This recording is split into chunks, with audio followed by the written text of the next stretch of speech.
William Morrow and Harper Audio present The Notorious Lord Knightly, a novel by Lorraine Heath, performed by Kate Redding.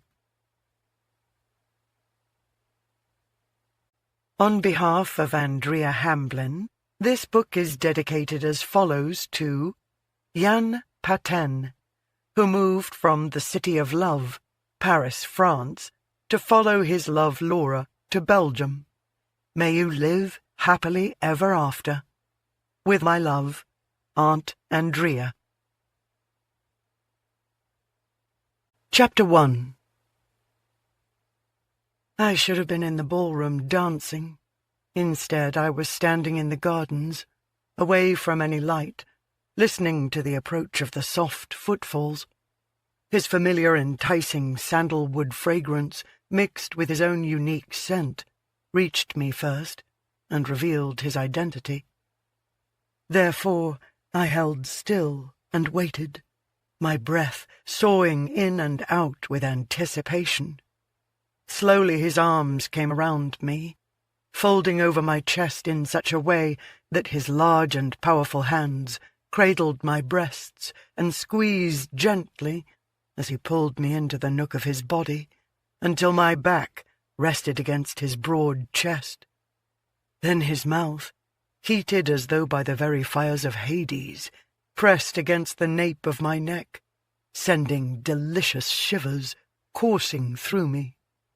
At that moment, I knew I would do anything Lord K. asked of me. Anonymous. My Secret Desires. A Memoir. London, June 5th, 1875. Arthur Pennington, the Earl of Knightly, rather wished he'd stayed in his residence that evening instead of venturing out to his favourite club. He was no stranger to intense gazes from young swells who sought to emulate him, flirtatious smiles from women, married and not, young and old, who wished to entice him into a secluded corner, and murderous glares from men he'd bested, in business and otherwise. He liked winning. Loved it, in fact. In his youth, the game might have been as simple as being the first to introduce a debutante to the pleasures of kissing. He'd not been quite so discerning then. A kiss was just a kiss. Over the years, however, the games had become increasingly complicated, his victories not quite so public. He'd discovered it could be quite delicious to be the only one to know he'd won. Anonymity had its rewards. But recently, the curious looks were far more frequent, lasted longer, and contained a great deal more speculation. They were also accompanied by whispers and nods, low murmurings, and the occasional giggle, the latter usually released by a young chit experiencing her first season, who had yet to be kissed, and was bashful, as well as easily mortified by any reference at all to what transpired between consenting adults. He'd hoped by now, nearly 6 weeks in, that all the conjecture would have dissipated, but the ton liked nothing better than a good bit of gossip, and of late he'd very much become the gossip-monger's favourite topic. "It seems, Knight, you've replaced me as the scoundrel to be avoided at all costs this season." Narrowing his eyes, Knight slowly shifted his attention over to David Blackwood, commonly known as Bishop, who sat beside him with a smirk on his ruggedly handsome face. 2 months prior, his long-time friend had been dubbed Blackguard Blackwood, because of his reputation for leading married ladies to ruin in such a flagrant public fashion that they were soon divorced. Now he was more popularly identified as Besotted Blackwood, thanks to his newly acquired wife, Marguerite. She occupied the chair on the other side of Bishop, their fingers interlocked in their usual scandalous public spectacle of not being able to keep their hands off each other. Although such displays of affection weren't uncommon in the Twin Dragons, the gaming hell's membership had been extended to include women, resulting in an abundance of wooing going on within these walls. Not that Knight had ever indulged himself here. These days he preferred as much privacy as possible in all personal matters, all business matters as well. In all matters, truth be told, he had become a closed book, even to those who thought they knew him better than anyone, his fellow chessmen. A glass of fine Scotch in hand, they were presently sitting in their favourite corner of the club's library, where they often discussed various investment strategies that had resulted in the moniker associated with them. "I'm not quite certain how you came to such a deduction," he finally responded laconically. A lie? He knew damned well how it had come about, because of a recently published book that was not quite as closed as he. As a matter of fact, it had been opened by so many curiosity-seekers that locating a copy had become a bit of a challenge. "As you're no doubt aware," Rook said pointedly, "speculation is rampant. You are Lord K. Any number of Lord Ks are about. Could even be King here," Knight said, tipping his head toward the Duke of Kingsland, who'd also brought his wife, Penelope. But then she was as ruthless when it came to investing as they were, and had often joined them for their discussions, even before King realized he was madly in love with her and made her his Duchess. "I'm a Duke," King stated. "I wouldn't be referred to as Lord anything.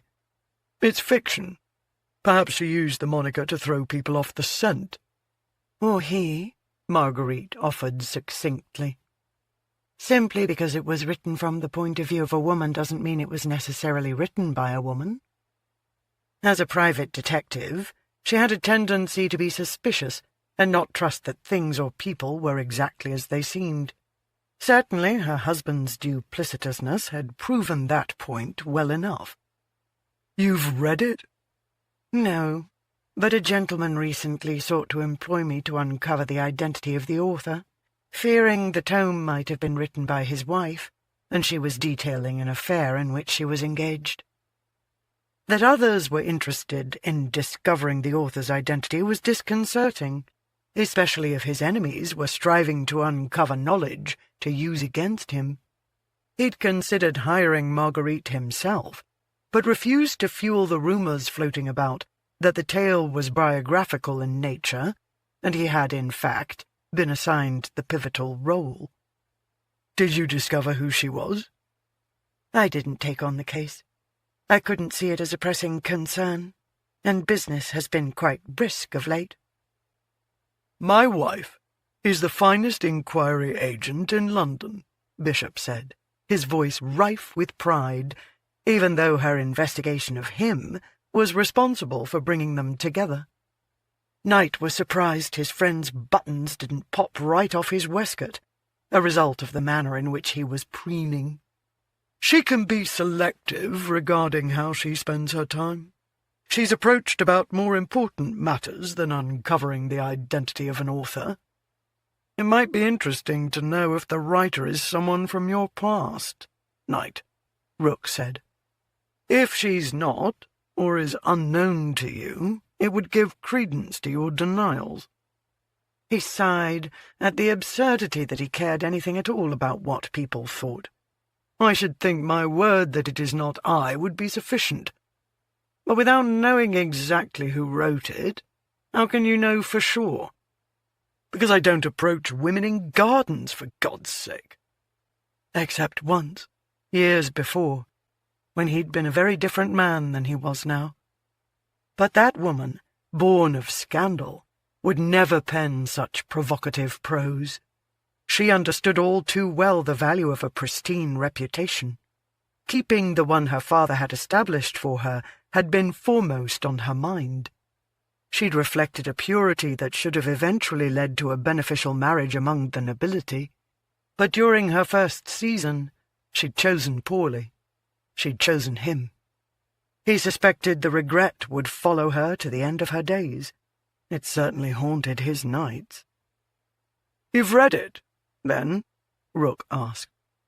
"No, but I've heard enough men and women tittering about the blasted garden passage."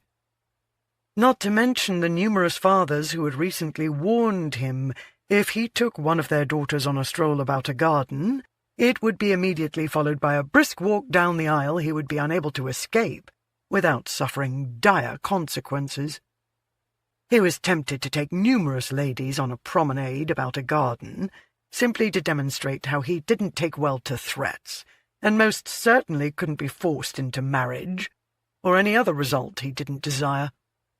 On the other hand, he could hardly blame the fathers for their concern. They'd forgiven him once for demonstrating unconscionable behaviour toward a woman.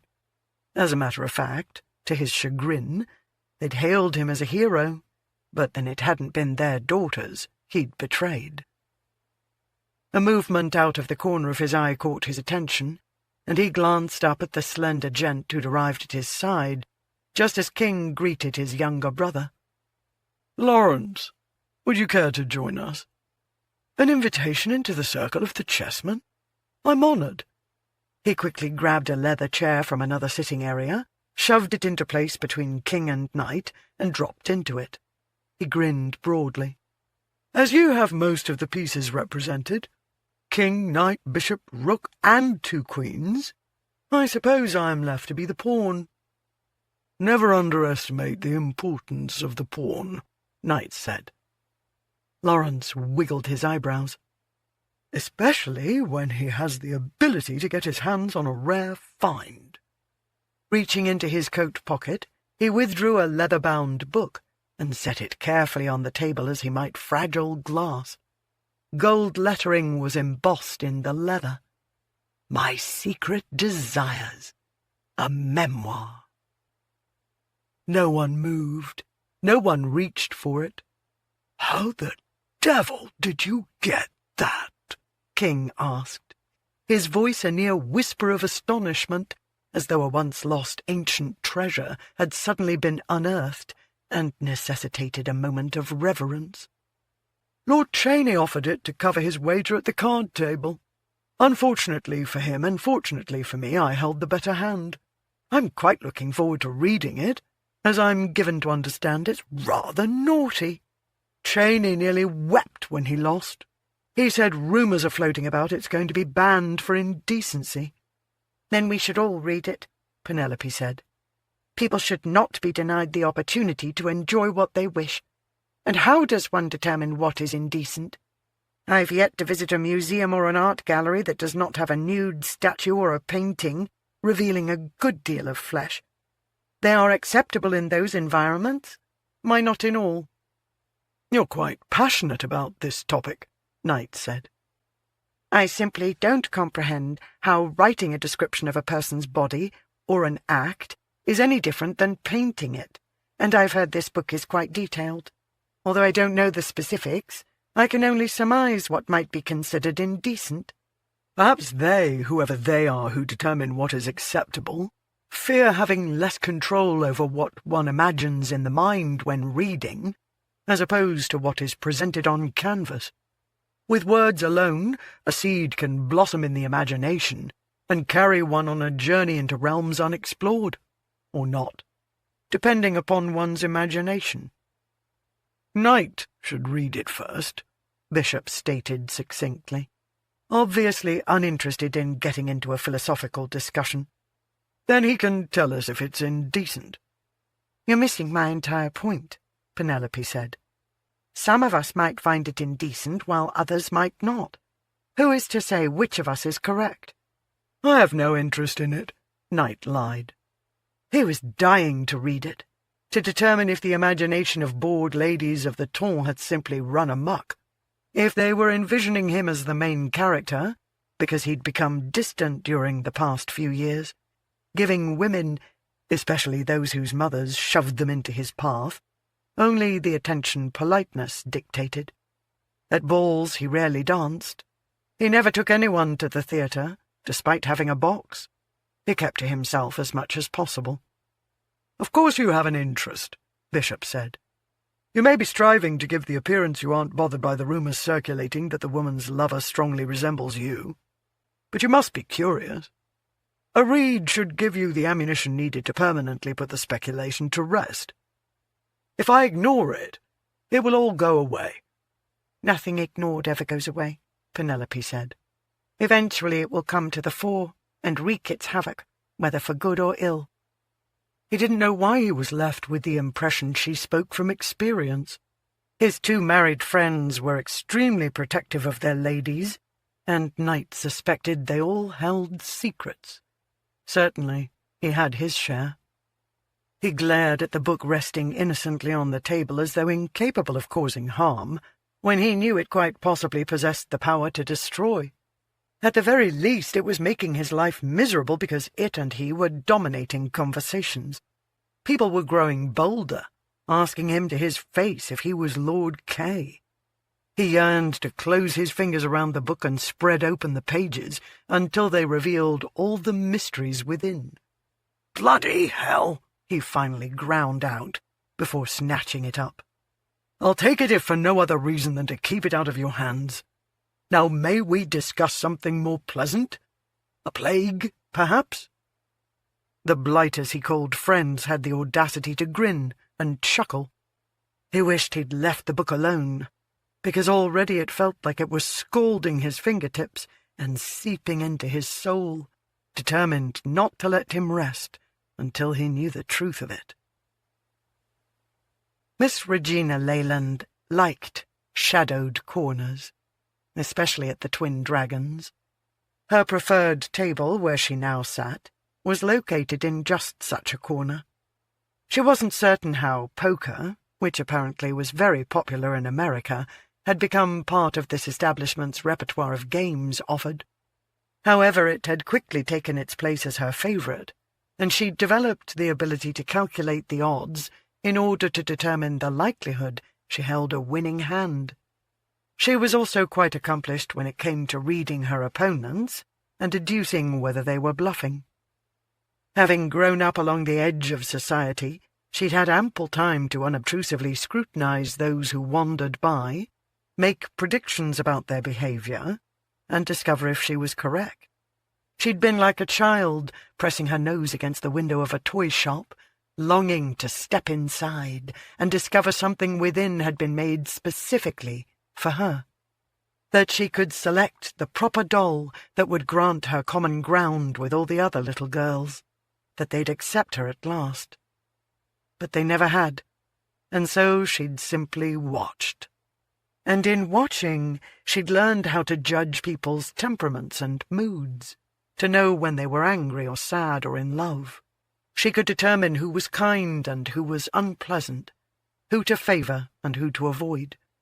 Only once in her life had she gotten it completely and absolutely wrong, but it had been a lesson learned, and a mistake she'd never make again. From her vantage point at the table with her back to the wall, she had an unobstructed view of those who entered the gaming hell, and often observed them until they disappeared into various hallways, leading to rooms where other entertainments awaited. Within her fertile mind, she'd weave scenarios about where they were going, whom they were meeting, and in what activities they might become engaged. And so it was she'd seen the arrival of Lord Knightly, a man she'd once desperately loved with every fibre of her being, and now despised from the very depths of her soul. Being jilted at the altar had a way of changing a woman's heart. Not that she'd been a woman 5 years ago. An innocent girl, more like, in spite of her advanced age at the time, of 22, believing in hopes and dreams, and the veracity of love having the power to overcome all obstacles. Sheltered and protected. A princess, her father had always called her. He'd been her knight in shining armour, and searching for someone to replace him. The Earl of Knightly had certainly seemed to fit the bill, until he no longer had.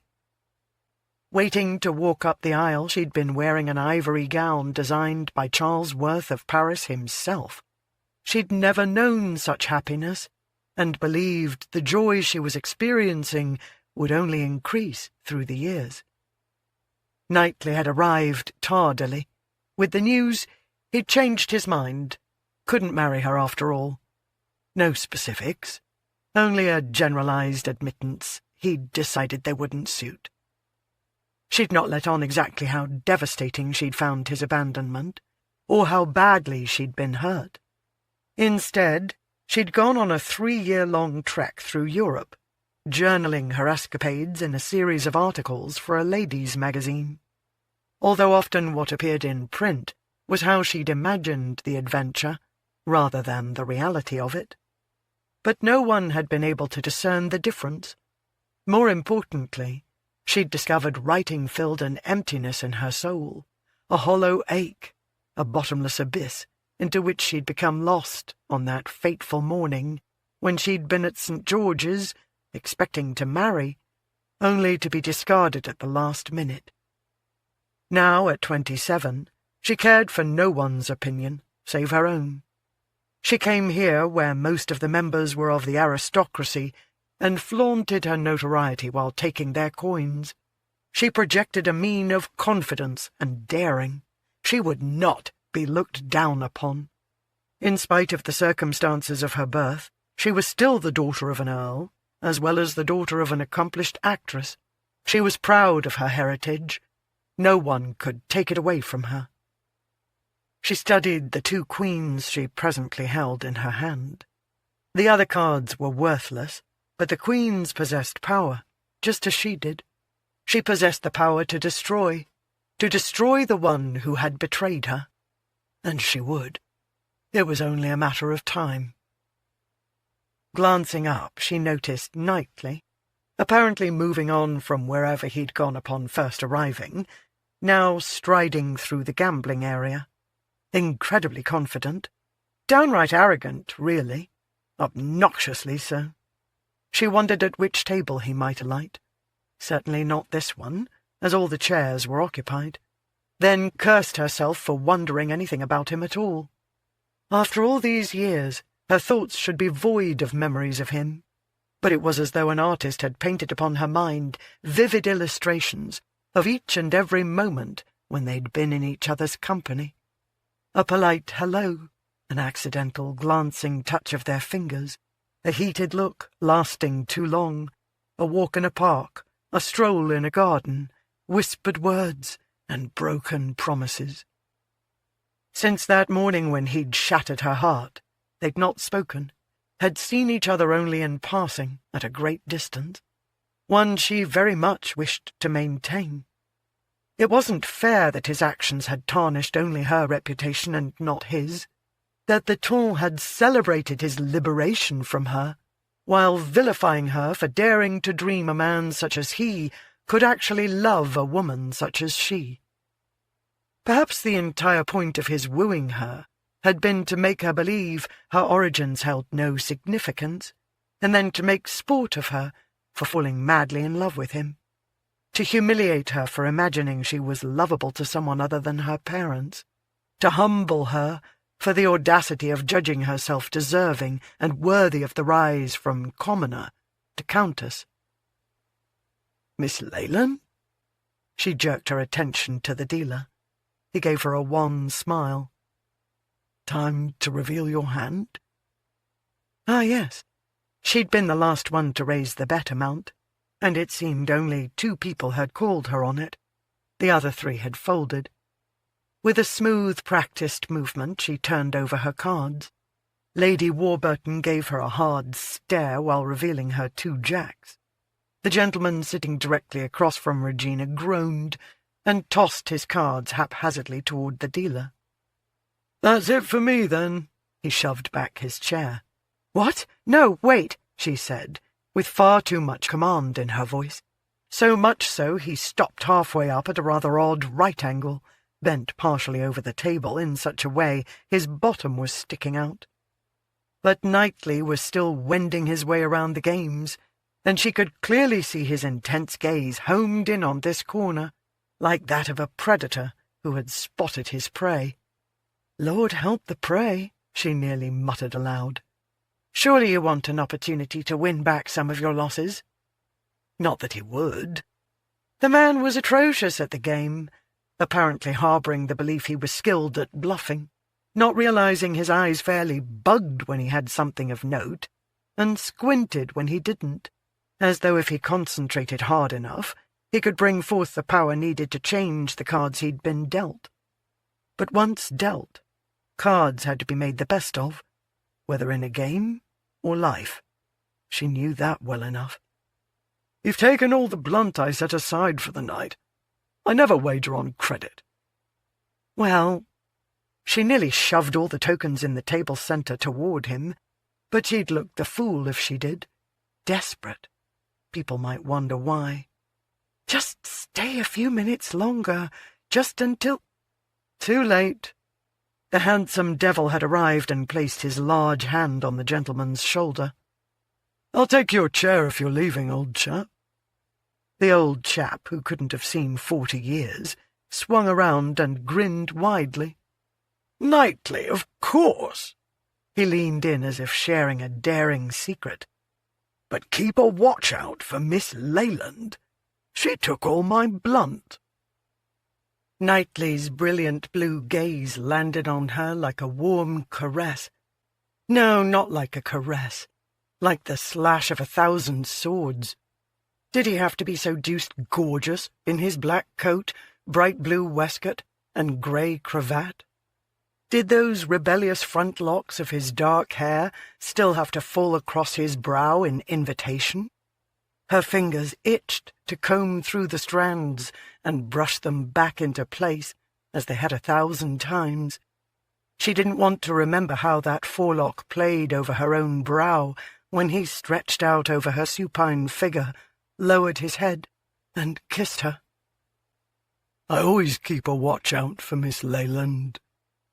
His voice was still a deep, rich timbre, with the power to send yearning spiralling through her.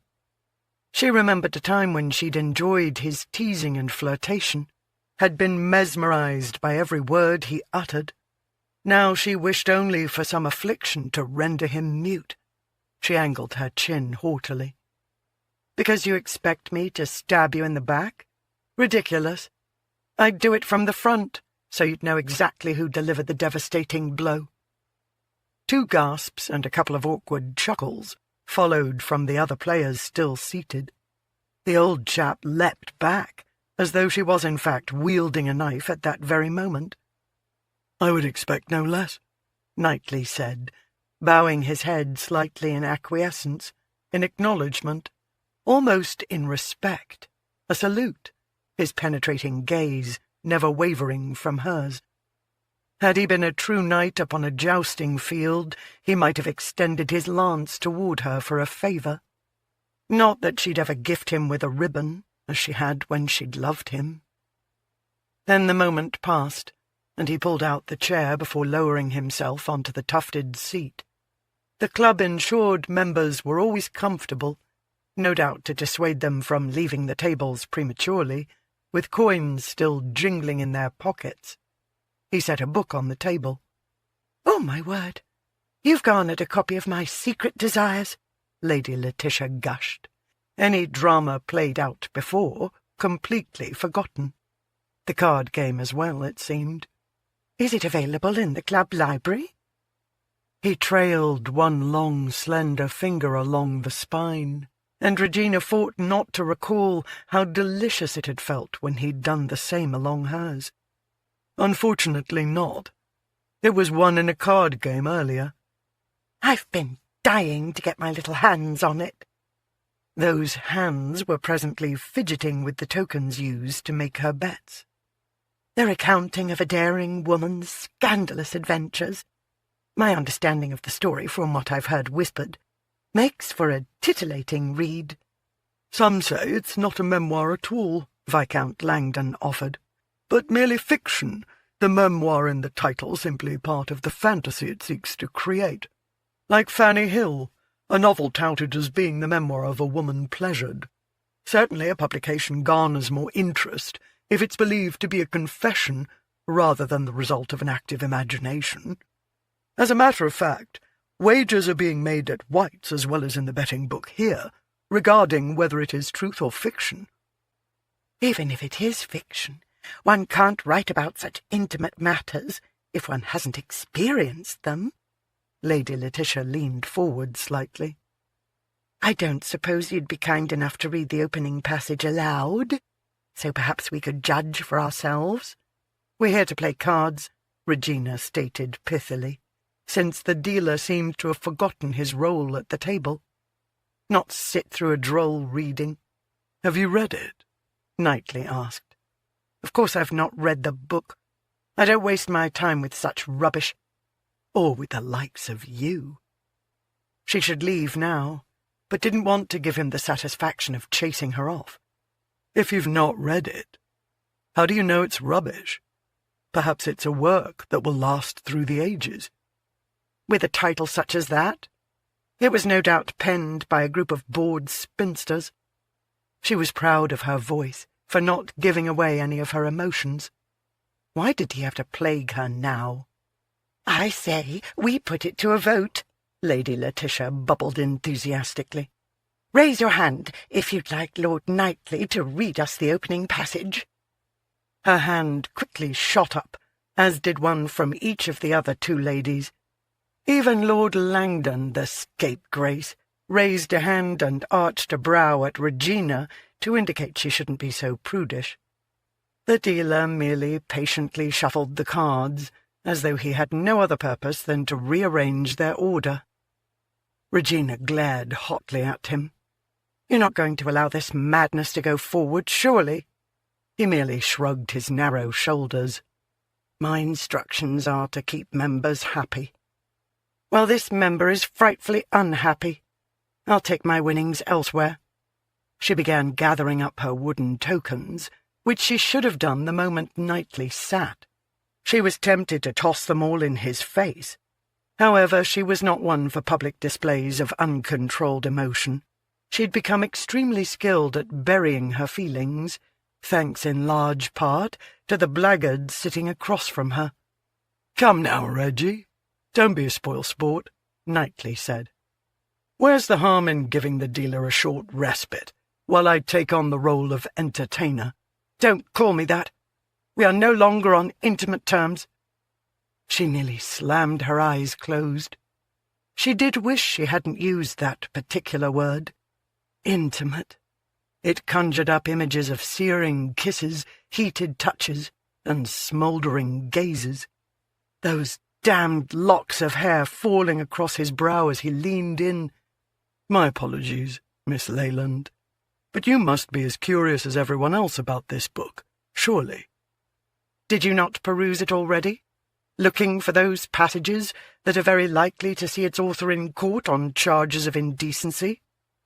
"If they can ever discover who the author is. But no, I was visiting with friends earlier and didn't want to be impolite. However, as I've had a request," he waved his hand in the direction of Lady Letitia, "and enjoy nothing more than satisfying another's curiosity, perhaps you'll indulge me." He'd once indulged her curiosity, with a touch, a kiss, and more. He'd opened her up to worlds she'd not even dared to imagine. In spite of the wreckage their relationship had become, during their time together she'd been deliriously happy, had believed she knew what it was to be loved. More importantly, she had known what it was to love another, fully and unconditionally. Certainly she'd always loved her parents, but what she'd felt for him hadn't been tied to blood. It had been all-encompassing, like the stars in the sky, endless. With a heavy sigh she rolled her eyes and crossed her arms beneath her breasts, not missing the quick dip of his gaze. Ages ago he'd admired them and peppered them with kisses. "Oh, very well. I suppose I can suffer through a few minutes of listening to your dull repetition of written words." Lady Letitia clapped gleefully and bounced in her chair.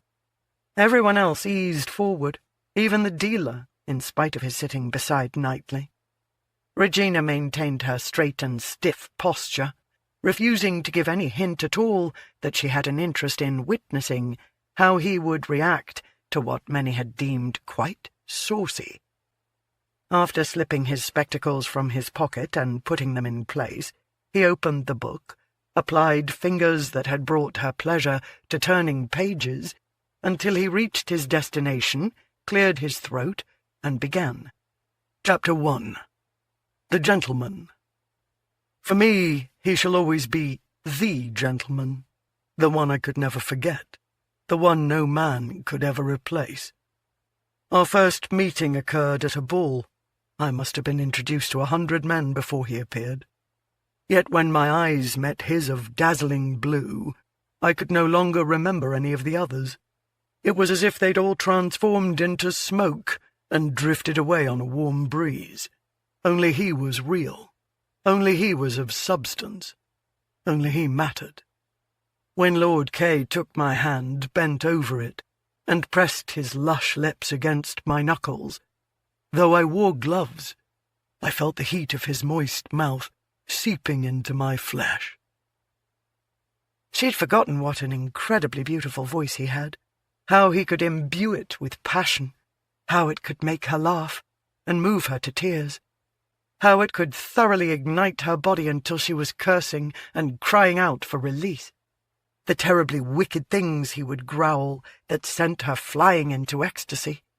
His voice, low, deep, harsh, soft, it was one of the most erotic things about him. Very slowly he closed the book, as though it had suddenly become delicate glass, or perhaps he had. Maybe his voice had the same effect on him, brought everything to life, until he could picture that initial meeting of an innocent girl and a very experienced man. Although the sentences weren't tawdry, were in fact quite tame except for the mention of flesh, still with his delivery, they conjured up the promise of lurid images that would soon have the couple, and perhaps the reader, sweltering with desire. "You're not stopping, surely?" Lady Letitia said, her breath coming in short little pants. His penetrating cerulean gaze remained focused on Regina as he responded. "We agreed to one passage." "It can't have been an entire passage, but merely a paragraph."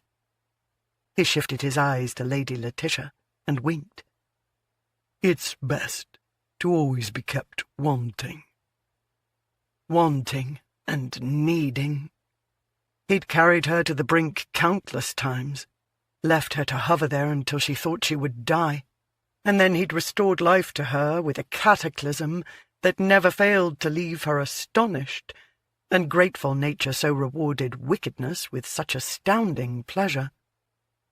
Lady Letitia looked on the verge of weeping, before straightening her shoulders and announcing succinctly, with conviction, "I believe it is indeed a woman's memoir, and she loves him still." "She never claimed to love him," Knightly said. "A woman can easily forget a man she does not love." Then a knowing gleam was reflected in her eyes. "Do you recognize the meeting, Lord Knightly? Are you, in fact, Lord K?" He laughed low, darkly, sending a shiver up Regina's spine. "When we met during your coming-out ball, did I make you forget every man you've ever known, Lady Letitia?" "That's hardly an answer, my lord. Although I suppose in the one bit you read, clues are sadly lacking.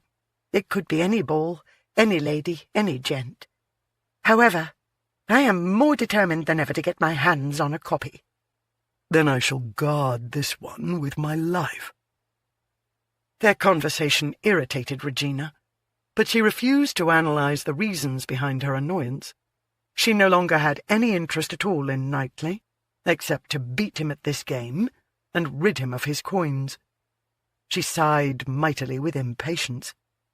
"May we cease with the flirting now, and play?" She didn't wait for a response, but simply flipped a token into the centre of the table. Thank the Lord, the others quickly followed suit, and the dealer was soon distributing the cards. But all the while, aware of Knightly studying her, she prayed she was not as easy to read as the tone. It had been a mistake to come to this table. He'd known it would be. It seemed an eternity had passed since he'd been this close to Regina. Not since that morning in the church when he'd broken her heart. He should have kept his distance, honoured the vow he'd made not to inflict his presence upon her. But king and bishop had departed for home, taking their lovely wives with them, women with whom they were no doubt at this very moment making mad, passionate love. Rook and Lawrence had decided to leave the club in search of a lady's favour elsewhere. Alone, Knight had begun riffling through the pages of the damned book, his gaze settling on a passage here or there, each bringing forth memories involving Regina he'd tenaciously tamped down. Then, deciding to leave, heading for the door, he'd spotted her at the table in the far corner. Not for the first time. As a matter of fact, knowing she might be there, he'd deliberately glanced in this direction, a punishment, a reminder of what he might have had if the truth of him had remained unknown. In the past, he'd taken a few seconds to bask in the sight of her before carrying on. Tonight, he'd only wanted to be nearer. Her blonde hair was artfully pinned up with a few strands left to dangle along her neck, to tease a man into wanting to replace those soft curls with his warm lips, knowing the silkiness that would greet him. He also knew the scent of gardenia would be waiting just behind her ear, on her wrists, and in the narrow valley between her breasts. Her emerald gown left her alabaster shoulders bared. They were no doubt dusted with some sort of powder, because he couldn't detect the 3 tiny freckles that had taunted him far too often, that he had kissed, envying the sun because it had kissed her there first. He hadn't forgotten how beautiful she was. To do so would be like forgetting the wonder of a midnight sky, the majesty of the vast blue ocean, or the prettiness of a butterfly. Even when they weren't within one's field of vision, it was easy to bring the images of them forth in one's mind, because at some point the sight of them had inhabited the soul. Regina Leyland had long ago become part of him. Not carrying through on his promise to marry her had been the hardest thing he'd ever done, because he'd known it would ravage her, and she'd not deserved the devastating blow he'd been forced to deliver. He had struggled to find a way to soften the impact, but the destruction of a dream offers no easy solutions. He imagined the severing off of a limb would have brought each of them less pain and torment. He'd tried to replace her hurt with anger, hoping she'd be determined to carry on with her life, to show him that he didn't really matter at all. She would find another to bring her joy and happiness, and she had. Travelling the continent, scandalously sampling the men of each country, if gossip was to be believed. Her father's failing health had finally brought her home. Oddly, while he'd gone to the front of the church and announced that she had come to her senses and realized he wouldn't make a fitting husband, his reputation for enjoying the ladies was no secret. His esteem among the nobility had risen. He'd avoided being shackled to a lass of cloudy blue blood, someone illegitimate who would taint his own bloodlines. He'd been slapped on the back, bought drinks he'd not drunk, offered daughters' hands he'd not accepted. Invitations to social gatherings had increased, and he'd been sought after with an unbridled yet baffling diligence, while she'd been left to suffer the brunt of the embarrassment and shame. He'd thought it would fall to him, that he'd be ostracized for being proven unworthy. Instead, he'd been venerated. However, he'd recently heard rumours she had an admirer, and might soon be taking another trip to the altar, one that wouldn't end in heartbreak, but the happily ever after she so deserved. Selfish bastard that he was, Knight had wanted to be near her one more time, wanted to defend the indefensible, explain the inexplainable. Hence, there he was, sitting across from her while she concentrated on her cards, as though they had the power to solve all the problems of the world, or perhaps to cause his demise. "I've heard Viscount Chidding has begun calling upon you," he said, laconically, striving to keep his true interest from inhabiting his tone. Without taking her eyes from her cards, she set 2 down in front of the dealer who promptly issued her replacements before moving on to Lady Letitia. "I imagine you hear a good many things." "He's in debt." "So I've been told." "You're not bothered by his circumstance?" Slowly she lifted her gaze until it clashed with his. "I've learned, my lord, there are far worse failings to be found in a man." Her tone had a sharp edge to it, one that was out of place, coming from her tempting mouth. He did not look away or argue the point, but took the cut as his due. Perhaps he'd been wrong to steer clear of her, to deny her opportunities to put him in his place, and enjoy her small victories. "My lord?" the dealer prodded. Forcing himself to break the hold of her gaze, Knight glanced over the table, noting 2 of the players had folded. His hand was atrocious, and he should follow suit, but he wasn't yet ready to admit defeat. He cast off 3 cards, hoping for a miracle. Although years earlier he'd learned hope was not a strategy, and it proved true this time. Regina was the first to bet. A quid. Could she have that good of a hand? The remaining 2 players folded, leaving only him against her. What were the odds she was bluffing? Her implacable facade was impossible to read. That hadn't been the case when he'd first known her. Everything she'd felt was revealed in her sweet smile and dark brown eyes. Eyes that had been so innocent then, trusting. Now they stated succinctly that she knew fairy tales were a lie. He'd done that to her. The pain that knowledge confirmed nearly doubled him over. He met her quid and raised her 2. Without hesitation, she tossed in 2 quid and followed it with 3 more. Her gaze landed on his with an almost audible thud. Only now he could read the challenge in those icy eyes. If he didn't match her amount, she wouldn't have to show her cards. He wouldn't know what she'd been holding. It wasn't as though he couldn't afford to lose 3 more pounds. His coffers were flush. It was the principle of the matter. He didn't want to be taken for a fool if she was bluffing. On the other hand, perhaps winning would give her a reason to smile.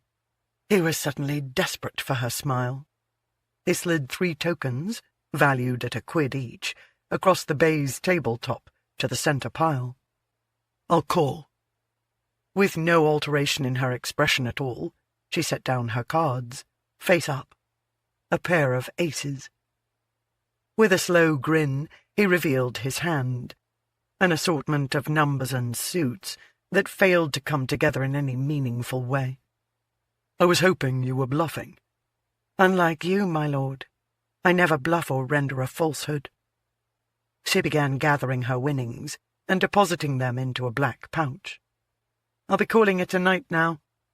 She stood, and he did the same, stuffing his few remaining tokens into a pocket to be used on another night, and grabbed his book.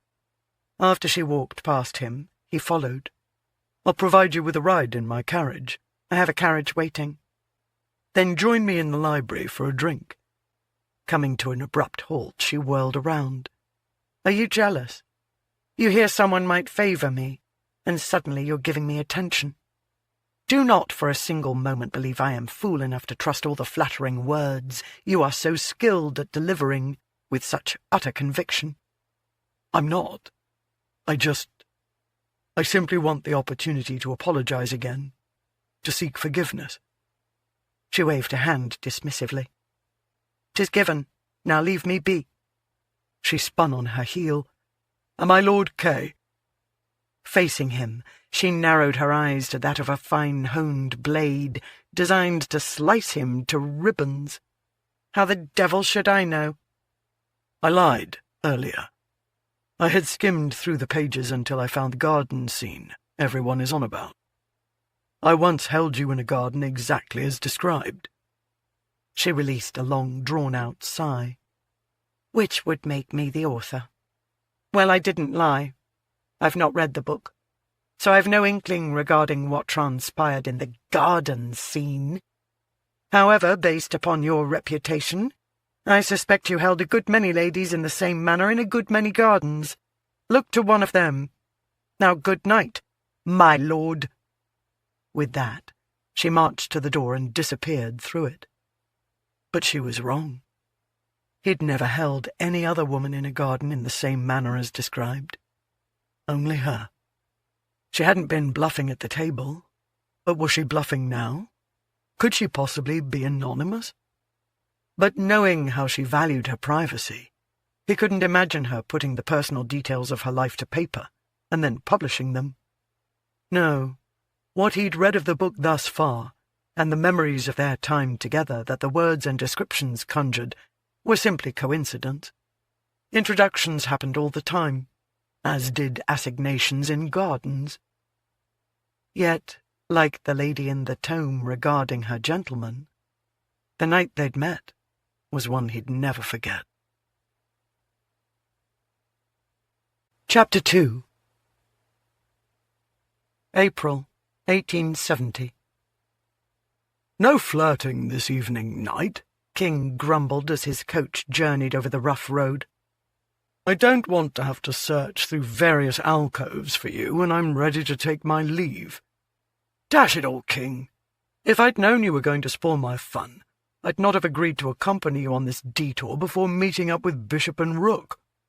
I can't for the life of me determine why you're going to all the bother and delaying our amusements with the others. You're not going to marry a chit born out of wedlock. Mother has a soft spot for wounded creatures, and feared the girl would suffer through the embarrassment of having no one in attendance at this affair, where Bremsford is introducing her to society, although the £20,000 he's settled on her is certain to draw some young bucks.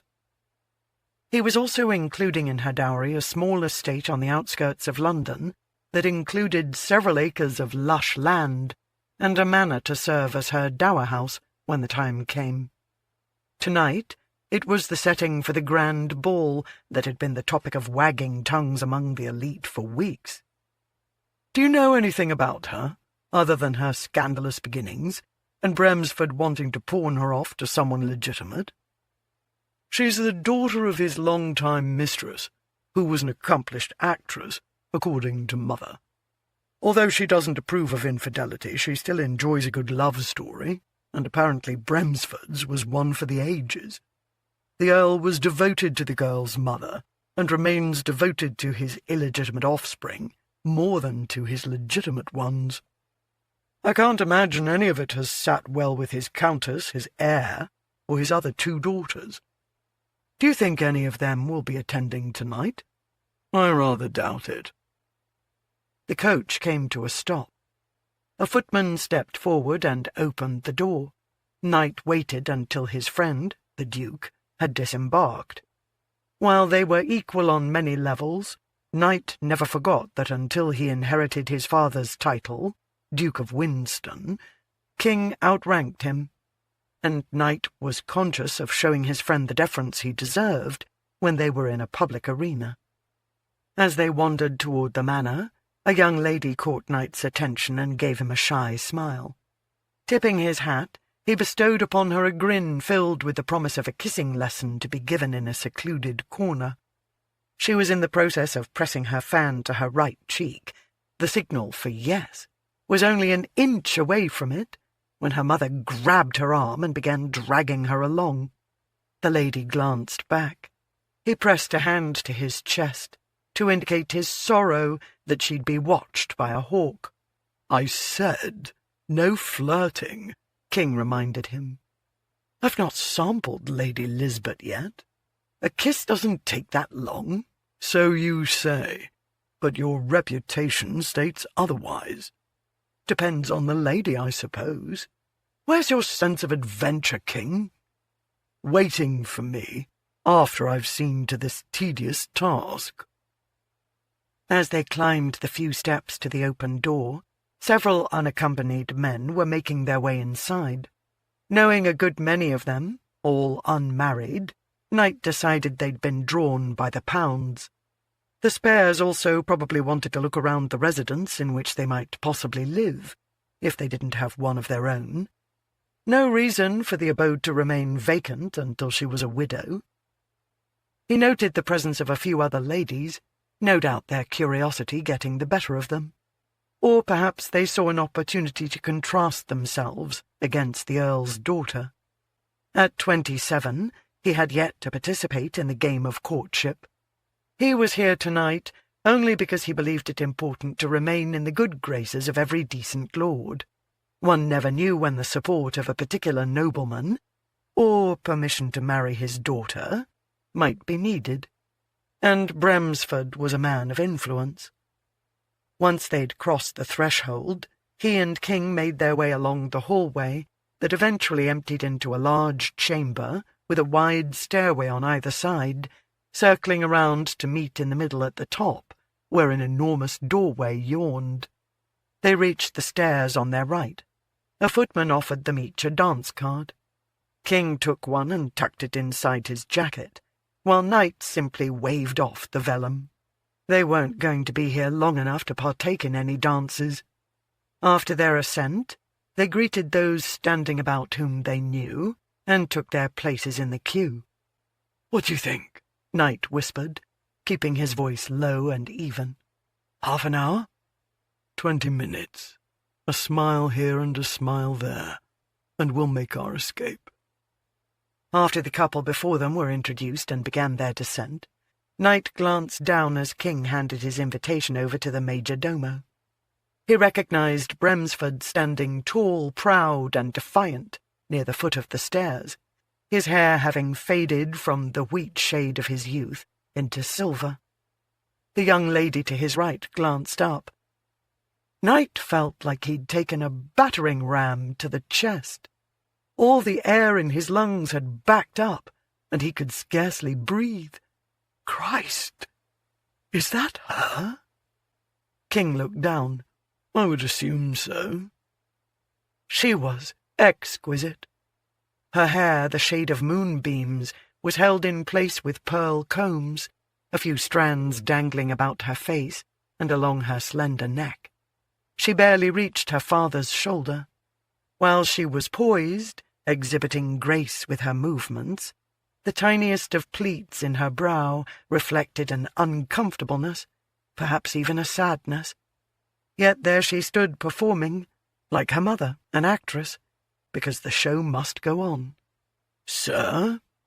Her gown was entirely white, the candlelight from the chandeliers sparkling off what must have been 1,000,000 tiny pearls, making it iridescent, glowing like newly fallen snow under a full moon. His favourite time to walk the moors of the ducal estate in Yorkshire.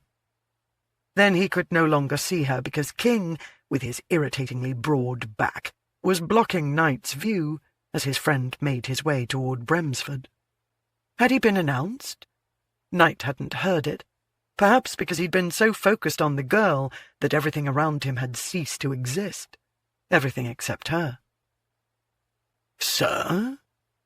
Leaning to the right in an attempt to catch sight of her again, he heard a harsh clearing of her throat. Then, "Knightly, for God's sake, man, do pay attention." Glancing over his shoulder, he was greeted by the Earl of Chadbourne glowering at him. He glowered back before hearing the quiet, "Sir?" Only then did he realize the major domo was holding out a white-gloved hand to him. "Apologies." He offered up his invitation, his name scrawled across it. The man gave a curt nod before booming, "His Lordship, the Earl of Knightly."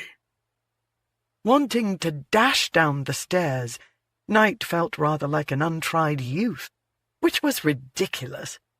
He'd had women aplenty, but something about her drew him, created a need to protect her when it was obvious her father served as her protector.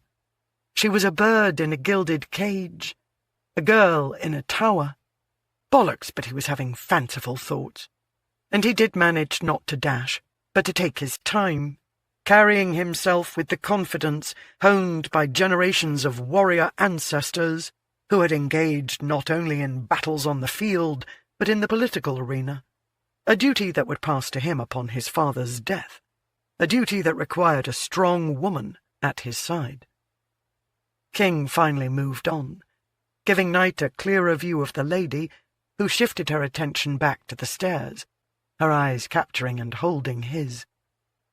Now that he was nearer and could see her more clearly, she didn't appear to be as young as most débutantes. Not fresh from finishing school at 17 or 18. No, he'd wager she was on the other side of 20, but not by much. Enough so, though, to make her interesting, to have had the opportunity to experience a bit more of life, although he suspected the circumstances of her birth had already granted her that favour, or disfavour, depending how things had gone. At last, the final step arrived, and after 5 more strides, he was standing before the Earl of Breford. He gave a bow of deference. "My lord." "Knightly, good to see you here. Your father is well, I take it?" While the question seemed inordinately polite, it carried an undertone of he'd best be on his deathbed since he couldn't bother to show his face here. While he hardly blamed the Earl, Knight was loyal to his sire. "The Duke is well, my lord. I'll relay your concern for his health." Breford gave a little grunt before continuing. "My lord, allow me the honour of introducing my daughter, Miss Regina Leyland." Had she been his legitimate child, she'd have been Lady Regina. Knight wondered if that lack of honorarium irked her. Bowing, but managing to hold her gaze, her eyes were brown, like the soil that nourished the moors in the spring. He took her hand and pressed a kiss to the delicate fingers, wishing no kidskin separated his lips from her skin. "Miss Leyland, it is indeed a pleasure." Releasing his hold on her, he straightened and offered her the smallest of smiles. She dipped into a graceful curtsy. "My lord, the pleasure is all mine." "I wonder, Miss Leyland, if you might have a waltz available?" "The 4th, I believe." She held up her wrist, from which, attached with white ribbons, her dance card and a minuscule pencil dangled. He hated those blasted pencils. They always made him feel like a clod when he tried to hold one with his gloved hands. Still, he managed to scrawl his name beside the 4th waltz. When he was done, he gave her a nod. "I look forward to our time together." He turned to go. "Will you not write my name on your dance card?" He winked. "I shan't forget." Then he strode over to where King stood a short distance away. "Did I just see you sign her dance card?" his friend asked, an edge of irritation in his tone. "Yes, 4th waltz." Removing his own dance card from his jacket, King glowered. "That's 8 dances away. Need I remind you that we weren't planning to stay long? Since you won't be needing that," Knight plucked the card from his fingers, "go on without me, and I'll catch up with you later. How will you manage such a feat? You're unlikely to find a hansom around here. I'll walk back to London proper and secure one there, or I'll borrow someone else's carriage. Don't worry about me, old chap. I'll make do. I'm not going to abandon you here. What possessed you to ask for a dance?" Knight shrugged. "I've always had a soft spot for brown eyes." "You have a soft spot for the shade of any lady's eyes." "True enough. She's pretty. A lot of girls are pretty. There must be more to it." He didn't know how to explain it. "I find her intriguing. Because she didn't find you so?" King studied him. "You're accustomed to women falling over themselves to gain your favour. I didn't see her waving her fan around to convey secret messages." She'd looked through him as though he hardly counted. Perhaps that was part of it. He wanted to impress upon her that he did count, very much indeed. For the entirety of her life, Regina had been whispered about behind her back. It shouldn't bother her so much that the whispers were in earnest this evening, and creating such a low-thrumming din they were nearly impossible to ignore, even if she couldn't make out the exact words being uttered. She knew it was unusual for the illegitimate daughter of a lord to have a coming out, but her father had never treated her with disgust, for being born on the wrong side of the blanket. How often had he told her, "You were a creation of love, not duty"? Even if duty and his other family had kept him away for long periods of time, he'd provided this residence for her and her mother, and a governess to care for her when her mother performed, and clothes, a pony, and tutors. And now this ball, where she should feel like a princess, but instead felt more like the ugly stepsister. Because no matter what he gave her, it was always tainted with the knowledge her mother hadn't been good enough to wed. And by association neither was she, not without a substantial dowry. She knew it all to be true, because the gentleman who had danced with her thus far had made it abundantly clear. They'd taken her on a turn about the dance floor because it was expected. A gentleman didn't ask for a lady's hand in marriage without swirling her at least once round the ballroom. She had learned from her mother how to hold her head up high, how not to let it show that all the tiny cuts were a death delivered by 1,000 knives. Ah, yes, Mother had been an incredible actress on the stage, but it was her performance in life that should have earned her the greatest acclaim. However, so few saw it because she was hidden away from society, except for the moments when she stepped into a theatre.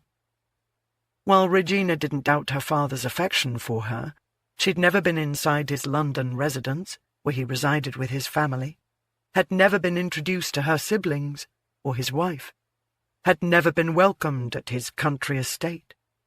He might not be ashamed of her, but neither did she feel fully embraced. She was grateful for all he'd given her, all he'd provided. Yet still there seemed to be a chasm, something missing, that had begun to yawn all the wider since her mother passed, 2 years before. She'd hoped this affair tonight would begin to fill it. Instead, it only made her miss Mum more, especially as her current dance partner didn't speak at all, didn't even bother to meet her gaze but stared off into the distance. Having noticed him chatting with others, she knew he was capable of speech, but not with her, apparently. He was cold and irascible. She wondered if she should make him aware that her father would not accept any offer of marriage without her approval. She certainly wasn't going to commend someone so taciturn, who looked as though he feared his face might crack if he so much as smiled. Unlike Fourth Waltz, who was waiting for her when this poker finally came to an end. His smile wasn't large and bold, but was smaller, almost gentle, the one she'd seen a groomsman use when striving to calm a skittish mare. He also locked his blue gaze on her dark one, making it impossible to look away. The man didn't wait for her current partner to lead her off the dance floor, but met them part way, and smoothly transferred her hand from the arm of the gentleman beside her to his own. "I have her now, Wallop." Mr. Wallop, the second son of a viscount, gave her a curt bow before marching away. "Hope he didn't talk your ear off," the Earl of Knightly said, a bit of teasing and knowledge in his tone. She wondered if he'd been watching, knew precisely how many words Mr. Wallop had uttered, or knew the man by reputation, and his not speaking while dancing was a common occurrence. "No, they are still both quite intact." "And so very lovely." Disappointment washed over her, because he was going to strive to charm her with false flattery. She knew of worse ways to go. She'd just experienced one. The light strains from the orchestra began to fill the air. "Shall we?"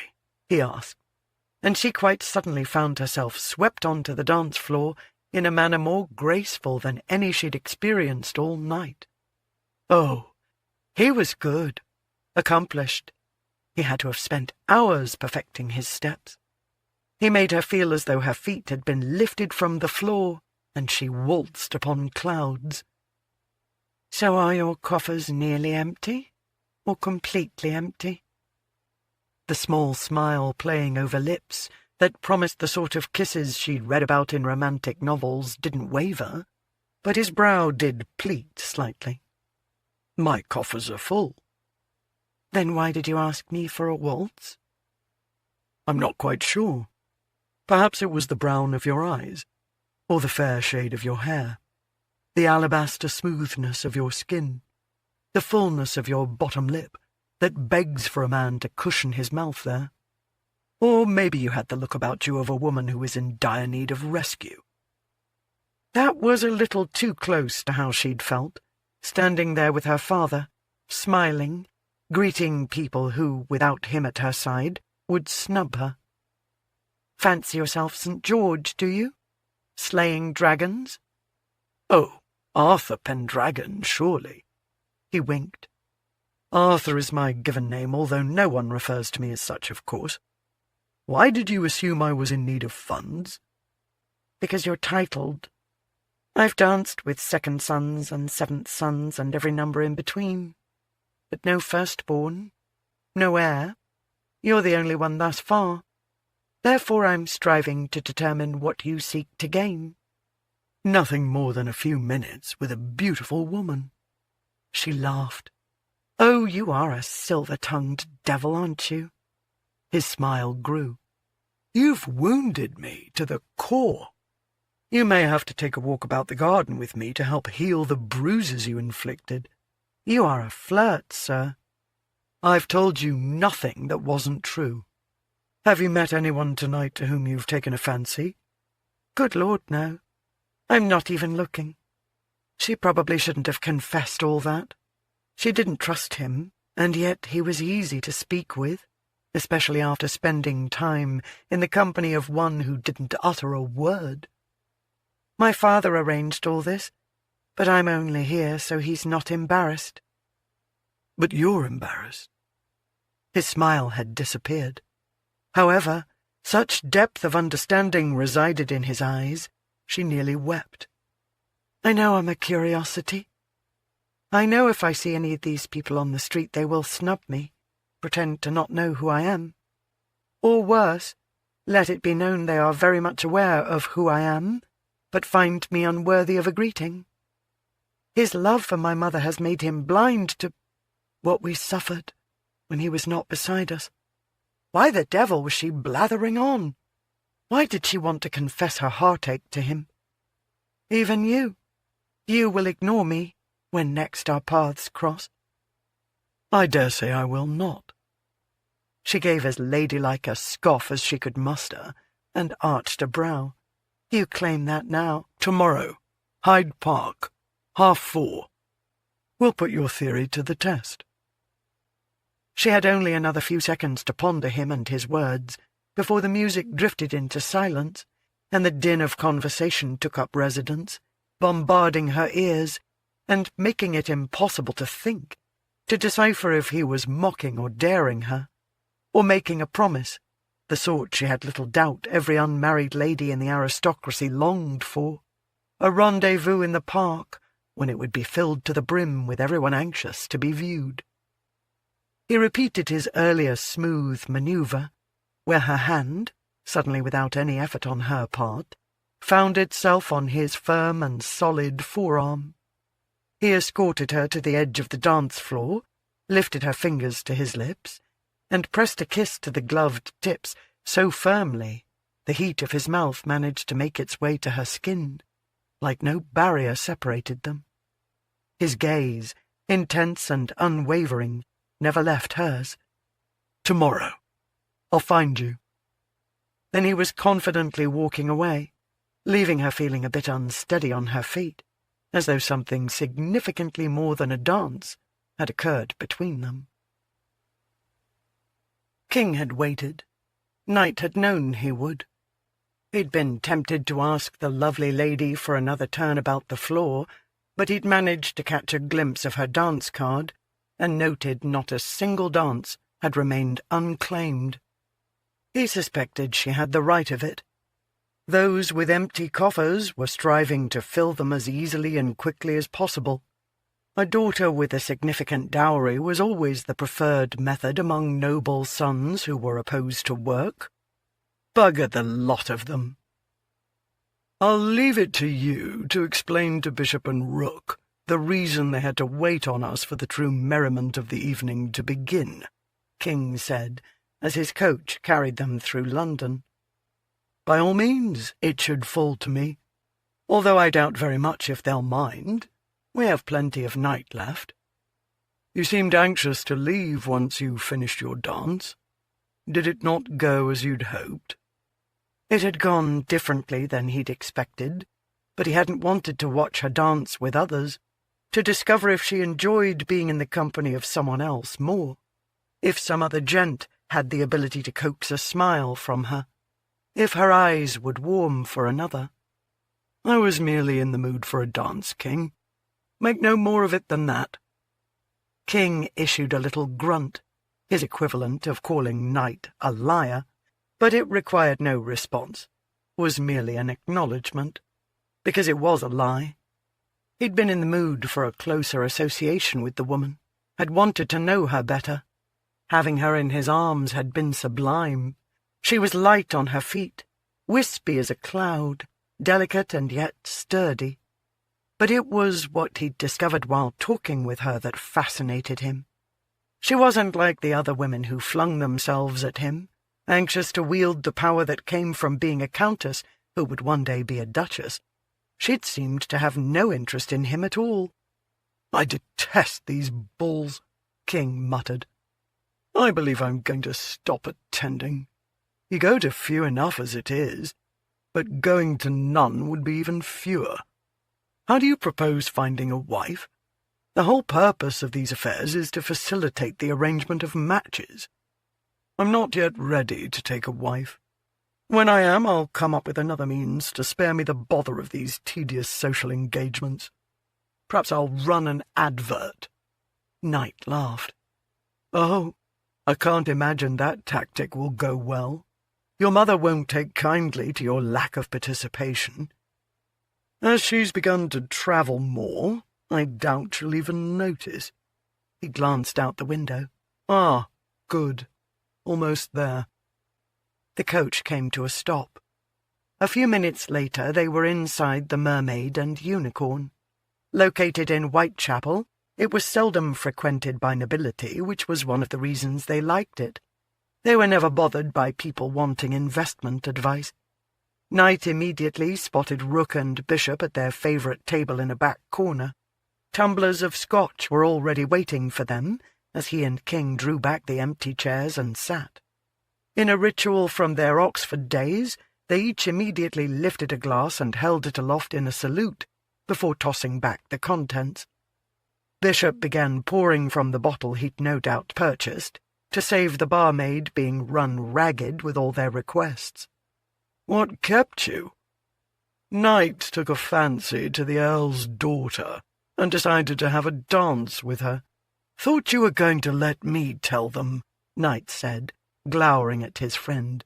"You'd have lied." "She must have been pretty, then," Rook said. "He only dances with the pretty ones." "She was very comely," Knight admitted. "Like King here, she didn't want to be there. Hence you thought your company would make the evening more pleasant for her," Rook said, grinning. "How could it have not?" He took a sip of his scotch. "I'm the most pleasant among us."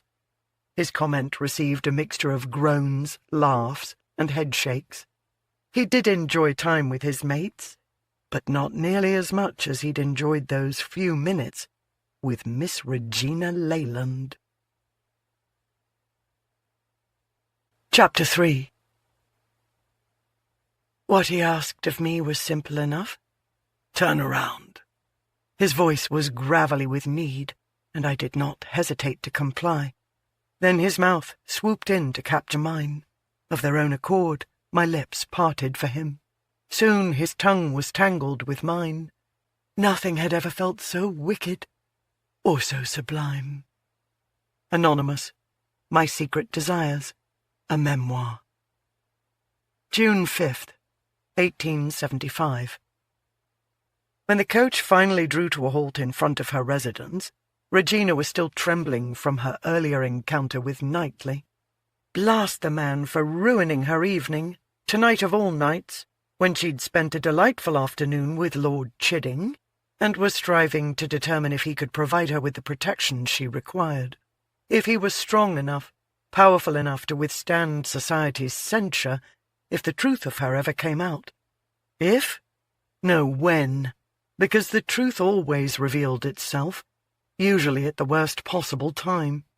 Would he stand beside her, or would he bolt at the last minute, as Knightly had done? She'd simply needed a few hours of not worrying about how her carefully constructed life had begun to fray at the edges, of looking upon her past, of acknowledging decisions made that at the time had seemed so very wise, and all too often had threatened to be her undoing. And Knightly, damn the man, was at the centre of each and every unfortunate decision made.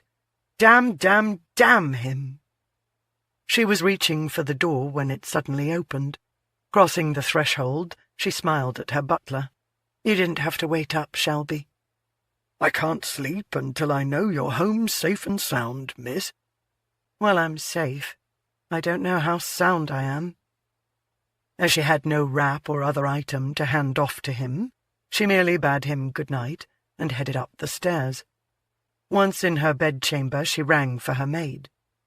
It wasn't until Milly had assisted her into getting out of her gown and into her nightdress, and was brushing out her hair, that her most trusted servant mused, "Things didn't go well at the club." Regina looked up, realizing only then that her focus had been on her hands, and met Milly's gaze reflected in the dressing-table mirror. "Whatever gave you such a notion?" "You look like you encountered a ghost, lass." Milly was only 5 years older, but she'd always had a motherly, nurturing way about her. "Not a ghost, just my past. Lord Knightly, I take it." She gave a barely perceptible nod. We spoke. "Did the bounder apologise?" "I think he may have wanted to. But at first he spoke to me as though nothing untoward had ever happened between us. He invited me to join him for a libation in the club library." "Hope you tossed the drink in his face." Regina laughed lightly. "You are a vengeful sort." "Not as vengeful as you." She sobered, grew sombre. "No, not as vengeful as I am." She shook her head. "I declined his offer. I learned well the lesson he delivered. I shall decline all his offers, should more be forthcoming, which I seriously doubt will happen." Milly parted the golden strands into thirds and began plaiting them.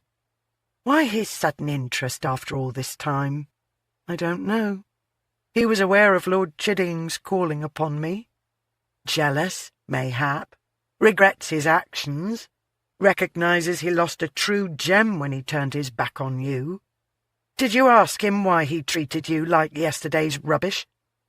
I didn't want to give him the satisfaction of knowing any of it meant anything to me any longer, that I'd ruminated about him at all over the years. Of discerning, she continued to dream of him every night, and they were dreams regarding what they might have had. Whenever she'd been in his company, she'd been so blissfully happy, had believed he accepted her for herself, flaws and all. He'd found no fault with her parentage. The fact that she had no friends among the nobility hadn't mattered. He'd had friends aplenty, and had ensured they always danced with her at balls, and treated her with respect when their paths crossed. He'd seemed proud, overjoyed even, to have her at his side. He'd never missed an opportunity to touch her, kiss her, or tell her how special she was. She'd trusted his demonstrations of affection were true, but they'd all been lies. What they had shared had been a lie. "Mayhap we should return to Europe." She shook her head. 3 years was long enough. I missed England. To ensure she always had a place to live, her father had put the manor and its surrounding properties in a trust for her. Unfortunately, she was not allowed to sell it. He'd added that particular stipulation because he'd feared some man would convince her to hawk it, and the rapscallion would subsequently abscond with the money, leaving her with nothing. The £20,000 were also in a trust, and the yearly interest generated more than enough to sustain her. but the conditions of the trust prevented her from touching the principal. Her father apparently had little faith in her judgment, although she could hardly blame him when it had been horrendous at one point. Or perhaps he'd merely known the unscrupulousness of men, even before Knightly had proven himself undependable. "You should have confronted the scapegrace when you returned." "There was nothing more to say. We said it all at the church. Or most of it, anyway."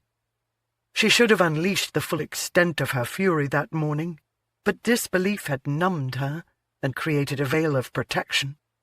All she'd wanted was to get away from him, and not to give him the gratification of knowing he'd devastated her, torn her heart from her chest, and gutted her as well. She had her pride and a lifetime of sloughing off slights, pretending to be immune to the ugliness often directed her way. That she'd never expected him to fall into the category of cruel was a testament to her foolishness and his ability to forge dreams from fabrications. She'd not even let her father see her tears, but she'd shed them later, alone in her bedchamber. The crushing weight had nearly destroyed her, but she discovered she was not so fragile as all that. She'd been determined to rebuild herself from all the shattered shards, and she'd done it, although tonight she'd felt the stress on the fragile cracks where she'd pieced herself back together. She'd wanted to feel nothing toward him. Instead, she'd felt everything. "Bugger him, I say, and good riddance." "Yes, good riddance." Unfortunately, her tone carried far less conviction than Millie's, because once again she was trapped in that awful morning when so many emotions had bombarded her that she could barely make sense of them.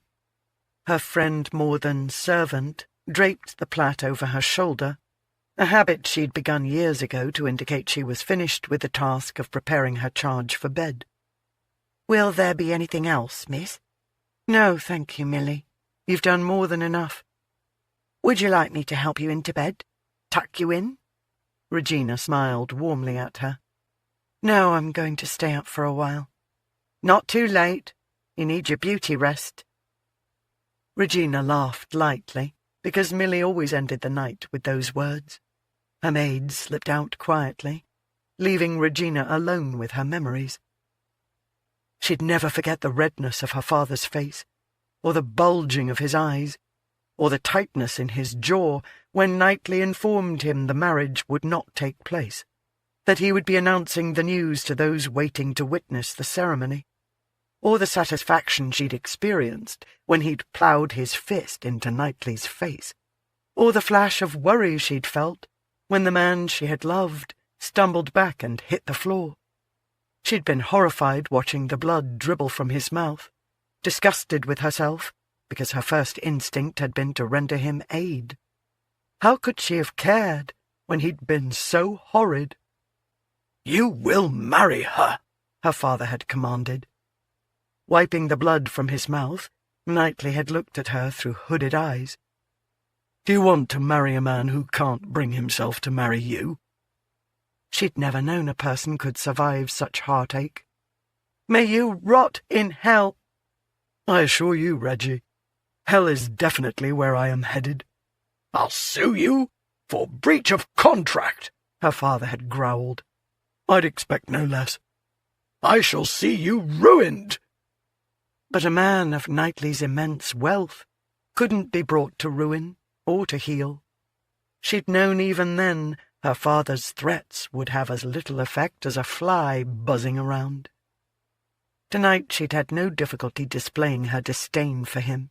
She hadn't been frozen, wondering why he'd changed his mind.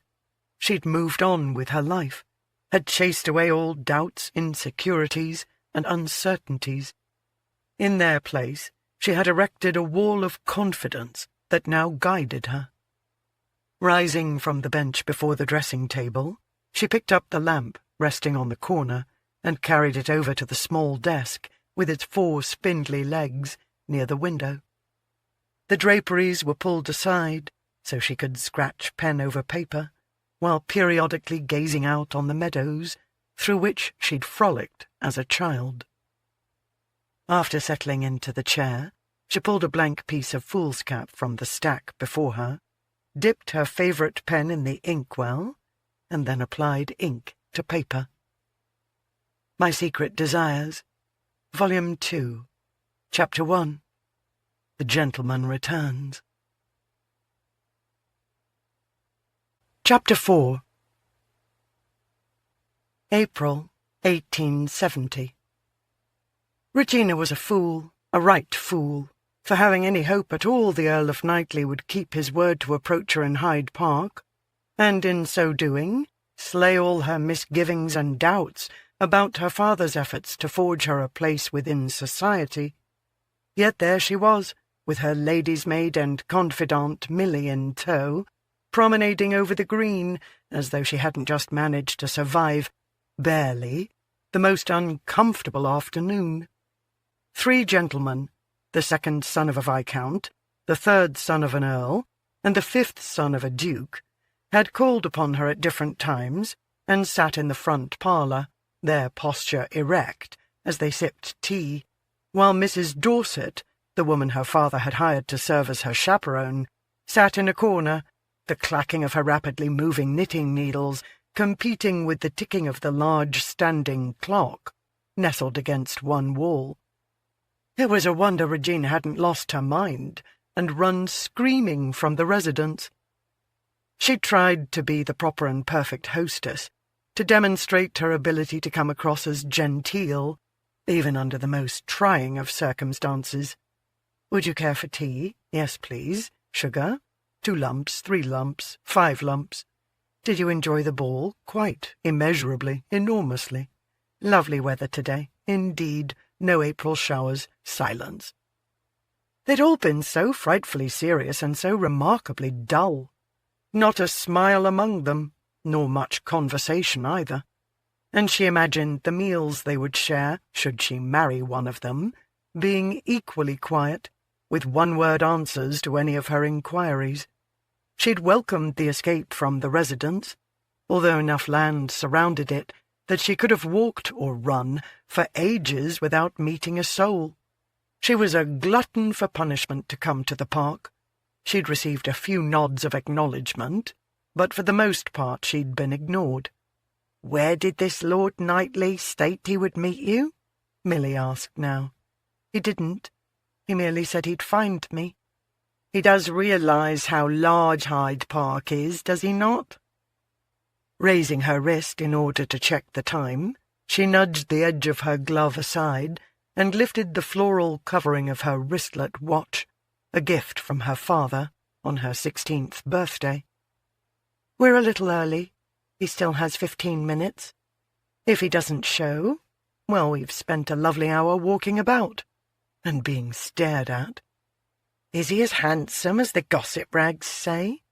"Handsomer." Dark brown hair that reminded her of the sable lining the inside of her favourite pelisse, brushed into a fashionable style that revealed his ears. His side whiskers were narrow and ventured no farther than the tips of his lobes. She much preferred his neatness to the mutton chops her father sported, which actually did resemble a cut of meat, and she found terribly unsightly, especially as he also had a heavy moustache joining the 2 sides, rather like a bridge across his face. But Arthur Pennington didn't need any sort of embellishments, because his facial features had been sculpted by the gods, and it would have been a sin for any of them to have been hidden beneath swaths of hair. "Why, Miss Regina, I do believe you're smitten. You barely said 2 words about him when I was readying you for bed last night following your ball. But now, to hear that sigh in your voice—" "There is no sigh in my voice. I'm not so foolish as to fall so quickly." "But you will fall eventually." She very much doubted it, but like her mother, she could put on a performance when need be. "I wish Father didn't value marriage so much. I don't want to disappoint him. One of his legitimate daughters snagged herself a marquess last season. The other will soon be presented to the Queen and have her coming out. I feel as if I'm in competition with her, have been given a head start, and shall still come in last. And I suppose I consider it as a bit of a redemption for Mum. She might not have been good enough to wed, but her daughter is." She shook her head. "Silly, I know. It's difficult. You miss her." "I do." Even with all the servants about, the residence was so incredibly quiet and lonely. Milly was always very conscious of her position in the household. Although they were close, they couldn't go on outings together as equals. Milly viewed herself as the chaperone, even though Mrs. Dorset was walking along behind them now. Regina hadn't shared a dozen words with the matronly woman, who usually communicated with only an arched eyebrow, a pursing of her lips, or a clearing of her throat, the throat-clearing reserved for the most offensive of behaviours, such as sitting too near a gentleman. Earlier that afternoon, she'd actually brought out a strip of yarn and stretched it between Regina and one of her suitors, demanding they each scoot over until it could no longer touch either of them. Regina wasn't certain she was cut out for proper behaviour. It was so deuced boring. She also worried she might disappoint not only her father, but her husband as well. She hadn't grown up with an example of how one should behave within a marriage, and feared she might have trouble with the obedience portion. But all her worries scattered on the wind when she caught sight of the handsome man loping on a black steed toward her. Oh, he sat a horse well. As he brought the beast to a halt, she could barely take her eyes from his thighs, hugging the creature, while his trousers hugged him. He swept his hat from his head and grinned at her. A devastating grin, the sort that could topple a woman's resistance, burn to a cinder Mrs. Dorset's scrap of yarn. "Miss Leyland." She gave a shallow curtsy. "My lord," then wondered why she sounded breathless, as though she'd just finished running toward him and they'd crashed together into an embrace that would forever bind them together. "Would you do me the honour of allowing me to stroll alongside you?" "Yes, I'd be delighted to have you join me." While he dismounted, to distract herself from staring at his thighs in motion, she rubbed the horse's muzzle and forehead. "What's his name?" "Shakespeare." With a small laugh, she looked at Knightly. In the sunlight, his eyes were such a clear, bright, and stunning blue, a hue that had been somewhat hidden in the rather dim lighting of the ballroom. She didn't know if she'd ever seen such a remarkable shade. "I'd expected Zeus or thunder, or something a bit more warlike." His grin grew until it formed a small dimple in his right cheek. Oh, Lord, but she wanted to touch it, to skim her fingers and then her lips over it. Did every aspect of him have to call to her? "To be honest, I read a good deal more than I fight." He held out his arm. As Regina reached for it, a harsh clearing of a throat stopped her movements. Turning slightly, she quickly made introductions. He tipped his head toward the maid and chaperone. "Ladies." "There's to be no touching," Mrs. Dorset stated sternly. "As you wish." "As her father wishes." Knightly waved his hand before them with gentlemanly grace. "Shall we?" Holding the reins, his hands behind his back, he had his horse trailing them and forcing her guardians to walk on either side of them. Fortunately, Milly had rushed forward to take a position on Regina's right, leaving Mrs. Dorset to walk on the other side of Knightly, since he had claimed Regina's left. "She has excellent hearing," Regina said quietly. He glanced down at her, mirth in his eyes. "I'm not so reckless as to say anything she'll report to your father." He hadn't returned his hat to his head, and heavy locks of his hair had fallen across his brow. Her fingers ached to brush them back. "We're being stared at." "I'm always being stared at. You get used to it after a time." "They look at you for very different reasons than they do me. They judge me, find me lacking." "Have they told you this?" She blinked. Well, no. Then how do you know why they're looking? Could be they are simply enraptured of your beauty, as I am. She bit back her laughter, but couldn't stop her smile. Oh, you're good. You're very good. His eyes dulled somewhat. You believe me to speak falsely? I think you flirt. Perhaps you even wish to lead me into your bed. But I know all about you, Lord Knightly. You have a notorious reputation for enjoying the pursuit while taking great pains to avoid the capture. I believe you prefer to love and leave. I enjoy women, but I don't view that as a shortcoming. He didn't seem at all offended by her words, which meant they were true. At least he wasn't striving to deny them. However, perhaps you were the one with the power to convince me to stay? I rather doubt it. You will inherit a dukedom. You're not going to take to wife a bastard. I suspect your father has drilled into you the importance of bloodline. To be honest, my father fairly ignores me. He lowered his head slightly. I was not the original heir, you see. He much preferred my older brother, lavishing all his time and attention on him. Until my brother was killed in an accident. My father still doesn't know quite what to make of me. She'd missed that little detail about him. I'm so sorry for your loss. Were you close, you and your brother? Remarkably so. No jealousy because he would inherit everything and you nothing? I've always been far too independent, determined to make my own way. Even now I take nothing from my father. She staggered to a stop and stared at him. Are you implying you work? He laughed, a deep booming rumble that for some reason brought up an image of velvet intertwining with silk. I don't engage in honest labour that creates a sweat, although I certainly don't fault those who do. Unfortunately, there exists unpleasant tasks someone must see to, if society is to carry on. I do, however, invest in various enterprises. If you won't judge me a braggart, I'll confess most have proven extremely profitable. Therefore, I enjoy autonomy and am quite liberated from having to do whatever my father might wish in order to retain an allowance, as I've no need of it. How fortunate you are. I worry far too much about what my father might wish, and not because of the money. But she couldn't tell him it was because she craved his approval and feared she fell short. Unlike his other daughters, she would not be introduced to the Queen or accepted by the ton based on her own merits. Without him at her side, without her dowry, she was of little consequence. Does pleasing him make you happy? It did when I was younger, very much so.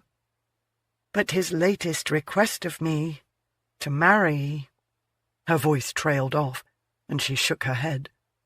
A quick burst of laughter escaped. However, if not for his determination to see me wed, we wouldn't now be walking through the park. Don't be so certain. You intrigue me, Miss Leyland.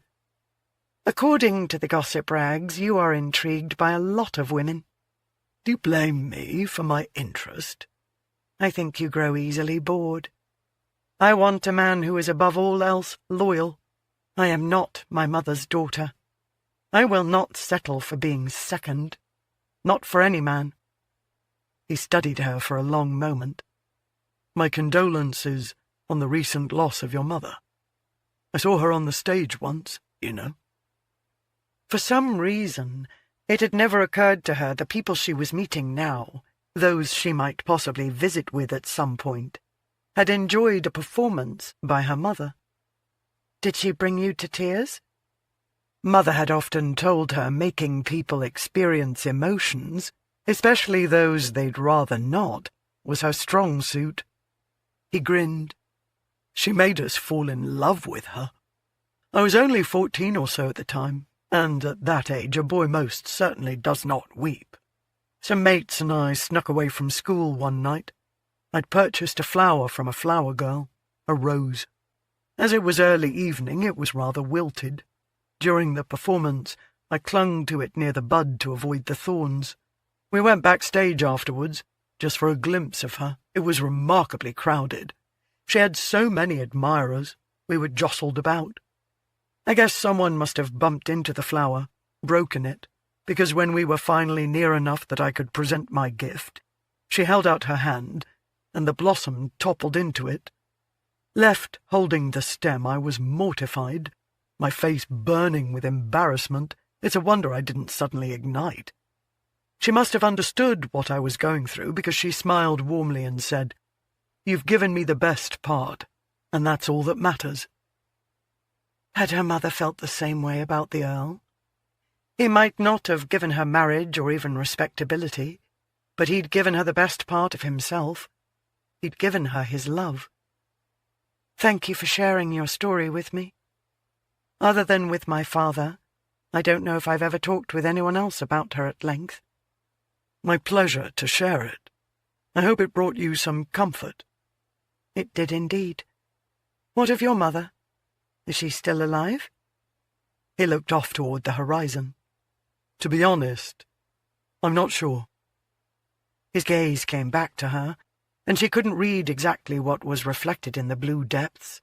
Wondered if she should leave it at that, but her curiosity got the better of her. How can you not know? When I was 7, one night, she went away. I haven't seen her since. I think the not knowing would drive me mad. It was hard at first, but loss, any loss, always is. Will you be attending the Wolford ball? It was an abrupt change in subject, no doubt to avoid a painful memory. She nodded. Yes, I'm rather nervous, as it'll be my first appearance at something hosted by the Ton. My little ball certainly didn't count. Don't be nervous. I'll be there. Now that you know I am dependable, save your first waltz for me. She smiled. It will bring me joy to do so. I must be off. I have an appointment. Thank you for gracing me with your company this afternoon. He settled his hat on his head and nodded at her chaperones. Ladies, it's been a pleasure. He gave his attention back to Regina and lowered his head slightly. You've also learned I keep my word, so know I will be kissing you at some point during the evening of the Wolford ball. Before she could respond, he was swinging up into the saddle. Mutely she watched as he trotted away, every aspect of her growing warm with anticipation. In 5 days, she'd be receiving her first kiss. Chapter 5. His mouth left mine to glide slowly and provocatively along the column of my throat, leaving heated dew in its wake. Farther down he went, until he reached my décolletage and the shallow swells. As he skimmed his warm lips over them, he released a soft purr. There was a sound of satisfaction and approval. At that moment, I did not feel at all lacking, in any manner. It was an incredibly liberating sensation, and rewarding, to know within his eyes I was perfection. Anonymous. My Secret Desires. A Memoir. June 8th, 1875. Knightly urged his horse into a more urgent gallop, a punishing pace, because he possessed an obsessive need to outrun the past. Odd that, as he was in fact heading straight for it. He'd left London proper behind, travelling a route he'd journeyed along countless times when good folk, including Regina's chaperone, were abed. When she would slip out of the residence to meet with him for a midnight stroll into the forest, where he would lay her down on a bed of moss and leaves. Although on some nights, when he was feeling particularly bold and daring, he would climb the towering elm outside her bedchamber window and tap on the glass until she scurried over and released the latch, inviting him in. On the most wicked of nights, he'd take her to London, to his bed. He'd spent 5 years striving not to think about her, but ever since their encounter at the Dragon's, every rendezvous, Every caress, every whispered word, sigh, and groan had flitted through his mind over and over. Reading the bloody book certainly hadn't helped. He neared the property, enclosed by a tall wrought-iron fence. The gate was open, an indication she might have gone out in the carriage. No matter. He would wait for her return, whether it be today, tonight, or tomorrow. He would confront her and get the truth from her if it killed him. He slowed his gelding to a trot, then a walk. No need for Regina to witness his desperation to set eyes upon her, should she be about. Besides, he needed a few more minutes to regain his calm, his control. He wasn't quite certain what game she was playing, but he would figure it out and determine the best way to win. Strategy required clear thinking, and he'd long ago mastered it. It was part of the reason he was so very skilled at investing. Emotion was never part of the process. He'd become more successful since he'd been forced to betray her, because he'd buried all sentiment completely. He existed to make sound business decisions, to make amends for what he was and what he'd been given. The manor came into view, and he fought not to remember his first visit, and how she had captured his interest, and eventually his heart. He brought his horse to a halt near the steps, dismounted, and secured the reins through the metal ring hanging from a post with a black iron horse's head to clarify, unnecessarily, the object's purpose. After striding up the steps, he grabbed the knocker and used it to make his arrival known. A few minutes later, the butler who'd greeted him numerous times in the past opened the door, and Knight formally presented his card, even though he was known here. "Lord Knightly to see Miss Leyland." "She is not at home." "To you?" He could almost hear the man mumbling beneath his breath. "Then I'll wait." He gave the butler a stern look, until the gent finally relented and stepped back. Knight edged past him and marched into the drawing-room, aware of the echo of the butler's retreating footfalls, as he no doubt went to tell the lady, who was not at home, that they had a visitor. Knight came to a stop beside the rust-shaded velveteen sofa, where he'd once sat while she served him tea. A proper afternoon visit with a proper gentleman, an indication he'd been calling upon her. They'd had a few respectable meetings to distract others from suspecting they were having several disreputable ones. Odd thing, that even when they weren't engaged in doing what they ought not, he'd enjoyed being with her. Quiet conversations about mundane matters, shy smiles, reading to each other. The rainy afternoons were the best, when they would sit by the window in silence, watching the droplets roll down the pane, their fingers interlaced, while a contentment he'd never known. A scuffling sound caught his attention, and had him jerking his head in the direction of the far side of the large room, where a wall of books provided a pleasing backdrop for a rosewood desk.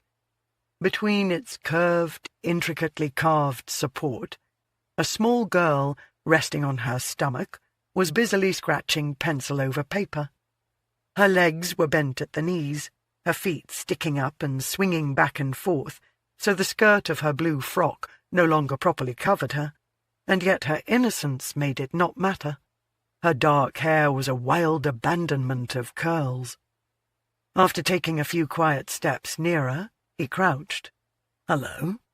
She looked at him, her brilliant blue eyes huge, and her smile bright. "Hello?" "Who are you?" "Ari, I wrote a story. Do you want to read it?" She apparently had no misgivings when confronted by a stranger. Because she believed her world safe? Because an unknown gentleman appearing in the parlour was not an odd occurrence? He had 1,000 other questions. What was a child doing here? To whom did she belong? The shade of her eyes was his, but the oval shape of them was all Regina. Coincidence? How old was she? 3, 4, 5? Not as much as 6, he didn't think, but he paid little enough attention to children, and hadn't the slightest talent for adequately ascertaining an age. However, he was very much aware that he didn't wish to disappoint her. "Yes, I would very much." She popped up, grabbed her piece of paper, crouched, and waddled beneath the desk until she reached him. Then she promptly plopped down onto her bottom, which he supposed meant they weren't going to move to more comfortable furnishings, so he lowered himself to the floor, reached into his jacket pocket, removed his spectacles, and settled them into place. He held out his hand, and marvelled at how small hers was when she gingerly placed her treasure on his palm. Her story was nothing but lines and scribbles, curls and loops. "Oh, dear," he said gravely. "I brought the wrong spectacles. These aren't able to read writing as elegant as yours." "I can read it to you." "Thank you. I'd enjoy that." He returned it to her.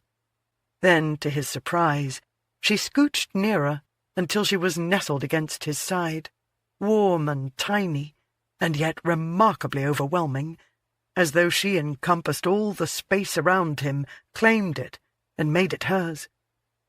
"The dog was lonely. He wanted a friend. The girl was lonely. She wanted a dog." She looked up at him expectantly. "Does she get a dog?" Mulishly, she pressed her lips together and shook her head. "Not until she's 6. "How old is she now?" She held up 4 fingers, then pushed her tiniest one down. "This many." 3. She nodded, before grinning mischievously and letting the tiny finger pop back up. "Until next week." She frowned, as though trying to determine precisely when that was, perhaps because she'd merely repeated by rote what she'd been told. Then her face became illuminated, as if the sun had shifted out from behind dark clouds for the sole purpose of shining upon it. "Do you want to come to my celebration?" He wasn't quite certain how to respond to that, especially as he was occupied running months and numbers through his head, calculating the passage of time and the possibility that his not going through with the wedding may have been a far graver affront to Regina than he'd possibly imagined. Although it seemed the little sprite didn't need a response, she jumped up and returned to where he'd first seen her. With pencil in hand, she began scribbling on another bit of foolscap. When she was finished, she rushed back to him and held it out proudly. His invitation, he assumed, although it very much resembled the story she'd written. Taking it, he carefully folded and tucked it inside his jacket. "Thank you very much." "We're going to have cake with strawberries." "Do you like strawberries?" She nodded. And dogs. He grinned. You seem rather obsessed. Ariana. Somewhat guiltily, both he and the child swung their heads around, to be greeted by Regina trudging toward them like a warrior marching into battle. "We've been looking everywhere for you, young lady." The tone was implacable, and he had the absurd notion that he wouldn't mind her directing it at him, ordering him into her bed. But then he'd always been at her beck and call, until he wasn't. Unfolding his body, he rapidly shoved himself to his feet. "I wrote a story, Mum." At her address, at the implication that tiny word confirmed, his gut tightened and clenched, nearly dropping him to his knees. Regina had a child. He'd suspected, but hadn't truly wanted to believe the reality of it. He'd once dreamed of a future with her that included children. The lass raced to the woman with the mien of an avenging angel and offered in tribute the original piece of paper she'd shown him. With a soft smile, Regina lowered a hand to the dark, curly head. "We'll read it later, shall we? Now you need to go with Nanny." Only then did Knight realize another woman had entered the parlour. Easing forward, the servant curled her fingers over the girl's slender shoulder and began guiding her toward the doorway. The lass turned and waved at him. Don't forget my birthday." It took every bit of training he possessed to force out the words without giving away the varied emotions rioting throughout him, causing strange sensations to rampage his entire being. "I won't." Once the girl and her nanny had disappeared into the hallway, Regina turned her attention back to him. "What the hell are you doing here?" Her curt, accusing tone implied she was not at all pleased by his presence. Not that he'd expected her to be, but still reeling from the revelation that she had a child, he felt like everything was coming to him from a great distance, through a thick fog. "She read me her story." Her features softened slightly. "About a dog, I imagine." "Is she mine?" He hadn't meant to ask so bluntly or abruptly. He'd planned to work his way around to it, but he'd been unable to contain the words when they'd been bombarding him, insisting on being set free. "Since she apparently shared with you that her birthday is coming, I would think you could do the calculations based upon the last time we were together, which was also a June. I assure you that I didn't carry her for 12 months. "She has blue eyes." You don't believe yourself to be the only man with blue eyes, surely?" "Considering my lack of carrying through on a promise, I'd have thought you'd have avoided them." "Have you avoided women with brown eyes?" At first, he'd drowned himself in them, searching for the adoration, love, and admiration he'd seen in hers. Then he'd begun to eschew them like they carried the plague, because they did nothing to diminish the memories of hers that haunted his dreams. "Who is her father, then?" She shrugged. "Could be the Spanish matador, I suppose. Or the Italian sculptor. The Parisian artist. The German clockmaker." With each mention, his jaw had clenched tighter, and he had to force it to relax so he could speak, striving for a neutral tone so she wouldn't realize her words had any effect on him, were in fact painful blows. "I'd heard the rumors that while you were in Europe you'd sampled as many men as you did the variations in cuisine." Each tale had been a slice to his heart, and he'd believed with enough of them that he could eliminate his heart completely. Without it, perhaps he'd at least find peace. She gave him a smile, the sort a well-sated woman delivered in bed as her lover rolled off her, triumphant and knowing. Fully aware, however, that in this case he'd suffered greatly, and she was glad of it.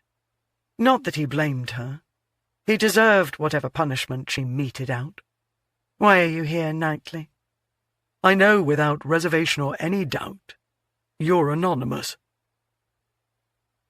As soon as she'd seen at the Twin Dragons that he had acquired a copy of the tome, she'd known he'd deduced that she was the author. Her only surprise was that it had taken him a few days to arrive on her doorstep. She was also well aware he wouldn't leave without having his say. Perhaps he'd come to blackmail her, although she couldn't see him engaging in such a reprehensible act.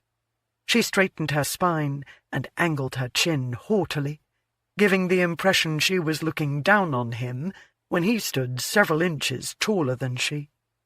"What of it?" "You lied. You have read the book." "Actually, I didn't lie. I've not read the book, only the manuscript." Its contents and what she knew of them, yes. Those she had lied about. But then he'd lied as well, claiming to love her when he hadn't. He laughed loudly, almost joyfully, a sound that had once sung to her soul. When the echo of it faded away, he remained smiling, a touch of affection in his eyes. "Only you would sparse words so carefully." Her heart ached with the reminder of how well he'd come to know her, how much they'd shared, how often he'd made her feel treasured. "What do you want, Knightly?" "Does Chidding know about her?" He jerked his chin toward the doorway. Other than the servants and her father, no one else yet knew about Ariana. However, only Regina and the ever-faithful Millie knew the lass had actually been born in March. nearly 9 months to the day after Regina should have wed. They'd vowed to claim June as the girl's birth month, to eliminate any suspicion that Ariana was Knightly's. Regina had made the decision as a means to protect her child from possible hurt, and to prevent Knightly from learning the truth of her. He didn't deserve her. In the end, he hadn't wanted Regina. Why would she think he'd want his daughter? Slowly she shook her head. I've yet to determine if he can be trusted with the knowledge, how he might react to it. Once bitten, twice shy, or so they say. Will you tell him? What do you think? That I don't know you. The man I thought you were wouldn't have cast me aside on the morning we were to wed. Why exactly did you? Turning his back on her, he walked to the fireplace, pressed his forearm against the mantel, and stared into the empty hearth. To protect you. By breaking my heart? He visibly stiffened, then sighed.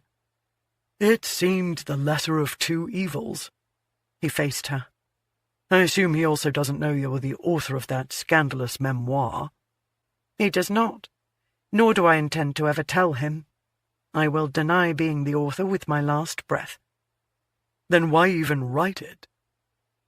She'd decided that revenge was not best served cold, but rather hot, with heated words and searing passages designed to torment and tease the curious, with truth, conviction, and knowledge.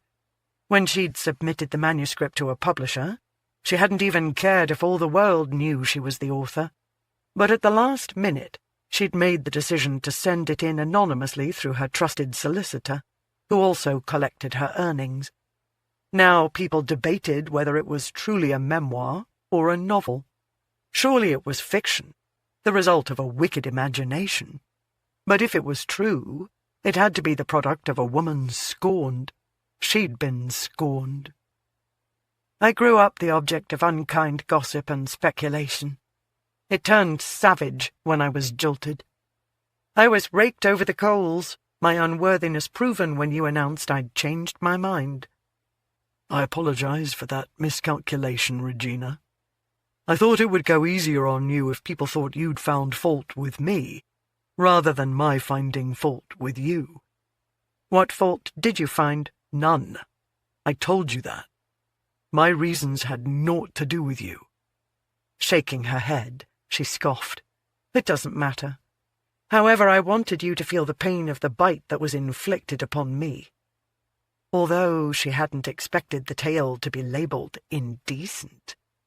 Granted, the writing might be provocative, might hint at fornication, but she hadn't described the actual bedding in detail. That she had kept to herself, unable to share the intimacy of it, because it had encompassed the whole of her.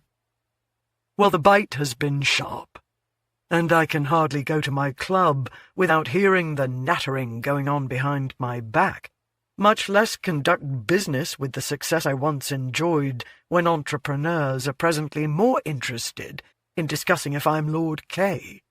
The speculation is getting tedious. I want you, as anonymous, to write a letter to the Times declaring I am not Lord K. We all want things, Knightly. We don't always get them. A muscle of irritation ticked in his jaw.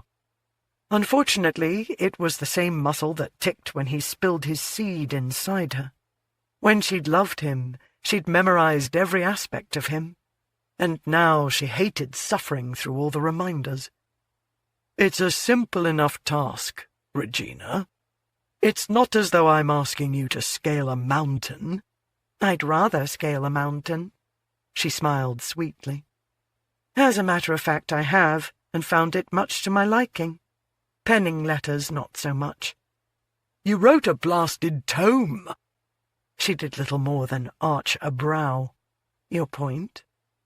A corner of his mouth hitched up, creating the solitary dimple that had always fascinated her. Once she would have pressed a kiss there. She suspected a change in tactic was coming, a cajoling mayhap, since she wasn't conceding to his demands. You do realize your gent's prowess, along with your not-so-subtle hints Lord K is in fact based upon me, is making me somewhat... legendary. She had unfortunately misjudged that aspect of it. Completely unfair. You're viewed as a hero and me as a harlot. That is, if the lady of the tale was based upon me, which she is not. She is purely a figment of my imagination. He took 2 long strides away from the fireplace, so if he stretched out his arm and she leaned forward the smallest fraction, his long tapered fingers would be able to graze along her cheek. So you wouldn't do anything Lord Kay asked of you? Once, perhaps, but no longer. Hot anger began pouring through her, and she was surprised he didn't see sparks shooting out of her ears. It was so like Knightly to lure her in, to be so easy to talk with, to make her forget he was a scoundrel extraordinaire, to make her believe his promises of a lifetime of love and happiness. Do you not understand you are the villain? You used your charms to seduce an innocent into falling in love with you, in giving to you everything she held dear without remorse or shame. Then you deserted her, left her to suffer her shattered heart alone. Now be gone, and leave me in peace. She turned for the door. If you didn't want me in your life, you wouldn't have written the book in such a manner that it couldn't escape my notice. She swung around. I wrote the book to exorcise the last remnants of what we had that continued to plague my hopes and dreams, and it worked. Every word dripped with the loathing I hold for you. Every sentence scored you from my heart. Every paragraph bludgeoned my soul. Every passage served as a reminder of the fantasy you created for us, a love that did not truly exist. I poured every memory of you onto paper until not a single one holds sway over me any longer. I require no apology, no explanation, no repentance from you. You are no longer my reality. I don't think of you, dream of you, or yearn for you. I am free of you, utterly and completely. Good day, my lord. Spinning on her heel, she walked out as regally and with as much dignity as she could muster, before he could decipher that every damned word had been a lie. Because instead of walking away, she'd very much wanted to walk toward him, and straight into his arms. Stupid, silly girl. Chapter 6. I want to lay you down on the grass and have my way with you, he whispered seductively, his breath a rush of heat against my ear. I imagined how wonderful it would feel to have the cool green against my back and the fire of his flesh pressed against my bosom. Anonymous, My Secret Desires, a Memoir. June 12th, 1875. Regina seldom received invitations to balls, not since her father's death a little over a year earlier, not since he was no longer present to throw his influence around in order to secure them for her. As a matter of fact, she was rather certain his heir, her half-brother, had let it be known he wouldn't attend any affairs to which she'd been invited, and would look unfavourably upon anyone who extended an invitation to her. The Duchess of Thornley, however, as an infant left on the doorstep of a baby farmer, was not one for playing political games or being intimidated. Regina had met her 2 years earlier, when her father, in spite of his failing health, had brought her to the Thornley ball. After she'd returned from the continent, he'd set about once again striving to find her a protector. If not for Ariana, Regina would have dissuaded him, but she'd also known he could more peacefully leave this world if he was providing her with resources. She was not fool enough to refuse an invitation that arrived at her door, especially when it might provide an opportunity for Viscount Chidding to pursue his courtship of her in a more public setting. Hence, this evening she was at the well-attended affair, speaking with Lady Rosemont, the Duchess's sister, and wife to the Earl of Rosemont, and Lady Aslin, who had married Mick Truelove, the Duchess's brother. "Fancy, you own a bookshop, for goodness sake," Lady Aslin was saying to her sister by marriage. "How can you not obtain a book I want to read?" "Aslin, no copies are to be found anywhere. Before I could get word to my shop manager that I wanted some put aside for us, she'd already sold all our copies of my Secret Desires. Honestly, this book has unexpectedly taken the country by storm. I've spoken with the publisher, and he's assured me he will print more, once it's safe. Safe? Fancy glanced around before revealing in a lowered voice, "He fears being arrested for printing obscene material." Regina refrained from rolling her eyes. Through her solicitor, she'd already been informed of the publisher's concerns. They were barely 2 months in, and it would be the 5th printing. Apparently he'd grossly misjudged the book's potential popularity, and if he'd not been arrested yet, surely he was not in any true danger of being so. Perhaps he was merely sharing non-existent fears in an effort to add to the story's mystique, so more people were clamouring to read it. "How obscene is it?" Aslin asked. "Not very," Regina answered without thinking. "You've read it, then?" Fancy asked.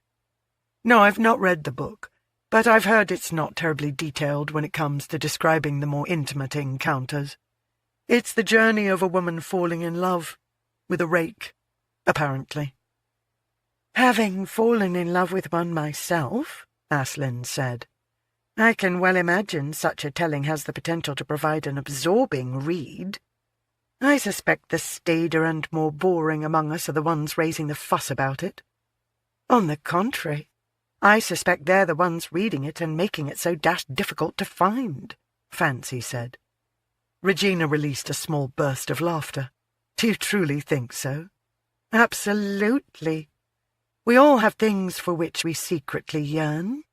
Books open worlds to us, and a person shouldn't be made to feel ashamed of their reading choices." "I quite agree."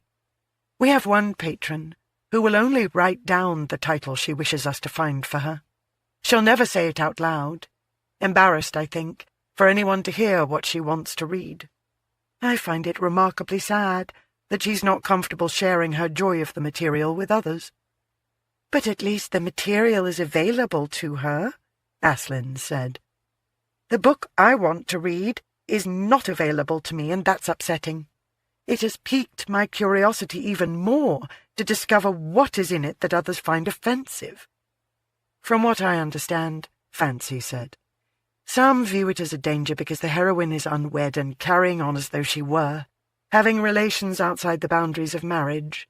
As you are well aware, among proper society, that sort of behaviour is not to be tolerated. Some fear the book might encourage people, in particular single ladies, to engage in illicit liaisons. People aren't supposed to murder either," Regina said. "But no one is shouting, 'Oh, the obscenity of it,' when it comes to detective novels." "I'd never thought of it that way," Fancy said. "Can you imagine how my brother Beast would react to having the detective novels he pens banned? I dare say he'd have a word or two to say about that once he finally takes his seat in the House of Lords." "I am more intrigued than ever," Aslin said. "Fancy, you absolutely must secure me a copy. I shall speak with the publisher again. Perhaps he has one hidden away somewhere. If not, well, I do know of some shops that sell that which is not to be sold." "Are you referring to an underground market?" Regina asked. "Quite. I don't dabble in it. My family has worked too hard to earn respectability, and I have no desire to have my shop invaded or torn apart by a well-intentioned constable, or whoever is charged with enforcing these laws." "Any destruction of your property would be such a shame," Aslin said. "It is the loveliest shop, and so welcoming. Have you ever visited Regina?" "I've not, but have decided I must in the very near future." "I'm hardly ever in the bookshop these days," Fancy said. "But if you let me know when you're coming, I'll make a point to be there." Regina smiled. It was so lovely to have friends. She wished she'd known these ladies when she was younger. They were incredibly accepting, but then she'd yet to meet a true love who sat in judgment of anyone. "You're so very A warm sensation settled along the nape of her neck, causing the fine hairs to shimmer pleasantly. and she knew who had quietly approached, even before he spoke.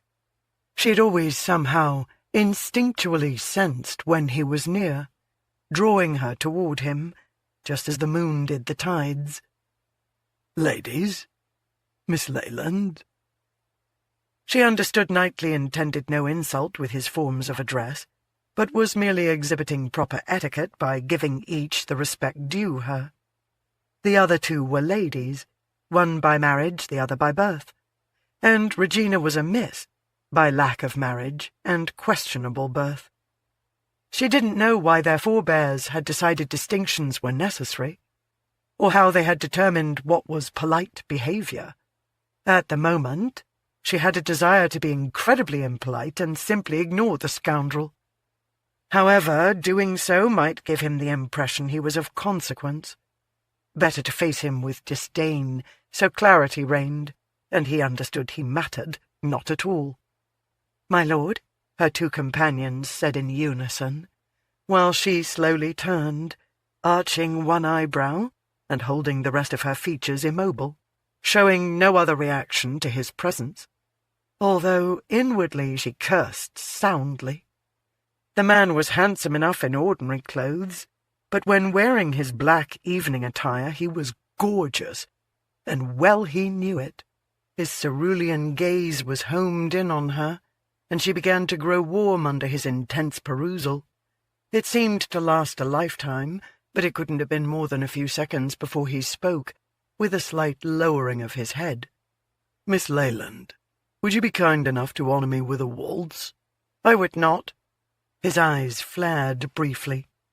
Obviously he'd not been expecting her to rebuff his invitation, especially in view of witnesses.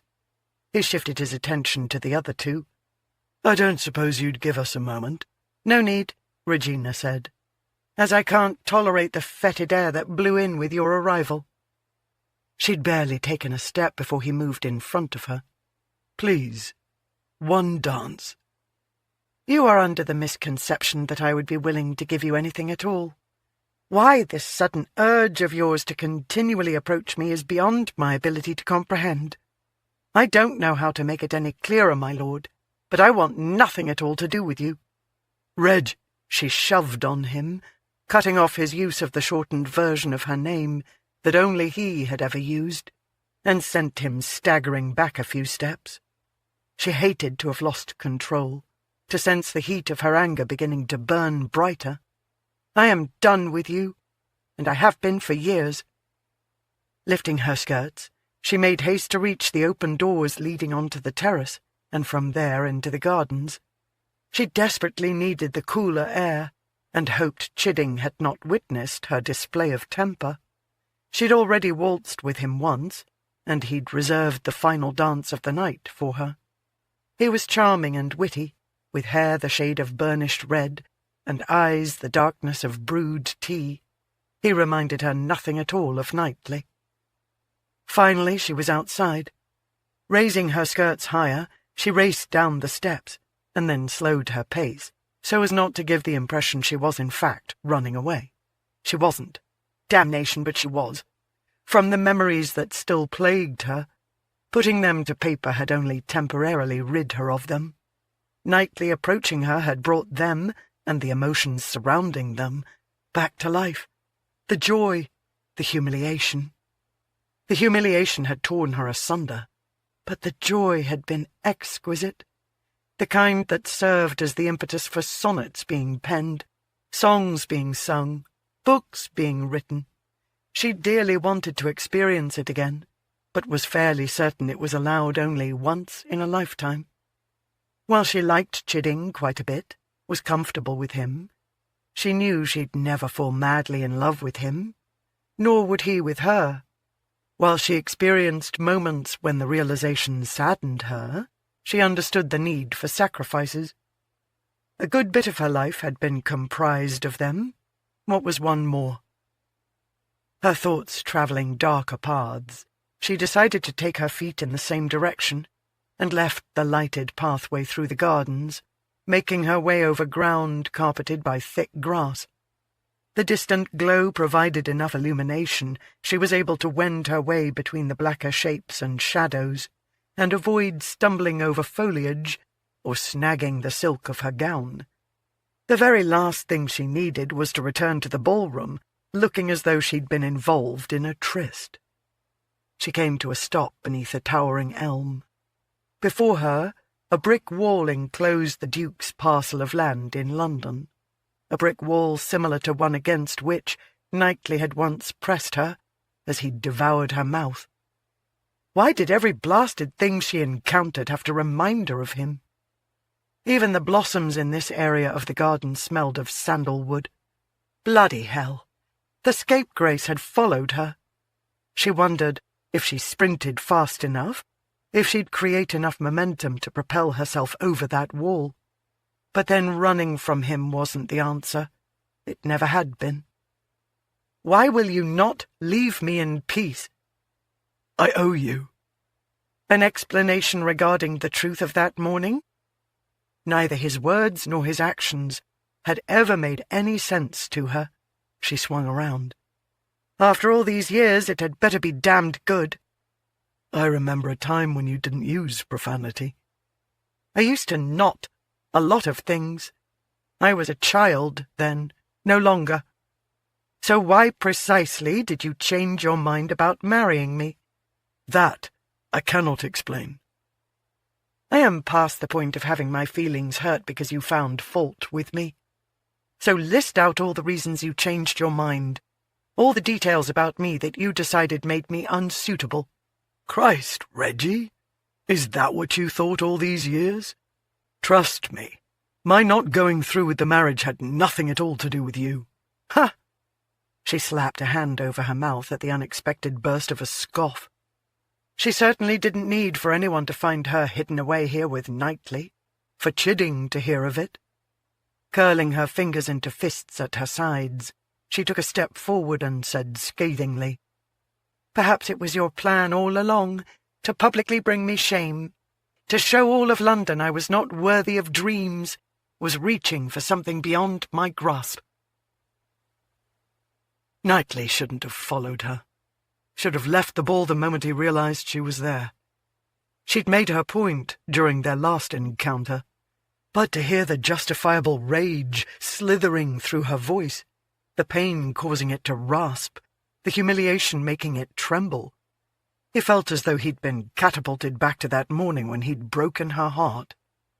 She, too, was there again, bombarded by all the emotions that should have been absent that day. The years had brought her no solace, hadn't washed away the memories or caused them to fade. He hated how she continued to suffer. If only he could have spared her the cruelty of being caught in the web of deceit that unceasingly held fast to tear at them. He needed to free her, and he knew of only one way to accomplish that task. In the darkness it would be easier to face the past, to explain to her, when she was lost to the shadows, how he would make everything right. He couldn't undo what had transpired that day, but by God, he could make it right for her, just as he'd made it right for another. "I unexpectedly learned something about myself, and I knew with me you would never achieve true happiness.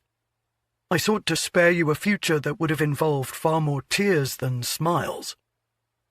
"Well, if that's what you considered sparing me, then you're correct. I would not have remained happy with you." In spite of the fact that he couldn't see her clearly, he was very much aware of her penetrating perusal of him. "What did you learn of yourself? That you're a coward?" He couldn't help it. He grinned. He'd thought her formidable before, but she was more so now.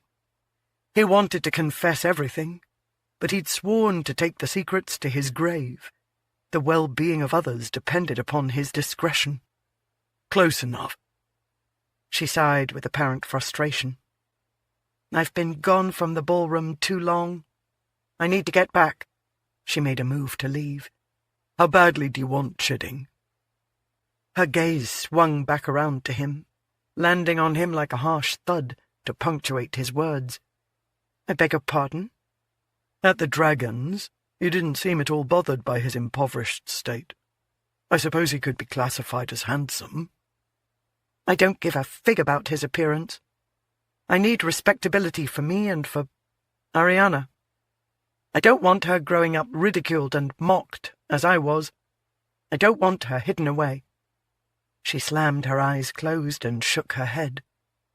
I realize that is precisely how she is living now. Her secret. The staff is exceedingly loyal. They won't betray her. But as you witnessed, she is of an age where she tends to get into mischief and rebels against the boundaries I have set for her. Opening her eyes, she met his gaze straight on. In spite of his impoverished state, Chidding's reputation is unblemished. He amassed debt, striving to keep his estate maintained. I find him quite admirable. The few times we've been together, he's been kind, hasn't attempted to take advantage. She rolled her eyes. We haven't even kissed yet. And I don't know why the bloody hell I'm telling you any of this, when it most assuredly is none of your concern. I can deliver him to you. She growled, and he was reminded of a dog straining against its tether. I don't need your interference. I don't need you.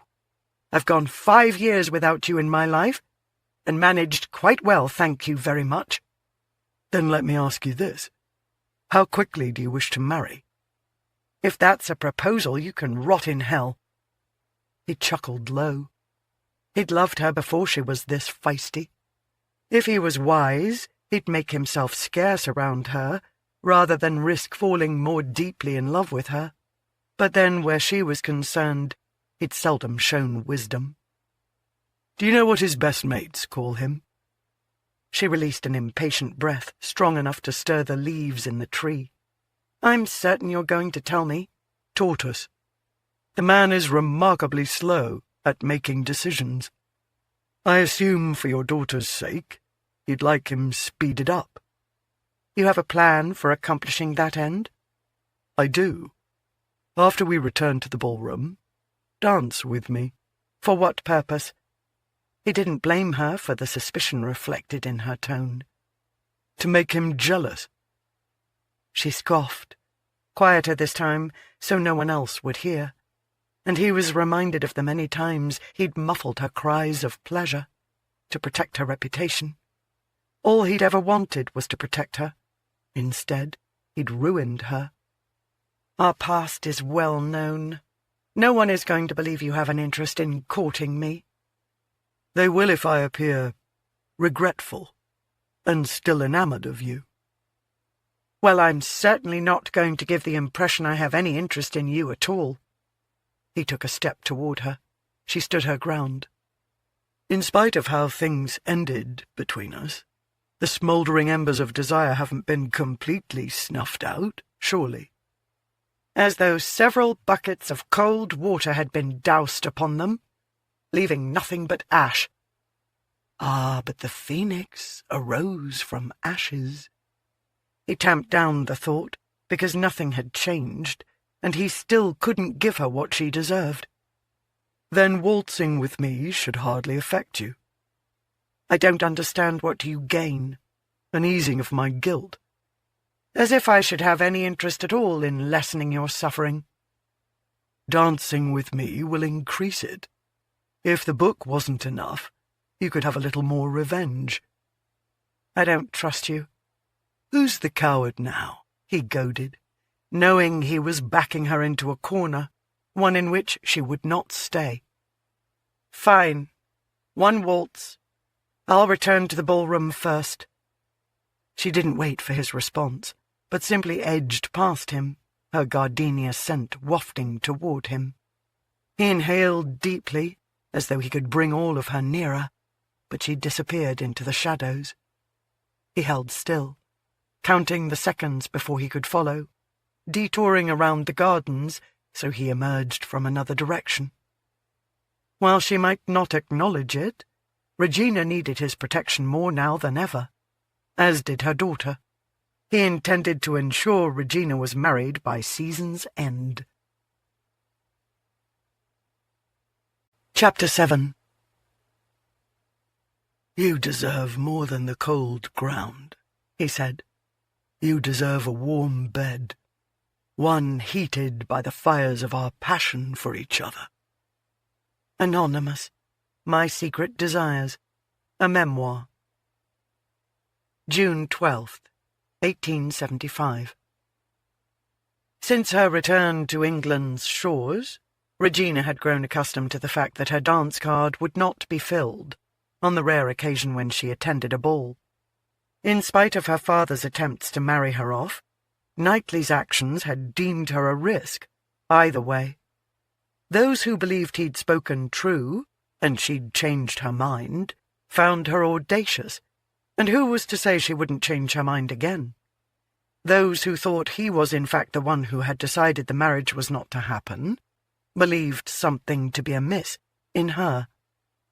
In spite of her manner and yearly income, she was considered soiled goods. It was a descriptor with which she'd never argued because it was the truth. Ariana was proof of it. To claim she was pure and then to prove otherwise to a man who intended to ask for her hand would only serve to ensure he didn't propose, would label her as a deceptive wench. Hence, she'd learned to pick her battles. She should have chosen the one with Knightly in the garden, should have fought with more determination to win. Instead, she had lowered the flag. But that didn't mean he still wasn't in a position to lose. She would be irascible and unpleasant during their waltz, a direct contrast to how she would behave when she danced again with Chidding. Knightly had obviously observed her time with the Viscount. Had he been jealous? Was that the reason behind this elaborate ruse to get her to the altar with another man? Did he want to put himself in a position to spend time with her? To woo her? He couldn't really be interested in assisting her in her quest to achieve a more secure home life for Ariana. Could he? As for those smouldering embers of desire he'd mentioned, she'd see them banked. Most certainly she wasn't experiencing them. They were in her past, not her present. They were not the reason she kept turning her gaze toward the terrace doors, wondering when the devil he would emerge through them, so they could get their dance over with. Then she felt his presence at her back, and she wondered how long he'd been watching her. He stepped up beside her. "I didn't see you enter," she stated tersely. "I came in through a side door that led into the card room." "At least you're finally here. Let's get this done, shall we?" "The tune is a few stanzas in. We'll wait for the next one. It's a waltz as well." "Perhaps you could walk away then."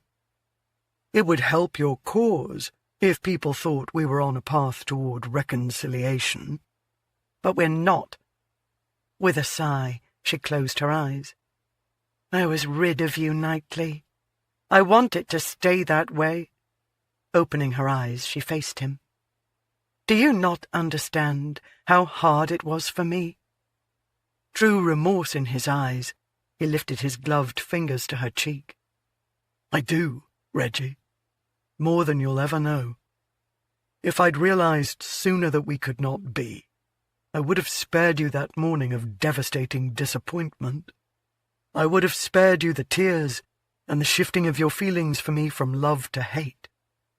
I can't undo the past, but I can ensure the next time you take a walk toward the altar, the right man will be waiting for you." Easing her face away from his touch, she shook her head. "I don't know how you can ensure the actions of another when you couldn't even ensure your own. Maybe he'll change his mind at the last minute as well." "He won't." "How can you be so bloody sure?" "Because I suspect my situation is quite unique." She was becoming irritated that he continued to speak in riddles. What had he learned about himself that made their being together impossible? The music drifted into silence, and he held out his hand. When her gloved palm touched his, she realized she'd been wrong. The embers hadn't completely died, and they gave a little spark, as though a soft breath had been blown upon them. But she was going to ignore them, deprive them of oxygen. However, it was terribly hard when he glided her across the parquet floor. Besides Chidding, she'd danced with a couple of other gents earlier, but no one moved as elegantly nor as smoothly as Knightly did. "Do you like the way I knotted my neckcloth?" he asked after a while. "Or are you trying to determine the quickest way to rid me of it?" She jerked her head up. He smiled. "I thought that would get your eyes on mine." "I agreed to dance with you, not to carry on a conversation, and certainly not to flirt." "You're more beautiful than you were 5 years ago. Maturity agrees with you." He was more handsome, with deeper lines in his face, but they were not lines cut by happiness or joy. She wondered what challenges had carved them, then cursed herself for wondering anything about him at all. "Was it difficult travelling through Europe alone?" he asked. "I had my maid with me." She tilted her head slightly, unable to prevent a small smile. "And I was rid of the termagant." He grinned. "Mrs. Dorset." "Indeed. Therefore no chaperone, which gave me a great deal of freedom. But more, I could be whomever I wanted. No one knew me. It was a chance to explore various aspects of myself, some I wasn't even aware existed. She'd discovered she possessed more inner strength than she'd thought possible." "How did your father react to the gift you brought him?" She didn't need clarification regarding the nature of the gift, nor did she like the way her heart softened toward him with the word he'd applied to Ariana. She had been a gift. From the moment Regina had realized she was with child, she'd felt immeasurable happiness. A bit afraid, but never burdened. She wondered if her own mother had felt the same, had been delighted at the prospect of having a child. She also wondered how she might have felt, seeing history repeat itself with her own daughter. There were times when Regina certainly would have welcomed the advice of someone who'd had a similar experience, although in some ways Regina was traversing uncharted ground, because her mother had at least had the support of the man she loved. He was overjoyed. She remembered his elation and the light that had sparked within his eyes. He'd been ill for a while by then, and the sight of Ariana had seemed to revitalize him, but only for a short time. His illness was such that nothing could prevent it from having its way with his body. My father believed every child was to be treasured, whether born within the bounds of a marriage or out of it. He spoiled her while he could, just as he did me. I wish only that he'd had more time with her, with both of us. But then I don't think we're ever ready for someone we love to be taken from us. You lost your mother at an early age, as I recall. Life is seldom fair, or without challenges. I do admire how well you face them. I don't want your admiration. I want your absence. I already regret agreeing to this waltz. That damned dimple appeared again. I shall strive to lessen the regret. When did Chidding first approach you? She supposed no harm would come from telling him. Shortly after my father passed, Chidding came to the residence and offered his condolences. Then 6 weeks ago, when my official mourning period ended, he returned and brought me a book of poems, read me some, in the garden. It had been a lovely day, heralding the completion of spring, the start of summer. Flowers had been in bloom. Birds had been twittering in the trees. A slight breeze had cooled the air and toyed with her hair, working a few strands free of their pins. Chidding had slowly, cautiously tucked them behind her ear, and then blushed. She couldn't imagine Knightly's cheeks turning pink with embarrassment. Certainly she'd never seen them do so.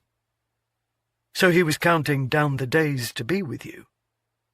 That assessment seemed rather melodramatic, and yet it gave her a great bit of satisfaction to be able to reply.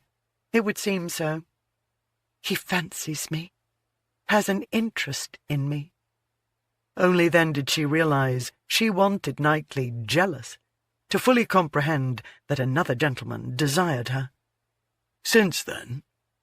We met at Hyde Park one afternoon and strolled along the grounds. You didn't tell him you prefer riding through the park?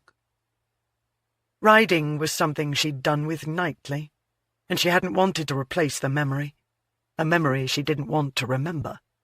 Nor had she wanted the opportunity to compare the two men, because she'd known her heart would find Chidding lacking.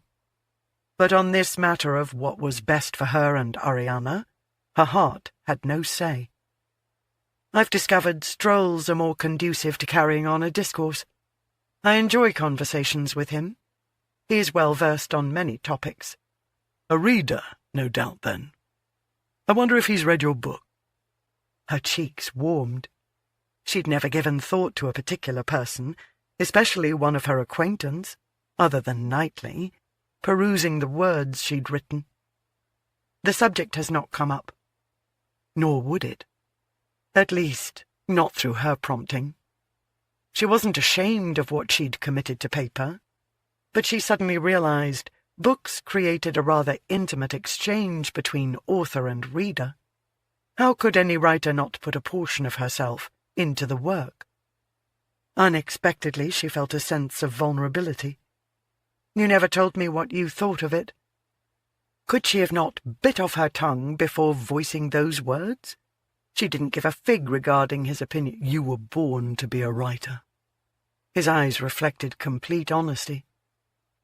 You made me feel what those characters were experiencing. The fact that I had actually lived through the moments had no bearing on the sensations that swept through me. I was enthralled. You write with an honesty few have the courage to emulate, although you did change the conclusion of our tale. I wanted you identifiable, not myself. And who is to say that you never abandoned a lady at a railway station after promising to run off with her? He studied her for a long moment. I felt every crack running through her heart as it was crushed by his betrayal. You should have put your name on the book. Considering the reception it has received from some, it's probably best I didn't. Especially she didn't know how Chidding might feel about it. Besides, you once told me you were an anonymous partner in some of your investments. Where's the harm in a bit of mystery? It might have added to the book's popularity, as people strive to determine the identity of the author, or Lord K. If I may be honest, they seem more interested in knowing exactly who that character is than anything. You made him an extremely appealing fellow, until the end when the truth of him, as you saw it, bears out. I don't think the truth of him could be viewed in any other way. He showed no honour or decency when forsaking her on a cold winter's night. She'd also altered the months during which the story occurred, so they didn't match their time together exactly. I've begun penning a sequel, in which I will reveal his demise. He grinned broadly, and she remembered how she'd once lived for those smiles. Something horrible, I wager, painful and slow. You'll want him to have ample time to experience true and deep remorse, to recognize the error of his ways, and to know he hasn't time to right his mistakes. Is that what you're doing now? Attempting to right your mistakes? He grew somber. Sometimes we're faced with an impossible choice. As if she didn't half know that. Chidding would be such a decision. Giving up the chance to experience another grand love in favour of ensuring her daughter would be more accepted by society than she. Do you ever regret the choice you made? Only in that it hurt you.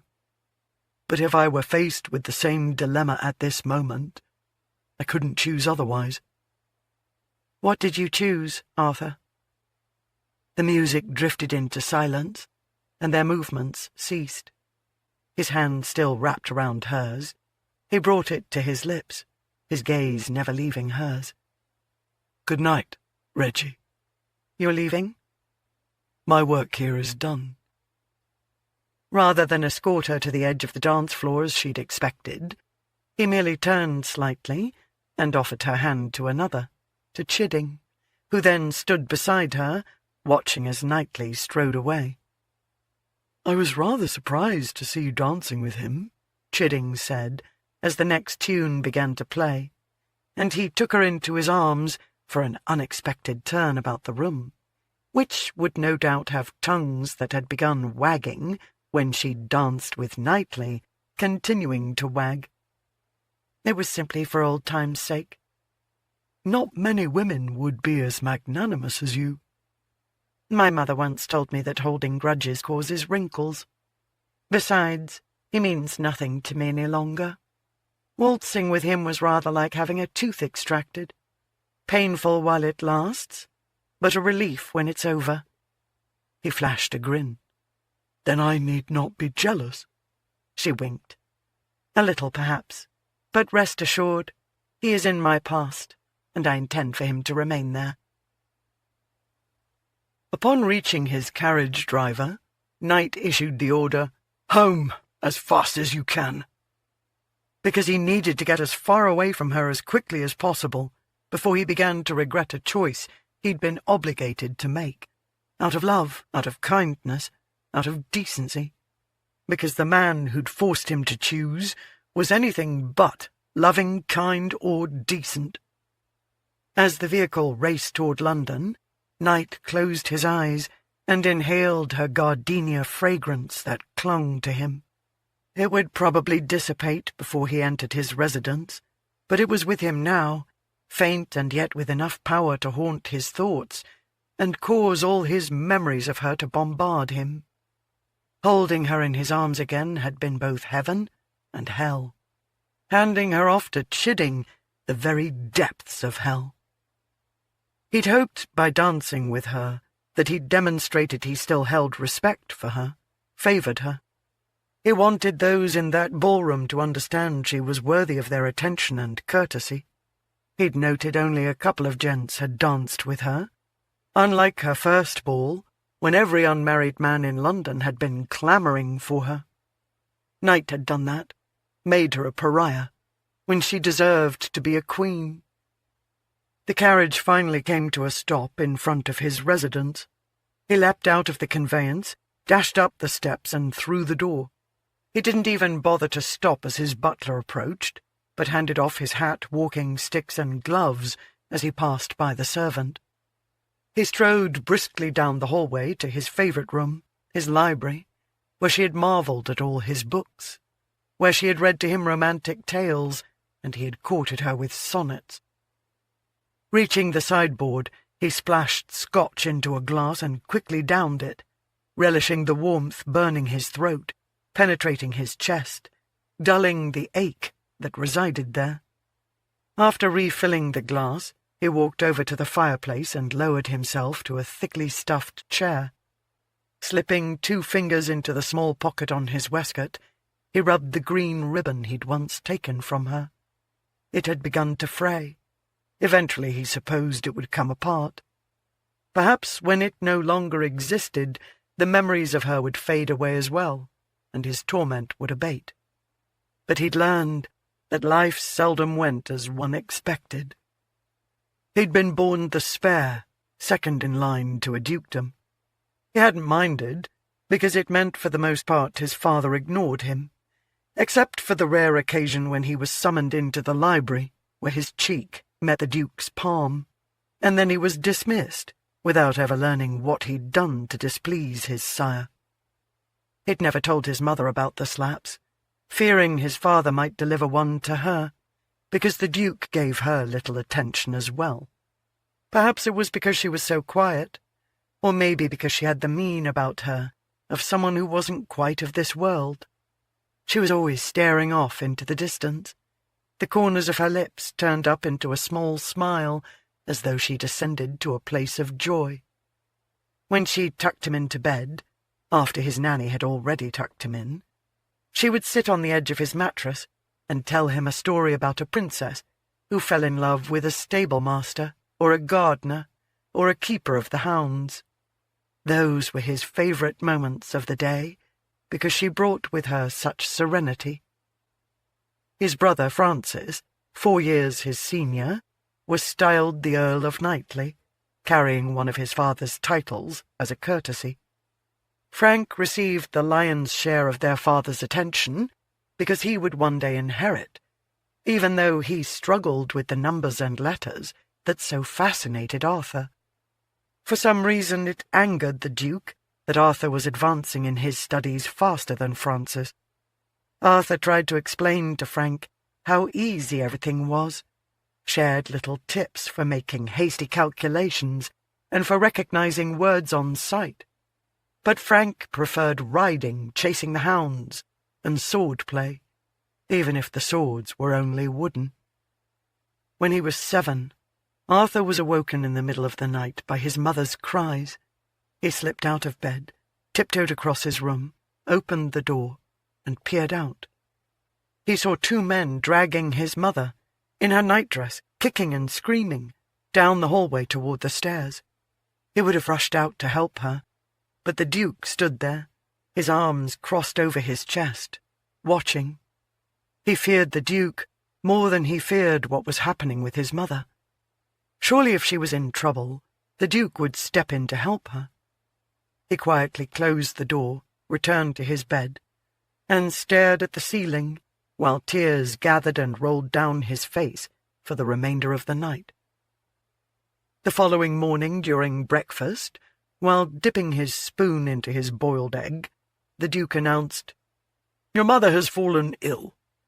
You'll not be seeing her again."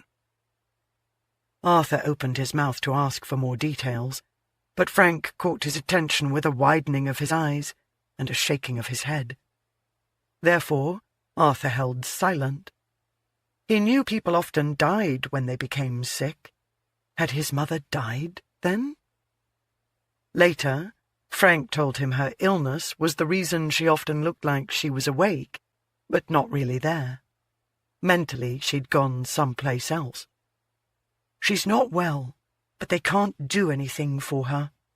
It's her mind, you see, but it's not something to be talked about." He didn't see, nor did he ever again talk about it. When he was 16, his life took another drastic turn.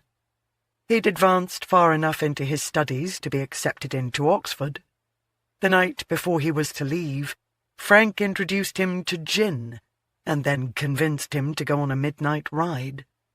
Galloping over the moors with abandonment and recklessness, urging his horse to jump over stone walls, Frank eventually lost his seating, tumbled from his mount, and broke his neck. The heir apparent was dead. Long lived the new heir apparent, Arthur Pennington, styled the Earl of Knightly. "It should have been you," his father had grumbled the morning Frank was laid to rest in the family crypt on the ducal estate. "Why couldn't it have been you?" Arthur wished it had been. For so many nights, so many days, he wandered around Oxford, much as his mother had roamed through the house, in an absent sort of state. He didn't want to be an earl, didn't want to be a duke, but the law didn't allow his father to replace him. It didn't allow Arthur to turn his back on his responsibilities. One night, however, he decided if the Duke wanted nothing to do with him, he would have nothing to do with the Duke. He would study even harder than he had in the past. He would make his own way in the world, earn his own money, accumulate his own wealth, have his own residence. He would ask nothing of his father ever again. Then he met 3 chaps who also wanted to be independent of their fathers.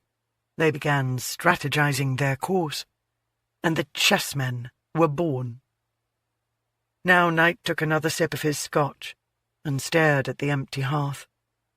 As much as he trusted the chessmen, there were things he hadn't told them, things he'd done that he couldn't bring himself to voice aloud, things of which he was guilty, things he needed to make right.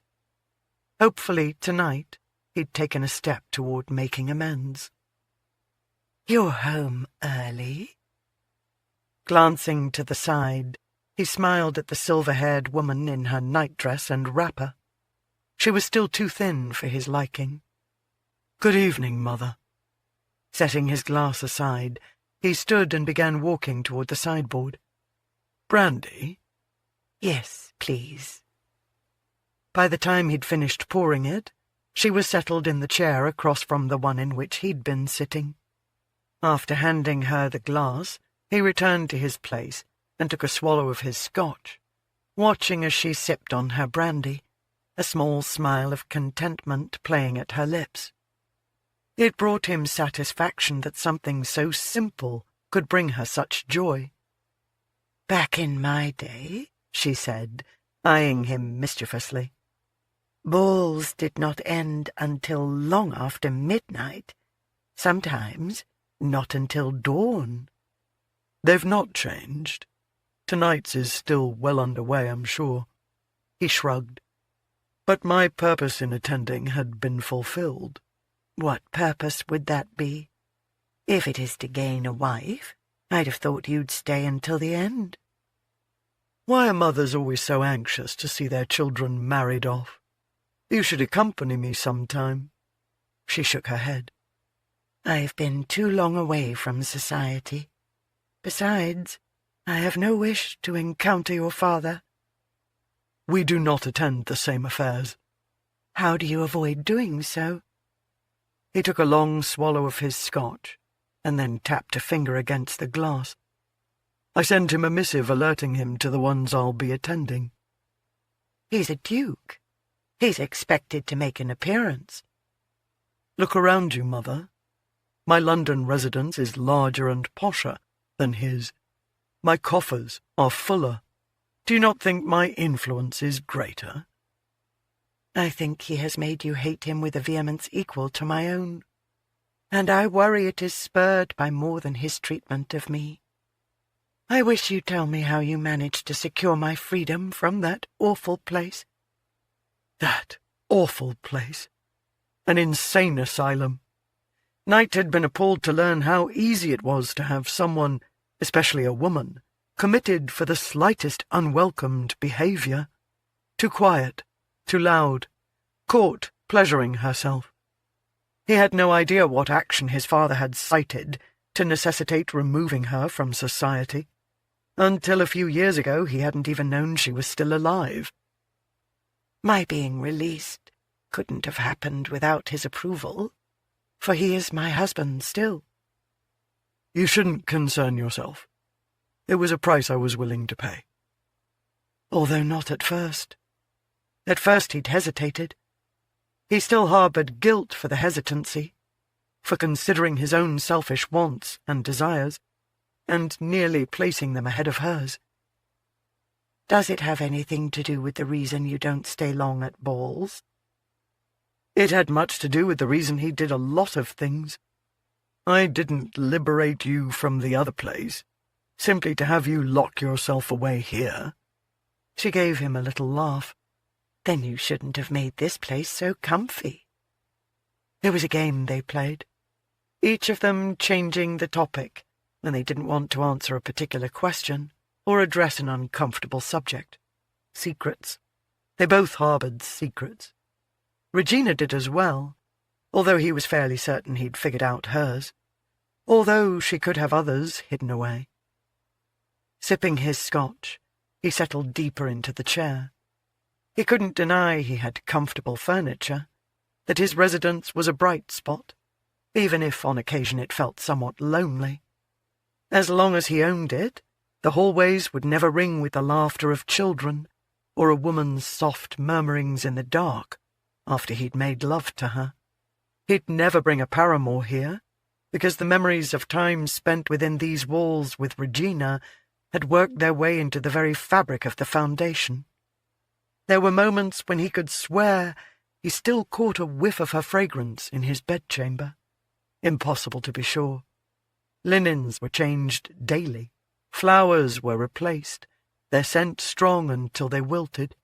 Furniture was polished, floors were scrubbed. Nothing of her could possibly remain after all these years. Yet he couldn't enter a single room without thoughts of her greeting him. He wondered if Chidding would one day claim the same, if memories of her would encompass his life.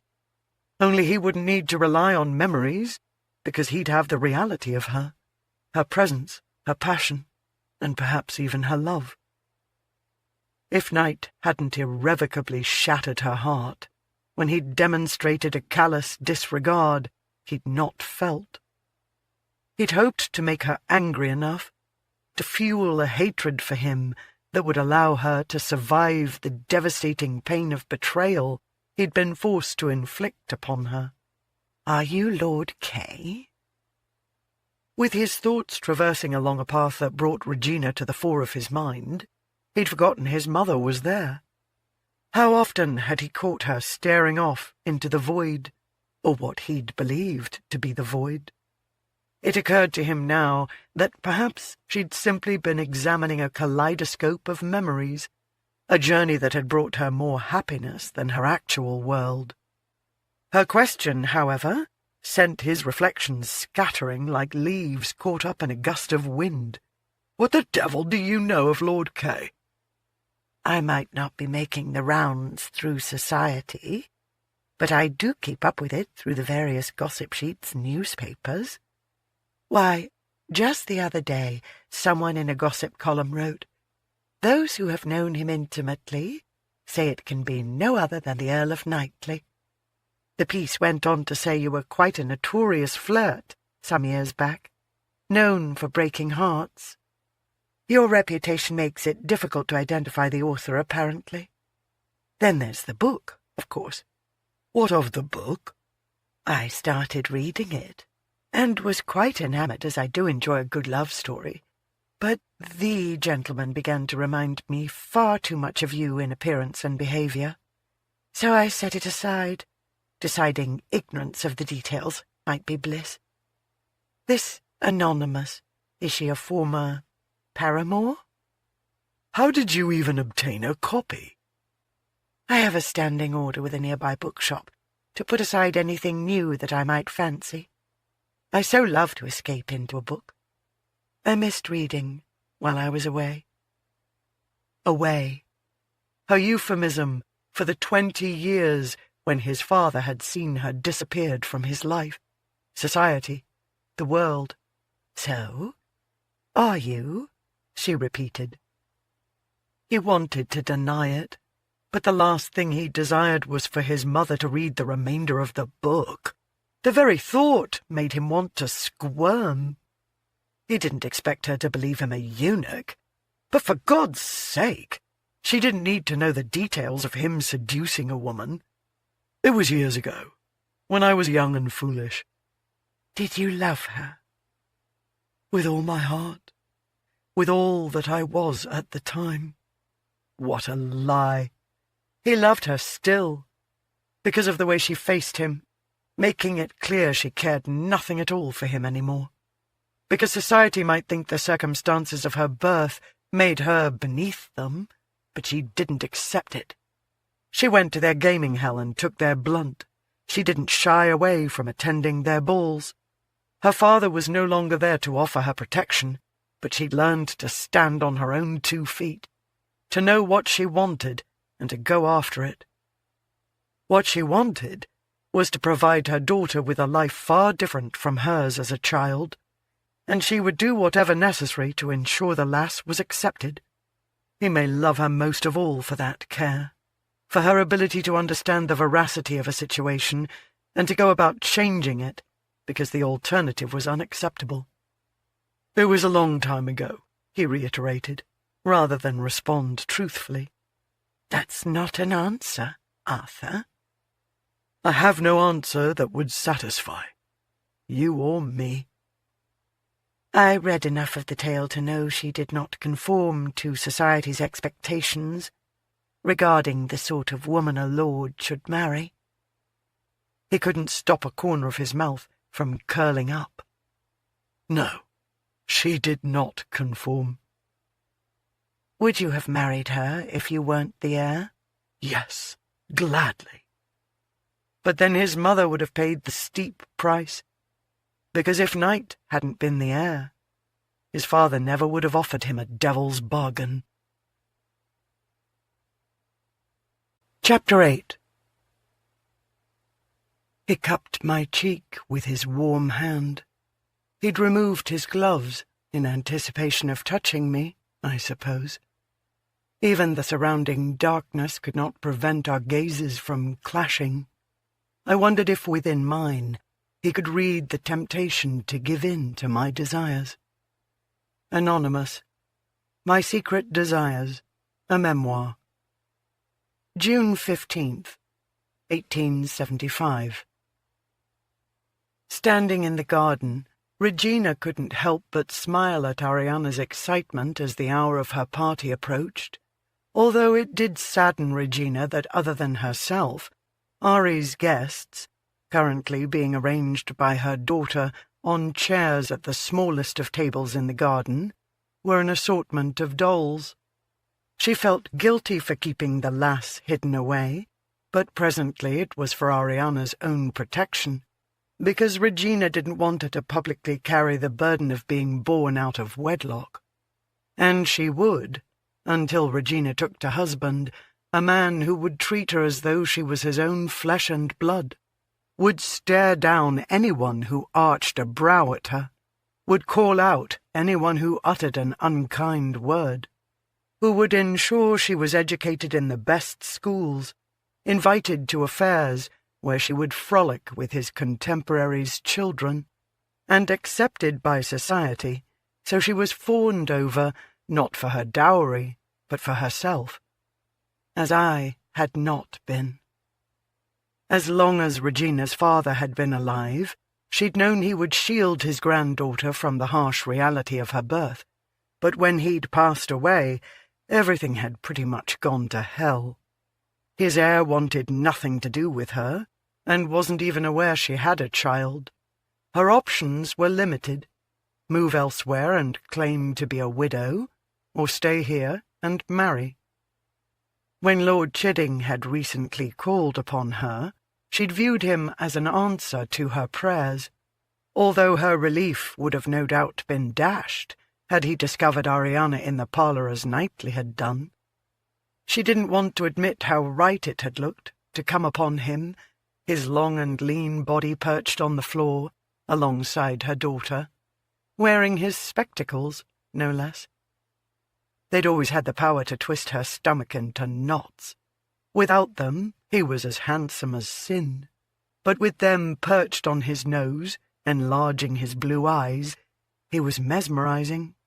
A sage who knew all the answers, a wise man who would never be taken for a buffoon, someone to whom she could bare her soul and her body. She'd revealed both to him, and he'd taken them with such care and treated them so tenderly that she'd dared to hand over her heart, without fear of rejection or being made to look the fool. He'd filled her with the sort of joy designed to make her feel she would simply float through the remainder of her life without troubles or worries, until he'd burst the bubble of her happiness, and she'd crashed back to reality, bruised and broken. The wounds had managed to heal until he'd danced with her at that damnable ball. She'd felt the remnants of the injuries striking again, but they'd hurt even more than when freshly inflicted, because they'd been accompanied by an intense yearning to have him in her life once more. Had he been correct? Had she written the book to entice him from the periphery of her existence, back into the centre of it? No, she didn't want him there. Even if being swept over the floor by him had been like rushing through a roaring fire, while waltzing with Chidding had been like walking through cool ashes. Chidding was not exciting. He'd never set her heart to thundering, but he was reliable.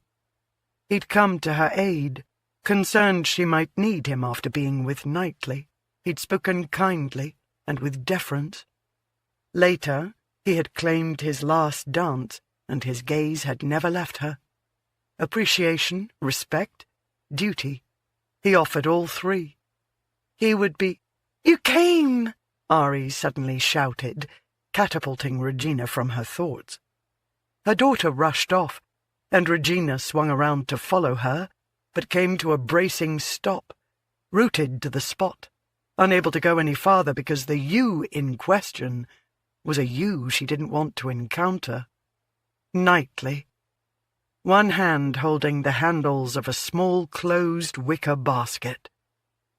His strides were long and confident, but he came to a halt just as Ariana reached him, wrapped her arms around one of his legs, and gazed up at him adoringly. Regina had forgotten how easily he could charm any female. "What the devil are you doing here?" she asked smartly. He had the audacity to bestow upon her one of those devastating smiles, while reaching with his free hand into his coat, before extending a slip of paper toward her. "I was given an invitation." She didn't have to grab it from him in order to view Ari's familiar scrawl and swirls. When she didn't take it, he tucked it away and looked down at her child as though she was comprised of the moon and stars. "I have something for you." He lowered himself to one knee, a knight paying homage, which was exactly what she'd thought when he'd done the same for her, before asking her to honour him by becoming his wife. The memory had her sucking in her breath, the warmth and hope in his eyes, the love, or what she'd mistaken for love, with which he'd watched her, had convinced her that happily ever afters occurred outside of fairy tales. Clapping while dancing on her toes, Ari asked, "What is it?" He folded down the handles and tapped the wooden top. "Open it and see." But Regina didn't need for it to be opened to hear the scratching or light whining. She wanted to snatch the basket away, knew it would make her daughter fall in love with him as easily as her mother had, but she didn't have it within her to deny her child this small measure of happiness, when only a few minutes earlier she'd been lamenting the absence of any guests with the ability to move themselves around. Her throat clogging with unshed tears, she watched as Ari's tiny fingers took hold of the lid and slowly, carefully lifted it. Then a black nose, large black eyes, and brown fur were poking out. Ari's eyes widened with her delight as Knightly took hold of the lid and dropped it all the way back. "A dog?" She looked at her guest. "Who does it belong to?" "You, Moppet. Happy birthday." Ari jerked her head around to look at Regina. "Mum?" 1,000 questions were encapsulated in that one word that ended on an unsure note. "It's a gift, Ari. It's all right to accept it. But do thank the gentleman."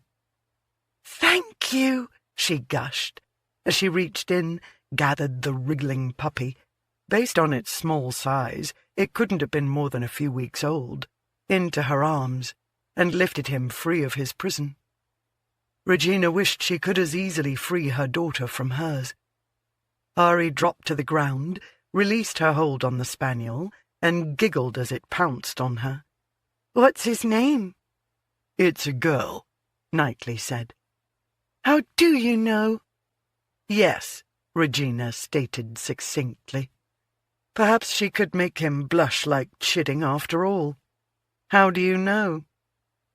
But then, of course, anything associated with sex or bodies wasn't going to make the Notorious Lord Knightly blush. He merely flashed an all-knowing grin, the bugger. "She told me as we journeyed here. We spoke of all manner of things. Her name can be whatever you want it to be, sweetheart." She wanted to scold him for using that endearment with her daughter, and yet it was innocent enough, even if it brought pain in ways it shouldn't. A reminder of all the times when Ari would not hear her father, gifting her with special names. Ari looked up at her. "Mum? We'll discuss it while we're eating your cake." She kept her gaze focused on her daughter, but out of the corner of her eye she sighted Knightly unfolding that magnificent body of his. She'd gone too long without a man's intimate touch. Until that moment, she hadn't realized how much she needed another fellow to serve as a deterrent to wanting Knightly. He approached, his wonderful sandalwood fragrance wafting around her. "You can hire someone to care for the dog. I'll pay for it." "No need. We'll use it as an exercise in learning the importance of responsibility." "A lesson you no doubt think I never learned." "You obviously hadn't learned it 5 years ago." "How long before we leave the past behind us?" She raised a slender shoulder, dropped it. "Oh, 100 years or so." He chuckled darkly, as though he'd expected no other response from her. "Can we not at least call a truce for today? For her sake?" "I can't believe you came. She's nothing to you," she whispered harshly. "She's something to you." "God." She buried her face in her hands, moved her palms up, and pressed the pads at the base of her thumbs to her temples. "Your smooth words no longer have an effect on me. Don't you dare hurt or take advantage of her, Knightly, else I shall see you destroyed." Her words carried utter conviction, and he didn't seem surprised by them either. "Was I to ignore her summons? Would a rebuff not have caused her harm?" "She's only 4. I doubt she even remembers inviting you." "How could I be sure? Better to err on the side of caution, don't you think?" She didn't know what to think, except that her daughter appeared remarkably happy playing with a bundle of fur. Regina had wanted to put off getting her a dog until they were situated with a secure future, just in case whomever she took to husband wasn't fond of pets. But as it would no doubt be her dowry responsible for causing him to propose, she supposed she could have a say in whatever menagerie accompanied them to their new home. And if they happened to reside here, well, Regina would certainly reign over the household and all its occupants, furry and not, then. "You should have checked with me before bringing that creature," she scolded. "You'd have said no." He leaned toward her, mirth dancing in his eyes. "She'd already told me she had to wait until she was 6. "I'll not have you being a bad influence upon her." "What about upon you? Could I be a bad influence upon you?" "Your days of having any influence upon me are behind us." "Is that a challenge?" "If it were, are you cruel enough to accept it?" She knew the answer before she'd asked the question. Or at least, she'd once known the answer. The man she'd previously assumed him to be, the one with whom she'd fallen so desperately and maddeningly in love, had not shown a scintilla of cruelty until the morning they were to wed. Why then? How had she so vastly misjudged him? His jaw taut, he looked at her daughter gathering grass stains upon her skirts, the ribbon holding her hair back loosening as she tumbled about with the rambunctious pup. "No," he said quietly, but it was as though the word travelled through the distance of years to reach her. Chapter 9. June, 1870. It was not in his nature to be cruel, and yet he'd been given no choice except to be. Staring at the entrance to the church, Knight thought that with enough time, perhaps he could have determined another way out of this diabolical situation in which he'd been placed. But time didn't favour him.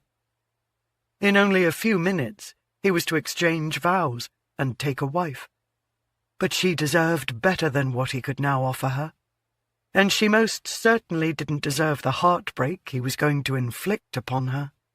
But again, he'd been given no choice. He couldn't ask her to give up legitimacy and respectability, not when she'd already lived 22 years without either. He couldn't ask her to sacrifice everything she desired and deserved, everything he could no longer give her. He'd always surmised, with enough coins in his coffers, he would obtain complete freedom from his father's influence, and yet the vile creature all of London knew to have sired him was more odious than Knight had ever given him credit for being. Over the years he'd made excuses for him, It couldn't have been easy to lose his firstborn son. But now he understood. The man possessed a depth of brutality that was unconscionable. One knight possessed no weapons to conquer.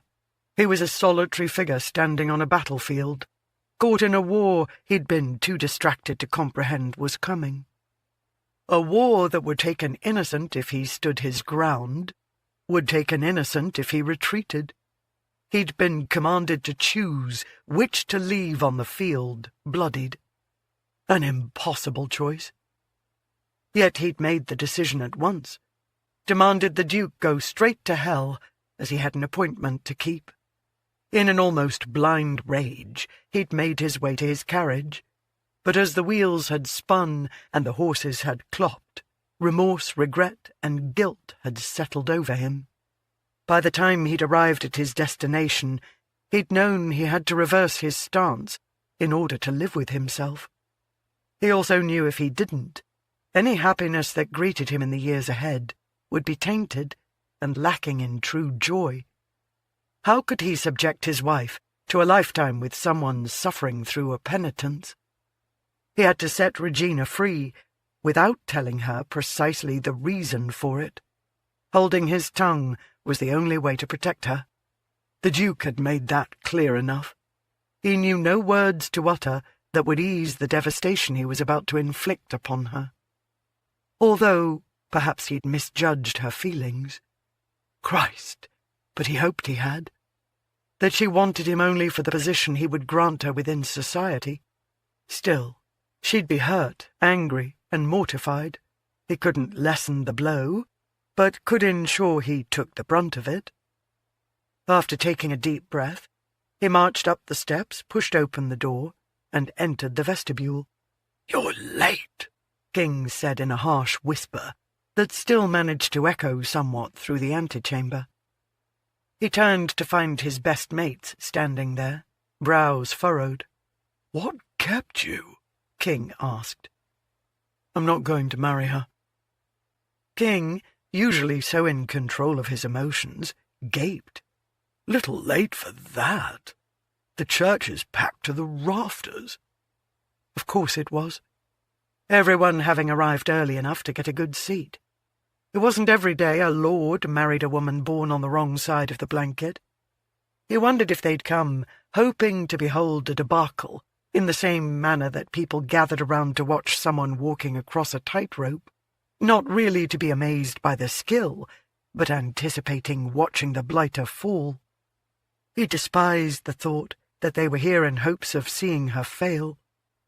And he was on the verge of giving them precisely what they'd come to witness. "Why the change of heart?" Rook asked. His heart hadn't changed, even as he could presently feel it growing cold and brittle. What of her heart? Would it shatter into 1,000 shards? Who would piece it back together? Surely someday someone would, and that man would be the luckiest on earth, and Night already despised him with every ounce of his being, even as he was grateful the man would have the power to bring her joy. "I came to the conclusion we wouldn't suit, at least not for the long term." "Yet you are dressed in your wedding finery, as though you intended to carry through on the matter." Damn Rook for noticing. "Hence the decision had to have been made on the way here." True enough, but Knight kept silent, his jaw aching from the clenching of it necessary to hold back the truth. "You're not prone to cowardice, but could you be experiencing simply a sane man's hesitancy at losing his freedom? A hesitancy that will pass when you catch sight of the lady walking up the aisle?" "My mind is set. If you'll excuse me, I need to have a word with her." He headed down the vestibule, rounded a corner into a hallway, and slammed to a complete stop at the sight of her standing outside of a door, talking in a low voice with her father. He didn't know where her maids of honour were. They were apparently girls with whom she'd gone to school. She wasn't close to any of them. Perhaps they were off somewhere tittering about their chances of landing a lord. Not that he cared. The fewer witnesses, the better. She must have sensed his presence, because she turned her head and delivered a brilliant smile capable of possibly melting his father's rock-hard heart. Her eyes were filled with warmth and mirth. "It's bad luck to see me before I enter the sanctuary." He was going to lay at her feet the worst, rottenest luck of all. "What the devil are you doing, Knightly?" her father asked. "You should be at the altar. It's time we got on with this matter." Everything within him screamed to spin about on his heel, grab his friends, and get to the altar. "Can you give me a moment alone with Regina?" The Earl glared at him, but his eyes softened when he glanced at her, and she nodded. Of course she'd agree. She was expecting a final declaration of love, a private vow, perhaps even a gift to demonstrate the depths of his feelings for her. Instead, he was going to destroy her, and how in the hell was he to live with that knowledge?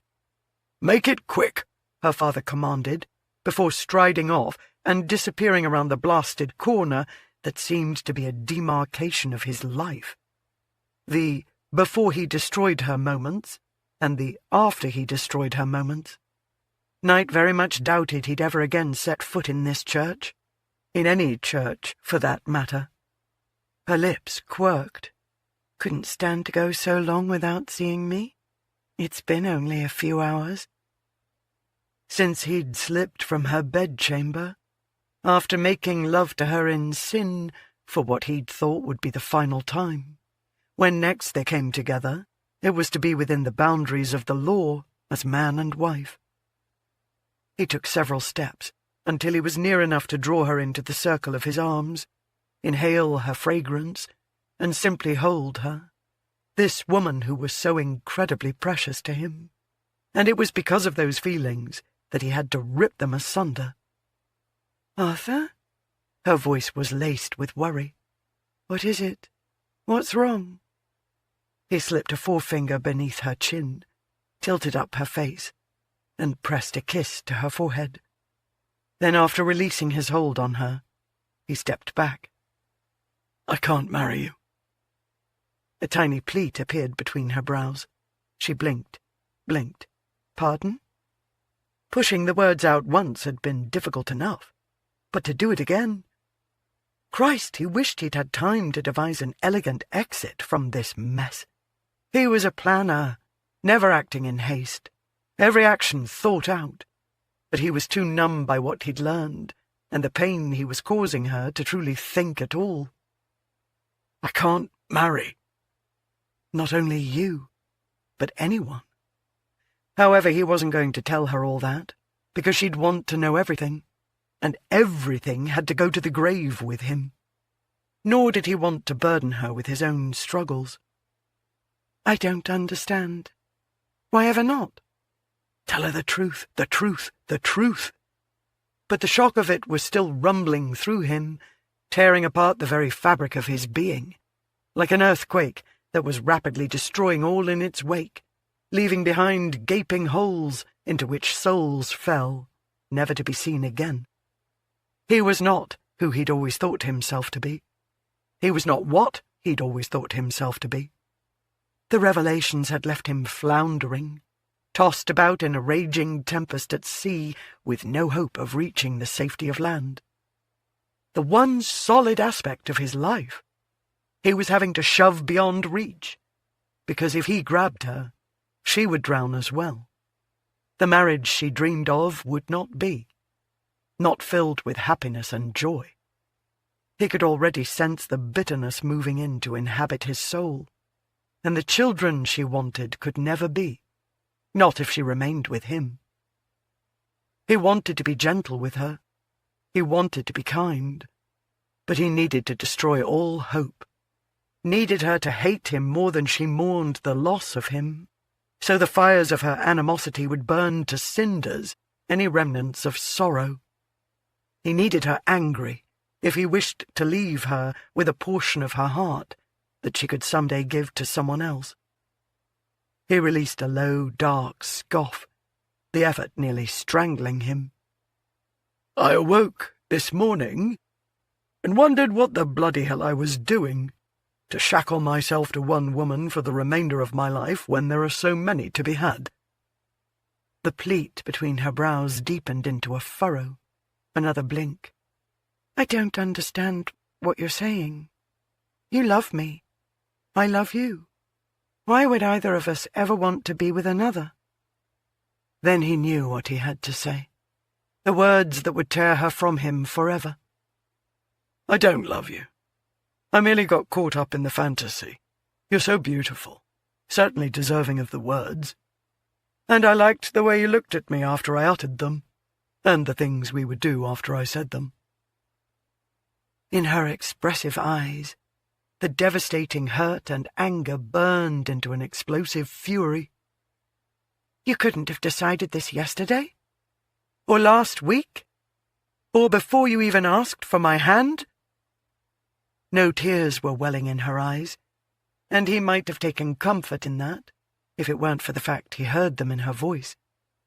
But the answer to her question was a resounding no, because the Duke he'd spent his early years striving to please had waited until he knew he'd inflict the most damage to his son's reputation, with no care at all for the agony and humiliation he'd caused this lovely woman, who was deserving of none of this, to reveal the truth of the matter and offer his damnable bargain.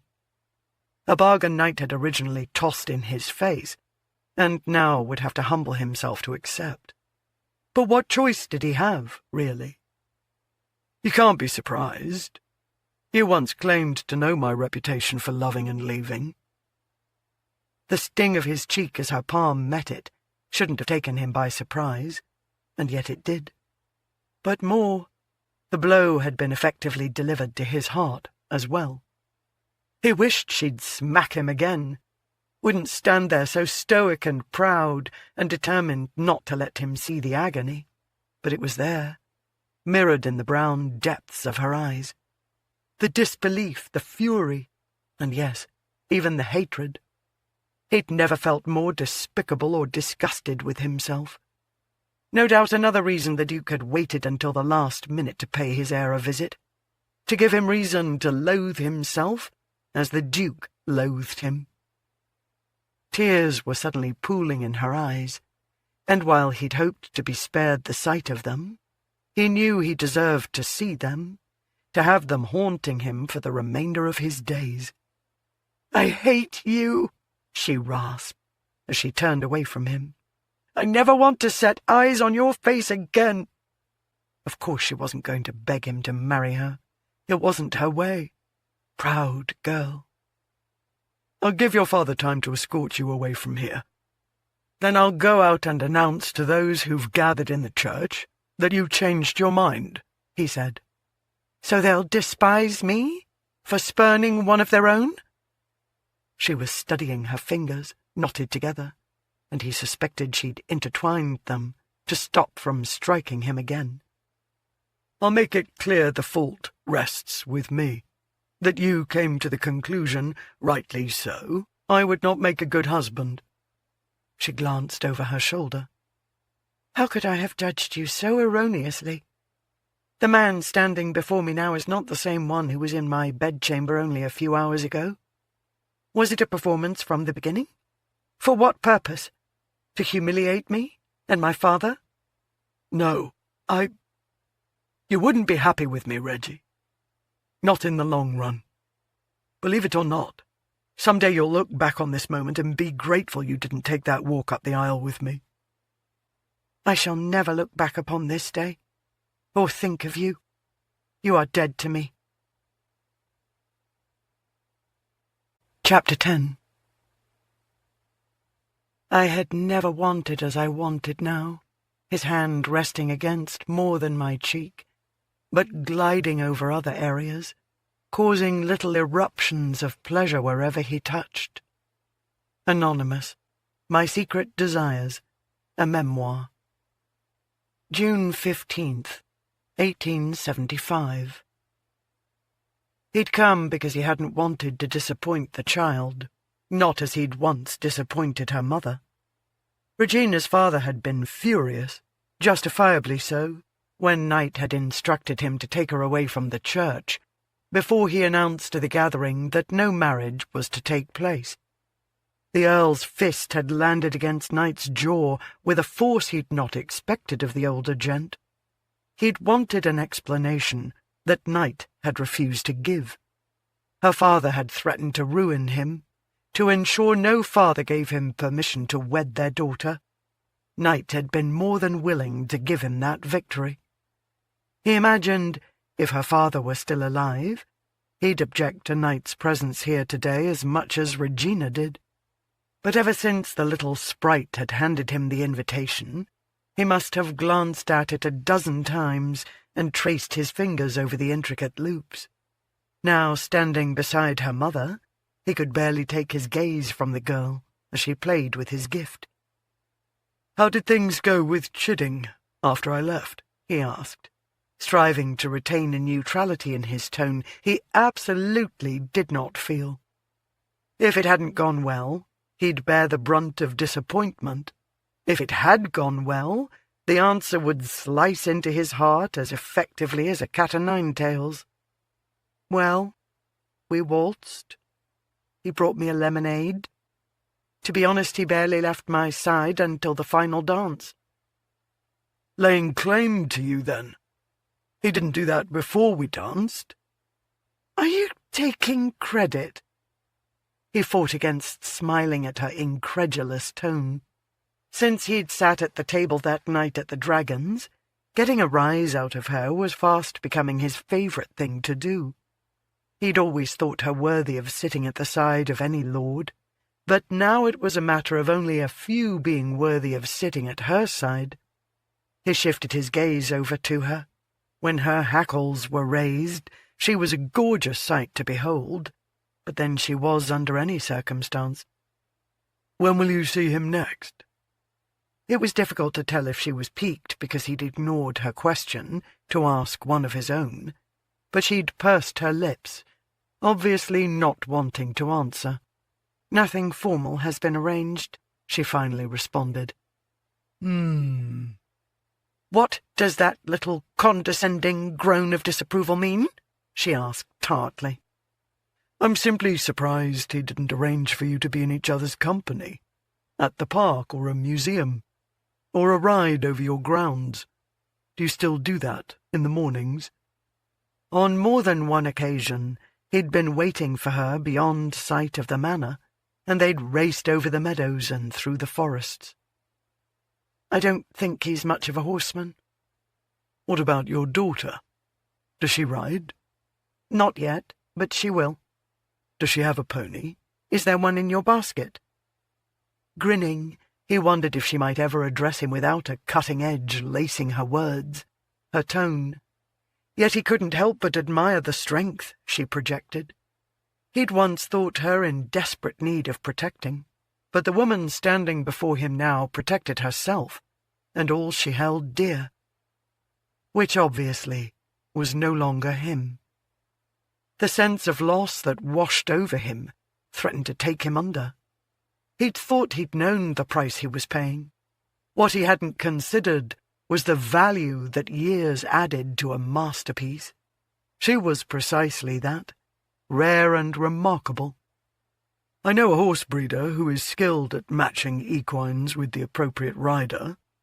When you're ready for her to have a mount, I'd be happy to provide one for her through him." "Just because she gave you an invitation, don't think you'll be remaining in her life." "Once you are wed, I suspect you, and she, will never see me again." It would be too painful to watch another man enjoying the fruits of a family Knight so desperately longed for, and would forever deny himself. Regina refused to be charmed by the sight of Knightly sitting on the tiny chair, his legs splayed so he was within easy reach of his platter and glass, his knees nearly touching his chest. She'd taken great delight in the horror crossing his features when a footman had brought out the cake and set it upon the miniature table, and Knightly had realized they'd be celebrating Ari's birthday with the dolls. "Did your invitation not mention the dining arrangements?" she'd asked smugly. "I somehow overlooked that particular detail." He had, however, been incredibly gracious when her daughter had pointed out that he was to sit in the chair beside her. Because of his cordiality, she'd ordered a footman to fetch his lordship a glass of scotch. "So you've agreed to a truce," Knightly had murmured, leaning forward to where she sat across from him. "For an hour." Ari had introduced him to her dolls, and he had assured each one that he was pleased to make her acquaintance. Regina was left with the resounding conviction he would make a wonderful father, and that perhaps she should have had Chidding on hand to compare them. But such a contest would serve only to leave her discontent with a choice that must be made. She needed a man upon whom she could rely, not one who even now still possessed the power to make her yearn for his touch, his scent, his kiss.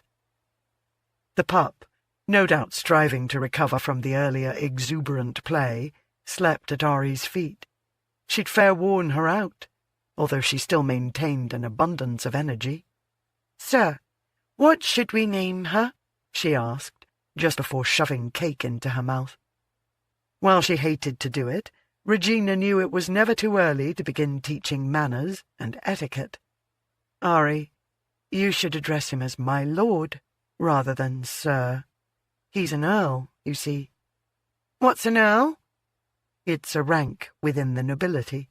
"What's nobility?" "It's something you should not have been denied." "I give you permission to call me Knight," her guest said. "Knightly.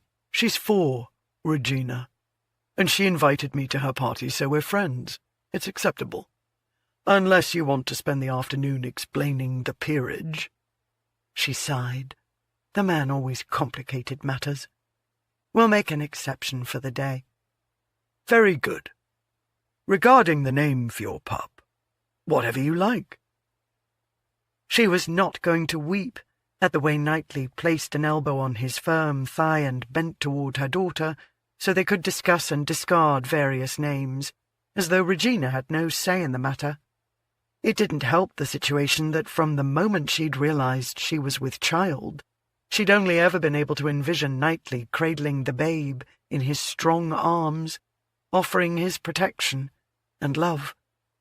She'd have moments of despising him, followed by hours of thinking no one else would ever treat her daughter as well. Chidding would, certainly. Had she ever asked him about children? He would no doubt want her to deliver to him an heir and a spare, but surely the kindness he'd bestowed upon her thus far, in spite of her lack of proper parentage, was an indication of his benevolence toward all creatures. "Princess!" Ari shouted. With a start, Regina glanced around wildly. With Knightly's appearance, she most certainly wouldn't be surprised to find someone from a royal household had also arrived. "Where?" Ari laughed delightedly. "The puppy. We're going to call her Princess." Regina clapped a hand against her breast to stop her heart from striving to push through her ribs. Then she chuckled low. With this child there was never a dull moment. "Oh, the dog." The dog that had awoken and was now licking cake off Ari's fingers. "Do you like it?" Ari asked hopefully. "Your grandfather used to call me his princess." Reaching out, she tweaked her daughter's nose. "You probably don't remember, but he called you that as well." Just as her father had made her a princess in a tower, so she was doing the same for her daughter. But only for a short time, and then they would climb out of the tower together. "I like it very much." "It was his idea." She pointed at Knightly. He appeared neither smug nor haughty, but rather subdued. Odd, when he'd obviously won the naming game, and he was very fond of winning. But in some strange way, he almost looked as though he'd lost. "Of course it was. Splendid name." She gave her head a little bow.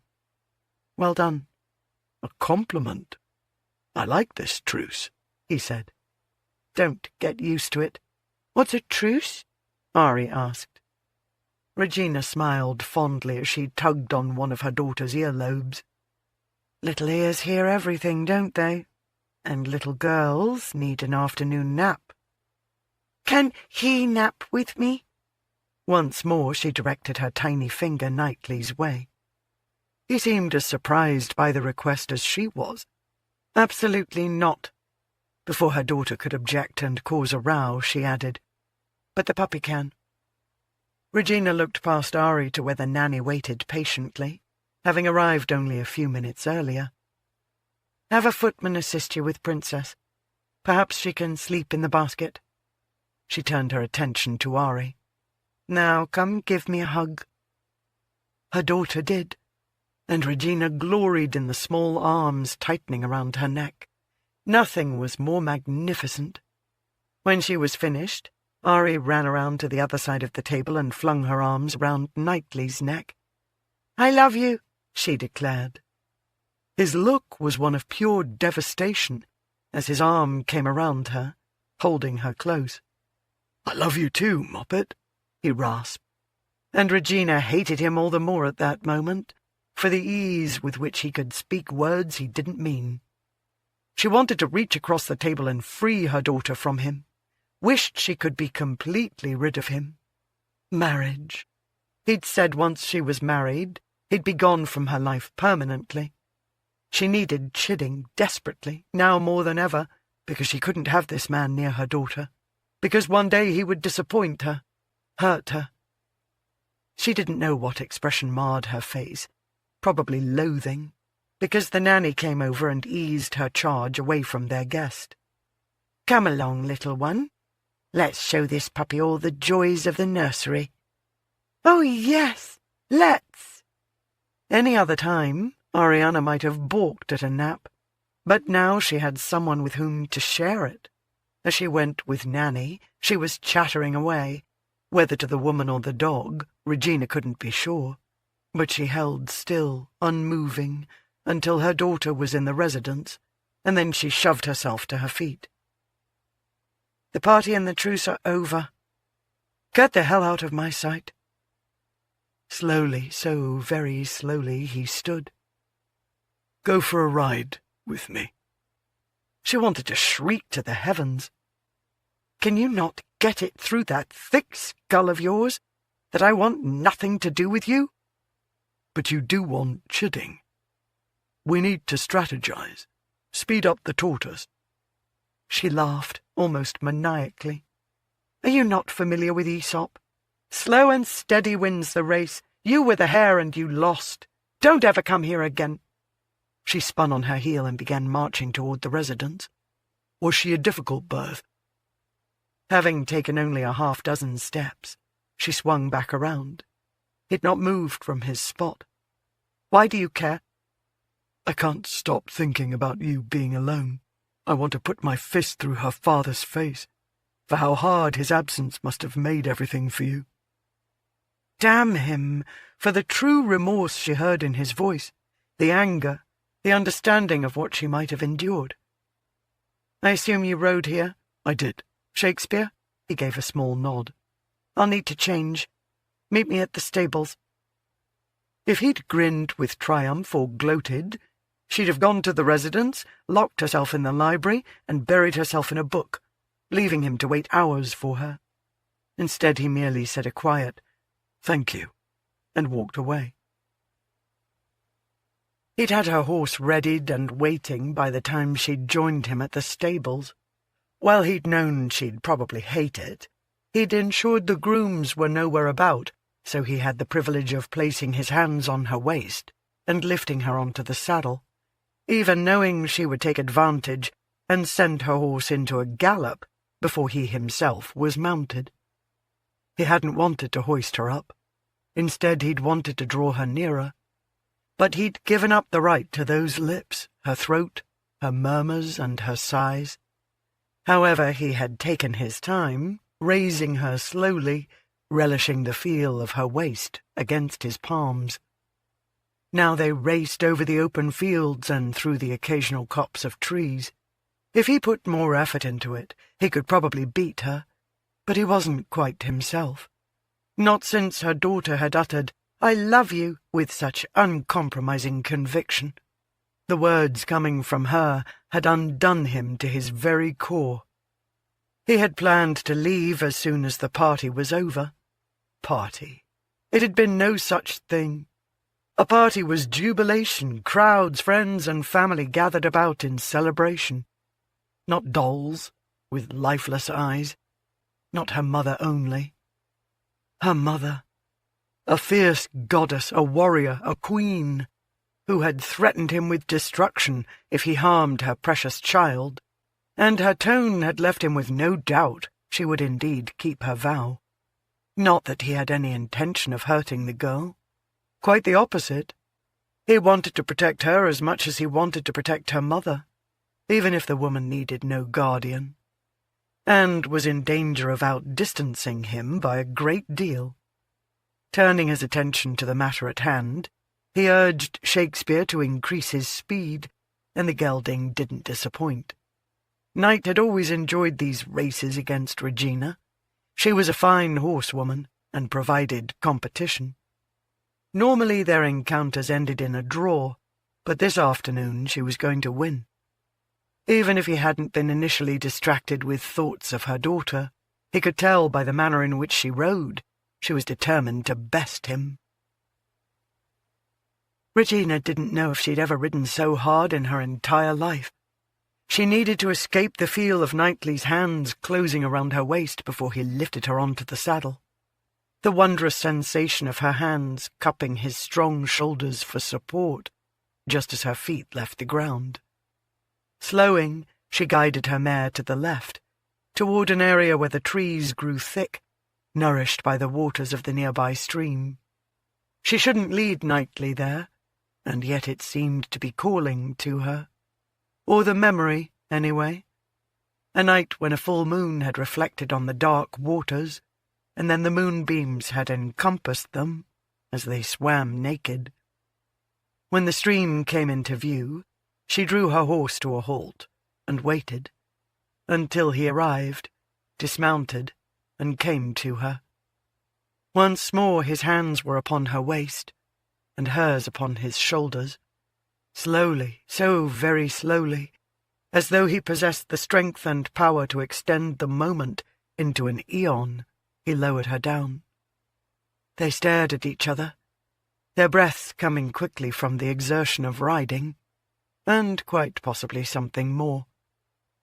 "Reggie!" She broke free of his clasp and walked to the water's edge. He joined her there, to stare at the flowing stream. Somewhere birds tittered. A couple of robins seemed to be arguing. She didn't want to consider that perhaps they were mated, that they'd once loved and filled a nest with eggs, and were now at discord. Squirrels chatted. A fish splashed. Life carried on, even when she was in turmoil, hating and loving at the same time. She dared to shift her view slightly, until she could appreciate the cut of his profile. Smooth lines, but bold. "It wasn't difficult," she finally said quietly. Slowly he turned his head toward her, as though fearful if he moved too fast, she might stop speaking. "The birth," she clarified. "It wasn't difficult. I don't think. My experience is somewhat limited. Certainly I couldn't mistake it for being on a picnic, but when I held her, I would do it all again." His gaze was intense as he studied her, and an emotion she couldn't read resided within the blue depths. "I'm sorry you went through it alone. More than I can ever express." "My maid, Millie, was with me, and I had a midwife." "Still, her father should have been there to care for you." She offered him a wry smile. "Men have avoided the birthing bed since the dawn of time." He dipped his head slightly, his lips twitching. "I didn't mean quite that near." She released a small laugh, then abruptly cut it off. She wasn't going to allow him to lighten her heart or charm her. "I noted your surprise when Ari gushed her love for you, but you should know she tells everyone she loves them. It's a child's openness and acceptance, I think." Would that adults were the same. I wish I could spare her some of life's lessons that will serve only to make her less exuberant. But a parent can't shield her child from all hurt, and that knowledge pains me immeasurably. I can't even imagine. He cleared his throat. I don't know much about young children, but your daughter seems particularly astute for all of her 4 years. She is incredibly smart, much like her father. I didn't think you knew who he was. She knew exactly who he was, because he was the only man with whom she'd ever been intimate. I'm not in the habit of taking stupid men to my bed. That muscle in his jaw fairly throbbed. She should have found satisfaction in raising his ire, in making him believe there had been others, in perhaps causing jealousy. No, not jealousy. If he felt that at all, he wouldn't be striving to marry her off to Chidding. Although perhaps he experienced a bit of envy. Only those 4, he finally bit out. He was jealous. Could he be if he didn't hold feelings for her? His attempt to marry her off made absolutely no sense, but then neither had his actions on the morning they were to wed. The number isn't really your concern. I don't ask how many women you've bedded. He released a long, slow breath that she was surprised to find wasn't comprised of flames of anger. You're different, she said hesitantly. He arched a dark brow. From how you were before. You're more serious. I sense no joy in you. Looking back toward the stream, he sighed. I suppose maturity does that to a man. It wasn't the years or the aging. She didn't know what exactly it was. What she did know was that the man standing beside her now was not the one who'd snuck into her bedchamber through the window the night before he was to take her to wife, who'd whispered naughty things in her ear and promised her a lifetime of happiness. "Which ball will you be attending next?" he asked. "None. I've received no invitations." He swung around then to face her fully, his face a mask of near rage. "Damn the snobbery of the aristocracy!" Good Lord! Was he, of all people, defending her? After what he'd done, the irony of it took her aback. But she was weary of striving to determine the truth of that long-ago morning, so she refrained from pointing out his own guilty behaviour. With my father gone, I have few to speak out in my defence. His scowl was likely to deepen the creases that had already begun making a home in his features. She wondered at the burdens that had formed them originally, hated being curious regarding all that had transpired within his life since their encounter at the church. "I'll ensure you begin receiving invitations." My father's son has seen to it that I don't. The smile he bestowed upon her was naught but arrogance and confidence. "Bremsford is no match for me, Reggie." Few men were. Certainly none she knew personally. Not even Chidding. But then he would never be forced to battle it out with Knightly. She and he would no doubt live a quiet, peaceful existence. She longed for the dull and mundane. You confound me. I can't determine why you care. Would you believe me if I told you I never stopped caring? That all I want, all I ever wanted, was your happiness? You have a damned atrocious way of demonstrating that. Reaching out with one hand, he cradled her cheek against his palm. She should pull away, yet late afternoon shadows had fallen to blanket them in the sort of intimacy that called to lovers, even if they were no longer so defined. Once they had been. Once she had been desperate for any hint of a shadow where they could take refuge to experience what they were not allowed to display in the light. Therefore she remained as she was, with her chest working like a blacksmith's bellows, straining to take in and release the very oxygen it required to do its job. For 5 years. "I fought to forget every moment spent in your company," he said, his voice low, an intimate caress. "I very nearly succeeded. And then you published that damned book.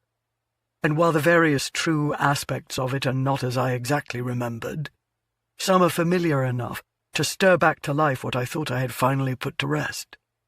And they were all written with such passion." His thumb dropped down to skim over her lower lip. "Do you know I've not kissed a single woman since you?"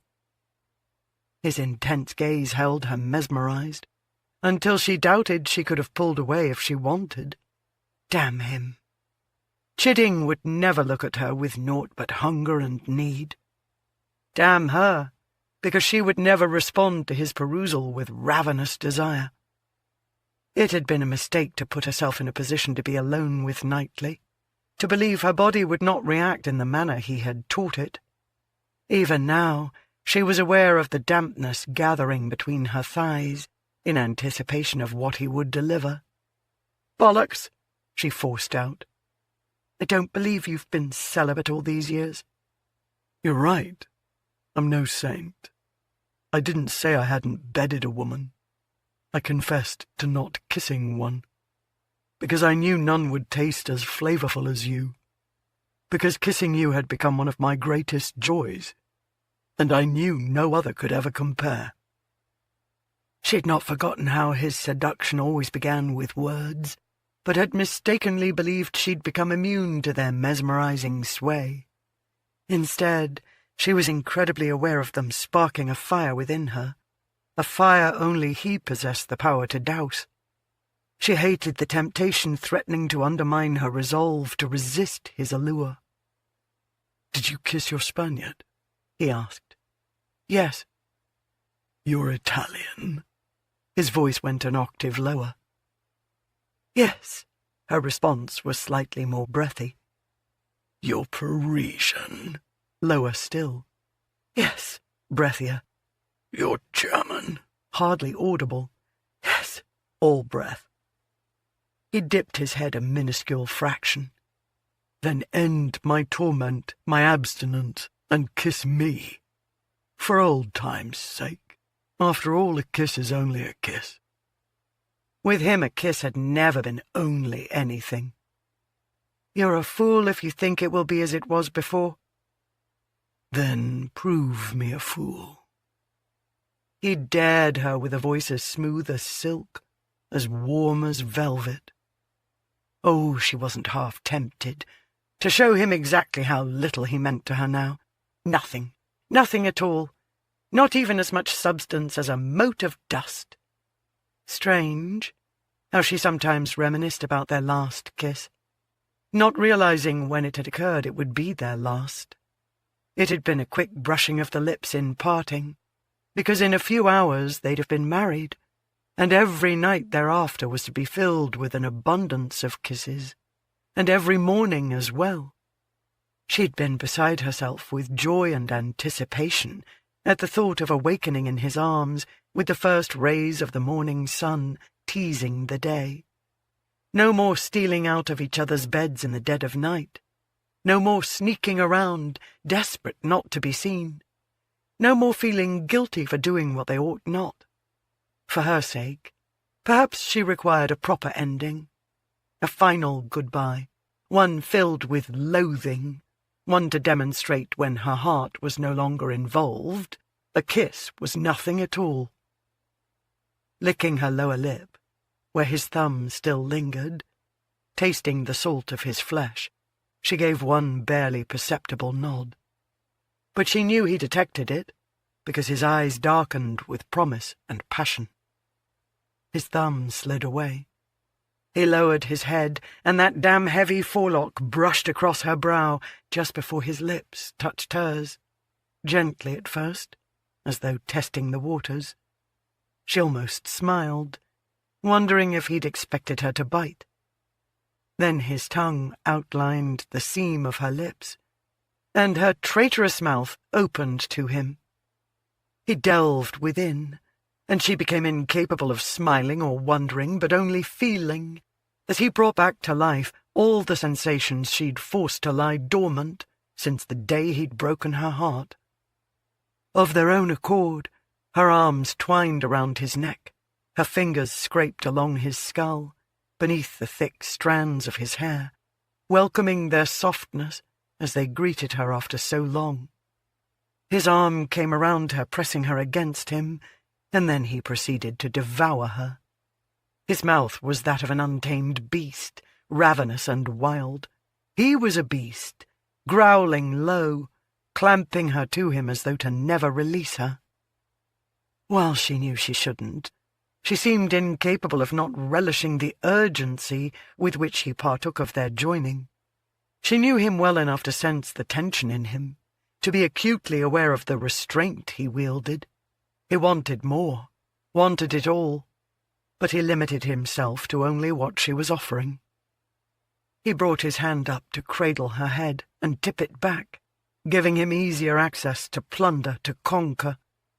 Except she was no longer the young innocent to be vanquished.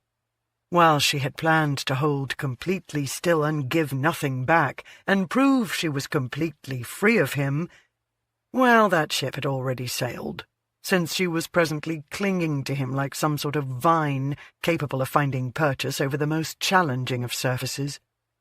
Later she would curse herself for her lack of resistance. But for now, she determined her best course was simply to make him suffer, to be bolder, more enthusiastic, more daring, to remind him of precisely what he could have had, to make him regret this was indeed their very final kiss. With a low moan, she clamped his head between her hands and angled it so she could deepen the kiss with a fervour that far outdid his. Their tongues tangled. Then she sucked on his until he released a tortured groan, the rumblings of which she felt travelling through his chest, in spite of all his clothing. She stopped short of removing it, of imagining how 5 years might have changed his body's contours. He'd certainly not gone to fat during that time. If anything, he felt firmer. While he tasted of cake, strawberries, and scotch, woven throughout the mixture of sweet and dark was his familiar tantalizing flavour, one to which she'd once been addicted. But then every aspect of him had called to her, had seemed right, only it had all been a lie. Breaking off the kiss, she clutched his head to hold it in place, while leaning back to see him more clearly. His cerulean eyes were smouldering with need and want. His breaths came in short pants. His arm loosened its hold.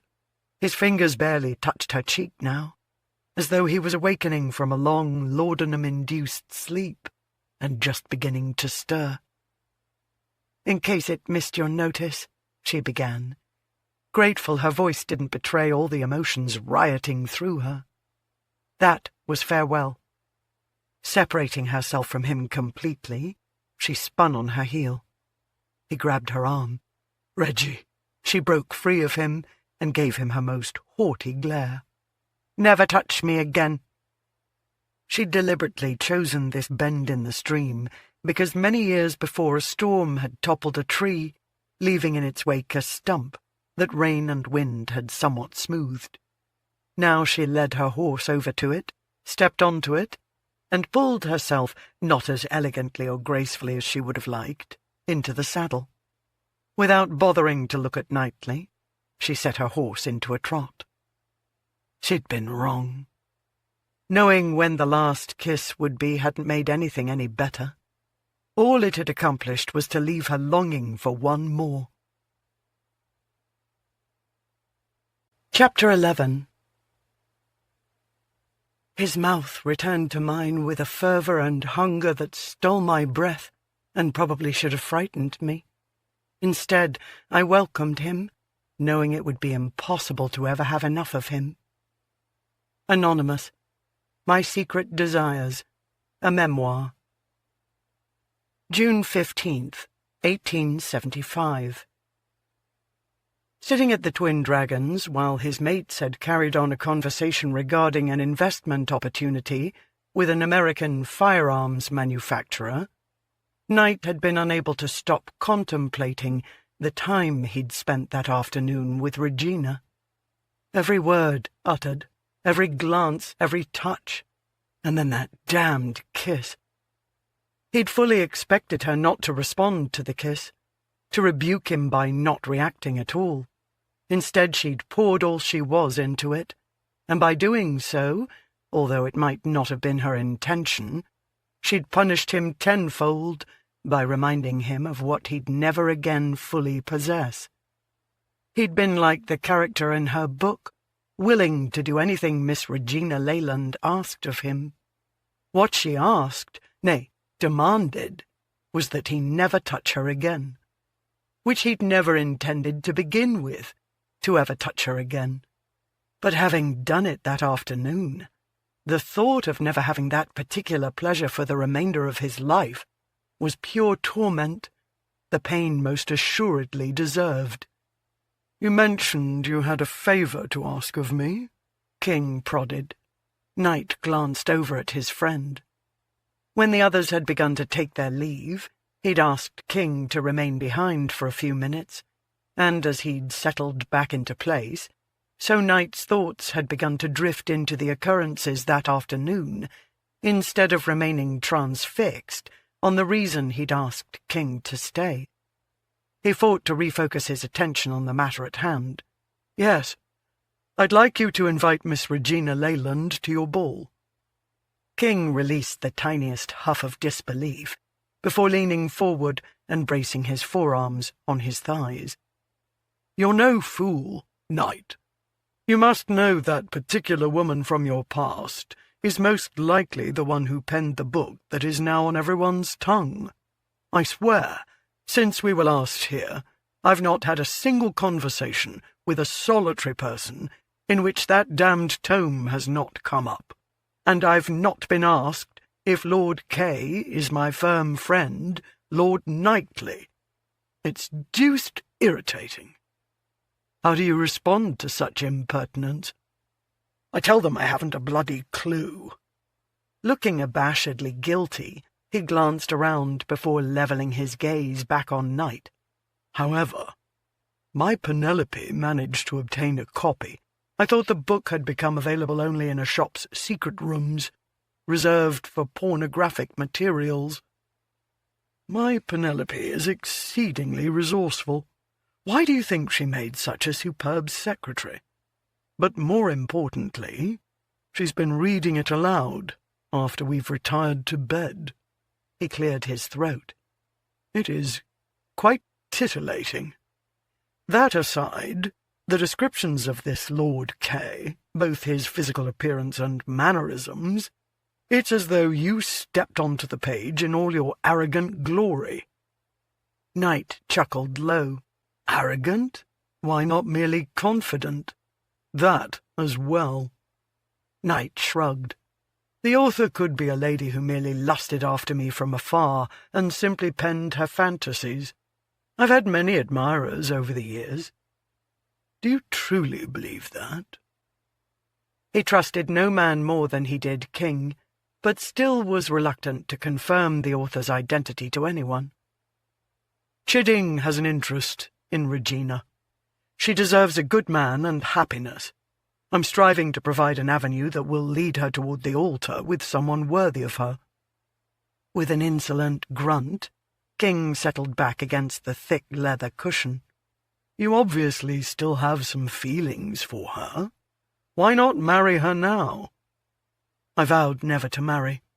We'll leave it at that. Will you invite her to your ball?" He fought not to squirm under his friend's intense scrutiny. Finally, King shoved himself to his feet. "Consider it done. Now, if you'll be kind enough to excuse me, my wife and Chapter 4 awaits." Knight laughed low and darkly as his friend took his leave. He didn't know whether to be chagrined or elated with pride at what that particular chapter would reveal about him. The author hadn't gone into minute detail, but she had admitted how much she'd enjoyed his mouth gliding over her skin. However, threaded throughout the tale were the hints that none of it had been real, that it had been seduction with no substance, which made it fiction, although she didn't realize it. Her perception in hindsight of what had transpired between them from start to finish could have been nothing other than devastating, believing he'd made a fool of her. She'd not heard his keening wail when he'd realized he couldn't have her for eternity. She'd not seen the gaping hole his fist had battered into the wall. She'd not brushed the tears from his cheeks. She'd not been witness to his despair, not only for what it had cost him, but more for what it had cost her. "My lord?" He glanced up to find himself staring at her brother, hovering, slightly bent, like a troll lurking beneath a bridge. "Bremsford. May I join you?" Having never much liked the man, he was tempted to reply, "No, you bloody well may not." But curiosity had him nodding toward the chair King had recently vacated. The Earl settled into place. He had Regina's blonde hair and brown eyes, but there the similarities ended. He was a mismatch of features, his father's hawk-like nose, his mother's near-absent lips, and his narrowed eyes were far too calculating. A young footman approached and set a glass of scotch before each of them. Knight experienced one of the rare moments when he wished this club wasn't so accommodating to its members, because if he were in his own residence, he wouldn't have been hospitable and offered the man, only a couple of years older than himself, a glass of anything. He'd have simply waited for him to reveal his business and be gone.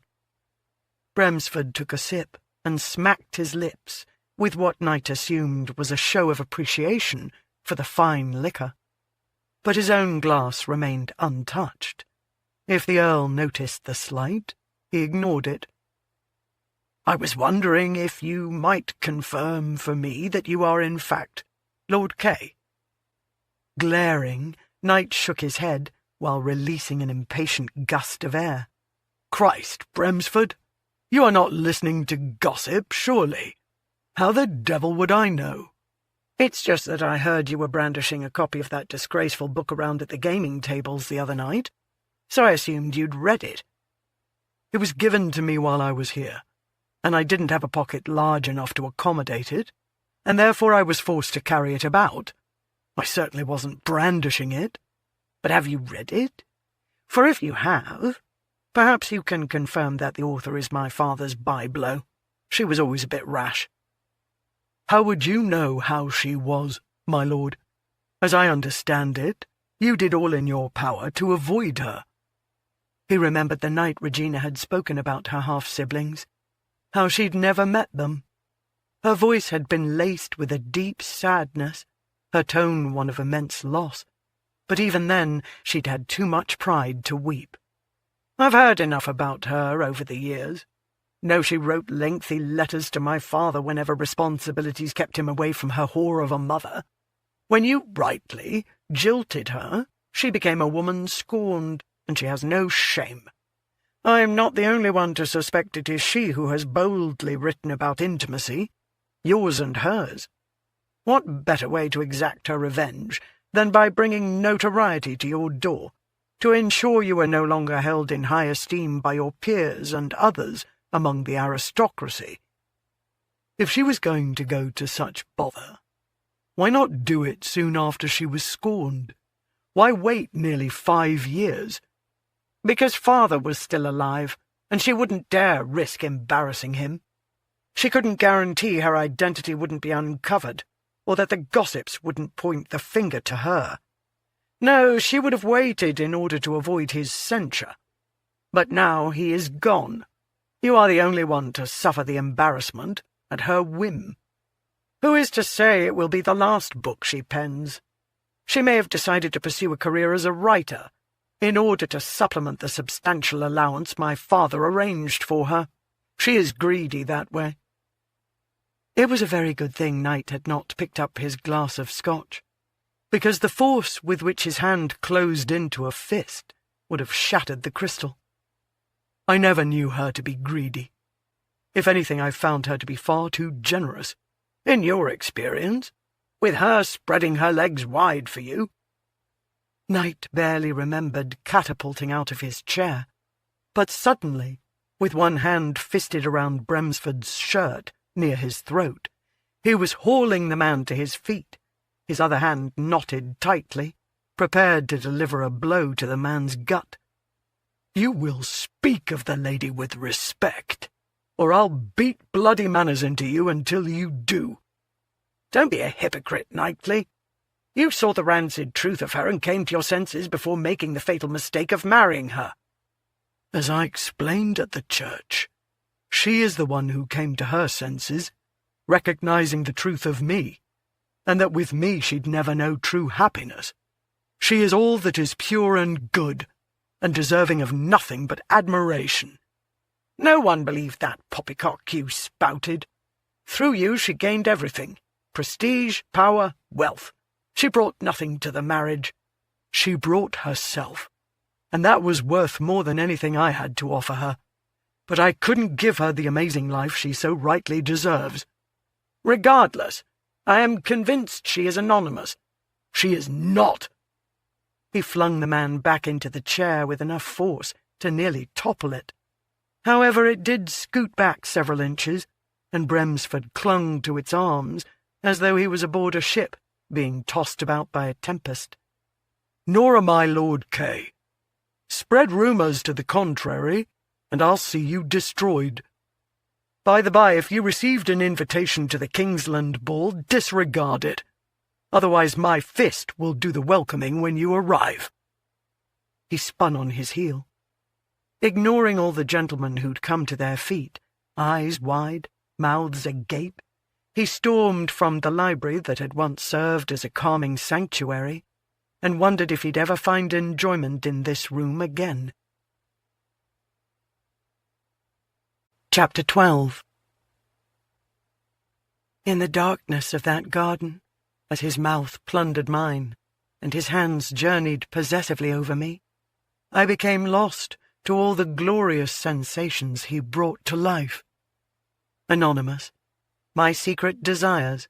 A Memoir. June 18th, 1875. The Kingsland ball was an incredibly formal affair. He was a duke, after all, and his duchess was extremely skilled at arranging matters, and so guests were announced at the top of the stairs when they arrived. Hence, Knight knew the moment Regina crossed the threshold from the hallway into the ballroom. Not that he'd needed to hear her name booming out to know she'd arrived. He'd sensed her presence, always would. Of course, staring at the doorway had also helped, because he was here for only her. If he hadn't managed to garner her an invitation, he would have made an appearance, but his heart wouldn't have been in it. Tonight it was fully engaged, the first time in a long while since it had been stirred to feel anything at all when he'd attended one of these aristocratic affairs. Earlier, he'd been tense with concern that she'd ignore the gilded card delivered personally to her by one of the Duke's footmen. He'd almost sent her a missive, alerting her that she'd be welcomed. But then she'd arrived, and he'd taken a full breath of relief. He should have known she'd not let the possibility of receiving cuts dissuade her from placing herself in a position to walk gracefully down those stairs, her head held high, daring anyone to object. The woman was magnificent, in a pale green gown that bared her shoulders and hinted at the way her breasts would fill a man's palms, had filled his. At his sides, his hands clenched and unclenched, as he fought off the memories of warm silken flesh against his skin.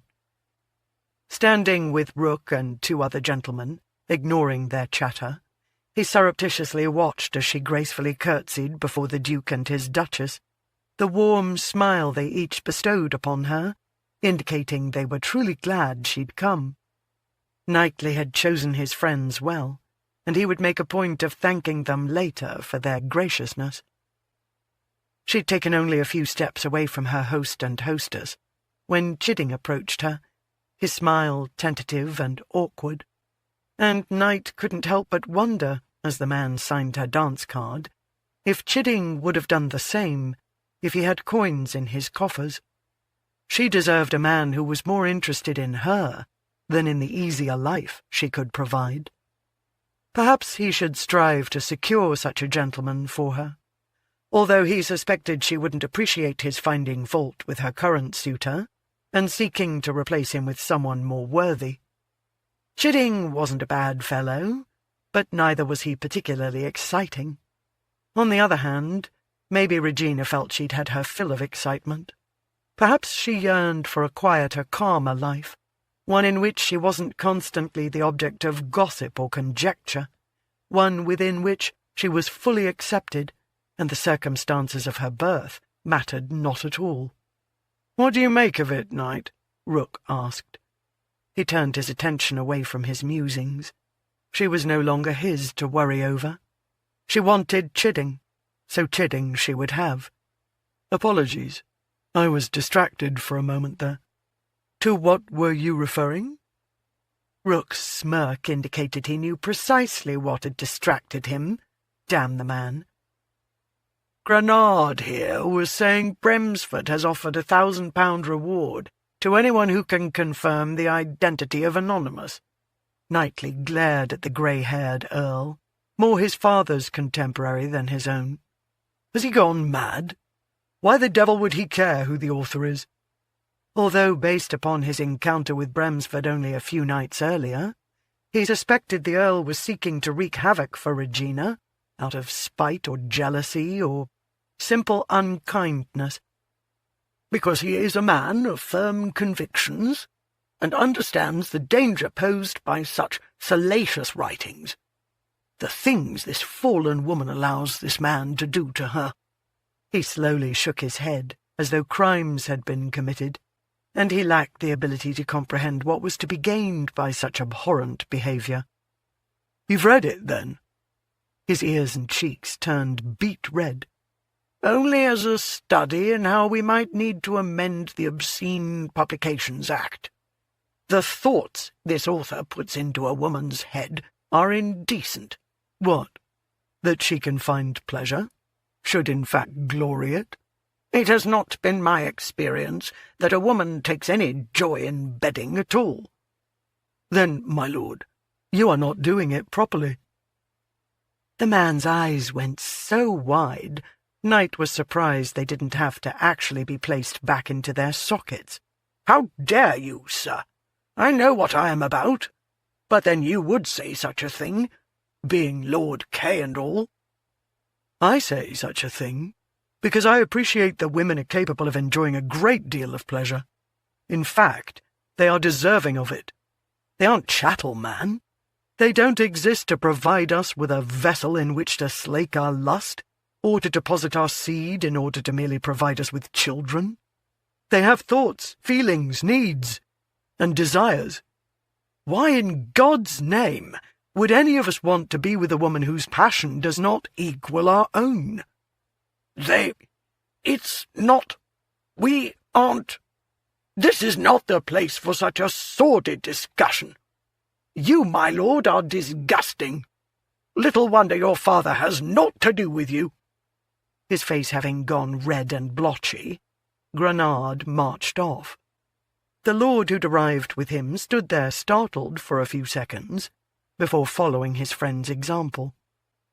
"Brilliantly done," Rook murmured with an edge of sarcasm. "I have a feeling you've read the book to which you claimed to have no interest, recognized the tale, and determined it is as most of the nobility have surmised. You are indeed Lord K, and the author is a vindicative woman you scorned, determined to prove that hell hath no "It's all conjecture," Knight interrupted. "Not a bit of truth to any of what you or others are alleging. The story is fictitious, not a shred of my exploits to be found within its pages. Why are you so vehemently opposed to being the archetype for Lord K? I'm not opposed to being the inspiration for the handsome and seductive fellow. I'm opposed to people drawing conclusions about the author based on their attempt to identify Lord K.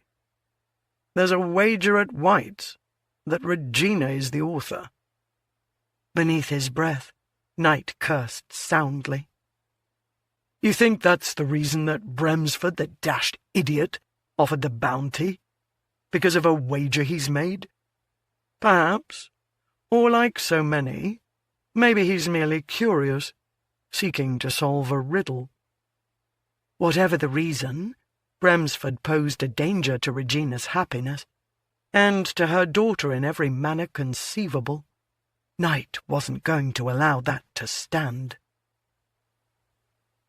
Regina had always felt a trifle awkward when her name was announced, and she proceeded into a ballroom, whether by descending stairs or simply emerging through a doorway.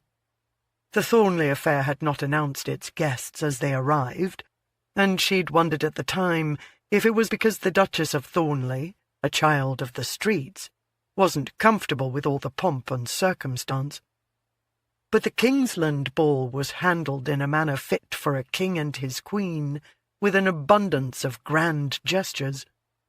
She'd read in the gossip sheets about one ball hosted here, where a giant gong had sounded when the Duke wished to have his guests notice, before announcing the name of the woman he intended to marry.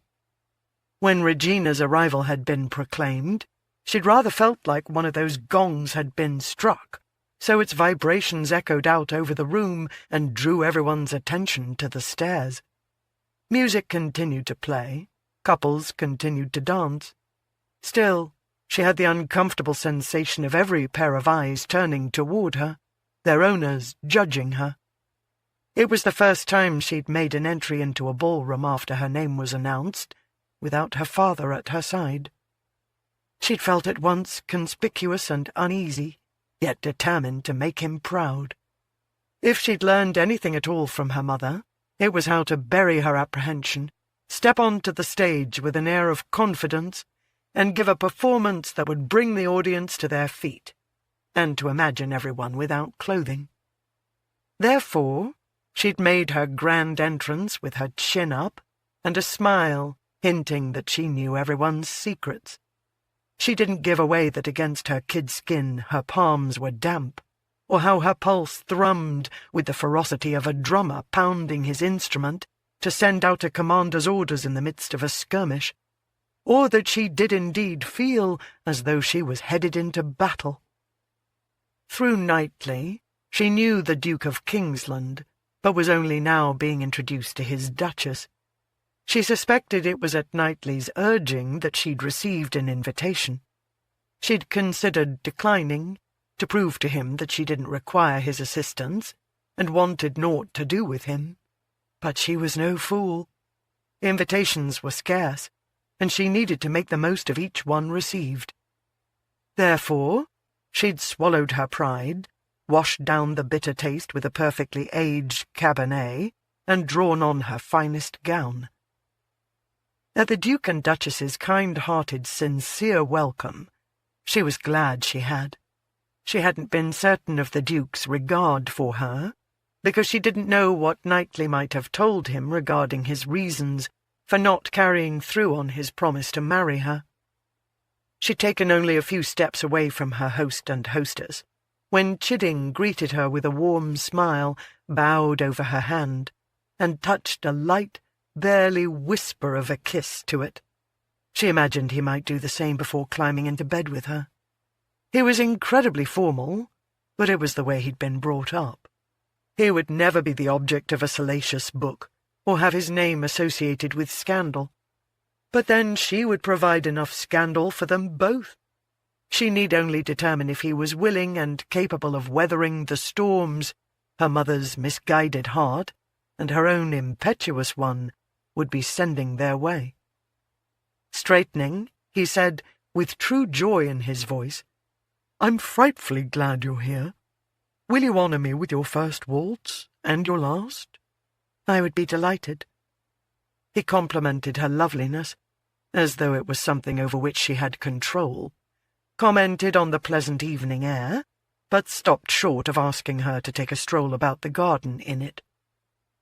After he left her to make her way through the crowded ballroom, she took a coupe of champagne from a passing footman and wandered along the edge of the dance floor. To a small group of 4 women she recognized from her first season, because they too had debuted that year, she offered a small smile that was not returned by any of them. As a matter of fact, in unison, they managed to give the appearance of presenting their backs to her, even without a single one of them actually turning around. She recalled each had gained a husband, but before they'd achieved their good fortune, they'd viewed her as competition, even if they'd all been courted by firstborn sons, while she'd had the attentions of the lesser ones. She hated that terminology, because it implied one son was not as important as another. Why should only one son inherit? Why should so much stock be placed in him? She'd become so involved in inwardly arguing the unfairness of the untenable situation, she nearly jumped out of her skin when a hand landed briefly on her bared upper arm. When she spun around, a bubble of laughter escaped. "Lady Letitia." The young woman smiled brightly. "You looked as you do when concentrating deeply on your cards at a gaming table at the Dragon's." "Merely contemplating the hard row non-firstborn sons are forced to plough." "You have a firstborn interested in you, though. Viscount Chidding's face quite lit up when your name was announced." More than 100 people had to be circling about this room, and the lady noticed one gentleman's reaction. Why had she been studying Chidding to begin with? Had she a tendre for him? "He has shown me some kindness, yes. Not everyone does." "Probably because you best them at cards. You took most of my allowance the last time I sat at a table with you." It was silly to be grateful to this girl for drawing her aside, for actually speaking with her, and to feel a need to show a measure of appreciation after the rebuffs she'd suffered thus far. Regina placed her hand near some curling strands of her hair that dangled against her neck, and began coiling the tresses around her index finger. "You always play with your hair like this, when you're holding a pair of jacks or better." The girl's eyes widened. "I do not." Regina shrugged. "As you wish." "Do I really?" Lady Letitia furrowed her brow and gnawed on her lower lip. "And you do that? Worry your teeth on that lovely lower lip I'm certain some gent wishes to kiss, when you've been dealt nothing of consequence?" "Devil take it! I think I do. Is that how you manage to win?" "The players always reveal much more than the cards." "What about Lord Langdon? How do you know what sort of hand he's holding?" "Ah, he gives no hints whatsoever. He is a formidable player, although I suspect it is because his family has a close association with the club owner, and he's spent many hours at the card table, perfecting his ability to give nothing away. From what I understand, his family's origins are almost as scandalous as mine." "Much worse, to be sure. His father was known as the Devil Earl, while yours, in spite of his sins, still managed to be respected by most of the ton." His sins, of which she was the result of one. No matter how fancy she dressed, or how warmly she was greeted, she couldn't remove the stain of her birth. She'd condemned her daughter to a repeat of her mother's life. Would Chidding be able to spare the child at least some of the worst of it? "What of Lord Knightly?" With a mental shake to turn her thoughts from her worries, she studied the young woman standing before her. "What of him?" "Does he provide any clues regarding his cards?" When he knew he had a chance of winning, he brushed back those forelocks that never wanted to stay in place. She offered the lady a coy smile. "I can't share all my secrets. It would place me at a disadvantage, and I do so love winning." "Who doesn't?" Lord Lawrence asked, as he smoothly stepped into their circle. He bowed his head toward her. "Miss Leyland, I hope you're enjoying yourself at my brother's soiree." "I am indeed, my lord." "Good. I hate to deprive you of conversation, but—" He offered his arm to Lady Letitia. "This lovely lady promised me the next dance." As Lady Letitia placed her hand upon his forearm, she also began twirling strands of her hair. So her habit extended beyond the gaming table to signal anything she truly liked or took pleasure in. Or perhaps she thought she was on the verge of winning Lord Lawrence. Regina decided she didn't need to make the lady feel self-conscious by telling her what she'd noticed. "Enjoy the quadrille," she said instead, and then watched them walk away. "I think she rather fancies him," a soft feminine voice mused. Regina spun around and immediately dropped into a curtsy.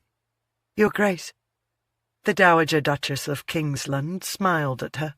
"Miss Leyland, I've not seen you in a good while, my dear. How are you faring?" "I'm well, Your Grace, thank you for asking. And you?"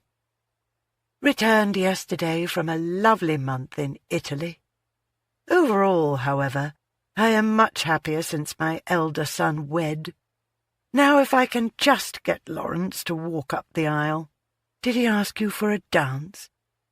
She considered lying, but knew a chance existed she'd ask her second son for confirmation. "No, he hasn't. But he seems smitten with Lady Letitia." "He's smitten with them all. I'm sure he'll ask you. He probably just didn't want to do it in front of the girl because he likes for each lady to feel she is special and has his undivided attention when he is with her. But he enjoys dancing, unlike Lord Knightly." "Lord Knightly?" He loved dancing. In addition to circling her about dance floors, he'd waltzed with her in gardens and in the moonlight along the stream on her property. The Dowager Duchess murmured. "At these affairs he's more ornament than use. No matter that women far outnumber men. He never dances. Although I did hear he once danced with Penelope before she married my son. But I'm fairly certain that was just to tease my boy, to make him jealous." She furrowed her brow. "Although he danced with you, didn't he? Years ago, of course. And then based upon the nattering of matrons tonight, more recently."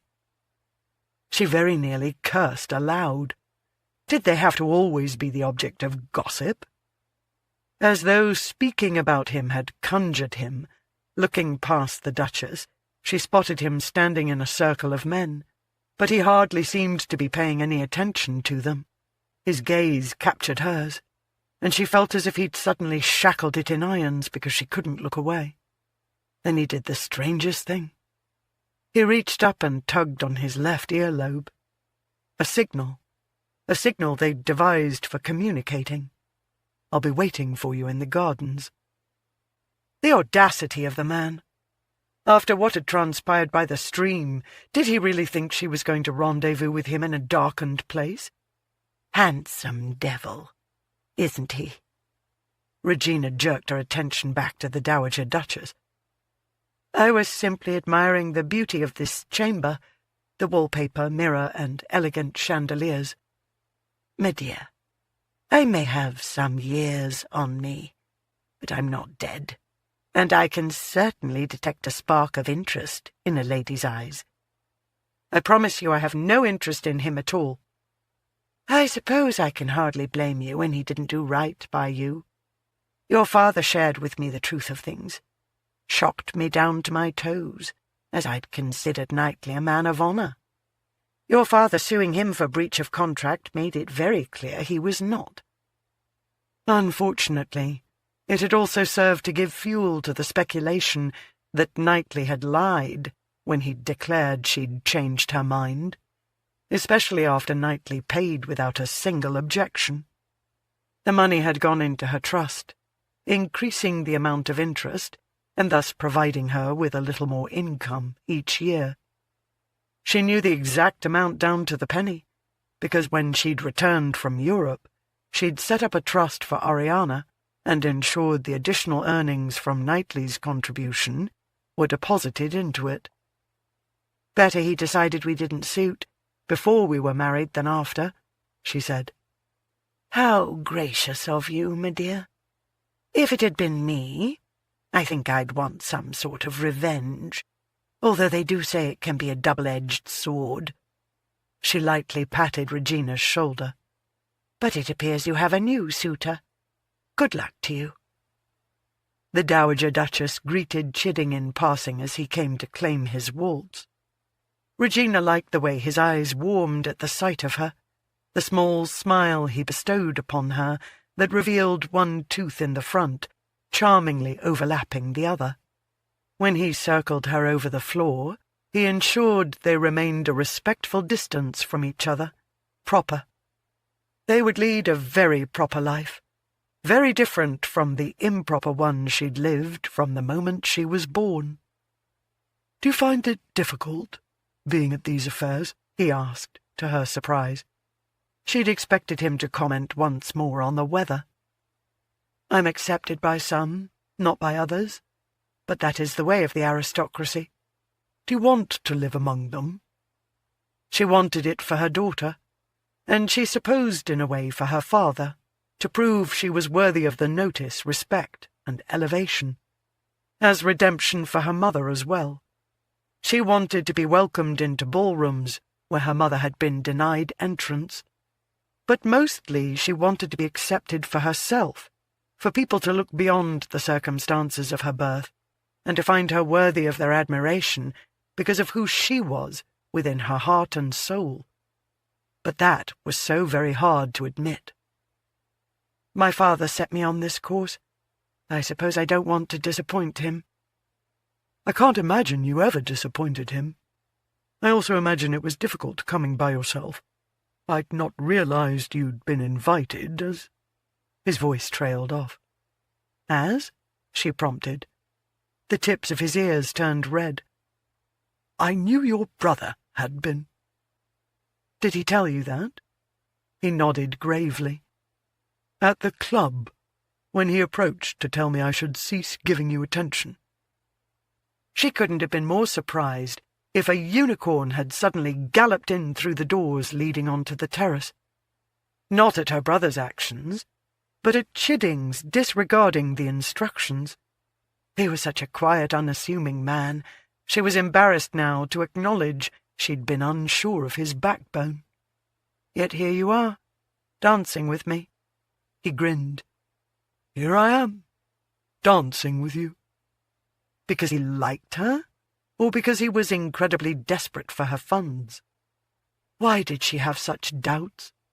Because she'd once trusted unconditionally and been deeply hurt. Is he in attendance? She'd not spied him, but then with so many people roaming about in this large chamber, as well as the adjoining refreshment room, she might go all night without noting the identity of every guest. "No. Apparently he had an altercation with Knightly at the club, and was threatened with bodily harm if he showed." Did that encounter with Breford have any bearing on why her former lover wanted to meet her in the garden? Still, you're disregarding the advice of my father's son, and dancing with me. He's bound to hear of it. He gave her a gentle smile. "I'm not one to strut about, but neither am I one to be intimidated. I have a mean right hook when I put my mind to it." Releasing a bubble of laughter, she looked at him through a very different lens. "Indeed?" "I admit to being timid, and I'm not particularly bold, but you may rest assured I do protect what is mine." "I'm very glad to know that particular fact about you, my lord." Now she just needed to determine if he would consider her, and Ariana, his. "I admire you greatly, Miss Leyland. It cannot have been easy to arrive here unescorted, yet you braved the censure. Perhaps, if you plan to attend another ball, you could send word, and I might accompany you, with a widowed cousin serving as chaperone." "You've made an incredibly generous offer, my lord. I'll certainly keep it in mind." The music ceased, and they came to a stop. Once more he placed a kiss against her knuckles and held her gaze. "I shall count the minutes until the final waltz." Suddenly she found she would be counting them as well. Still, a little while later, with guilt eating at her, she slipped out through the opened doors and onto the terrace.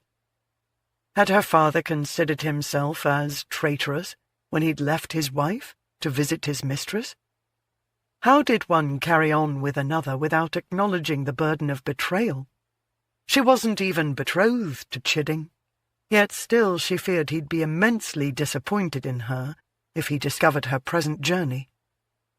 The cool night air had drawn people out. Many stood about the terrace conversing.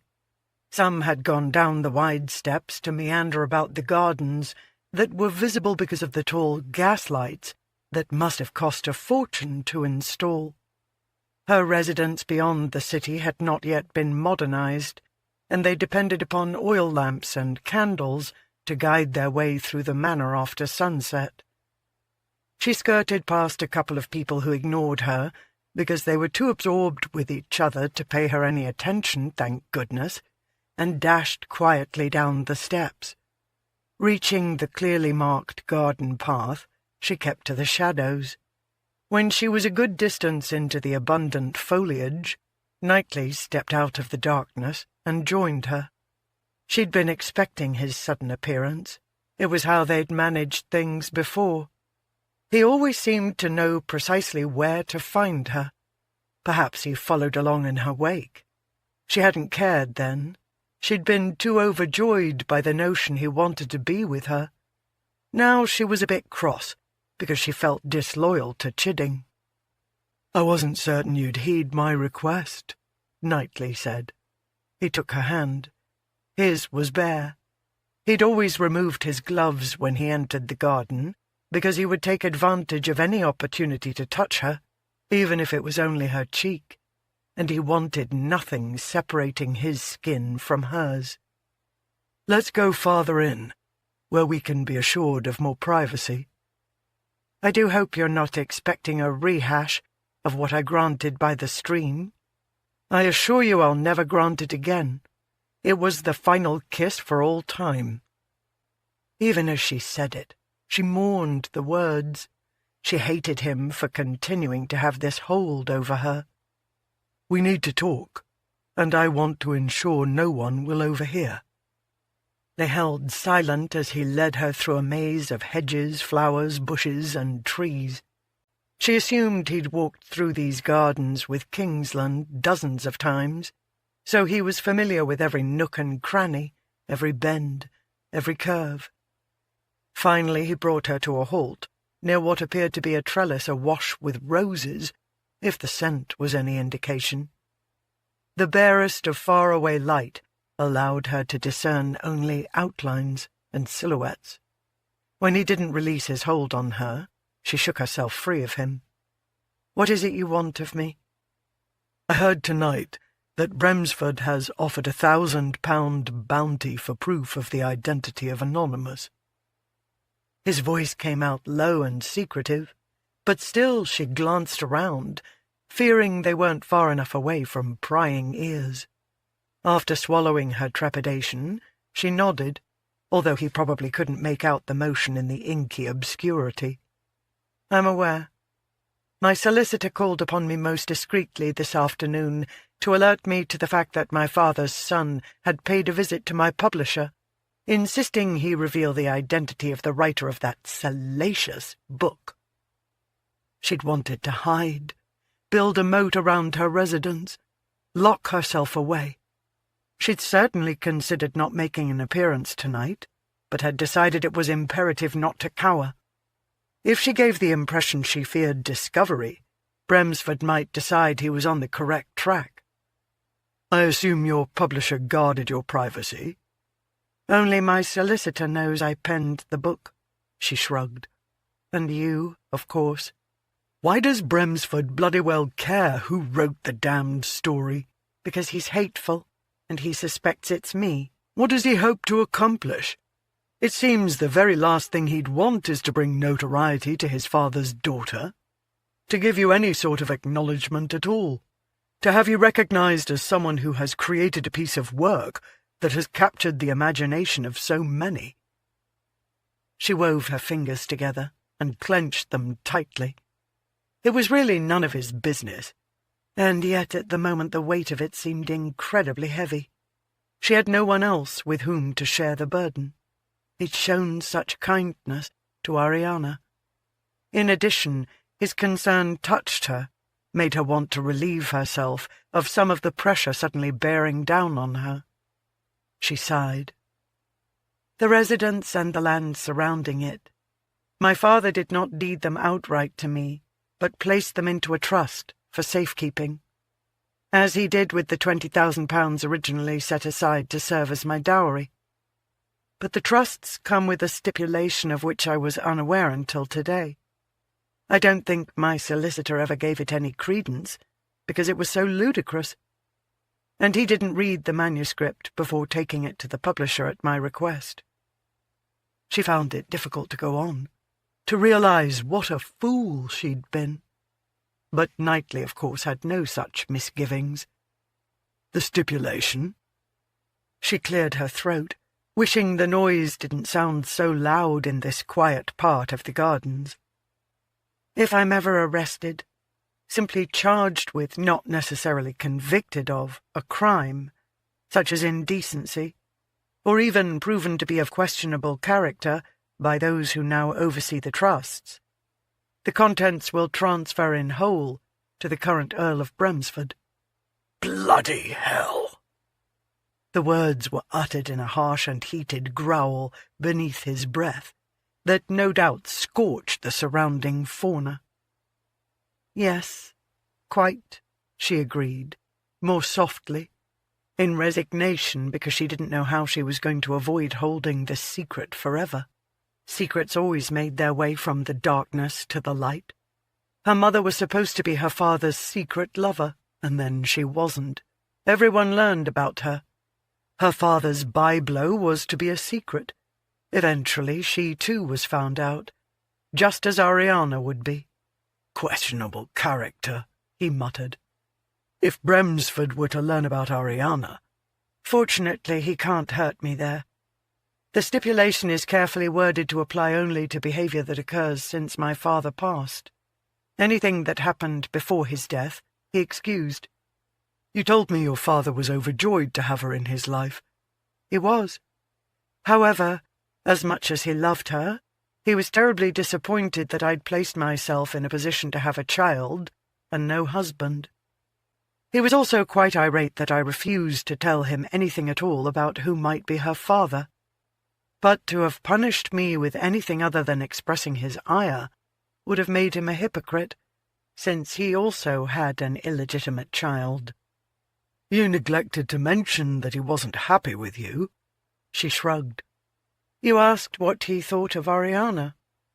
Therefore this ridiculous addendum to the trusts is his attempt to bring you to heel from the grave? Yes, I suppose it is. Learning about that clause in the terms of the trusts had gutted her. She'd always thought his love had been unconditional, but his words had put a condition on her survival. She'd never thought he had it within him to be cruel, but now she was left to wonder if she would ever know a man who wouldn't disappoint her. Without the trusts, I would not be a good prospect for marriage to a lord who is in need of the funds that one of those trusts can provide. She chuckled darkly. Because I was born out of wedlock, my entire life my parents insisted I must be above reproach, and I've failed miserably. First because I lost my head to your charms, and then for want of revenge.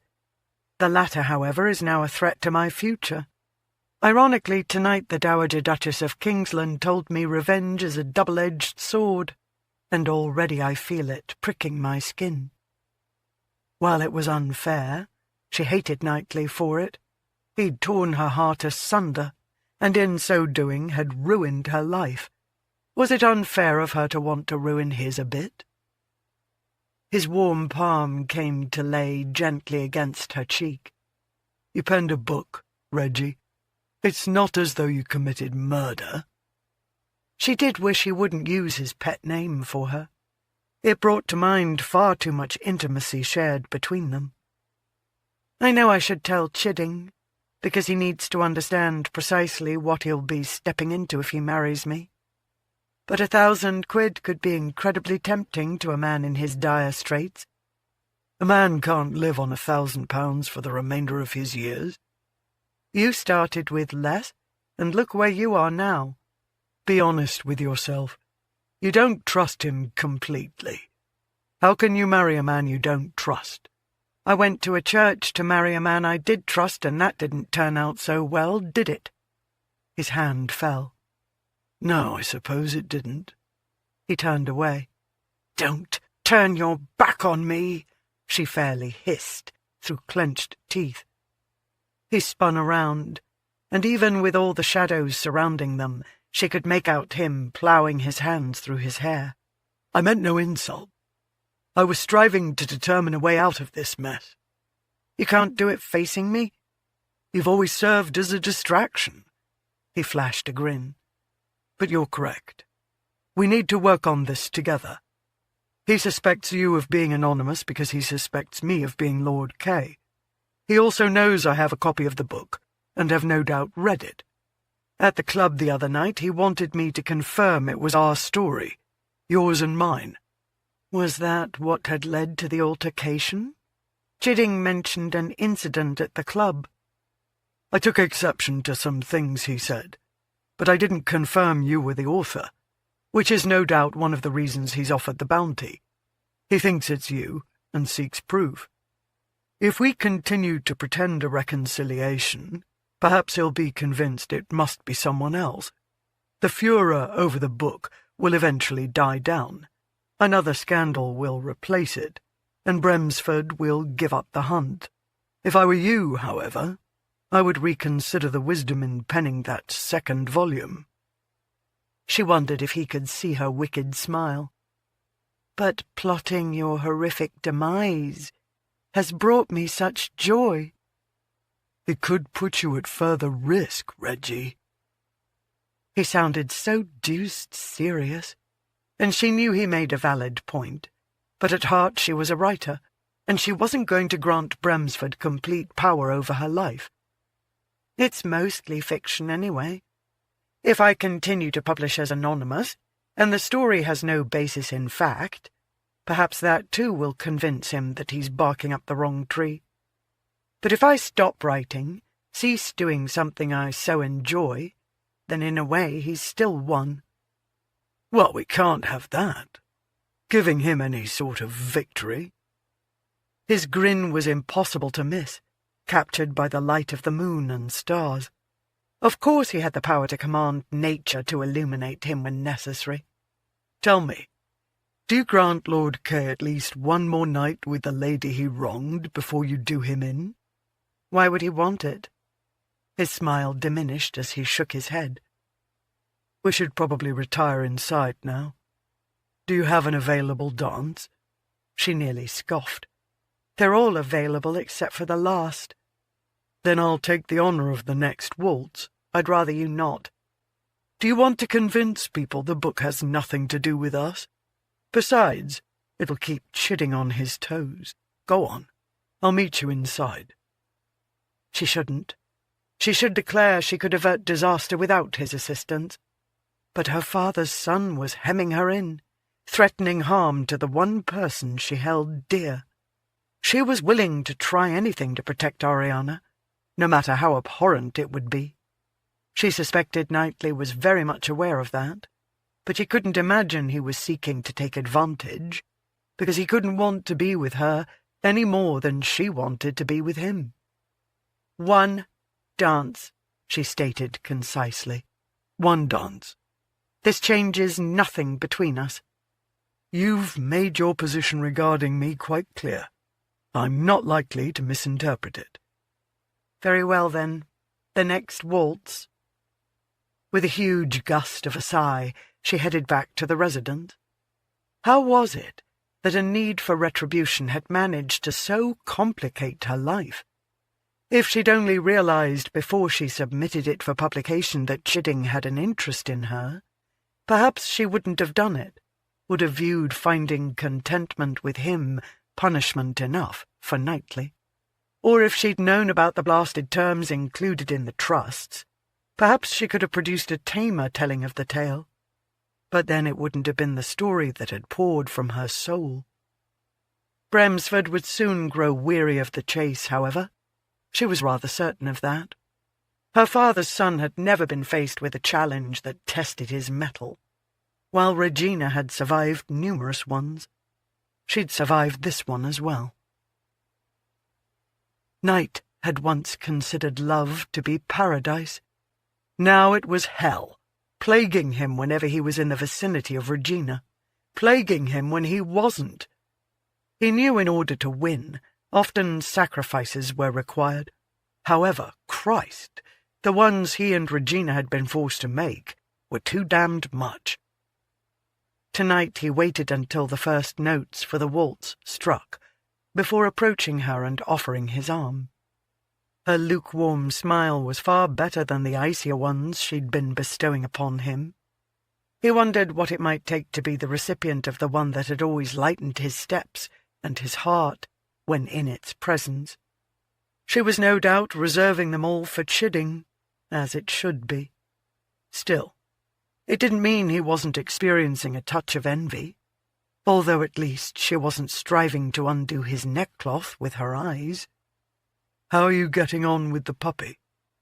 Her face softened, as he'd hoped it would. Dare I admit that a certain girl was in need of a pet now rather than when she turned 6?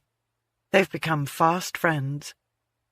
Well, I did have an advantage in determining that might be the case. From the moment she and I met, it was all that was spoken of. I don't suppose she's asked after me. Every single day. What do you tell her? That you're an extremely busy man. I could make time. I don't think it would be wise. He nodded in understanding. With Regina's marriage, the girl would acquire a father, and it wouldn't be in Ari's best interest for Knight to interfere, as he might very well be tempted to do.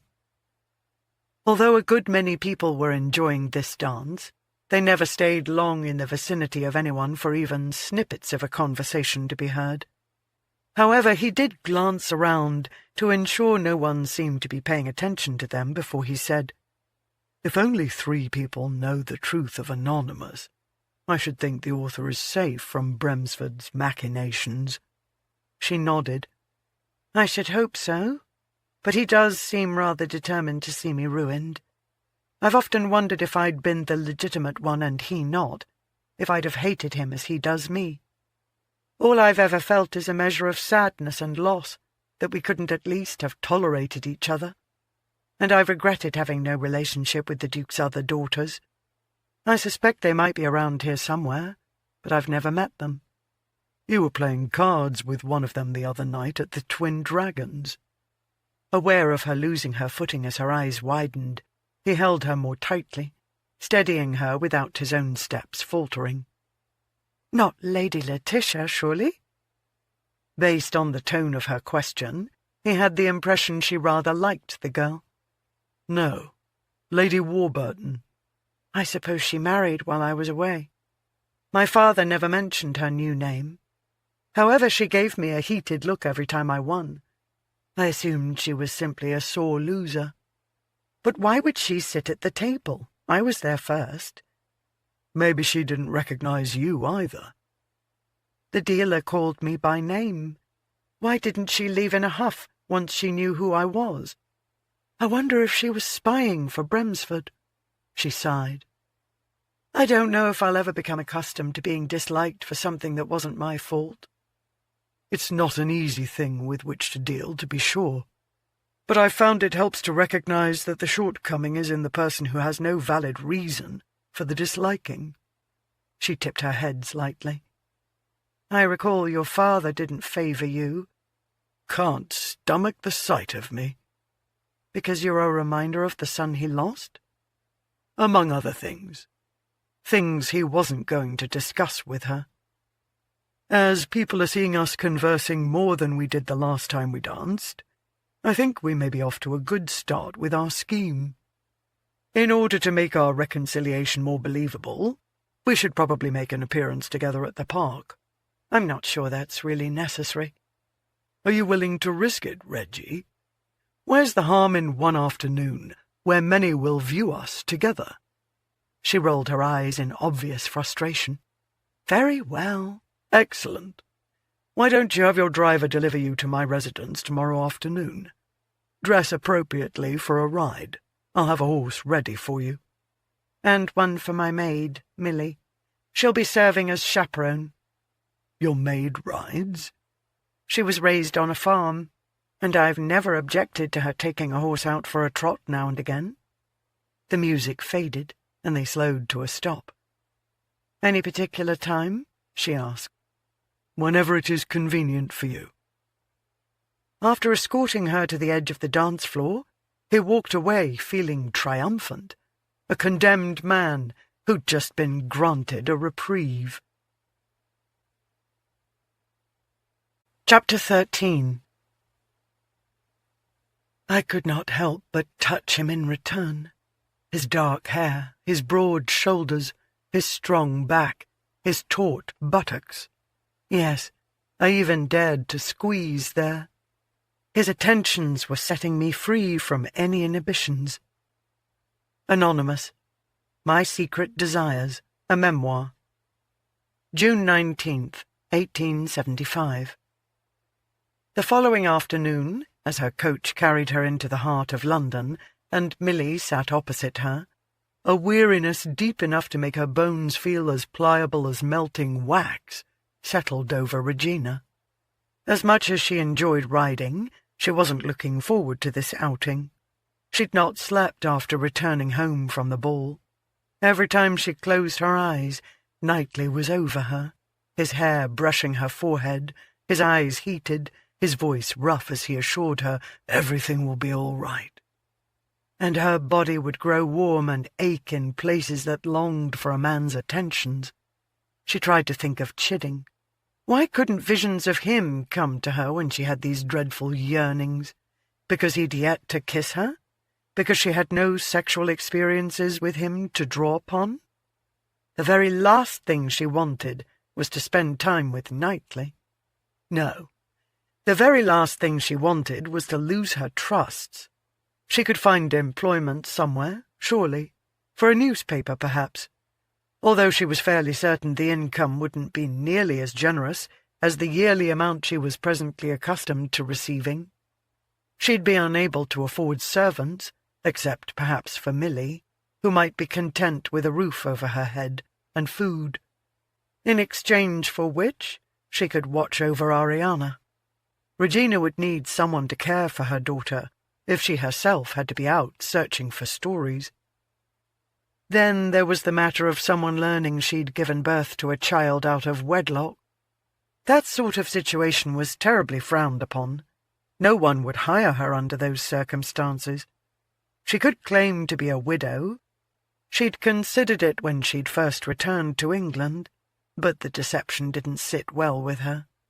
Now, however, she was turning to deception at Knightly's urging in order to protect herself and her daughter. She could devote herself more enthusiastically to her writing. She had earned a tidy little sum on her first book, although little was the important word there. But if she wrote novels of romance and adventure, with heroines to capture ladies' imaginations, perhaps she could eke out a modest living. She'd received several letters sent to Anonymous or Author of My Secret Desires via her publisher, who had passed them on to her solicitor, who had, of course, delivered them to her. Most praised her writing and encouraged her to write another tale. Oddly, she'd not had a single woman complain about My Secret Desires, only the men. Perhaps they were threatened by the notion of a female protagonist who would not be cowed. In spite of the current upheavals, she was making good progress on the second volume. Writing the first had been draining, but the second, because most of it was indeed fiction, was a more joyful experience. She could shift the story's focus, so it didn't relate to the first at all, so it was clearly a novel. It was something to ponder. She might ask Knightly for his opinion on the matter. No, she absolutely would not. He was not a confidant, for God's sake. He was a fellow conspirator, and nothing more. Once this Breford business was behind her, she'd never engage with him again. She hated the sense of loss that thought brought with it. Damn the man. Even when she didn't like him, he had the ability to occupy far too many of her musings. The carriage finally turned into his drive, and she tamped down the excitement that arose from a past habit of when she'd always anticipated moments with him. Now they were merely to be endured. She didn't bother glancing out the window, but rather studied her knotted hands, striving to bring a calm to her erratic heart and a neutrality to her features. While she appreciated his willingness to assist her, she wanted to make it clear she felt nothing even remotely joyous toward him. After the vehicle came to a stop, the door immediately opened, and he was there extending his hand toward her. Had he been waiting for her out here? No, he'd probably had someone watching to notify him of her arrival. I trust you had a pleasant journey. Yes, thank you. She placed her hand in his, and as he closed his fingers around it, commanded her heart to still itself. While he wasn't wearing gloves, she was wearing leather ones, so it wasn't as though it was skin upon skin, but just like last night, it felt magical all the same. Damn the man. Gracefully she alighted, and he released his hold quickly, no doubt because Millie hovered in the doorway. Regina watched as he greeted her maid before helping her to clamber out. Millie was adept at blending in. She wouldn't expect to be included in conversation. However, she'd be vigilant in watching her charge, but unobtrusive.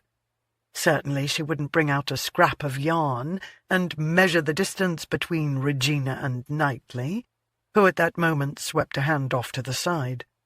I've had the horses readied. Regina looked in the direction he indicated, and her breath backed up in her lungs. His horse she recognized, but standing beside the gelding was a glistening black mare with a pure white mane and tail. In awe, she slowly began walking toward her. Oh, my word! She's gorgeous. I've never seen the like. Wherever did you find her? I told a breeder I know that I was in search of something unique. He found her for me. When she was near enough, she took hold of the bridle and rubbed her hand along the horse's forelock. What's her name? Queen. She was meant to be your wedding gift. She jerked her head around to stare at him, but he was watching his hands as he tugged on his gloves. Was this horse proof he had intended to marry her? That, as he'd divulged, she wasn't the reason he had changed his mind? He lifted his gaze, pinning her to the spot. You can take her with you when you leave, if you like. I'm not going to accept a gift from you. You'd be doing her a favour. She doesn't get ridden as much as she'd like. She's gentle. Your daughter could ride her. Queen nudged Regina's shoulder, and Knightly smiled. She likes you. She knows where she belongs. She hated him even more for this, for making her want the mare, for making her wonder what had truly transpired all those years ago. I wish he would tell me the truth of what happened. Shall I hoist you in the saddle?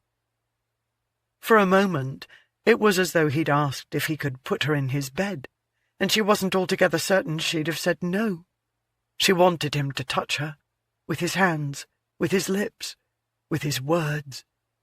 She longed to understand how he could go to such trouble to find her the perfect present, knowing how much she loved to ride, and yet subsequently break her heart.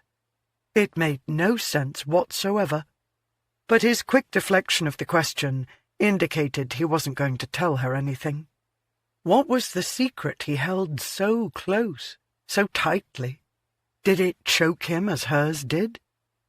She wasn't going to beg or nag or goad him into telling her, because she too was keeping things from him. Yes, please, if you don't mind. She shifted into position and realized the saddle, too, had been made for her. An R within a circle of flowers, intricately carved within the leather. What did it all mean? "Turn about," he said. Then she was looking up into his deep blue eyes, trying to decipher all the emotions they seemed to be conveying. "As I mentioned before, it had nothing at all to do with you.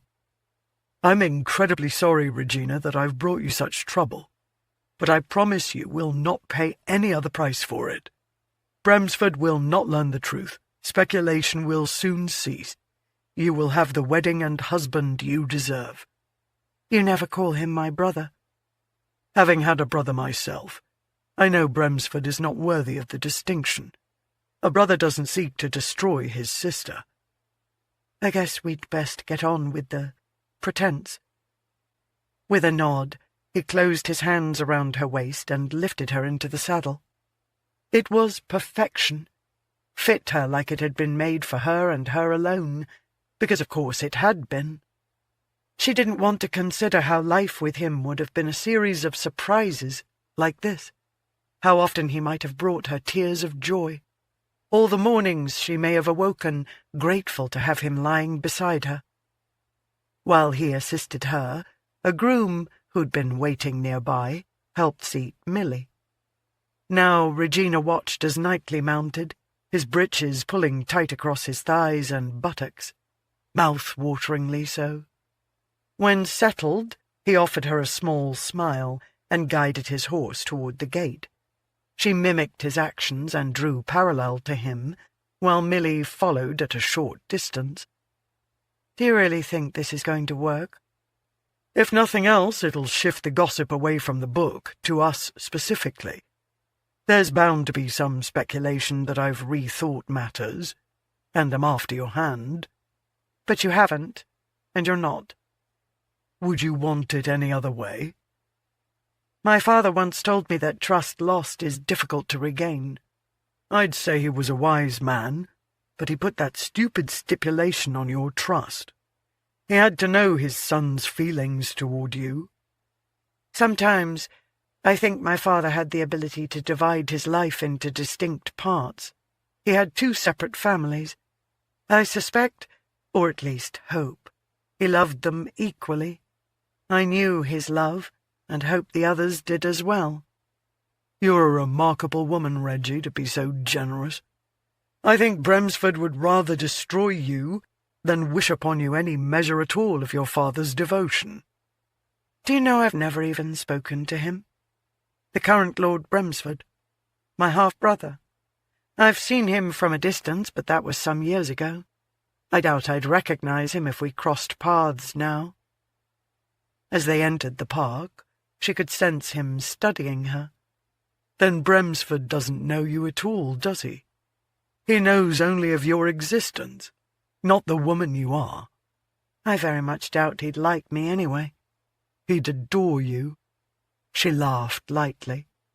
"You can't help it, can you, Knightly?" "Help what?" "Flirting, issuing compliments."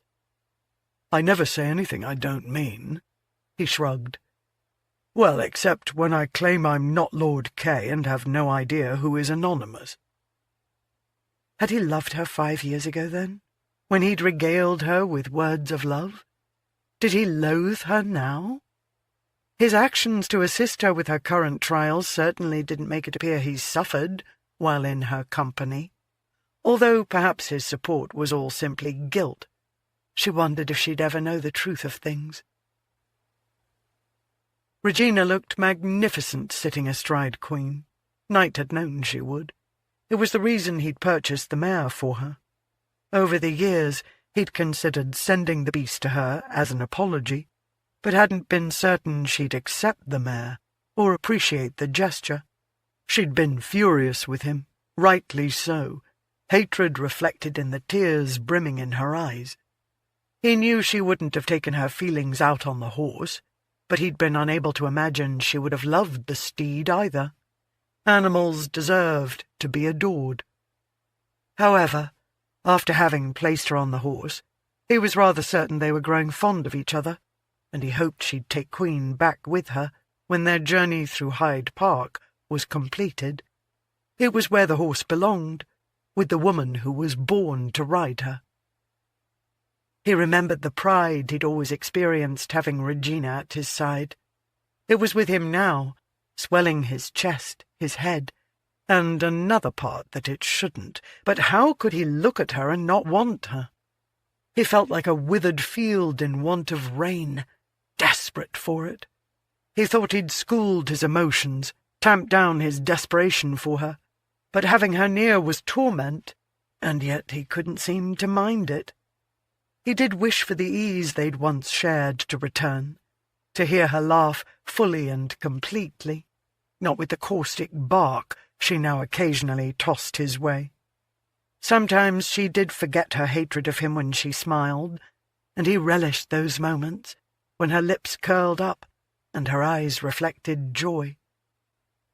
As their horses trudged along Rotten Row, he couldn't stop himself from saying, "You spend quite a bit of time in your book describing our first kiss. That damned garden scene everyone was on about went on for pages." She gave him a sidelong glance, those lush lips of hers hinting at a smile, but not fully committing to granting it to him. For me it was a moment of awakening. I'd never imagined it could be so all-encompassing. I suppose a small part of me wanted to alert women to how it should be, how it overtakes all your common sense. It's not like that for everyone. Because every man is not as experienced and skilled as you? After sidling Shakespeare a little nearer to her, he removed his hat, because he wanted no shadows to prevent her from reading the truth in his eyes. I'm not boasting here. What I'm about to say is simply to make a point. But I had kissed several women before you, and yet that night was a revelation for me. A shock, clear down to my boots. You owned me that night, and every night since. She stared at him as though he'd knocked her off her horse, and she was unable to catch her breath. He settled his hat back into place. Was that not your experience when sampling all the men you fancied in Europe? That I was somehow different? She looked ahead, to the side, and back at him. No one has ever made me feel as you do, Knightly. That realization might have fueled my need for revenge. He wanted to ask her more about those men, but they weren't his business, just as the women in his life weren't hers. But not a one could measure up to her. "Lord Knightly, Miss Leyland." Lady Letitia drew her horse to a halt near them, causing them to stop as well. Two ladies were with her, and she quickly made introductions, after which she said, "That's a gorgeous horse, Miss Leyland." Regina blushed. "Thank you. She belongs to Lord Knightly." "But Miss Leyland may have her, if she wants her," he said. Lady Letitia wrinkled her nose and smiled cunningly. "Are you courting her again?" "No," he said. "Absolutely not," Regina insisted with firm conviction. Lady Letitia laughed. "You do make a handsome couple." "We're striving to put the past behind us," he said. She leaned so far forward toward him that he was surprised she didn't topple out of the saddle. "You'll never guess what I got my little hands on." "My secret desires?" Her face fell. "Well, yes, but it's rude to guess correctly and ruin my surprise." "It was a lucky guess, I assure you." She brightened. "My friends and I were discussing it over tea yesterday, and I think I should warn you that some ladies are determined to lure you into gardens for a bit of mischief, in an attempt to determine if you are indeed Lord K." He chuckled low. "They shall leave the garden convinced I am not." "But will they leave it kissed?" "I very much doubt it. I read the book as well, Lady Letitia. It is the passion of the woman he is kissing that he reacted to, that swept him away, that silenced his voice of reason, that made him want with a desperation that is near impossible to satisfy. It was more than merely a kiss. It was breath, life, and love. It was a world where dreams dared to exist and yearned to become reality. But in the end, he abandons her. Not at the altar. Otherwise I might suspect Miss Leyland here of being anonymous. But he simply disappears, leaving her waiting on the railway platform, all her hopes for a life with him dashed. He shrugged. Some dreams are not meant to be. That is my only fault with the story. I dearly wanted them to be together at the end. Instead, he was a rotter, Regina said, and Knight refrained from glaring at her. Did you secure a copy as well? Lady Letitia asked her. She smiled with a touch of irony in the twisting of her lips. I did manage to find a copy. Didn't you think it was brilliant? I suppose it was somewhat entertaining. Lady Letitia placed a hand over her heart.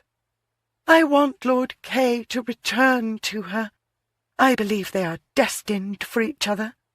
I do hope Anonymous will continue their tale. She glanced back at her companions. Well, we must be off. It was lovely to see you both, and together, as it were, considering your tumultuous past. Gives me great hope that Lord Kay could be forgiven. You speak of him as though he truly exists, Knight said. To me, she looked at her friends. To all of us, he does. Good day. The trio trotted away, and Knight glanced over at Regina. You might have to reconsider the demise of Lord Kay. Perhaps you should give him and his lady the happy ending Lady Letitia wants. Her smile was wickedly frightening. Oh, his lady will get her happy ending. She will find his horrifying demise incredibly rewarding. His deep laughter rang out over the green, drawing attention to them. Regina wasn't certain if he'd taken joy in her scathing retort, or had simply wanted to ensure people noticed they were riding through the park. The story she was writing was not going precisely as she had envisioned it. She thought it unlikely the gentleman was going to meet a tragic end, because he and the lady were reconciling. She was deuced irritated by that. Every time she began writing a scene in which he would endure something horrible, it ended with them kissing. An encounter with ruffians, kiss. A knife wound, kiss. A bullet lodged in his shoulder, kiss. As the author, she believed she should have more control over her characters, but they seemed to disagree, and she'd find herself scrawling words she'd never intended to put to paper. It was frightfully vexing.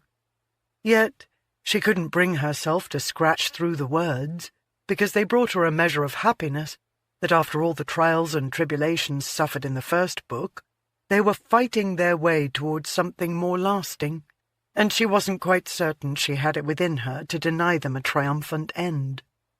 She imagined if she confessed all that to Knightly, he'd again laugh with abandon, would offer her no pity for her struggles. Although she wouldn't mind the laugh, she'd always loved the manner in which it boomed, uninhibited and carefree. She also liked that she could discuss her writing with him, even if she didn't go into much detail. At times she wished her name was on the cover, so she could speak to others about it. What a disaster that would be! Bremsford would see her skewered, the hateful little man. "Prepare yourself," Knightly suddenly said. "Your suitor approaches." Looking in the direction he indicated, she watched as Chidding trotted his dun-coloured horse toward them. Once more, she and Knightly drew their own steeds to a halt, waiting for the Viscount's arrival. He was outfitted in all grey, dark grey trousers, coat and hat, light grey shirt, waistcoat and neckcloth. As he came to a stop before them, possessively closer to her than to Knightly, he gracefully removed his hat from his head. "Miss Leyland, Lord Knightly." "Chidding," Knightly stated flatly. Rather than reaching over and smacking him for greeting Lady Letitia with far more warmth, she smiled sweetly at the Viscount. My lord, what a pleasure to encounter you on this fine day. I hope you're well. I am, Miss Leyland, although somewhat taken by surprise at the sight of the two of you together. She imagined he could excuse a dance, but the park? It's just a friendly outing, mending fences, as it were. I'm more convinced than ever that Knightly and I really didn't suit, and together we'd have had a miserable existence. Although she kept her gaze on Chidding, she could feel her former lover's glare boring into her. She tried not to appear too satisfied in getting a rise out of him. She would have to commend him later for not responding with a cutting remark. "Why don't you join us while we take in the scenery, Chidding?" he offered instead. "My horse gets antsy when he has to stand around too long." The steed was presently standing nearly as still as a statue. "Don't mind if I do," the Viscount said. Regina soon found herself between the two gents. They'd never both concurrently been in her presence for any length of time, so she'd had no chance to compare them. Knightly, of the dark hair and skin bronzed by the hours he spent riding, was devilishly handsome. Chidding's hair was a burnished red. His fair skin reflected a man who spent more time in his library than outdoors, quite possibly because the sun was likely to burn him to a crisp, or perhaps he was simply more studious by nature. He possessed pleasing features, everything perfectly aligned and proportional. He was more slender, not quite as tall. She doubted he had the wherewithal to lift her into his arms, but then she was fully capable of standing on her own 2 feet. She'd once felt treasured when Knightly cradled her against his chest and carried her to bed. Now dependability, steadfastness, and the keeping of promises were worth more to her than gold. "Splendid weather we're having today," Chidding stated. And it was. Bright blue sky and billowing white clouds, a gentle light breeze that stirred feathers on hats, but didn't threaten to yank them from their moorings. It is indeed. They journeyed several paces in silence. "How is your mother?" she finally asked, remembering that his mother was alive, unlike Knightly's. "Aging, you know. She has a difficult time remembering things of late. I'm rather certain she would like to have you for tea some afternoon." "I'd enjoy that." "Your own mother passed, as I recall." "A few years back now. But a reminder of loss never fails to bring a twinge of pain, does it?" "I suppose not. No." He looked around her to Knightly before settling back into place. "I wonder if he is to be trusted. He won you over once. I can't believe he's not attempting to do so again." "I was young and innocent then. Not so much now. I promise you, my lord, he has no sway over me, and my heart is quite closed to him." His dark eyes reflected sadness and understanding. "Is it forever closed, do you think?" Her smile was soft, and she hoped both inviting and reassuring. "No, my lord. I believe the right man holds the key to unlocking it again." "Sometimes, Miss Leyland, I am dazzled by how lyrically you speak. I wonder if you've ever considered turning your talents toward writing a novel." Suddenly she felt like the young girl who'd tumbled down a rabbit hole in the book she was reading to Ariana each night before bed, and she was having a difficult time drawing breath. It was an innocent statement, a form of flattery. Nonetheless, because of Breford, she was suspicious of anyone striving to find her out, and wary of his comment. "I wrote some articles for a ladies' magazine while I was travelling through Europe, but I don't know that I have the patience or skill for penning an entire tome." "I read those articles. My mother showed them to me. They were rather well done. You painted a portrait, so my mother was able to envision you on those journeys. She commented once that she felt like she was travelling along with you." "That was very kind of her. And you, for telling me." She was rather certain he was blushing. He tipped his hat slightly. "Well, I shan't impose upon your time any longer," It was no imposition, my lord, but rather a joy. Thank you for gracing my afternoon. Now he truly was blushing, pleasure more than embarrassment radiating from his eyes. Good day, Miss Leyland. Good day, my lord. Knightly, Chidding. The Viscount loped away. He's smitten, Knightly said. It was rude of you to listen. I tried not to. She scowled at him. I doubt that very much. Does he possess that key to which you were referring? That, my lord, is none of your concern. I believe I've had sufficient time in the park and enough of your company.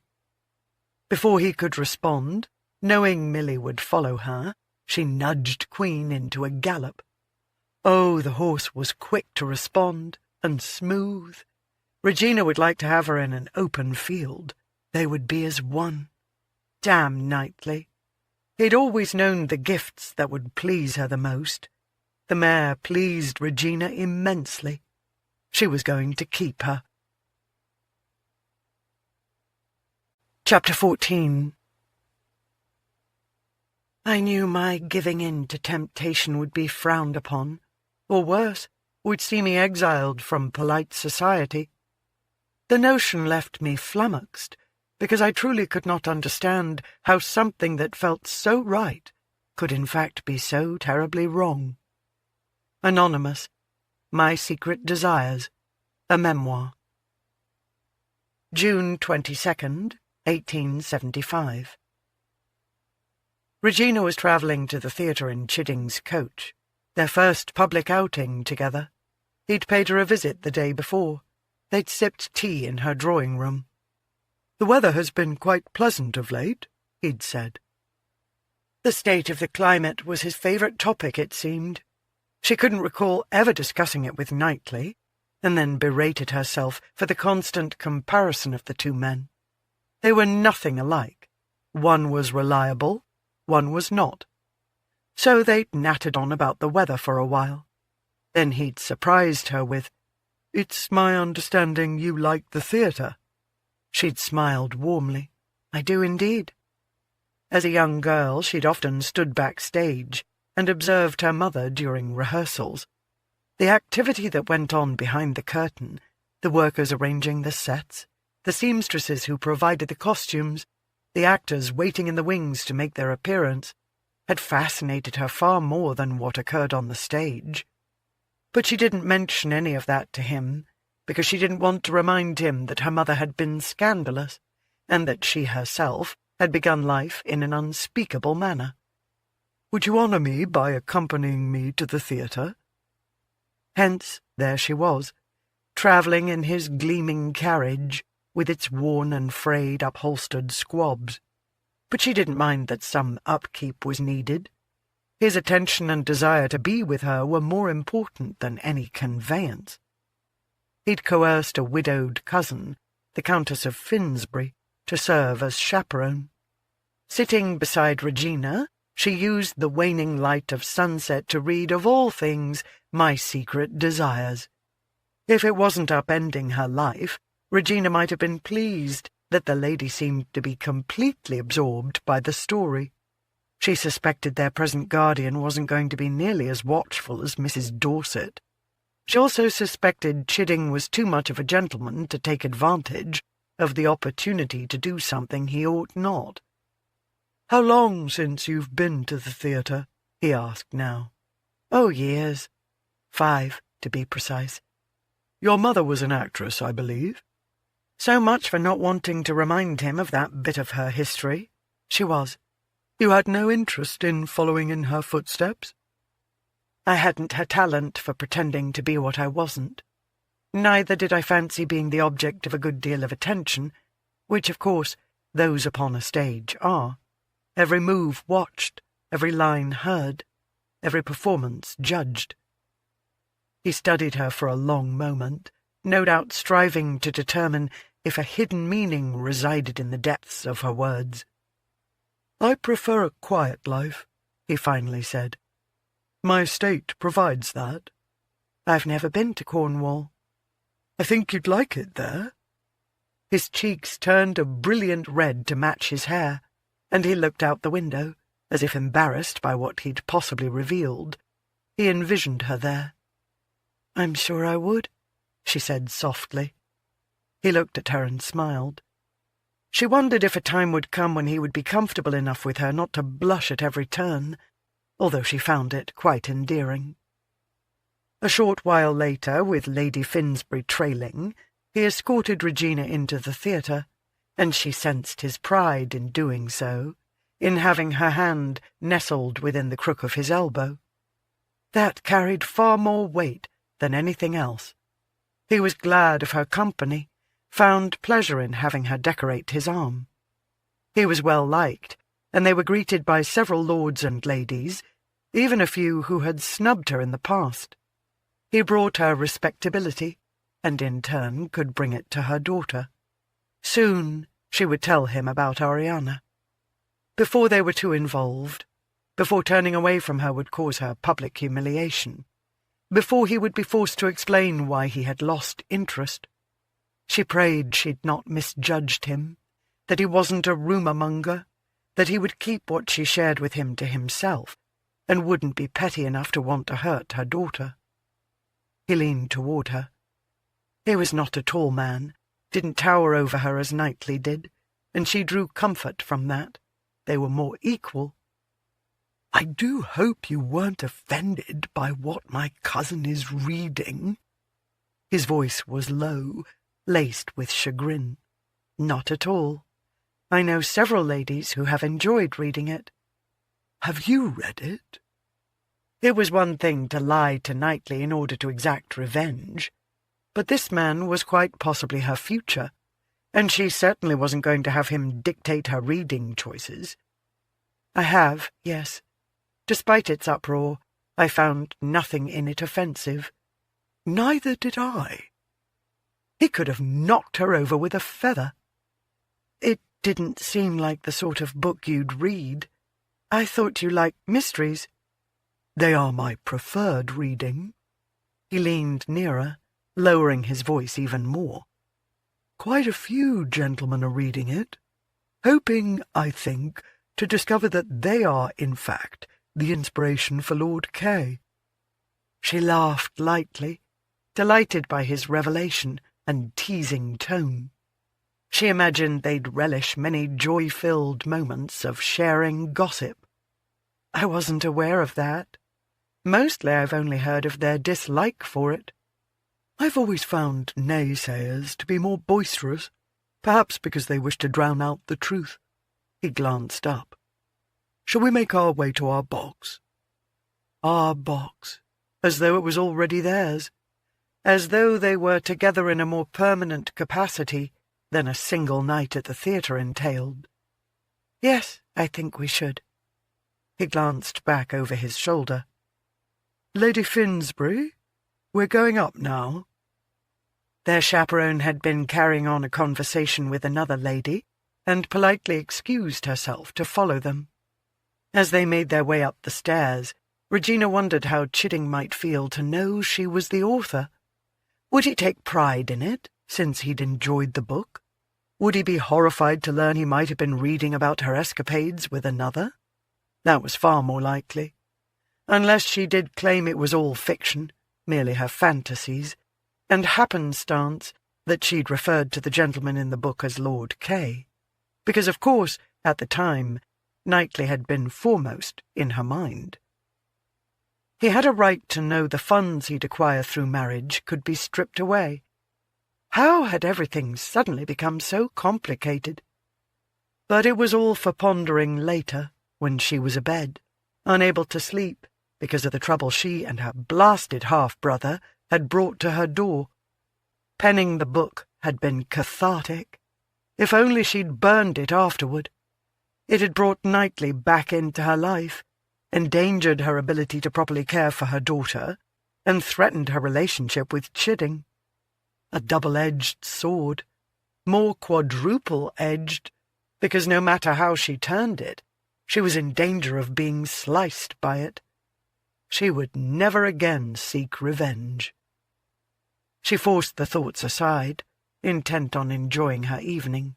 She did love the theatre, the scent of it, sawdust from sets created, paint applied often to ensure nothing resembled the inside of Chidding's carriage unless it was supposed to, the sweat from too many bodies clustered together in the narrow seats where most people sat, the sound of her mother's voice reaching the rafters with what seemed to be so little effort, but she'd brought that voice up from her soul and projected it to the world. When she was not on the stage, she'd needed to rest it, so had never read a story to Regina. Instead, she'd had Regina, before she could read, recount tales she'd made up, and later to read books to her. Perhaps Regina had found solace in writing articles during her travels, and then a book later, because creating stories from nothing, along with reading, encompassed some of her favourite memories of her mother.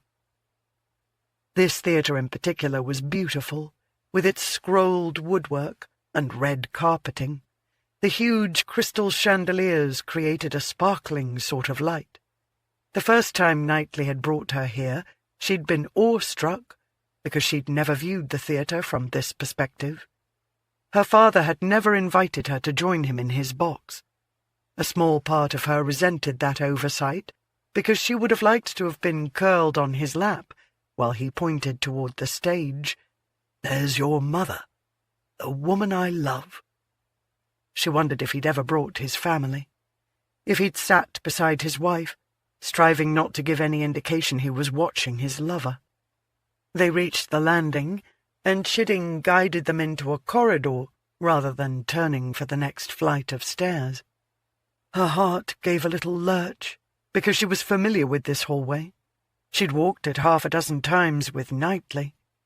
Could the man not leave her in peace for even a moment? Did everything have to always remind her of the dratted scoundrel? Until recently, she hadn't realized how she longed to be completely free of him, with no memories, no encounters, no sightings. Then Chidding stopped beside drawn curtains, slipped a hand between the part, and drew the thick velvet aside. Oh, God! She knew this box. Intimately. She knew it was mostly shadows, and the casual grazing of a hand over her arm could not be seen. She knew the view she would have of the stage, how the actors' voices carried so clearly the performers could be standing right before her on the same level.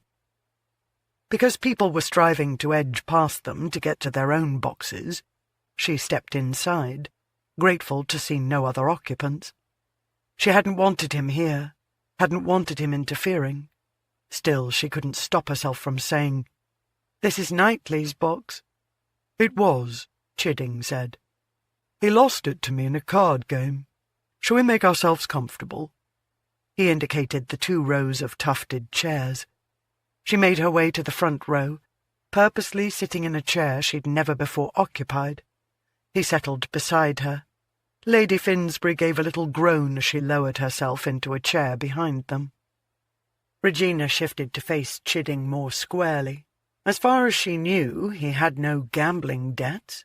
He was frugal, careful with what little money he had. "I didn't think you were one for making wagers." "I'm not, but I do enjoy going to the club.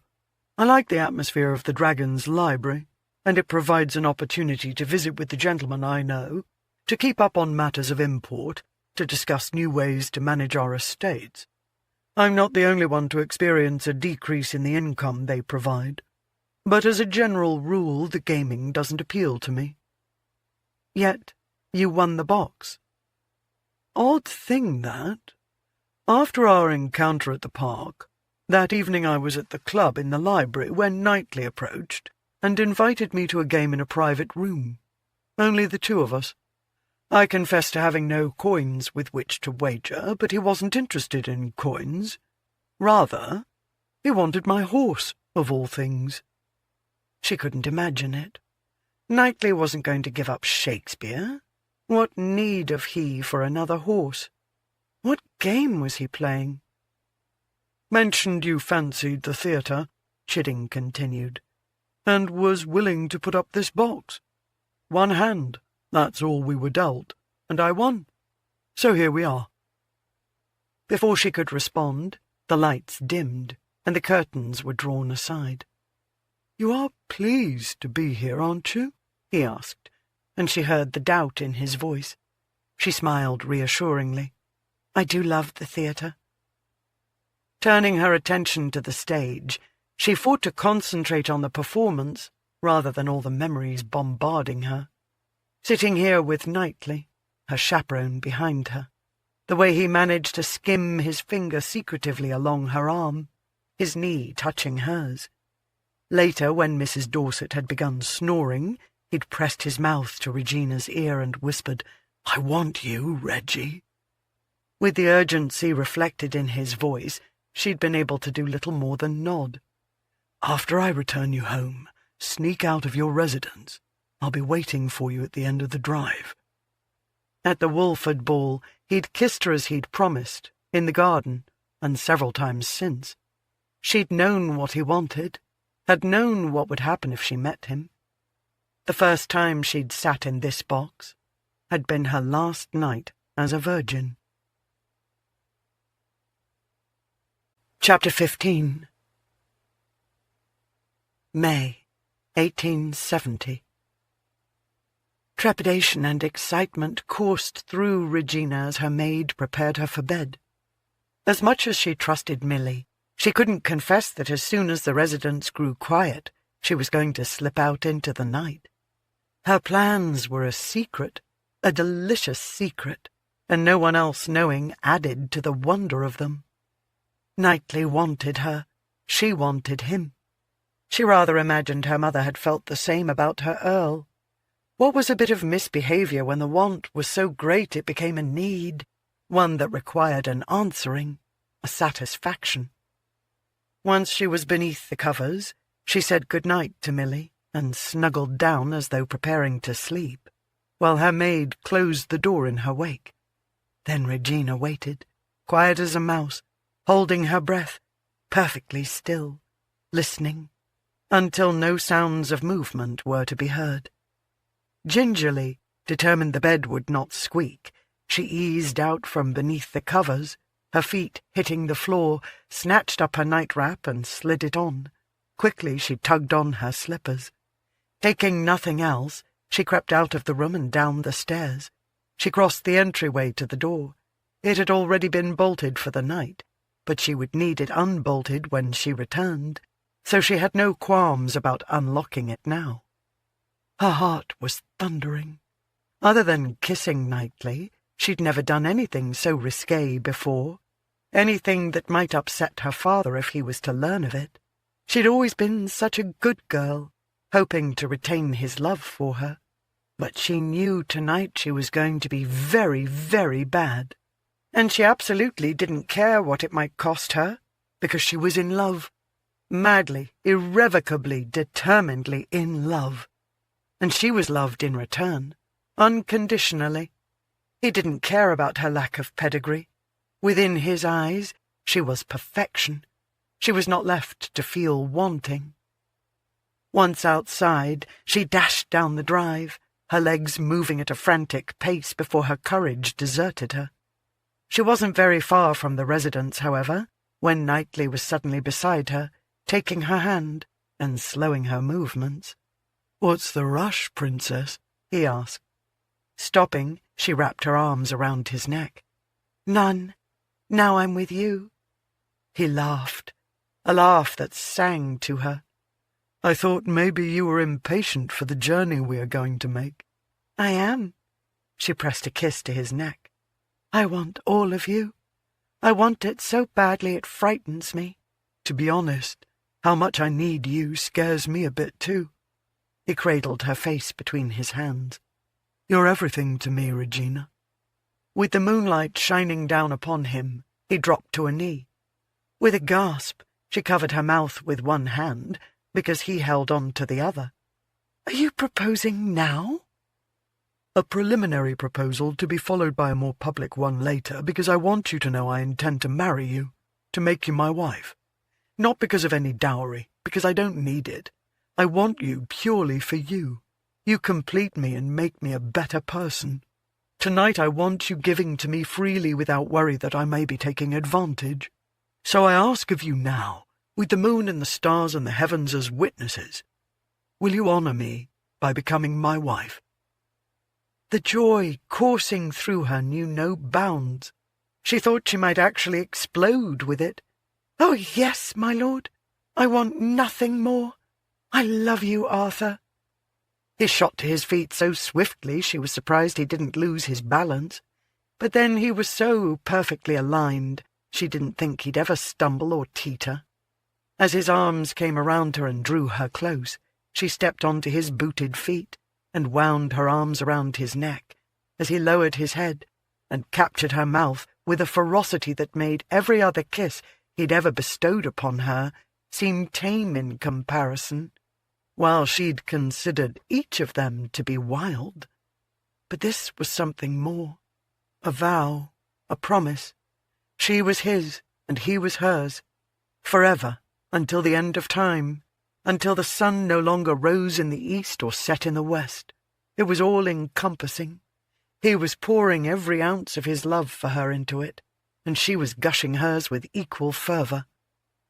He broke free, cradled her face once more, and held her gaze. "My carriage awaits." Taking her hand, he tugged her forward. Her foot landed on a pebble. "Ow!" Stopping, he looked back at her. "What's wrong?" "Just a small stone. Nothing to worry over." "Are you wearing slippers?" "Yes, I was too anxious to take the time to button up proper shoes." "I won't stand for you getting hurt." He swept her up into his arms, and she laughed as she nestled against his chest. "I mean it, Reggie. With me you'll never again know a moment of unhappiness." "I love you, Arthur." He carried her all the way to his carriage. Once they were inside, and it was rushing toward London, they were kissing again, and the fire of desire licking at her made her wonder if she might lose her virginity in the vehicle. She wanted to tear off his clothes and hers. She wanted flesh against flesh, and bodies entwined. While her secret places might be untouched, her mind wasn't wholly innocent. Her mother had told her what transpired between a man and a woman.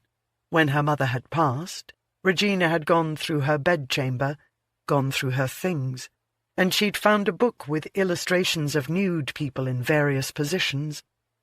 Her mother had only shared the basics, but Regina had grown warm leafing through the pages and discovering all the various physical ways people could demonstrate their love. She wasn't afraid of what was going to happen tonight. Mum had assured she wouldn't be. She was looking forward to exploring his body and her own sensuality. Taking hold of her plait, he untied the ribbon, tucked it into his waistcoat pocket, unravelled what her maid had worked so diligently to create, and combed his fingers through the strands. "I wondered how long your hair was. It must go past your bum."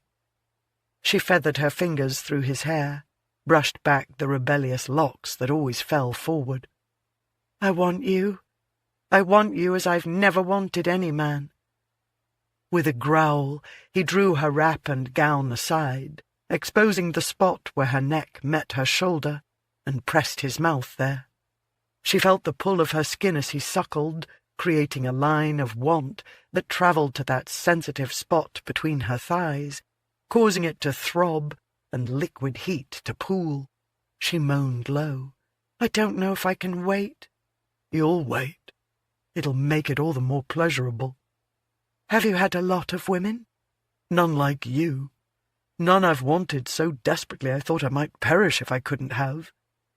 He cupped her face, turned it toward him, and held her gaze. "I burn for you." That was a perfect description of how she felt, that at any moment she might ignite. "I know I should be frightened, but I'm not, because it's you." He flashed a grin. "I'll make it good for you." He drew her up against his side. "We'll be there soon. For now we wait, because I want your initiation into love-making done properly." "What was your first time like?" He chuckled low. "Incredibly quick." "Will mine be as well?" "No. We're going to travel at a leisurely pace to ensure you're ready for me." He brought her onto his lap and nuzzled her neck. "I'm going to suck on your breasts," he growled low, causing heat to swamp her. "I'm going to kiss my way down to the sweet valley between your thighs and feast there." "Oh, God!" She dropped her head back, lost in the images his words created. "Do it now." "No. I want you completely naked, spread out before me so I can worship you as you deserve." "You'll be naked too." "Absolutely." He moved a hand down and wrapped it around her calf. "Everywhere, flesh against flesh, fire against fire. The flames will consume us, and just when you think you will die, you'll soar into pleasure such as you've never known." Reaching up, she loosened 2 buttons on her nightdress. "I'm hot now."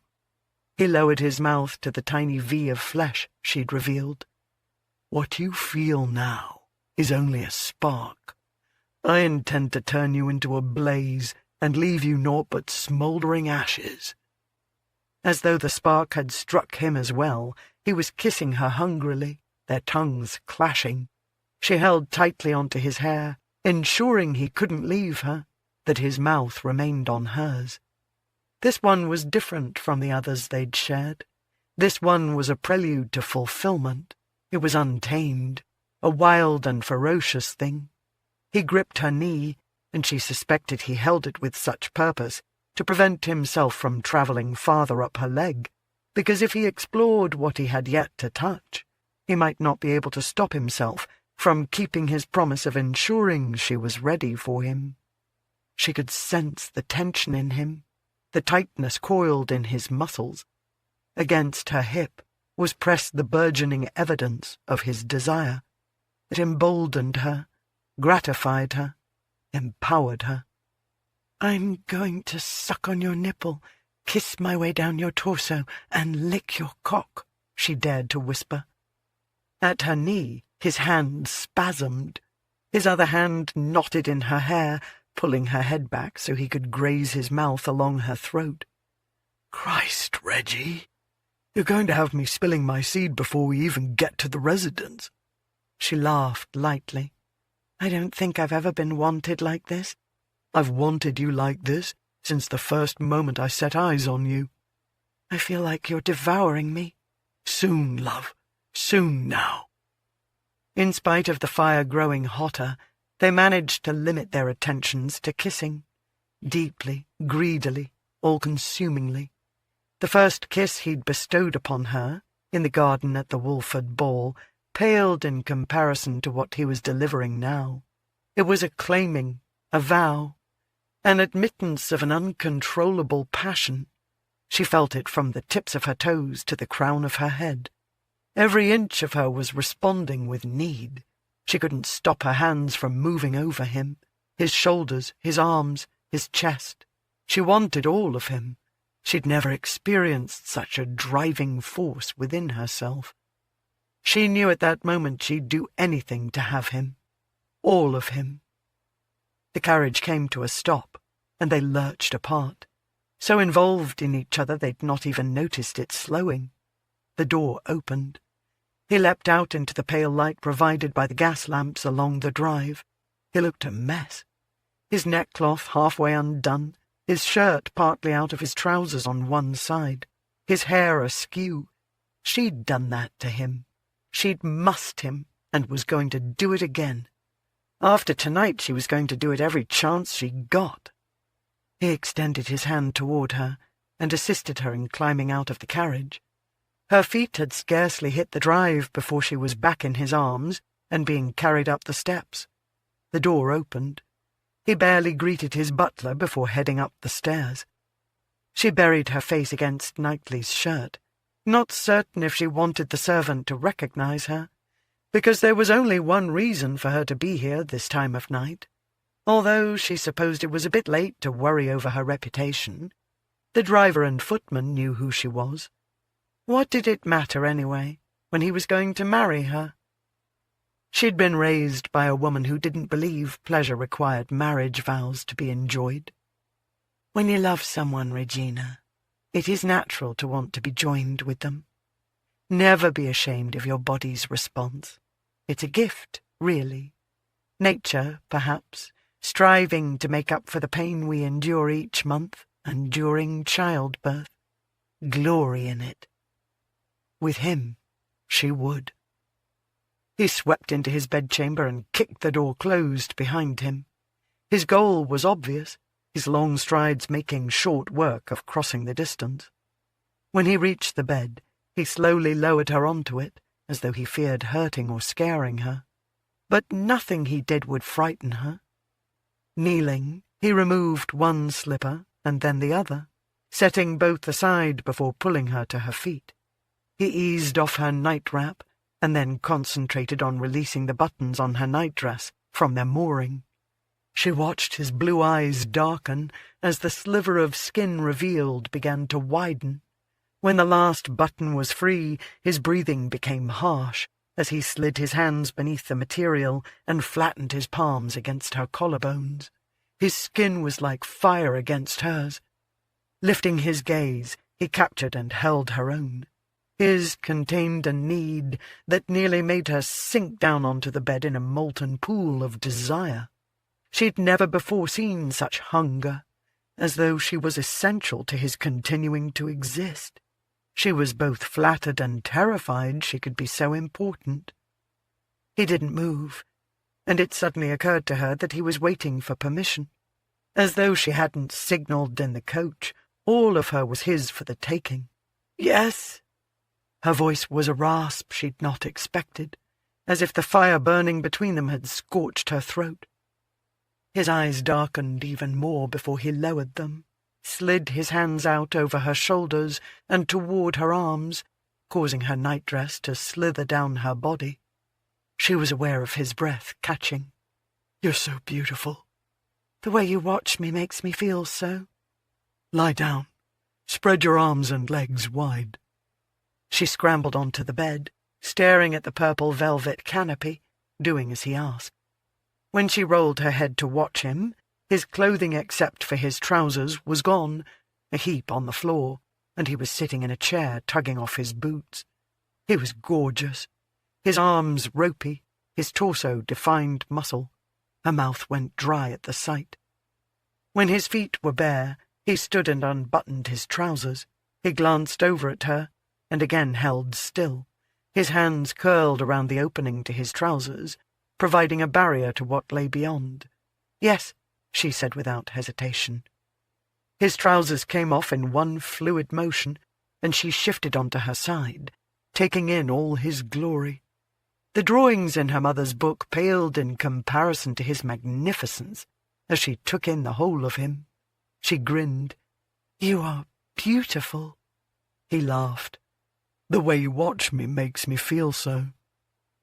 Then he prowled to the bed, climbed onto it, and took her into his arms, blanketing his body over hers as his mouth took complete possession of hers. He was right. There was something magical about all that lovely skin, his and hers, rubbing and sliding together. It was almost a melding, like they were exchanging bits of each other, and she knew she'd never again be the same, wouldn't be whole without him. He cupped her breast, kneaded it, and swirled his thumb around her areola, causing her nipple to pucker and strain toward his touch. After removing his mouth from hers and lowering it to close around the turgid peak, he fulfilled his earlier vow. He suckled. She felt like she was composed of thousands of bits of string, and all were being tugged at once, straining and vibrating with pleasure. She brushed the strands from his brow and buried her fingers in his hair. She loved the way his hard planes fit against her soft curves. They were perfect. She'd known they would be. As he'd promised in the carriage, he kissed his way down to eventually lick the most private part of her, which, she was discovering, was also the most sensitive. She very nearly came up off the bed. Her gasp and cry caused him to laugh darkly. "Like that, Princess?" "Yes, yes." Yes, and I've only just begun. To drive her mad with desire, want, and need. With each stroke of his tongue, the pleasure ratcheted up and her body tightened a little more, in anticipation of what exactly she couldn't say. All she knew was she never wanted him to stop. She would gladly spend the rest of her years in his bed, with her legs scandalously spread, creating a haven where he could feast to his heart's content, and hers. His fingers began working in tandem with his mouth, and the pleasure intensified until she was convinced she would die of it. But what a lovely way to go! Suddenly she was screaming his name, begging him to stop, urging him to continue. A wave of ecstasy took her under and lifted her to the heavens, bowing her back. He drove himself up to her mouth, again took possession of it, capturing the last of her cries, holding her tightly as the cataclysm rocked her, and her body trembled from the force of it. She could taste herself on him, and was overwhelmed by the wonder of all he'd done to her, all he'd given her. He trailed his mouth to her ear. "I want to be inside you." His voice sounded strained, as tight as his muscles felt beneath her fingertips. "Yes." He rose up. "Stop me if it hurts." Only she knew she wouldn't. She wanted him buried deeply inside her, wanted the joining her mother had told her about, the bond it formed, the connection it created. She wanted him, needed him, all of him, to be hers, all hers. He pushed in. Her body welcomed him. She ignored the discomfort, already sensing the additional pleasure awaiting her. More than physical, spiritual, almost. This was the man with whom she was going to spend the remainder of her life, and they'd have so many more nights like this. His body pounding into hers, her fingers tracing the outline of his muscles, digging into his buttocks, urging him on. Looking down on her, he held her gaze as he rocked against her. Her body quickly adjusted, adapted to his rhythm, and the pleasure began undulating through her with his movements. She was crying out his name as he growled hers, his back arching, his jaw tightening, his eyes smouldering. Breathing heavily, he collapsed on top of her. She closed her arms and legs around him, holding him tightly. She never wanted to let him go. She'd thought she couldn't love him any more than she already did, but he'd proven her wrong. She loved him more than ever, this maker of promises, keeper of vows. Chapter 16. "I want to kiss every inch of you." His voice was fraught with need, a need I understood, because if given the chance, I would gladly kiss every single inch of him. Anonymous. My Secret Desires. A Memoir. June 22nd, 1875. By the time the play came to its conclusion, Regina was naught but a vessel of riotous emotions, playing havoc with her ability to think clearly. That she had managed to remain, and not run screaming from the theatre, was a testament to her fortitude. Knightly, the man had no need of other horse-flesh, and he most certainly had a knack for winning at cards, had given this box to Chidding for only one reason, to torment her. Every time Chidding brought her to the theatre, she would be reminded of her time here with Knightly, the secretive touches, smiles, whispers, and the first time he'd taken her to his bed. Only after he'd returned her home had she realized he'd kept the green velvet ribbon that had originally secured her plat, a memento, a gift from her. If Chidding had wanted to surreptitiously graze a finger along her arm or intertwine his hand with hers, she'd offered him no opportunity, because she'd sat there with her hands clutched and her arms against her sides in an effort to prevent her from travelling the path of memories. But of course it had proved a futile endeavour. Her posture had stiffened all the more as she'd been bombarded with images of Knightly and all the things he'd done with her, to her, for her. The pleasure! Dear Lord! So much pleasure, even when they weren't in bed. The tour he'd given her of his home that night, the magnificent library with all its books, the wonder of it, even before he'd lifted her onto the desk and taken her there, standing between her spread legs and pounding into her as her lungs filled with the fragrance of ancient tomes, bound in leather that eventually absorbed her cries.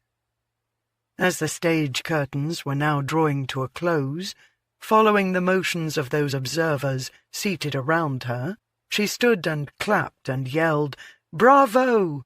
no matter that she had no idea if the performers were deserving of the accolades.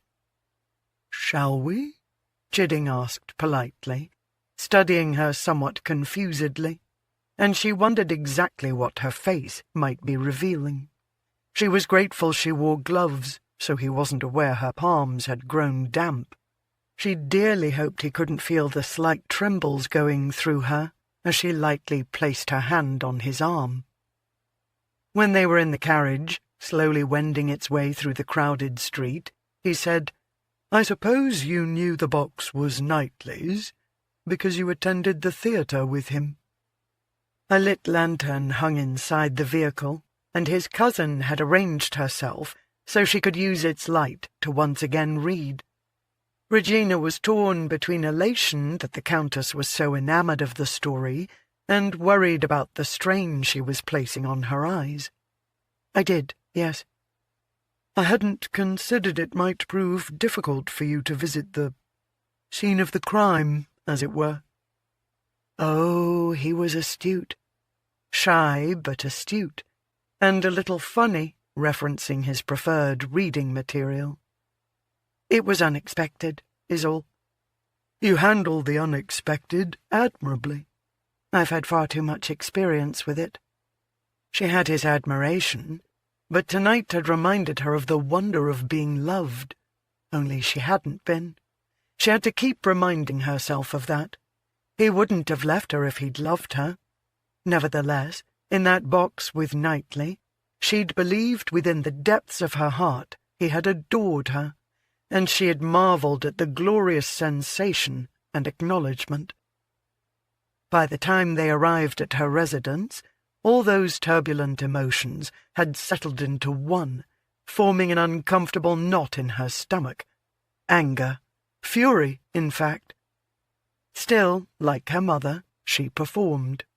With a smile when Chidding handed her down from the carriage, a gentle touch on his arm when he escorted her to the door. When he lowered his head and kissed her, a quick brush of his lips over hers, she sighed. "Good night, Miss Leyland," he said. "Thank you for a lovely evening, Lord Chidding." With a smile and a duck of his head, he shoved open her door. She stepped through and turned to bestow upon him her own smile, before slowly closing the portal that provided a bridge between them. When she spun around, the smile was gone, and rage was flashing. Her butler, patiently waiting for her rap, took a step back as though she breathed fire. "Have my carriage readied."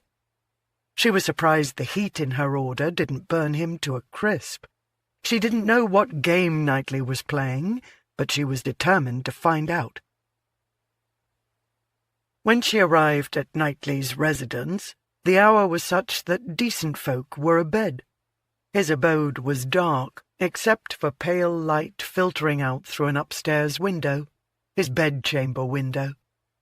At the realization he might actually be entertaining a lady, a momentary pain struck in her gut, something rather similar to what she suspected one endured when being kicked by a recalcitrant horse. Standing in the exact spot where the footman had handed her down, she stared at the wavering light and imagined Knightly moving toward some long-limbed beauty as he'd once approached her, slowly and provocatively, taking her breath and her sense. Perhaps she should leave this confrontation for tomorrow. But her fury at what he'd done was diabolically beautiful and needed to be vented before it cooled, so he'd fully understand she was no longer one to be trifled with. Taking a deep, shuddering breath, she marched up the wide steps, fighting not to recall the many times she'd dashed up, so anxious to be with him that she'd begun to think of time as a thief, and had wanted as few moments as possible stolen from them. After reaching the door, she grabbed the knocker and began pounding it and a fist against the wood, with enough force and determination that if a cemetery was nearby she'd wake the dead. At the very least, she'd awaken his servants, possibly his neighbours, and she didn't bloody well care. She was beginning to fear the damage she might be doing to her hand, when the door suddenly swung open, and he stood there in all his mussed-up glory, in shirt-sleeves only partially buttoned, trousers, bare feet, and his hair in need of a good brushing. His brow deeply furrowed, he took hold of her arm, pulled her into the entryway, and closed the door. "What the devil are you doing here? Is something amiss? Is it your daughter?"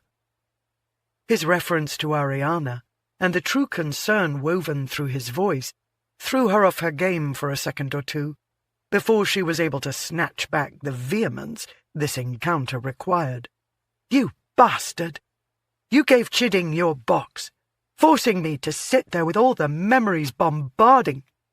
A keening wail startled her, causing her to jerk her attention upward to where it seemed to be originating. "Bloody hell! Wait here!" Then he was racing up the stairs, while his paramour, no doubt, carried on like the hounds of hell were attacking her.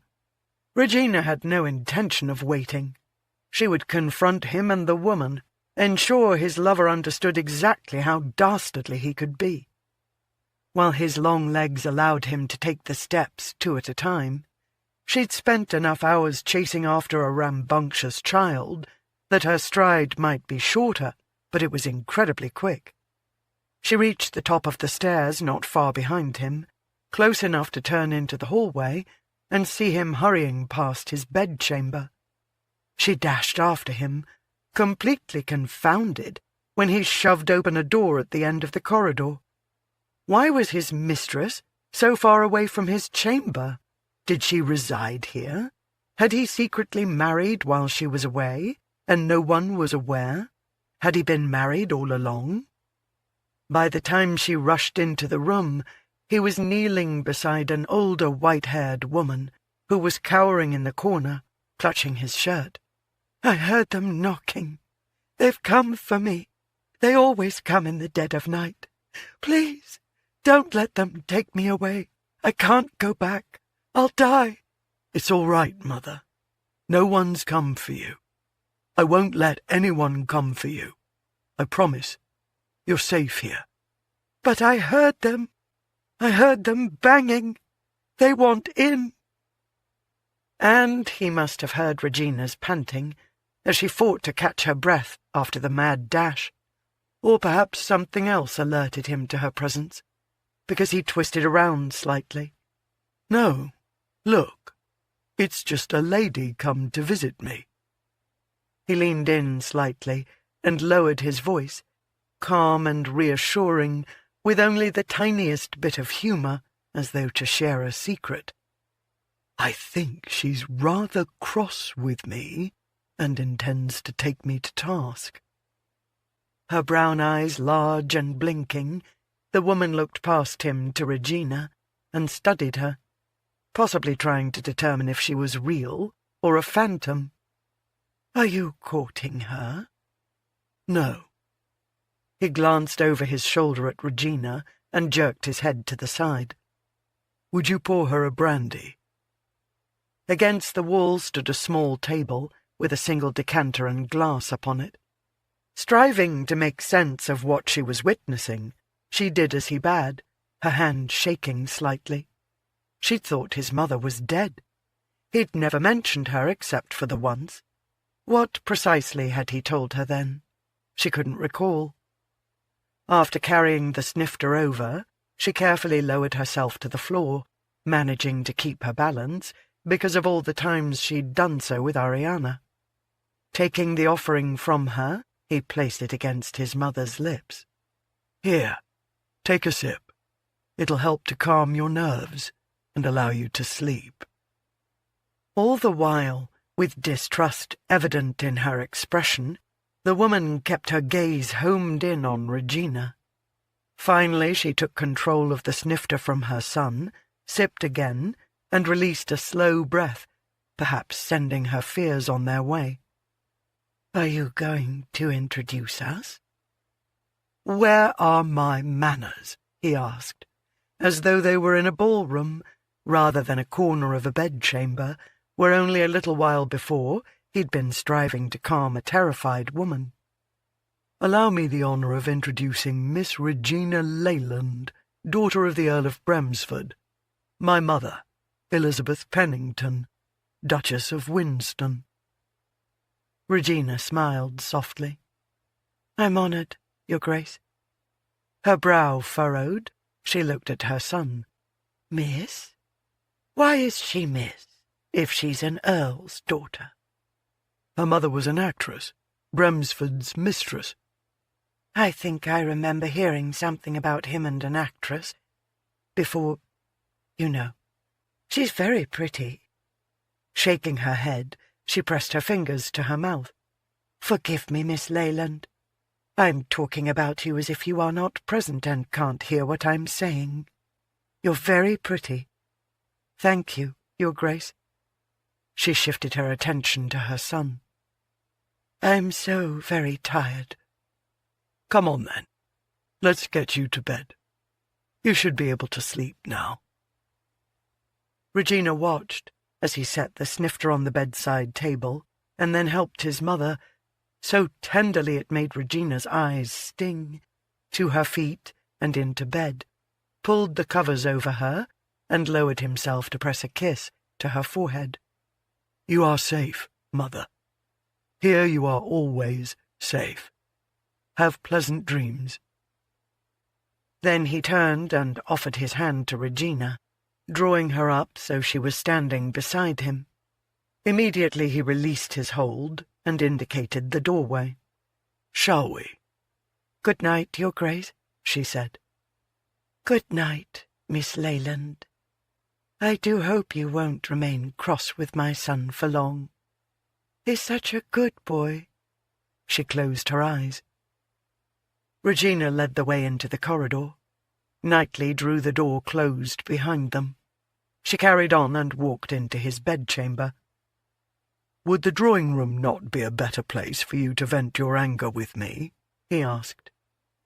With all the emotions bombarding her, she didn't know if any place in the entire world was well suited for finding the peace she sought. "I thought you might want to be near, in case she calls out again." He released a deep sigh. "Thoughtful of you, but she should sleep now that her fears have been put to rest. So you took issue with my losing my box to Chidding in a card game. Is that what brought you to my door?" "You don't lose at cards." "I lost to you a little over 2 weeks ago." Truthfully, she no longer cared about the damned box. She had more pressing suspicions rampaging through her. "You told me your mother was dead." "I believe I admitted to not knowing if she was alive." "When did you learn she was?" His intense gaze homed in on her, and she had the sense he was delving into her soul, or perhaps his own, striving to determine if she could be trusted, if he should reveal the answer. She wondered if he felt like he was standing at the edge of a precipice, and if he gave voice to the truth, he'd be flinging himself off it, not certain if she'd be there to catch him. "I will catch you." She didn't know what prompted that unspoken vow, but she knew the veracity of it. For some reason, what she'd witnessed tonight seemed incredibly important. Something he'd discovered, she knew not when, but certainly not before they were to wed. She'd heard no rumours of him courting anyone. He didn't dance at balls. Mostly she saw him conversing with men, but seldom with women. A man who had once flirted with anyone wearing a skirt had become an enigma. Why? Finally, he closed the door to his bedchamber before walking over to a table that housed far more decanters than the one in his mother's room. "Brandy?" "No, thank you. All I desire is an answer to my question." He poured scotch into a glass and tossed it back. Then he stood there, still and quiet, staring at the pattern on the wallpaper. She watched the muscles of his throat work as he swallowed. Following another long sigh, he turned and captured her gaze. "The morning we were to wed." Chapter 17. June, 1870. "I must say, my lord, you're quite well turned out." Studying his reflection in the cheval glass, Knight had to agree with his valet's assessment. His grey trousers and cravat complemented his dark blue jacket and waistcoat. His hair, for once, was actually behaving, not falling across his brow, although it would later, when he took his wife to bed. Afterward, she'd brush it back and give him her smile filled with such love that it never failed to render him speechless and confirm he was the luckiest of men to have acquired her unconditional devotion.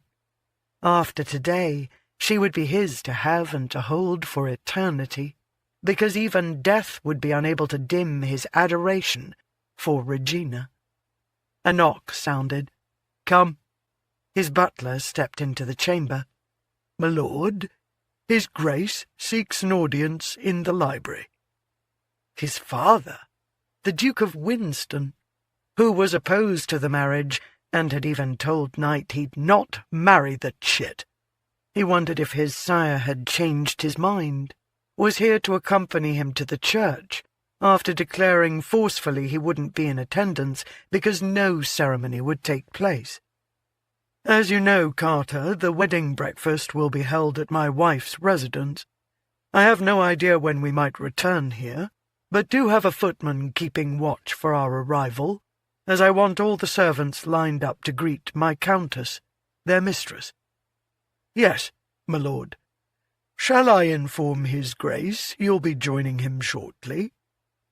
Knight walked over to a small desk, picked up the tiny leather box, and opened it. Inside was nestled the ring with its multitude of diamonds that he would be placing on the bride's finger. "He can cool his heels for a bit. I'm not quite ready." "He doesn't seem to be in an accommodating mood, my lord." "Is he ever?" He glanced over at his servant, who seemed to be striving to arrive at a diplomatic response. "You don't have to answer that. It was rhetorical." He slipped the leather box in his pocket to hand off to King, who would be serving as his best man. Bishop and Rook would be standing with him as groomsmen. He'd never expected to be the first of their group to marry, but then he'd never anticipated meeting anyone like Regina Leyland, who called to something deep inside his soul and made him want to share his life with her, every aspect of it. Making his way down the stairs, grey top hat in hand, he reflected on how Regina took pride in being with him, the uptilt of her chin, the security of her hand tucked within the crook of his elbow, the shine in her eyes, the possessive shine, as if to say, "Yes, he is mine." It was only fair, because he wanted to show her to all the world, the woman he loved without measure, the one who completed him, when he'd never before realized exactly why he was incomplete. He'd spent years searching for that sense of wholeness, thinking he'd find it if he could ever please his father. His coffers now exceeded the Duke's, and he wasn't shy about flaunting his wealth, ensuring all aspects of his life were larger or grander than his sire's. His clothing, his residence, his yacht, his carriages, his horses. He was wholly independent of his sire, yet it never seemed to be enough to bring his father even a scintilla of pride. As he strode into the library, his gut clenched at the sight of his father, standing by the window, gazing out at what was heralded as one of the most beautiful gardens in England. He took a deep breath, and prepared himself not to allow this man to ruin his good mood or dampen his spirits. He'd soon be with Regina, and never again without her. "Good morning, father." The Duke swung around, his jaw set so tightly it was a wonder words could escape from between his lips. "I forbid you to marry." Something ominous was threaded through his tone, his demand. The short hairs on Knight's nape bristled, and every other aspect stilled. Most lords were relieved when their sons finally married, knowing an heir would soon be on the way, and the line of succession secured. "I'm 27, past the age when you can send me to bed without my supper. I do as I please. It pleases me very much to take Regina to wife. Besides, I would think you would welcome the possibility of an heir." "Not from you." It wasn't the first time his father made him feel he fell far short of expectations. "If not me, then whom?" "My younger brother." "Uncle Walter?" He was the sort of gentleman who avoided anything more strenuous than the lifting of a glass of Scotch. His entire life he'd received an allowance, and earned his own coin only when he had luck playing the horses. "Followed by his son," the Duke continued. A son who was lumbering along the same path as his father, without imagination, goals, or ambitions. Knight shook his head. "I don't know why you'd prefer either of them." "Because they carry the blood of my ancestors." Knight was beginning to wonder if his father was going a bit mad as he aged. "As do I." The Duke strode over to the decanter table, poured himself 2 fingers of Scotch, and downed it in one swallow before turning, his features hard and implacable. "Every Pennington male has been fair of hair and brown-eyed." Knight considered making his way to the table and pouring himself a Scotch, but he didn't want Regina smelling liquor on his breath and thinking he'd needed to bolster his courage to wed her. What he required was an understanding of the gibberish his father was spouting. "Then I'm an exception." "Because you're not of my blood." It took everything within Knight not to bark out his laughter and leave the room. But bloody hell, his father looked to be deadly serious. "My mother might disagree." "When you were born with your dark hair and blue eyes, she told me dark hair existed in her family, but I never met any of her relations who were not blonde. And your eyes, I thought, like Frances's, would eventually turn brown, but they never did. I finally confronted her, and she confessed to taking another to her bed. You are the result." Knight felt as though fists had been pounded into him until he was black and blue, inside and out. How was it possible this information could be kept from him all these years? "You're mistaken, surely." "I am not. You look nothing at all like me."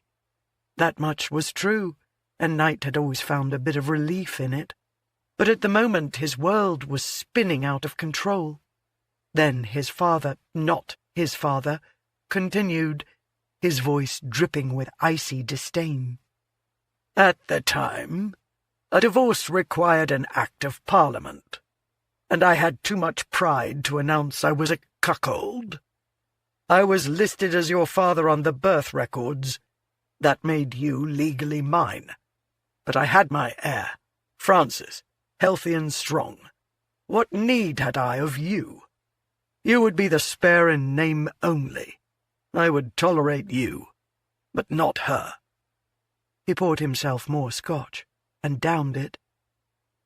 Knight decided the day of his wedding was not the best one on which to commit murder, but at that moment he loathed a man he had merely disliked before.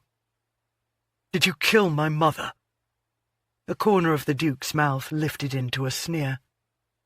"That would have been a kindness. I needed her to suffer for what she did. I had her committed to a madhouse." Balling his hands into fists, he took a step toward a bloke who deserved a good pummeling. "You bastard! You're the bastard. In actuality, if not legally." These revelations explained the smacks from his youth, as well as his father's indifference to him. "But legally is what matters," Knight said with a bit of smugness. "I'm your heir apparent, and you can't do a damned thing to prevent me from inheriting your titles and entailed properties. Primogeniture, the law of the land, protected the heir from a wrathful father. I could take your life, but I decided to offer a bargain instead." Knight didn't like the cold calculation reflected in those brown eyes, or the hatred, the fury. "You have nothing I want. Not even your mother's freedom. I'll find and set her free." Although he'd long ago hired investigators to uncover what had happened to her, they'd yet to meet with success. But now at least he knew they needed to concentrate on madhouses. "You'll never learn where I secreted her away. Even if you do, she is my wife, and the law allows me to determine her fate. Until I say otherwise, she is insane." He didn't know how much longer he could restrain himself before beating the loathsome creature before him to a bloody pulp. "You mentioned a bargain. Swear on your mother's life that you will never marry, and thus have no legitimate firstborn son, so that when you die, someone with true Pennington blood will once again hold my titles and properties. Do that, and I'll place my conniving wife in your care." Chapter 18. As his mouth trailed along my throat, I wanted to leave this place, this garden, to be lying with him in a bed, where intimacy could be fully explored and know no bounds. Anonymous. My Secret Desires. A Memoir. June 22nd, 1875. Sometime during the telling of his tale, Knight and Regina had made their way to the settee near the fireplace, sitting in opposite corners, but the smallness of the furniture placed them within easy reach of each other. Not that they were touching. They both seemed to be tightly wound, like a mummy in a sarcophagus. He felt much as he had that beastly morning, shocked by what he'd learned, furious at what was being demanded of him, devastated with the knowledge of how he would ruin her life if he defied the Duke, how he would ruin her life if he didn't. No matter which path he took, she would suffer because of it. He would suffer as well, continued to suffer because of the loss of her and the guilt. Any semblance of control he maintained at the moment would shatter if she placed so much as the tip of her finger on him. He wanted to throw a vase against a wall, tear the room asunder as their lives had been. She deserved none of it. Once he'd begun talking, she'd uttered not a sound, but he'd watched the horror flick over her features as his words were unveiled. He hated the truth of them, but more, he hated what he'd not told her. She studied him now, as though he'd transformed into a creature she didn't recognize, but he also saw the sorrow and confusion. Finally, with a long, slow breath, she settled back against the plush cushion, no doubt striving to absorb the ramifications of all he'd shared. After a few minutes of silent reflection, she leaned forward, her brow deeply furrowed, and he wanted to reach out and press his fingers to the lines in order to erase them, and then have his mouth soothe where they had existed. "Why didn't you tell me all this at the church?" she asked hesitantly. He'd sworn me to secrecy, laid out all the rules, creating an intricate web that allowed me no room to maneuver. I grappled to understand precisely who and what I was. I was burning with contempt for the man. He forced himself to hold her gaze. And I was ashamed, Reggie. Of the circumstances of your birth? Reaching out, she placed her hand over his where it rested on his thigh. It should have brought him comfort and a great deal of relief. Instead, it served only to make him feel all the worse. You must have known that I, of all people, would have understood the turmoil battering about like a tempest within you. I'd been there for most of my life. Desperately he wanted to look away, but she deserved to know the truth, to know everything. And in the end, he had little doubt she'd be grateful she wasn't his wife. Not my birth, but my reaction to the bargain he proposed. After swallowing hard, he forced out the words that he'd never shared with a soul. I told him to go rot in hell. I had an appointment to keep. I left for the church, determined to leave my mother to her fate, because I wanted you more than I wanted to save her. A long silence followed. Her thumb skimmed repeatedly over his knuckles. But you didn't, she said quietly. You didn't abandon her. But what sort of son, what sort of man, does it make me that I almost did? Selfish, cruel, undeserving of happiness, disgusting. Arthur, your father— she shook her head. The Duke was asking you to alter the plans you'd made for your life, and not only your life but mine. Under the circumstances, anyone would need a moment to consider and reflect. Besides, it's in your nature to run odds and analyze. You never make decisions on a whim. I suspect that's the reason he waited to bring all this to you on the morning you were to wed, rather than when we made our betrothal announcement. If he'd given you time, you'd have undoubtedly found another solution, another way to save her and to have me. I don't know about that. There isn't a day that goes by when I don't consider what I might have done differently. The carriage ride to the church felt like the longest journey of my life. Years of lies and deceit had bombarded him. How could he inflict them on her? She had been his most precious truth. I almost ordered my coachman to not stop, to carry on past St. George's, but I couldn't leave you to face the blasted taunt alone.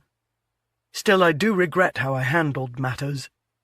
I thought you'd be spared the worst of it if they believed the decision was yours. They never find fault with one of their own, especially when he charmed so many of them, as you did, still do.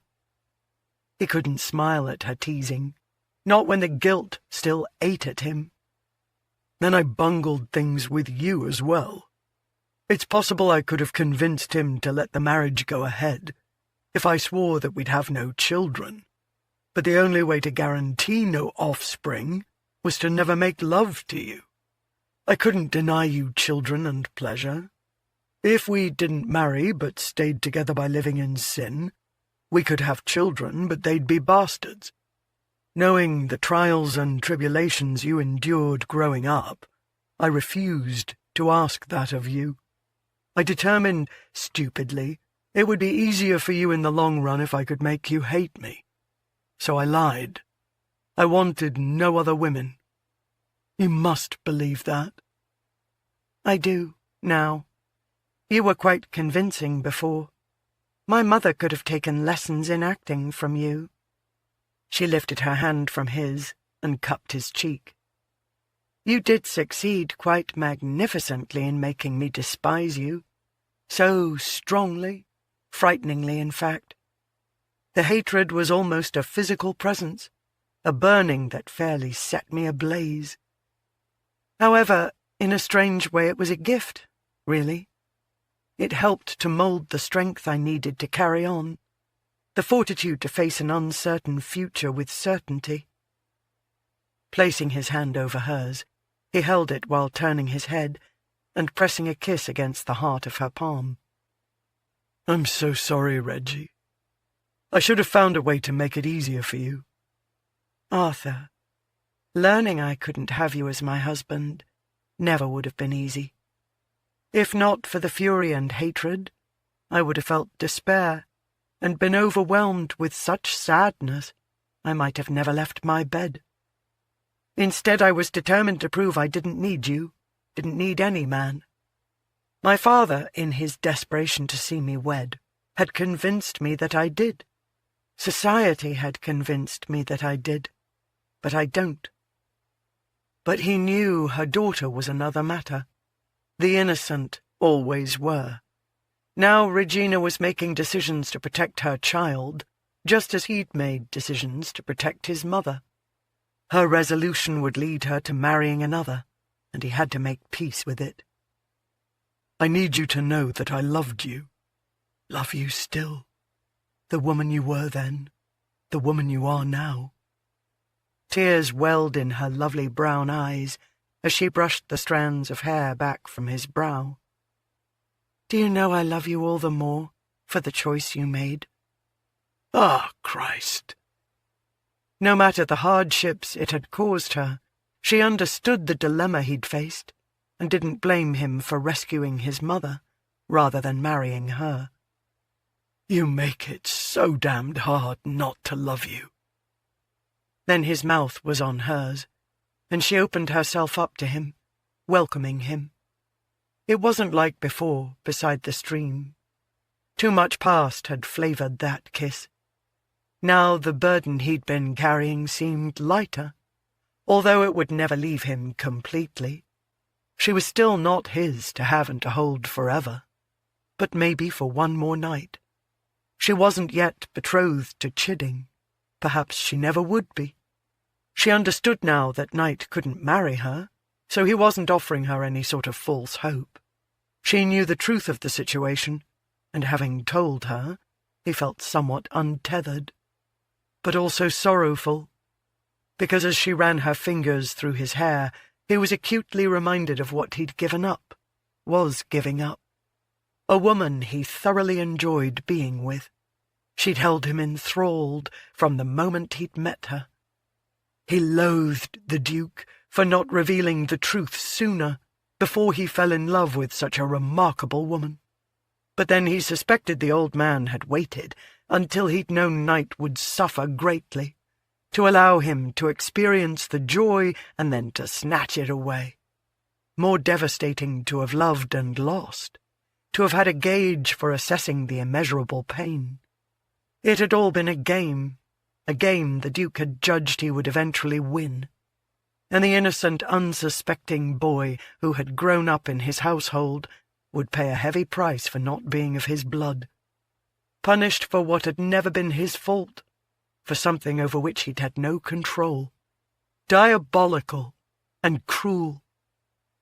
But Reggie's tongue tangling with his, her hands skimming over his shoulders were a salve, a balm to all the wounds he'd received that long-ago morning, wounds not yet properly healed, because guilt and the injuries he'd inflicted on Regina had caused them to continually fester. Reaching for her, without separating their mouths, he dragged her onto his lap, so he could more easily access all he desired, all he would desire until he drew his last breath. She was all that was good, bold, and kind. Even her act of revenge had done no real damage to him, but it threatened her, and he would do whatever necessary to ensure she didn't suffer for it. But for now, all he wanted was the pleasure. All he wanted was her back in his arms.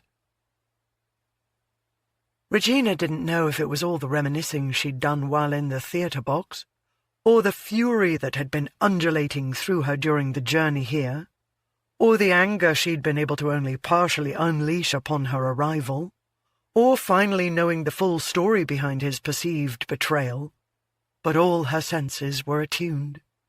Want, need, and desire were rampaging through her. He had loved her still, She loved him. While her broken heart was no longer perfect, the shards put back into place but still revealing cracks, she felt more whole than she had in a good long while. Just as she'd needed the kiss by the stream, she needed what he was offering her now. One final coming together, one proper goodbye. She couldn't have him forever, but she could have him tonight. She would take it and allow it to wash away the last remnants of hurt that had lingered for far too long. Sliding his mouth from hers, he journeyed along her throat. She dropped her head back to give him easier access to the sensitive skin. "You still smell of gardenia," he purred. She smiled. "You smell of sandalwood. I think you bathed before I arrived." Placing his hand on the back of her head, he tipped it down until their eyes met. "I want to do more than kiss you." "I want you to do more than kiss me." With a moan, he pressed his face against her bosom and clutched her to him. "I've missed you more than you'll ever know. But after tonight, you may not need a man, but your life will be easier with a husband." It wasn't a proposal. He wasn't going to marry her. It was a proclamation that he was giving her up. She still experienced the tiniest pinch of hurt, but she had a greater understanding of the sacrifice he was making. He could have asked her to be his mistress. She wasn't altogether certain she'd have said no. Instead, he was acknowledging how much legitimacy meant to her. As she'd told him, she wasn't her mother's daughter. She didn't want to follow that path of being kept, of being the reviled object of unkind gossip, of living with a questionable reputation.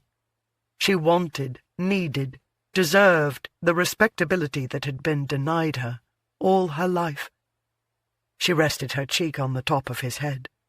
"I know, but I think we need a proper goodbye, to put the past fully behind us, so we can both move forward with more clarity." He chuckled low, darkly, seductively. "I was thinking more along the lines of an improper goodbye." Her laugh was cut off as his mouth swooped in to cover hers. She'd always found such joy in his arms, such happiness in being with him, and of late she'd been fighting all those feelings because she'd been justified in being cross with him. But the sensations had continued to hover at the edges of their time together, striving to break through the barriers she'd erected to protect herself from him. But the walls had tumbled when he'd gifted her with the knowledge that she'd been and was still truly loved. She was aware of his hands busily undoing the fastenings on the back of her gown. Enough of his buttons had never been done up that she had only to tug on the cloth for him to cease his actions, reach back, draw his shirt over his head, and toss it aside. The man had always had the most exquisite chest, just a sprinkling of hair that arrowed down into his trousers, providing a path for her hands to follow. She eased her gown off her shoulders until it pooled at her waist, teasing him with the sight of all that remained to be undone. But he merely studied her, and trailed a finger slowly along the edge of her corset, where it met the upper swells of her breasts. "You're larger than you were before." "A woman's body changes when she carries a child. Your child." But now was not the time for that revelation to be revealed. She didn't know if it ever would be. The dimple formed. "I'm not complaining." "You once said they were perfect." "They're still perfect." He pressed a kiss to the valley where her breasts met. "You're still perfect. Let's get you out of all these silly womanly trappings." Easing off his lap, she stood as he went to work releasing hooks, pulling ribbons and lacings, removing what he could, having her step out of what he couldn't, until she was completely bare. Kneeling before her, he cradled her hips and kissed the shallow curve of her abdomen. "Her father would find all the changes wrought by bringing his child into the world incredibly beautiful." The reverence in his tone had tears forming in the corners of her eyes. She threaded her fingers through his hair. "I feared you might be disappointed with the changes." Shaking his head, he looked up at her. "You're more stunning than ever." Shoving himself to his feet, he lifted her into his arms and began striding toward the bed. "Your trousers need to come off," she admonished. "I always loved that you never pretended shyness."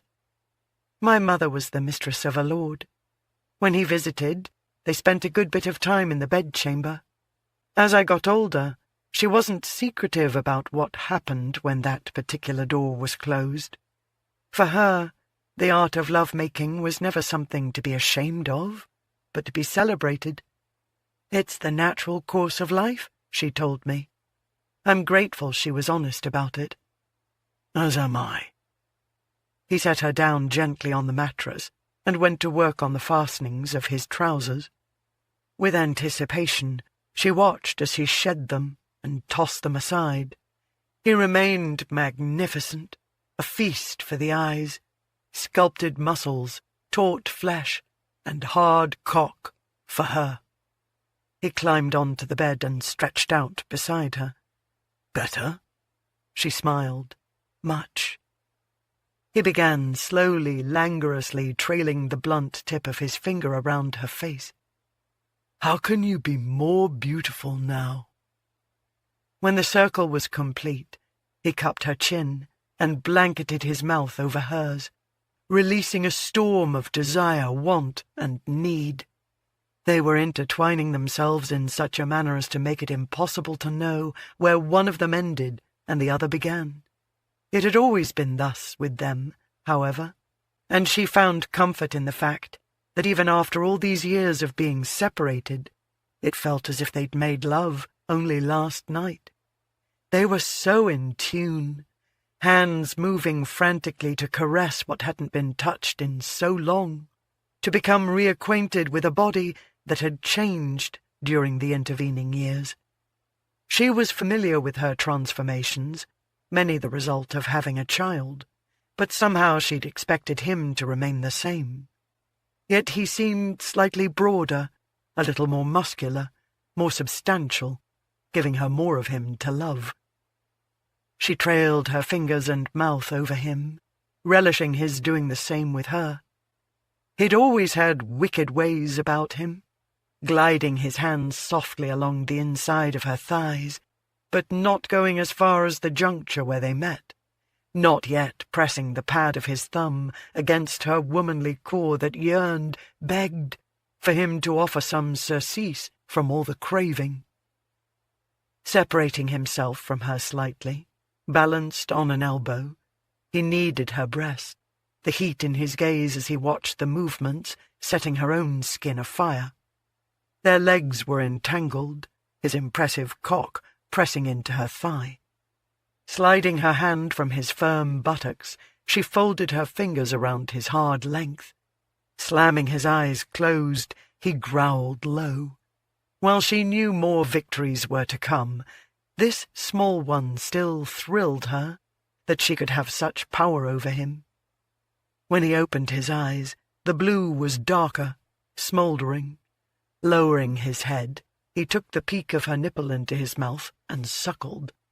The sound that escaped her was a mixture of a groan and a squeal as he sent pleasure coursing through her with his ministrations. Perhaps it was because she'd gone so long without any sort of release, or perhaps it was simply being with him again. But every inch of her throbbed, sending out joyous bursts of pleasure. She was back in his arms, and didn't know where she'd find the strength to leave them. But then a good bit of her life had involved finding the strength to meet the challenges tossed her way.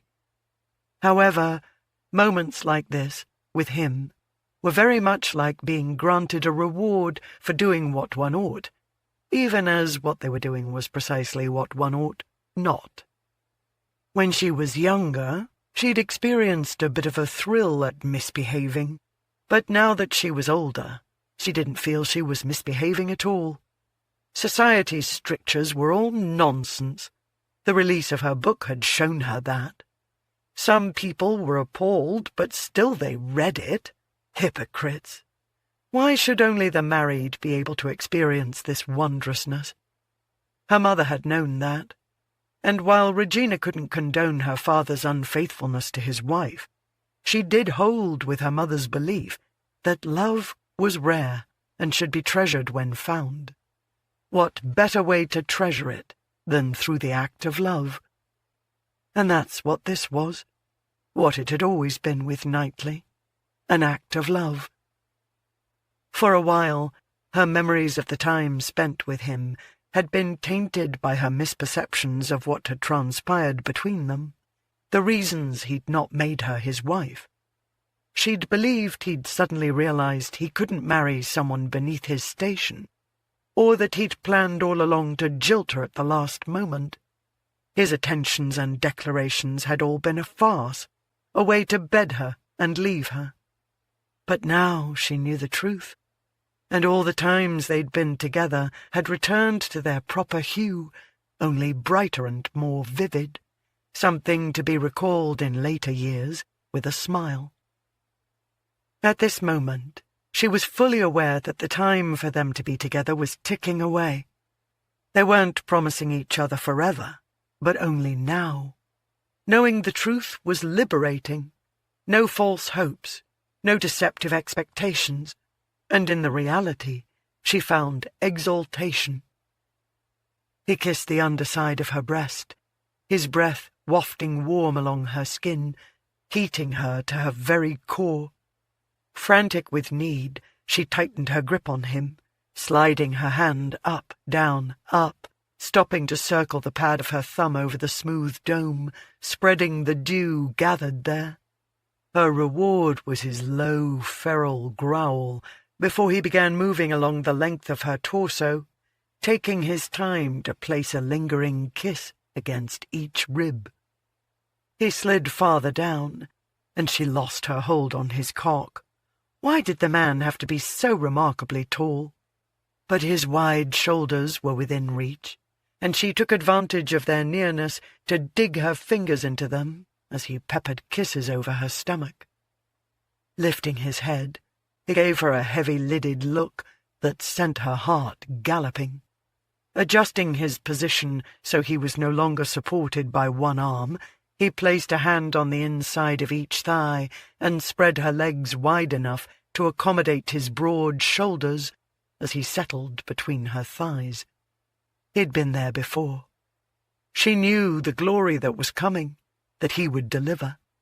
Her breathing stilled, became a timid thing, in anticipation of the wickedness she welcomed.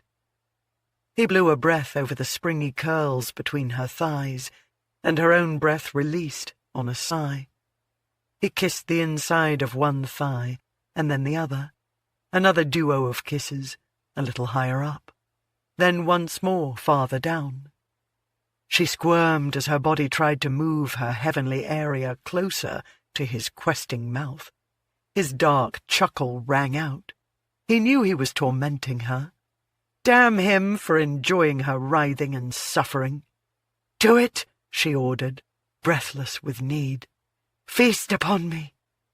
He lifted his head, his eyes a cauldron of desire. He held her gaze, his shoulders tense against her fingers.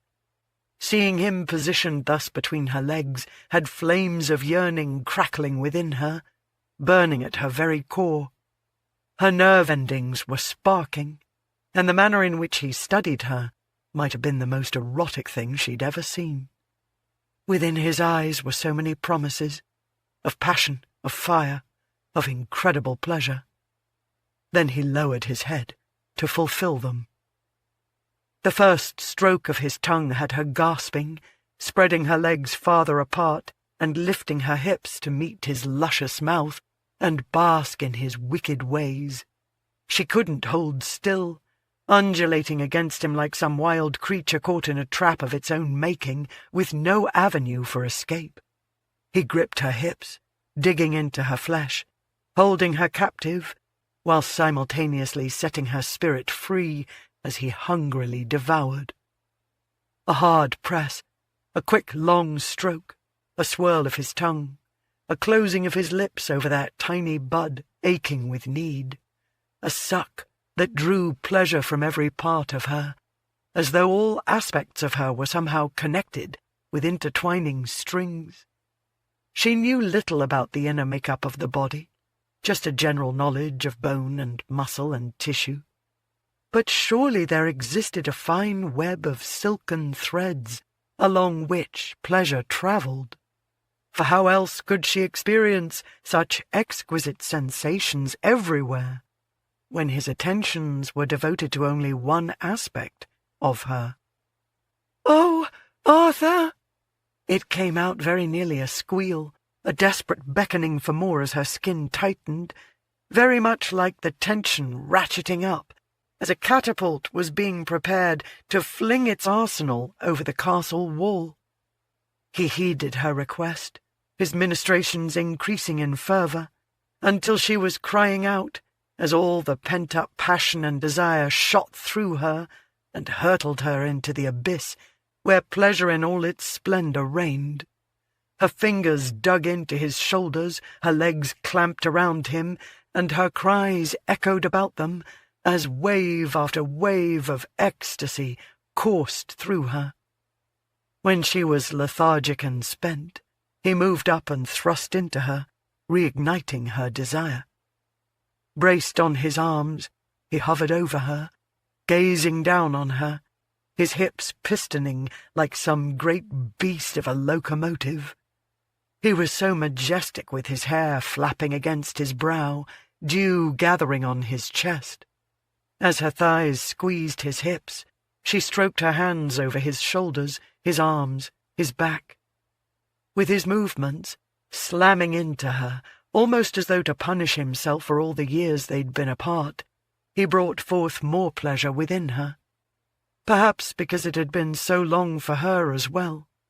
She didn't know if she'd ever be fully sated.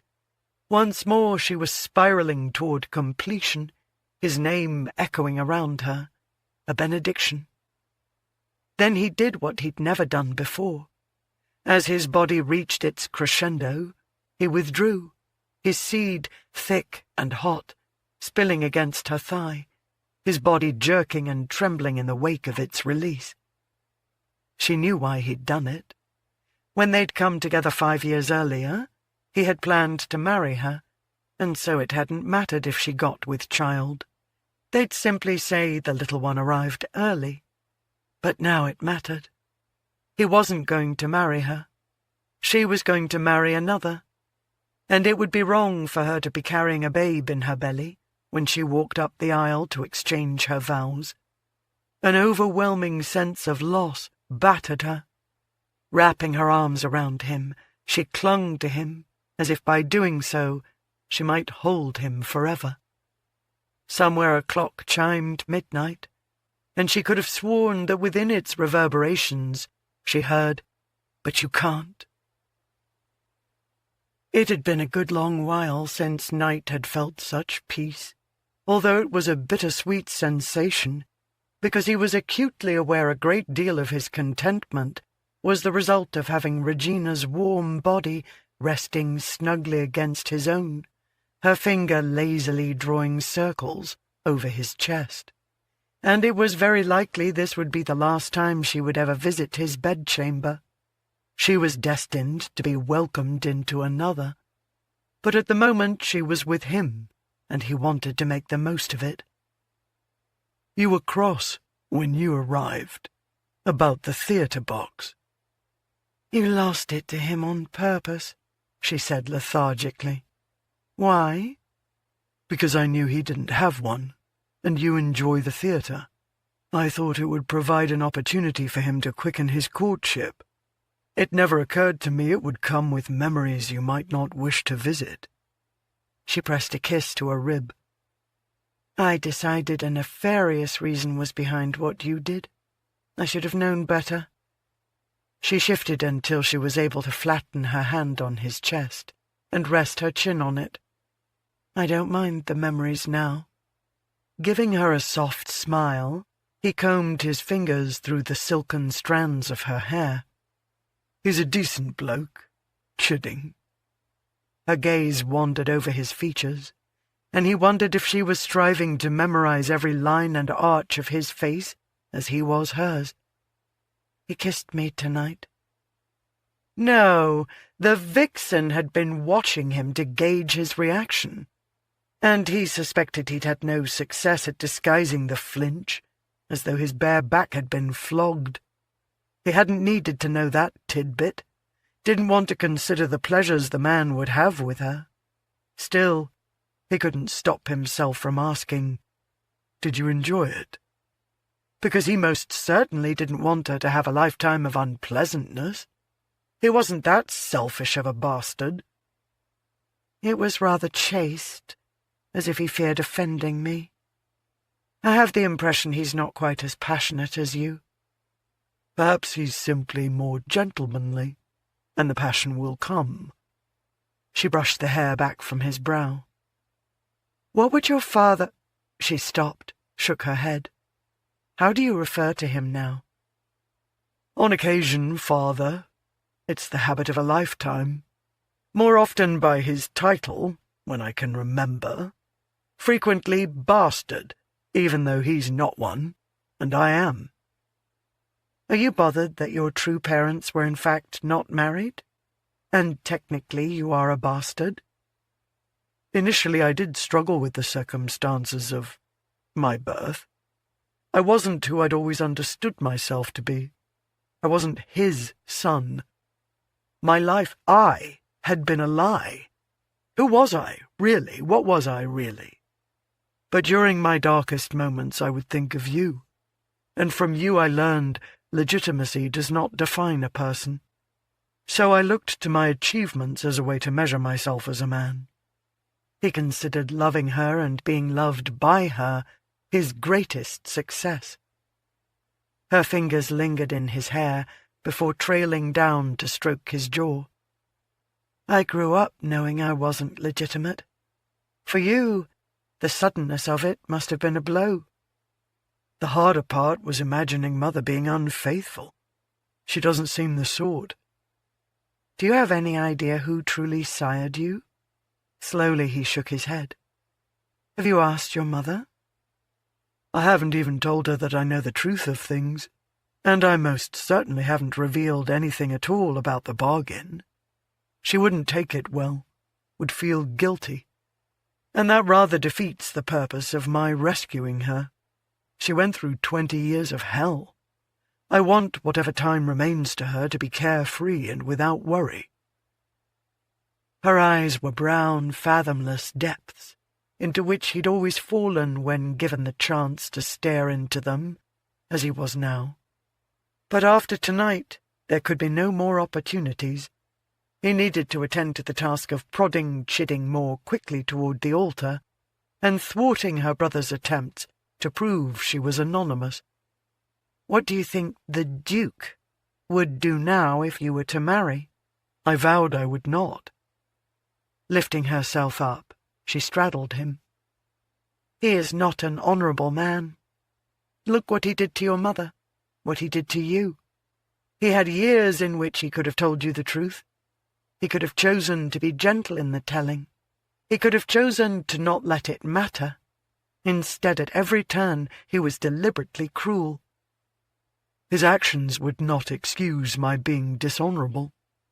I swore on my mother's life not to marry. In addition, he has demonstrated his cruelty knows no bounds. I can't discount the retribution he might decide to take, who he would hurt, what sort of torment he might inflict on those I love. Why is his blood so damned important? It has always been thus, among royalty and the nobility. But we are comprised of more than red fluid. Other aspects of us are so much more important. Leaning down, she peppered kisses over his brow, his cheeks, his jaw. Yet your determination to remain honourable and protect others are reasons I love you so, and one of the reasons He would spend the remainder of his life with regret for the pain he'd inflicted upon her. "It nearly killed me that day not to make you my wife. Was nearly killing him now to know he never could. If the Duke of Winston were any sort of decent man, he'd be proud to call you son. Although he'd never be proud to call the man father." He gave her a cocky grin. "I think you're somewhat biased. Doesn't mean I'm wrong." He needed to get her home soon, but not right now. He needed her one more time. Cradling her hips, he raised her up and brought her down, thrusting into her as he did so, as her velvet heat surrounded his cock. She rode him with fire and determination. She'd never been shy, but neither had she been this confident, this controlling. Their need for each other was like a tempest, all fury and force and destruction, tearing down walls that would need to be rebuilt, taking possession and tossing them about with persistence, encompassing them fully until nothing existed outside of them. Only hunger, pleasure, and need existed. Only this small world of touches, kisses, and strokes, squeezing, pinching, and soothing. No troubles, no worries, no nightmares, only dreams, splendor, and richness. Her cries urged him on, to pump faster, to delve deeper, harder.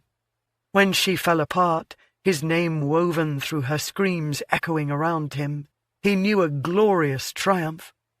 He very nearly spilled his seed into her, but at the last second he withdrew, the grandeur of the moment dimming somewhat, because he couldn't give her all of himself. But he was grateful to have tonight, to have had the opportunity to give to her all that he could, one last time. Chapter 19. I could scarcely wait for the arrival of each ball. Within the ballroom, we proved ourselves examples of perfect decorum, but we always found an alcove, a conservatory, a niche in the garden where we would not be discovered, where shadows and our passions reigned. Anonymous, My Secret Desires, a Memoir. June 23rd, 1875. Regina had arrived at his residence alone, save for her coachman and footman, but she was returning to her estate in the wee hours, tucked in against Knightly's side, Shakespeare tethered to the back of the conveyance. Now that they were no longer in his bedchamber, now that clothes were not littered about the floor, but were on bodies as they were meant to be, emotions were playing havoc with her as she considered the reality of their situation. She understood fully, and even commended, the decision he'd made on the day they were to wed, but that didn't mean she didn't still feel its bite, or that his unwillingness to break a vow for her, a vow made to an unscrupulous man, didn't create an agonizing ache in her chest. "Should I offer to purchase the box back from Chidding?" he asked. He probably should, because she would continue to consider it their box, hers and Knightly's. She would no doubt always recall their time together within it. She should rid herself of everything that would conjure up memories of him. But then there was Ari, and she would remind Regina of him every day. "I don't think it's necessary, unless you want it back." "I no longer used it. It was simply languishing." "Then best for it to remain with him. Actors don't like to be aware of empty seats." He pressed a kiss to her temple. "Should I ask him if his intentions are honourable?" She laughed lightly. "I'm quite capable of handling the matter myself. Besides, if his intentions weren't honourable, I don't believe he'd have provided us with a chaperone." "Stupid man.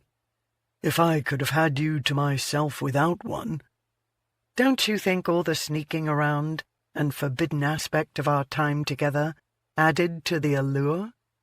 "You and you alone were the reason for the allure. Never doubt your appeal, Reggie. You said when I married, I'd never see you again. Recently, she'd wanted his complete absence from her life more than anything. Now the thought made her melancholy. Will that still hold true, after tonight? More so. Can you not understand I can't be within sight of you, without wanting you? And when you are not within sight of me? Then too. But it's easier to control, not as painful. Your husband would probably appreciate not having me about as a reminder of our past. It rather dominated the gossip rags before, and it's beginning to do so now, which is all to the good, because it'll speed up the tortoise. I don't blame him for being slow or cautious. I draw some comfort from his not rushing to get his hands on my coffers. Where will you live? His estate, I assume, once it's brought up to snuff. Have you ever been there? Years ago. It'll suit you. Plenty of room for galloping. How is Queen, by the by? Content in her new home. And another reminder of time spent with him that she wouldn't rid herself of. So many gifts he'd given her. Some she could hold in her hands, some she could hold only in her heart. I never thought to ask, but where was your daughter born? His voice was a low murmur. Paris, in a little garret. Above the artist's studio. She detected the tiniest fissure of jealousy, and almost confessed all, but their parting was going to be hard enough as it was. The truth of her daughter would only serve to cause more pain for all of them, because they couldn't be together. As long as he believed her lies about Ari's father and her birth month, she could spare him that misery at least, of enduring the agony of watching another raising his daughter. Above a bakery, actually. I awoke up mornings to the most wonderful aromas and started my day with fresh bread slathered in butter. I wish I'd been there with you. She wished he'd been as well. You'd feel differently after her crying kept you awake for most of the night, although overall she's been incredibly good and has brought me great joy.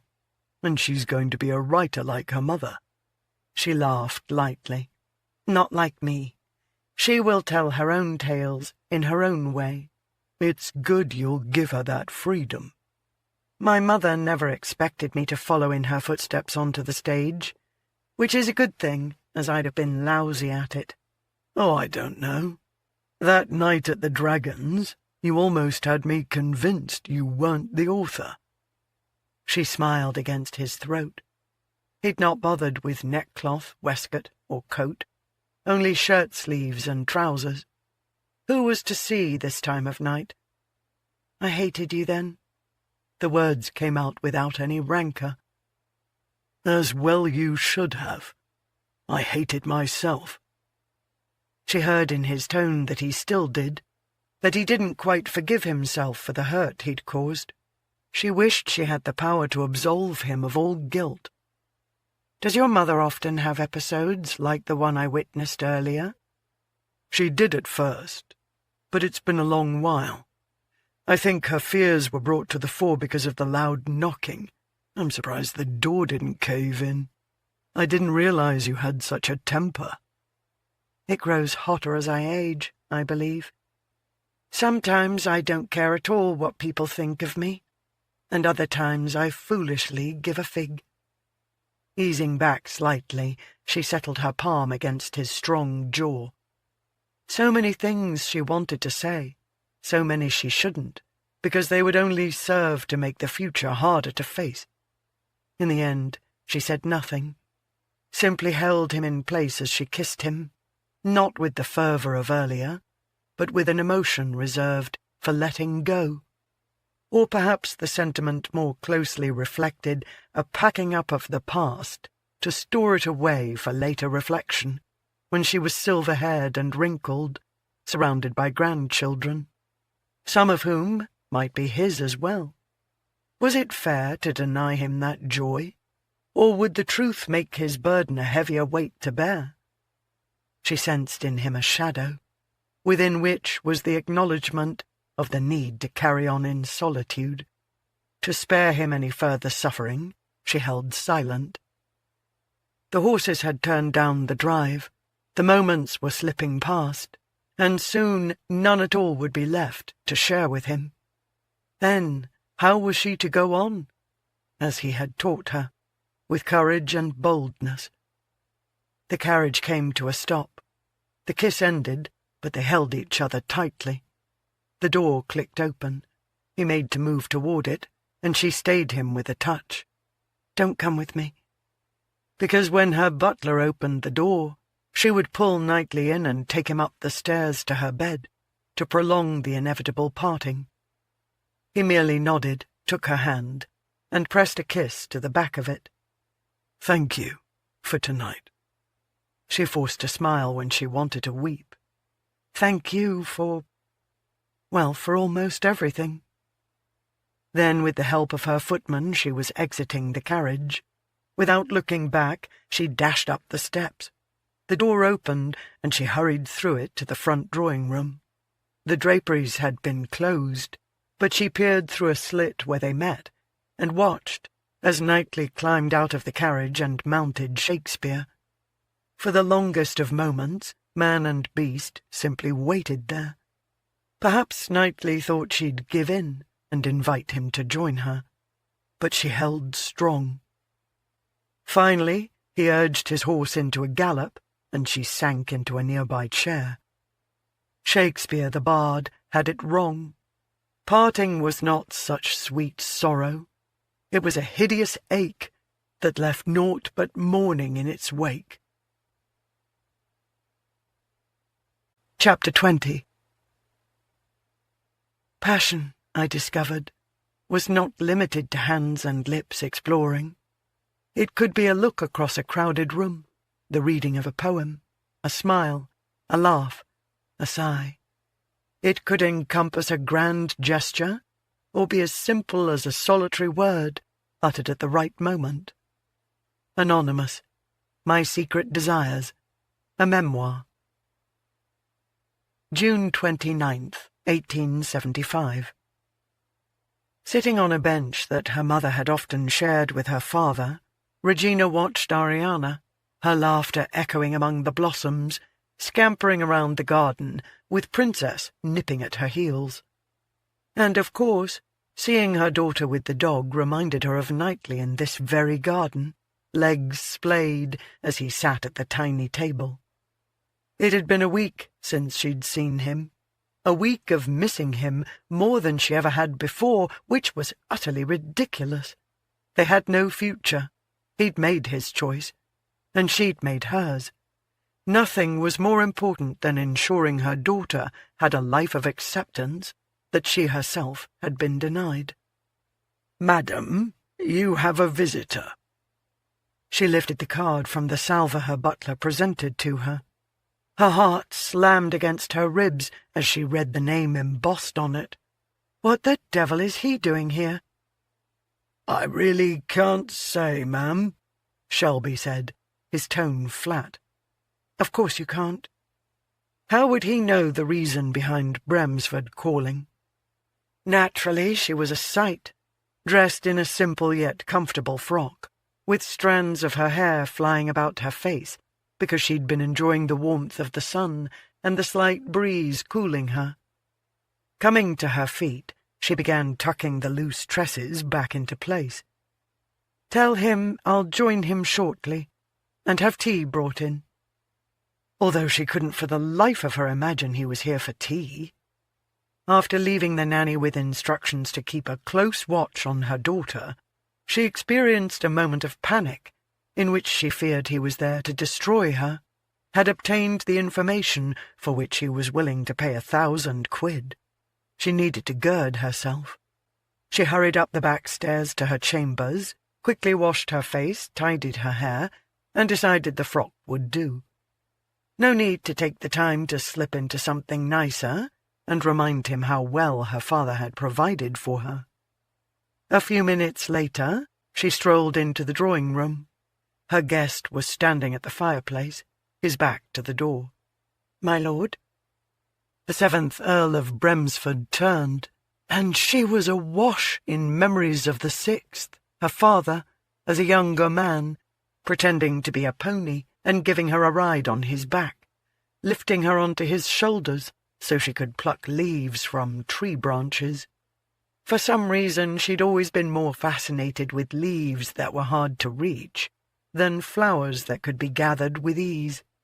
But then far too many times she'd been accused of striving to grasp what was never within range. "Miss Leyland." He gave a quick nod of his head that could almost have been a bow. "Your presence is an unexpected—" She cut herself off, because it most certainly wasn't a pleasure, which was how she would normally greet a guest whose arrival surprised her. "Well, just unexpected." "I imagine shocking is probably the word for which you're searching."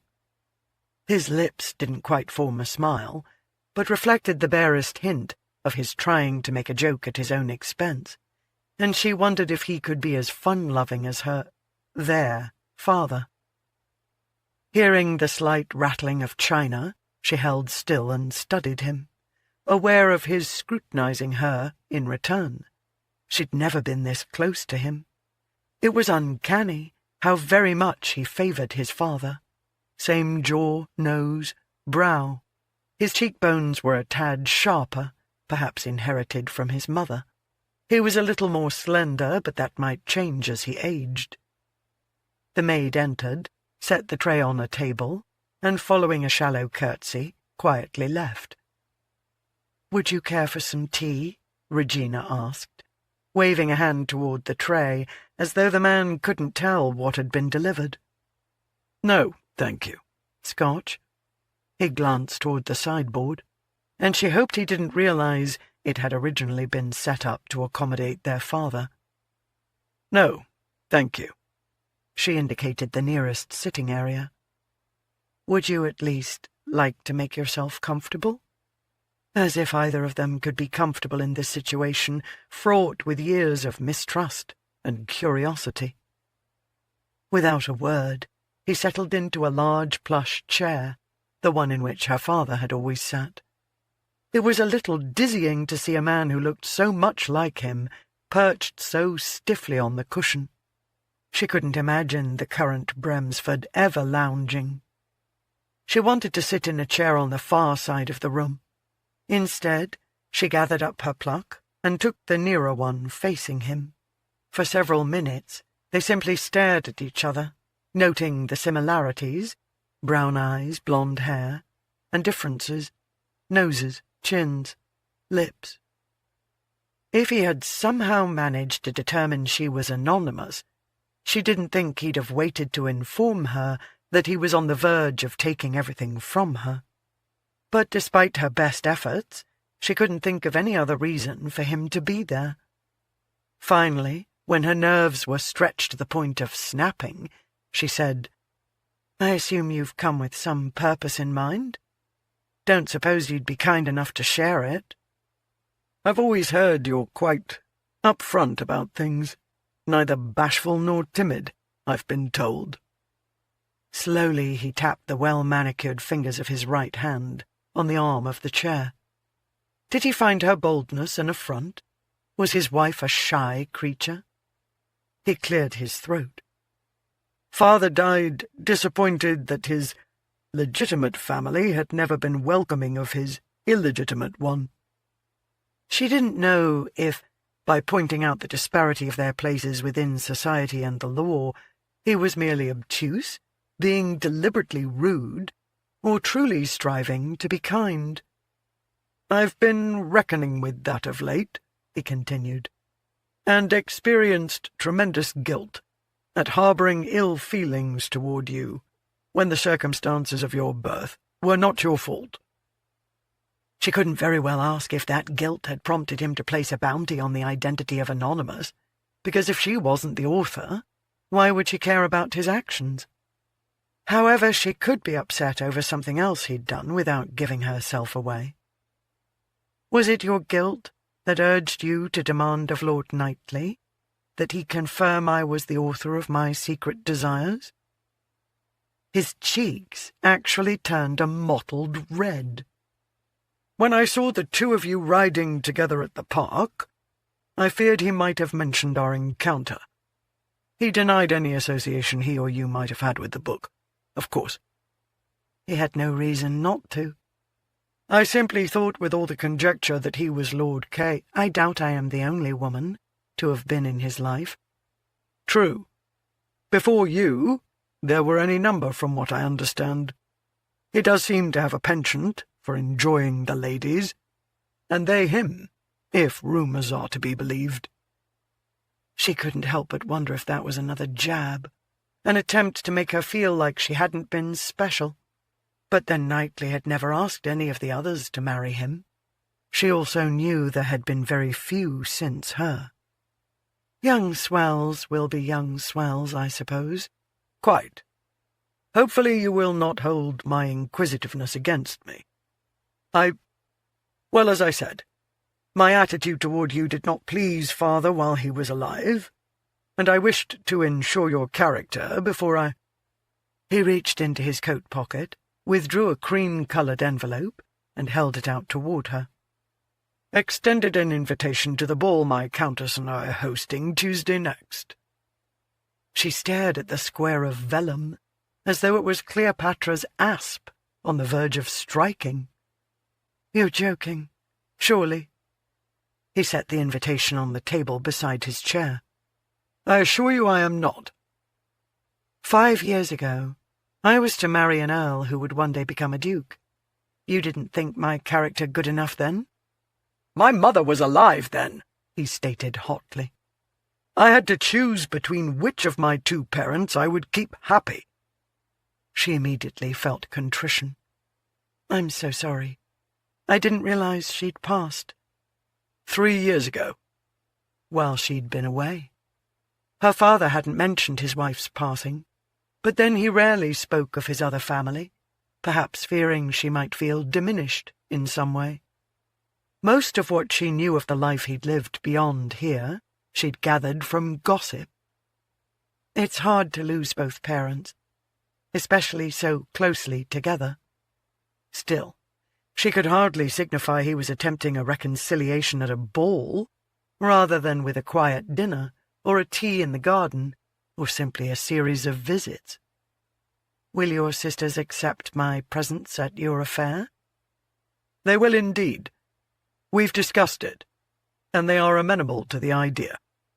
Perhaps because our family is suddenly smaller, we've come to the realization the members of it are so very important. You will be treated as an honoured guest, I assure you. Chidding will no doubt be pleased to have you there, and I have always rather liked the Viscount. Knightly is sure to approve. You've invited him, in spite of your recent harsh words? One does not snub a man who will, as you so succinctly put it, one day become a duke. We merely had a misunderstanding. I am not one to hold grudges. She found that a trifle difficult to believe. Share with me a memory. Pardon? He'd sat up straighter, as though she'd suddenly aimed a pistol at him, and he was preparing to bolt. You're asking me to put past snubbing aside, and yet I'm not getting a sense of true remorse, or even a real desire to know me. If we are to build a bridge, we must at least gather some materials. A memory would be a start, something involving Father, perhaps. He looked like he very much wished he'd accepted her earlier offer of scotch, although the way his gaze wandered around the room, she suspected he wished he'd drunk an entire bottle. Finally, his attention landed back on her, while his fingers began their tapping again. We have a pond on our estate. Almost a lake, really. We would clamber into a small boat, only he and I, and he'd paddle out to its centre. I don't recall how old I was when we started doing it. I can't remember a time when we didn't. When I was 4, he finally allowed me to hold a pole by myself. I snagged a catch. Blasted fish pulled me right into the water. I was terrified. Thought surely I was going to drown. Father grabbed me by the scruff of my shirt and dragged me out of the abyss. Then he held me tightly. I could feel him shaking. He cleared his throat. It's the only memory I have where his actions indicated that he might actually treasure me. She had never doubted her father's love, was struggling with the fact this man had.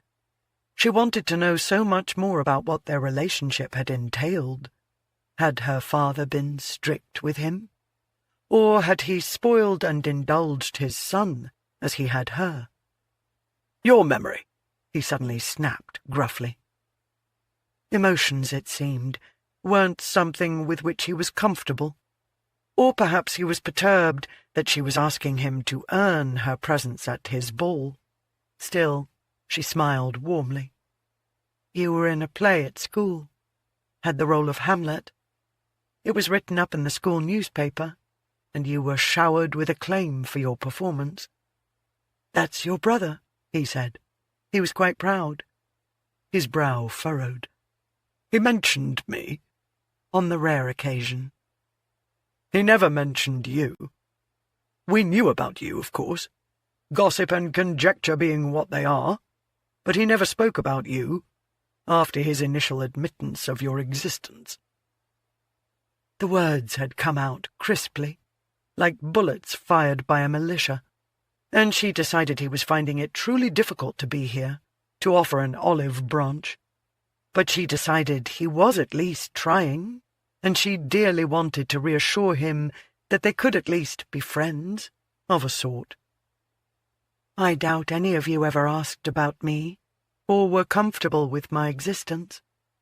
Mother and I knew our place in his life. We didn't mind him talking about you.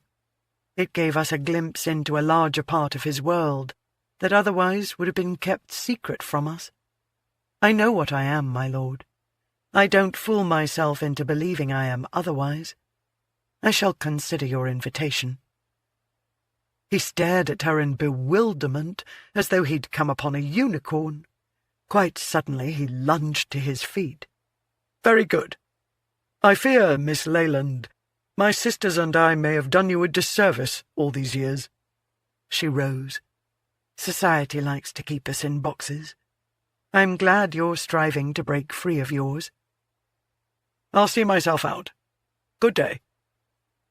It wasn't until she heard the closing of the door that she walked over, picked up the envelope, slipped a fingernail beneath the wax, and pried it loose in order to pull free the invitation. Lord and Lady Bremsford request the honour of your presence. Her mother had never been allowed to step foot in that residence. She wondered if she dared. Knightly had returned late from his club to find a missive from Regina. If you would be so kind as to visit this evening, I require your opinion on a matter. As his carriage carried him toward her residence, he speculated on any number of matters that might require his opinion. Am I more attractive naked, or in clothing? Either way, I can scarce take my eyes off you. Do you prefer me in green or red? In nothing at all. Do you prefer my moans or my sighs? I adore them both. Would you rather have me in bed or against a wall? I want only to have you. With the last, he released a frustrated sigh. He couldn't have her. Not for any length of time, anyway. Not as his wife. Not if he was going to honour the vow he'd made. 5 years ago the cost had seemed absurdly high, and he'd refused to ask her to pay the price, which he must. But now that he was spending time with her again, the temptation to break the vow was as strong as the temptation to ask her to sacrifice marriage and the legitimacy of her children for him. Yet he knew he wouldn't do it, couldn't bring himself to do it. She'd grown up without it, suffered because of it. She deserved to have children not labelled as bastards. That she'd already given birth to one tormented him, and he would do all in his power to ensure Ariana didn't endure heartache as her mother had. He'd already established a trust for the girl that would provide her with a substantial yearly income, and it contained no daft clauses about bad behaviour. When she was grown, the young lady could ride a horse through the London streets without wearing a stitch of clothing, and still she'd receive her funds. He wasn't quite certain when he was going to tell Regina about what he'd done. After she was married, he supposed. Or maybe he'd simply have his solicitor inform her, an anonymous benefactor. He wanted neither Regina nor her daughter feeling any obligation toward him. He couldn't help but reflect that too much of their lives involved being anonymous. The carriage drew to a halt. He opened the door and leapt out without waiting on a footman. Light spilled through the windows of the front drawing-room, a welcome beacon as he sprinted up the steps and knocked on the door. She opened it, her hair slightly askew, and he longed to release the strands from their confining hairpins. "I didn't think you were coming." He couldn't blame her for worrying. After all, once before he hadn't come to her rescue. "I was at the club. I only just got your message. Is there trouble?" "I don't think so. Please come in." She turned away and headed into the drawing-room, leaving him to shut the door and follow. It was nearing 11. The house was quiet. The servants no doubt retired for the night. Her daughter was probably nestled in her cradle. No, she was too old for a cradle now. How had she looked shortly after she was born, with her mother fussing over her? He hated the sights he'd been denied, and he could envision the joy it would bring the Duke to know precisely what Knight was suffering. He ambled into the drawing-room, crossing the threshold just as she turned away from the decanter table, a tumbler of what was most likely Scotch in one hand, a snifter of brandy in the other. "Let's sit over there." She indicated the small settee, situated in front of some bookshelves. Having sat upon it numerous times, he knew it placed her within easy reach. "Not by the fire?" Sitting opposite each other seemed a safer way to go, if they were to avoid temptation, although perhaps he was merely being idiotically optimistic, because he couldn't envision that being at opposite ends of Britain was far enough away from her to make him not want her. She carried on to the settee. "No, Bremsford sat there earlier, and I'm not certain I'll ever be quite comfortable in that space again." His gut clutched almost painfully, because he'd not been here to provide a buffer between her and the man. "Bremsford? What the devil was he doing here?" "Inviting me to his ball, if you can believe it."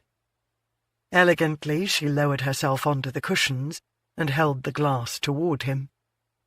Taking her offering, he settled beside her, giving his knee the freedom to touch hers. If she noticed, she didn't react, simply took a sip of her brandy, closed her eyes, and sighed heavily before concentrating on him. He wondered if they'd married 5 years earlier, if by now they'd have grown bored with each other, if he'd no longer relished the sight of her. But he couldn't imagine that what he'd felt for her then would not have merely deepened. "Why would he invite you to his ball?" he finally asked, deciding they needed to get to the matter at hand. As she was a writer, her telling wasn't particularly concise, but remarkably detailed, including facial expressions, tones, and the emotions that had been roiling through her. Thus he was able to envision it all as clearly as if he'd been there, observing the encounter. When finished, she shook her head. He seemed sincere. However, it struck me as a rather grand start to the forging of a relationship, although perhaps having so many people around would lessen the awkwardness. It's not like we'd be confined to each other's company the entire time. He was having a difficult time reconciling the man who'd approached him at the Dragon's with the one who'd been in her parlour that afternoon. "Do you want to have a relationship with him?" Cupping her snifter in both hands, she rubbed its bowl as though it was Aladdin's lamp, and he wondered what she might wish for if a genie appeared. When I was younger, I would write stories in which my father's other children and I were fast friends and went on adventures together. Invariably one of them would save me from some disaster, or I would rescue them from danger. I longed to have friends other than my dolls. It breaks my heart that presently Ariana's friends are all made of porcelain or cloth. Bremsford and his sisters have children. Would they welcome Ari? Would they be there for her? Would it be easier for Chidding to ask for my hand if he knew he wouldn't make an enemy in the process? Her eyes held his, and he wanted desperately to give her the right answer. What if his quest to find Anonymous wasn't truly about me, she continued, but simply his desire to confront someone who wrote something he believes to be subversive? Maybe he doesn't even know about the clause in the trusts. Perhaps it's all simply coincidence, and it's my own duplicitousness that's causing me not to trust him. She wanted family, and the hope that she was on the verge of acquiring it was reflected within the brown depths of her eyes. To belong, to no longer live on the outskirts of society, just as she'd lived on the outskirts of London. She wanted to be in the centre, and he wished to God he could give her that. As the heir apparent, he was bound to have been kept apprised of everything, if not by your father, then by the solicitor upon the Earl's passing. I find it inconceivable Bremsford isn't aware of the details of both trusts. I would be unwise to attend, then, to accept what he said as truth. After setting his glass aside, he rested an arm along the back of the settee and traced his fingers along her cheek. I know what it is to lose family, and the miracle of discovering not all family is lost to you. If you want him and his sisters in your life, I suggest you venture into this possible quagmire cautiously. At the ball, if matters don't go as you'd hoped, you can always leave. I'll be there to keep a watch over things. He hadn't planned to attend, but nothing would keep him away now. He would greet his host with a glare that promised retribution if he created any sort of stir that caused her the least bit of harm or sadness. Or I could meet with him before the— When is the blasted ball? It's Tuesday next. I could speak with him, and then provide you with a more knowledgeable opinion. If you wouldn't mind. You're asking me for something of little consequence, and not at all burdensome, when I would willingly die for you. But he kept that declaration off his tongue, because he suspected she'd prefer he break his vow for her, if she wanted him. Her feelings for him had no doubt changed, and while she'd admitted to understanding why he'd not carried through on his promise to her, it had to hurt that he was holding firm on the vow he'd made to the Duke. She'd no doubt be happier with Chidding. They had no past that would ever raise its ugly head to create distrust or misgivings. I'll tend to it on the morrow. She released a long, slow, deep breath and seemed to melt into relaxation before his eyes. Obviously it had been weighing on her, desire for acceptance against fear of public rejection. He resented being part of a society that could make anyone feel small or inconsequential, hated even more anything he might have done that had added to her feelings of lacking in self-worth. Could be he simply finally came to his senses and realized what a treasure you are. She laughed at that, her cheeks turning pink. I'm rather certain that's exactly what it was. Her smile diminished slightly. That he wasn't involved in my life, that he didn't visit here, never bothered me. Or so I thought. After he left today, I experienced a measure of gratitude that we might establish a rapport, and I'd have a stronger, more immediate connection to Father. We could trade memories. My father led a life I knew very little about, so in a way I never completely comprehended the whole of him. I have one photograph of him and Mother, taken when they enjoyed a trip to the seaside. I imagine his son has a dozen paintings depicting our father throughout various stages of his life. To be honest, I'm a bit terrified of what I might discover in his residence, yet I refuse to be cowed. The bravery of this woman humbled him. From the start, she'd done things she'd rather not, in an attempt to please her father. Alone, she'd brought a daughter into the world. Now she would marry to ensure that her daughter was never found lacking and would one day marry well. He wondered if a need to continue to please her father might also be driving her toward accepting Bremsford's invitation. "It's your fault, you know," she said, so softly, so wistfully, he almost didn't hear her. But still, his entire body tightened to such a degree that he thought if a feather landed on him, he might shatter. "Oh," was all he could manage in response, hating the notion of facing his culpability for any of her unhappiness. "All those years ago, you made me feel accepted. It was a novel sensation. I never take it for granted. If I can win over my father's son and his other daughters, I suppose I feel I'd never be found lacking by anyone ever again." He shifted until he could take her lovely face between his hands. "You are not lacking in any regard. You don't require their acceptance or approval to have any worth. You're more valuable than the whole lot of them, because there is no pretense to you. You are good, kind, and generous in all regards. Good Lord, you even forgave me, when I still can't forgive myself." "I don't know if I'm all that good. I sent you a missive because I knew if I went to your residence, I wouldn't be able to behave.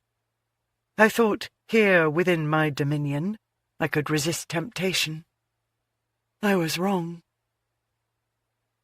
She was so wrong, and a bit disconcerted by the dawning realization she'd invited him here not truly for his opinion regarding Bremsford's visit, but because she'd missed him and hadn't wanted their last parting to be the final one, because she'd wanted one more memory of him here within her bed. She had no resistance to him. As their mouths locked, she was gratified he had none to her. A storm raged within each of them, promising to carry them out to a sea of pleasure. He was reaching for her lacings and she for his buttons, when sense finally took hold of her again. "No," she commanded, staying both their actions. He immediately went still, his breathing already harsh and heavy with the power unleashed. "Not here. My bedchamber." "Thank God! I thought you were going to send me on my way." She knew her smile reflected wickedness. "Not until I've had my way with you."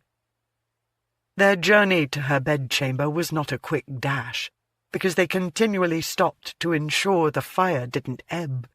A short kiss, a long one, her back pressed against a wall as he devoured her mouth, while flattening his body against hers, rubbing the bulge in his trousers against her mound, driving her to madness. Breathing became laborious as sensations flowed through her. How she wanted him naked.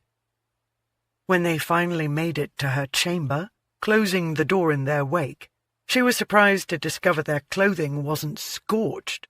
She felt as though every inch of her was alight. In a matter of minutes, their attire was cast aside, and they were tumbling onto the bed with a laugh, a murmur, and then a groan, as hands and mouths touched where they wanted, intimately. Heated glances, hot tongues, determined fingers. Like an untamed creature, she writhed beneath him, begging, demanding he fulfill the promise ignited with every stroke, every squeeze, every lick.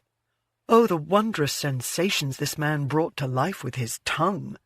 She was rather certain the things he did were illegal, for surely if society objected to her book, it had to object to this sort of wanton, all-encompassing gratification. Then he was driving into her, filling her, and she was digging her fingers into his backside, pushing him, lifting her hips so he went even deeper. His feral growl reverberated throughout his entire body, was absorbed by hers, heightening her pleasure. They moved in tandem with a wildness that had them both crying out as they reached the pinnacle of ecstasy, and they returned to reality in a gloriously sated heap. Something woke him. Had the warm body at his back stirred, or had it been the slender thigh nestled between both of his, and pressing gently against his bollocks? Maybe it had been a change in the tempo of Regina's warm breath, wafting over his shoulder as she slept. He'd drifted off holding her, but now she held him. He could hear her breathing, short little pants that didn't match the slow rhythm of her breath, teasing his flesh. Something was amiss. Opening his eyes, he found himself staring into blue. "Bloody hell!" He shot up in bed, slammed the back of his skull against the headboard, and struggled to bring the sheet up higher, but it was caught beneath the woman. At least it was pooled at his hips, hiding most of his nakedness. His breaths came in harsh, heaving gasps, while Regina roused and looked over his side. "Ari, what are you doing here?" she asked sleepily, but with the slightest measure of alarm. "The monster came." "Oh, darling, I told you there are no monsters." She tossed back the sheet. He slapped a hand down to tuck the linen in against his arse, even though it was turned away from the child, and climbed out of bed. "What are you doing?" he asked. Strutting about naked, she went to a chair and grabbed her nightwrap. "You can't just—" He waved a hand toward him, her, the girl. She smiled placidly, indulgently. "She doesn't understand." She imitated his motions. "She's 4. After donning her wrap and securing it into place by knotting the sash, she walked over and lifted her daughter onto her hip. "I want to sleep with you," Ariana said. "Not tonight, darling." She looked at Night. "I might be a while. It takes some time to settle her down after a nightmare. Don't leave." "I won't." He watched as she carried her daughter through the door that was presently standing ajar. Ariana opening it must have been what awakened him. After releasing a quick breath, he scrambled out of bed, snatched up his trousers, and pulled them on. Grabbing his shirt, he worked his head through the opening, his arms through the sleeves, as he tore across the chamber into the hallway, and down it until he reached the room from which light spilled forth. He came to a halt in the doorway, drinking in the sight of Regina putting her daughter to bed, as she'd no doubt done 1,000 times or more. Once the child was snuggled beneath the covers, resting on her side, her hand tucked beneath her cheek, Regina sat on the edge of the bed, rubbed her back, and began to sing a lullaby. His chest ached to such a degree he was surprised his heart retained the ability to beat. Never in his life had he ever wanted to lay claim to something more, mother and daughter, to make them his, and hold them close for all eternity, to protect them, nurture them. Ariana said something he couldn't hear. Her mother had gone silent at the first word. Then she glanced over her shoulder. "Would you care to join us?" Did the sun rise in the east and set in the west? The child was very nearly swallowed in that bed. He sat at the foot of it, where there was an abundance of room, because her legs didn't stretch that far. Her blue eyes were focused on him, wide and unblinking. He couldn't carry a tune in order to sing her a lullaby. What comfort could he bring her? "Do you know what a knight is?" "You," she whispered. "That's right. I'm Knight, and a knight slays monsters." What's slays? Slays means to make them go away forever. He leaned forward slightly. They can't even get into dreams any longer. Will you make mine go away? I already have. I'm going to have a chat with Princess before I leave, so she'll keep guard from now on, and there will be no more monsters. The smile she gave him wrapped tightly around his heart. I love you, she whispered drowsily. Even though she said that to everyone and it probably meant nothing at all, before he knew this child, he'd only ever said it to one person in his life, Regina, and it did mean something when he gave voice to the sentiment. I love you too. He caught a glimpse of Regina, wiping a tear from the corner of her eye, before rubbing her daughter's back. Sleep now, Ari. The lass closed her eyes. Regina began softly singing again, and Knight wanted to stay there forever. Chapter 21. The dreams that filled my sleep had become the same as those that filled my waking hours, moments spent with Lord K and his incredibly wicked mouth. Anonymous. My Secret Desires. A Memoir. June 30th, 1875. Knightly, this is a surprise. Come to threaten me, have you? Standing in the centre of the drawing-room, Knight had been impatiently waiting as the butler fetched Breford. A couple of minutes into his wait, he'd almost gone searching for the damned lord. Do you need threatening? Breford laughed, but it was tinged with a bit of unease. I should hope not. You made your point clear enough the last time we met. Although you are not her husband, it seems you are the champion of my father's daughter. It was a subtle dig, but Knight said nothing, because he was deserving of it. You invited her to your ball. The Earl's eyes widened slightly. She told you, did she? Not too long ago, you had naught but contempt for her. Why the sudden change of heart? He agreed with Regina that mentioning the bounty would only serve to make the Earl suspicious of their interest in it. He also believed if anything had come of the Earl's quest to uncover Anonymous, they would have heard the news by now. Breford had never struck him as someone who could hold a secret.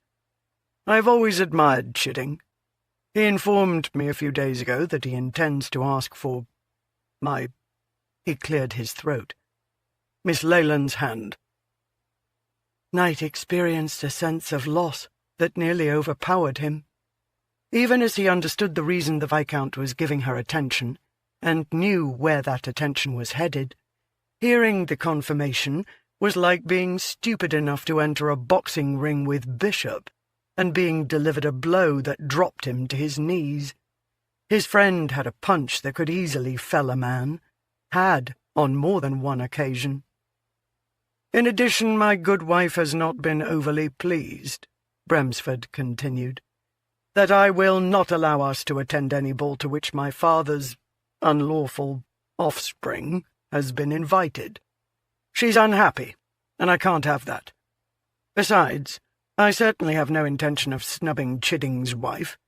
He may be merely a Viscount, but he is well respected among the peers. Hence, I thought to test the waters of acceptance. His reasons certainly sounded logical, even if he did struggle with finding the appropriate identifier for Regina. Knight doubted the man would ever refer to her as sister. You could have invited her to dinner. It would have made for a more awkward encounter. One can't politely escape the table or conversation. Striving to make small talk during 7 courses can upset digestion and create dire consequences I wished to avoid. At a ball, our opportunities to get to know one another would be like parrying during a fencing match. We come together, do our little manoeuvring, and part. We take our time getting to know each other, instead of striving to bombard years of avoidance into hours of acquaintance. He had no corresponding argument for that rationale, and it very much mirrored what Regina had assumed. It would be much more relaxing than striving not to be seen lacking for a long period of time, while all eyes would no doubt be upon her. "Look, Knightly, I don't know why you care or what this has to do with you, but I wish her no ill will. My mother is no longer with us, so she can't be hurt by the chit's presence. My father's dying wish was that I be more accepting of his bye-blow. I'm not saying it'll be easy, but I'm willing to give it a go. If I discover I can't be magnanimous regarding her presence in my residence, I can always retire to the card-room. I'm trying, man. I can do no more than that." For Regina's sake, Knight wanted the words to be true. He wanted her embraced by family. He wanted her to have the support some families provided. He wanted less strife in her life and more joy. He nodded. "Right, Bremsford. I wish you success with this endeavour." He walked toward the door, but stopped by the Earl. "However, my earlier warning remains in effect. Hurt her, and you will be destroyed." Chapter 22. I desired not only his touch, but his words. They were not those of a poet, but of an inquisitive man. We spoke of significant things. He sought my opinion on matters of import. With obvious admiration, he listened to my views. Never before had I felt so visible, so substantial. Never had I been held in such esteem. I found it all to be the most powerful of aphrodisiacs. Anonymous. My Secret Desires. A Memoir. July 6th, 1875. Excitement warred with trepidation as the carriage hurtled toward her destination. Knightly believed the Earl's son to be sincere, but he did admit to having a tiny fissure of doubt.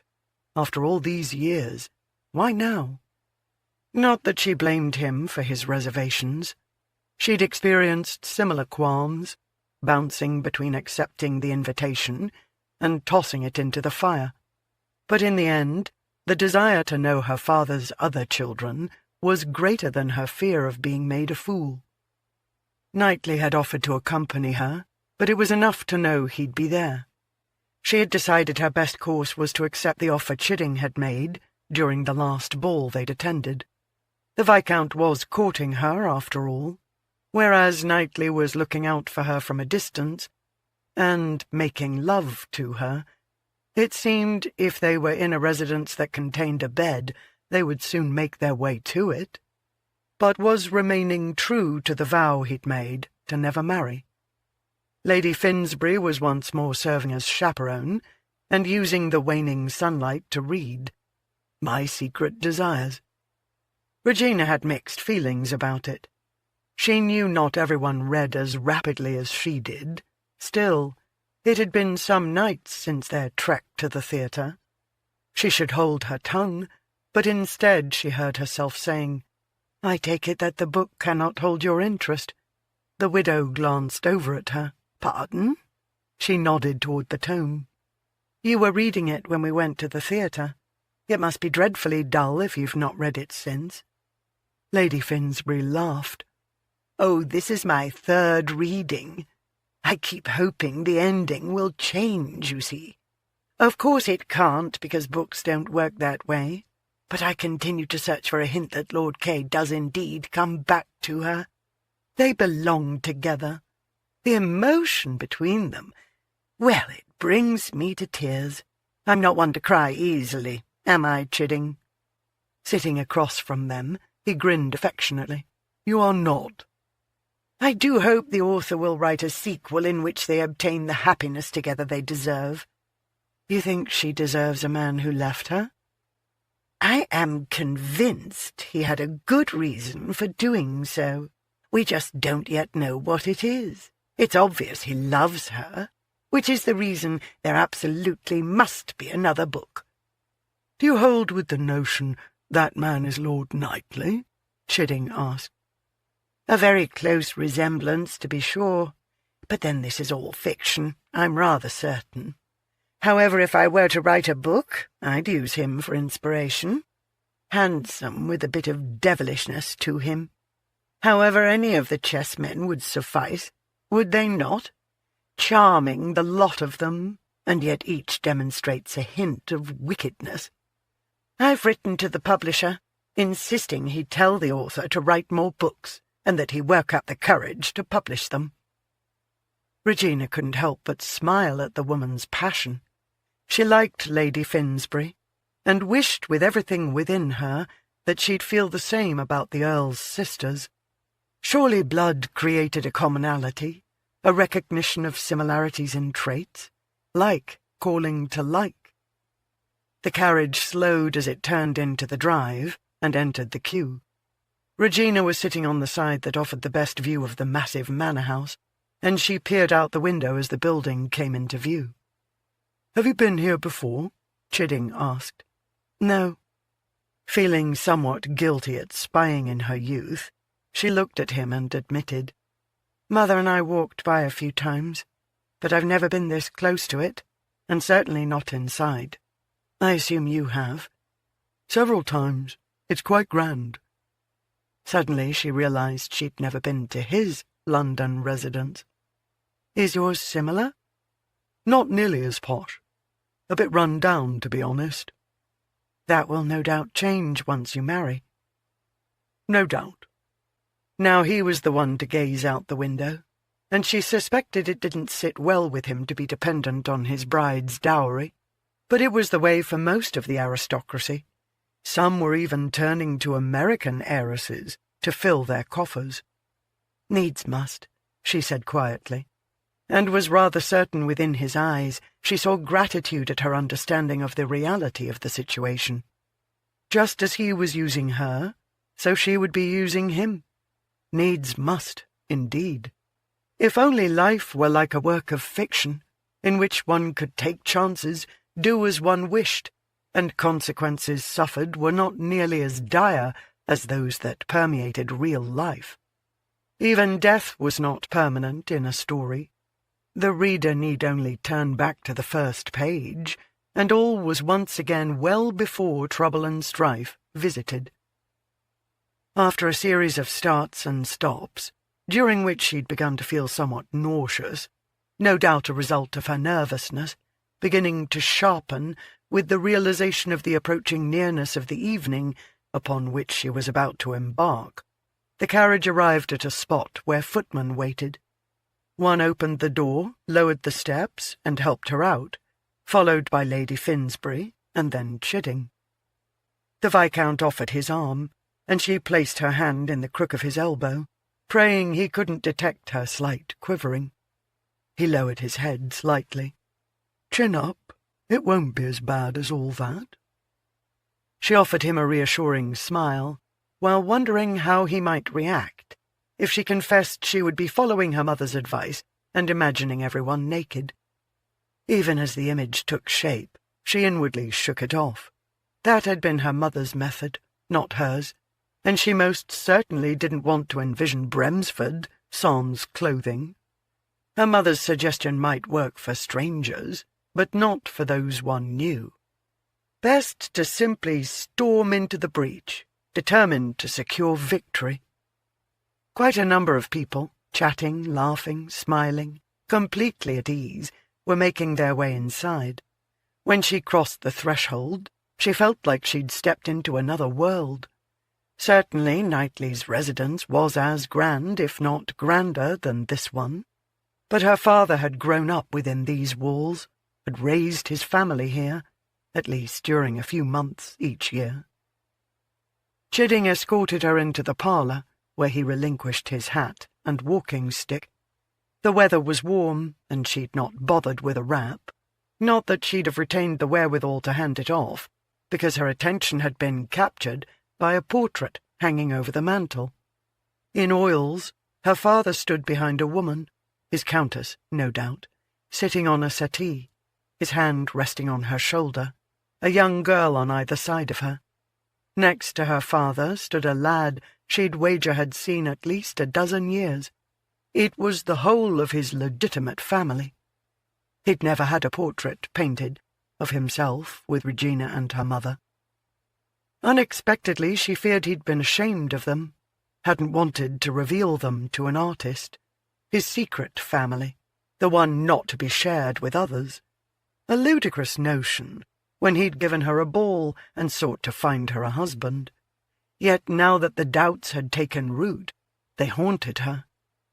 Had she and her mother been undeserving of the coins required to create such a lasting treasure? Had he worried that perhaps they were only a temporary fixture in his life? Had he expected to grow bored with the actress? The room had faded away, leaving only her, this portrait, and her thoughts. But her surroundings began to return to her, and she became aware of Chidding near at hand. "Are you all right?" he asked softly. She nodded. "I hoped there would be portraits of him here.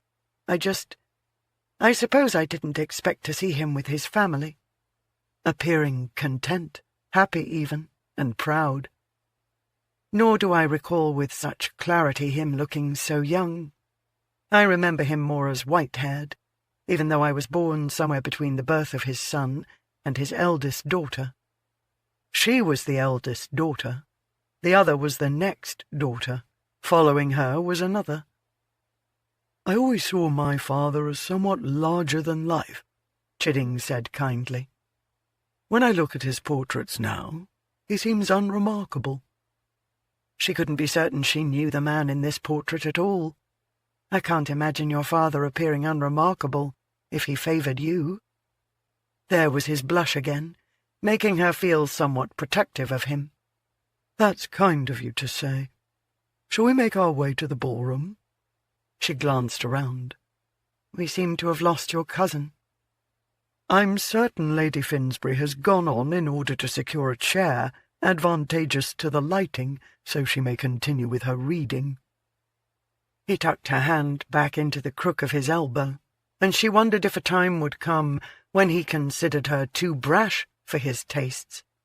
She could envision him more easily with someone quieter, shyer, who didn't set about attempting to pen a description of how glorious it was to be kissed by a man who was lost to an animalistic frenzy because he was so mad to have the taste of her. Gracefully, he skirted them around those entering the drawing-room and led her down a hallway that spilled into a grand room with stairs branching out in a circular triumph on either side. The ceiling was painted with cherubs flying among clouds, and goddesses in long white shifts, lounging about beneath trees. A huge chandelier had already been lit, in preparation of the arriving darkness that would soon be upon them. She imagined her father strutting through this room toward another hallway entrance, beneath the alcove, formed where the stairs came together. The walls were littered with huge portraits, some so large they had to be the precise proportions of their subjects. She'd seen such in other residences, but these were her relations. She carried the blood of some of these men and some of these women. For the first time, she had an inkling of understanding why the Duke of Winston was appalled at the thought of handing his title over to someone not of his blood. The travesty of it. As they began to ascend the stairs, she slowed her movements, taking time to study each portrait that was at eye level. Chidding didn't rush her, but stood at her back, shielding her from those who wanted to pass. The steps were wide enough that people could easily slip past them. On each frame was mounted a small golden plate, engraved with the full name and an identifier of those in the portrait. The 5th Earl and his Countess, the 4th Earl, 2nd Countess of the 3rd Earl. They were all so regal, but haughty, not a smile among them. My mother would have made a wonderful countess. Of course. Chidding's voice was low, as though he understood this was all a moment of discovery for her. She was an actress, and acting is an enormous part of being an aristocrat. She wondered how much of his treatment of her was a performance, and then chastised herself for the thought. A gaggle of people edged by them, and when they were no longer in earshot, he lowered his head slightly. "Just because we're here doesn't mean we have to go into the ballroom. We can leave." "I have been dragging my feet, haven't I? It's just that it's all so overwhelming. There's so much history here, and it's my history, and I've never quite had it before." She tucked her hand back into the crook of his elbow. "I'm ready to attend the ball, my lord." "Very well, Miss Leyland. Let's make a night of it then, shall we?"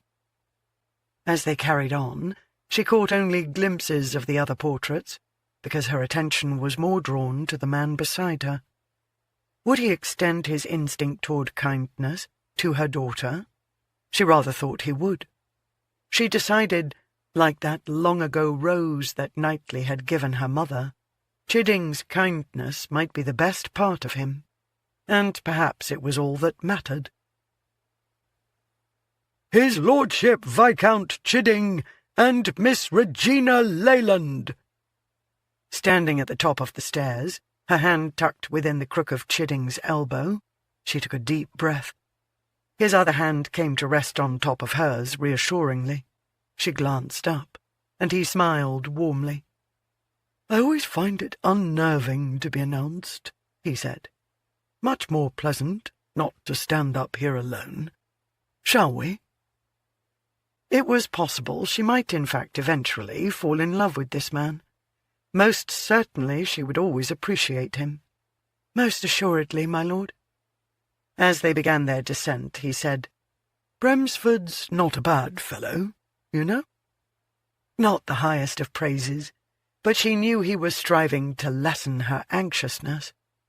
The not-a-bad-fellow was studying her intently, his features set in a mask that reflected none of his thoughts.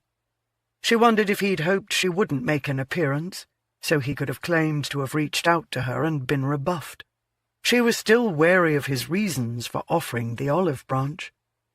Certainly, with her father's passing, she'd found herself reflecting on choices made.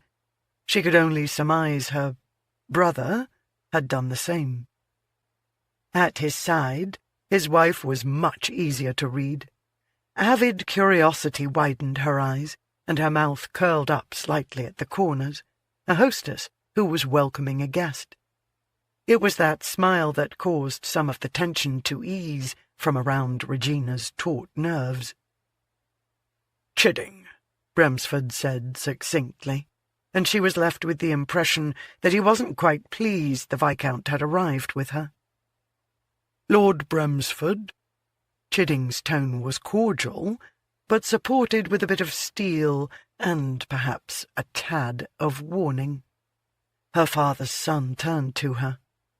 "Miss Leyland, we're remarkably grateful you could join us this evening." "I very much appreciate the invitation." "Allow me the honour of introducing my wife, Lady Bremsford." Even though she was technically family, it seemed, for tonight at least, everything was to remain formal. Elegantly, Regina lowered herself into a deep curtsy. "Lady Bremsford, it is indeed an honour to make your acquaintance at long last." She recognized she was being a bit taciturn, perhaps even ungracious, with the mention of time. But Bremsford had been married a decade now, wed at 25. Of course she'd not been invited to the wedding or the breakfast that followed, but the intricate details had been given a good bit of ink in the newspapers. "My dear Miss Leyland, it is such a pleasure to welcome you into our home." She stopped short of saying it was a pleasure to welcome Regina into their family, but Regina couldn't hold that against the lady, because, after all, Regina remained the product of the woman's unfaithful father-in-law. The Earl and his Countess had 3 children, and Regina wondered if Ariana might be given the opportunity to play with her cousins. "The residence, what I've seen of it, is magnificent. I can take no credit there. Most of the decorating was done by my predecessors, and my dear husband is very much in favour of honouring tradition, and leaving everything as it is. She'd never envisioned anyone referring to Bremsford as dear anything. But she was encouraged, because surely if this woman found him so, perhaps in time Regina might come to like him as well, and would find herself referring to him as her dear brother. Even if presently, when she glanced over at him, it was to find him scrutinizing her, as though he expected her to steal the silver.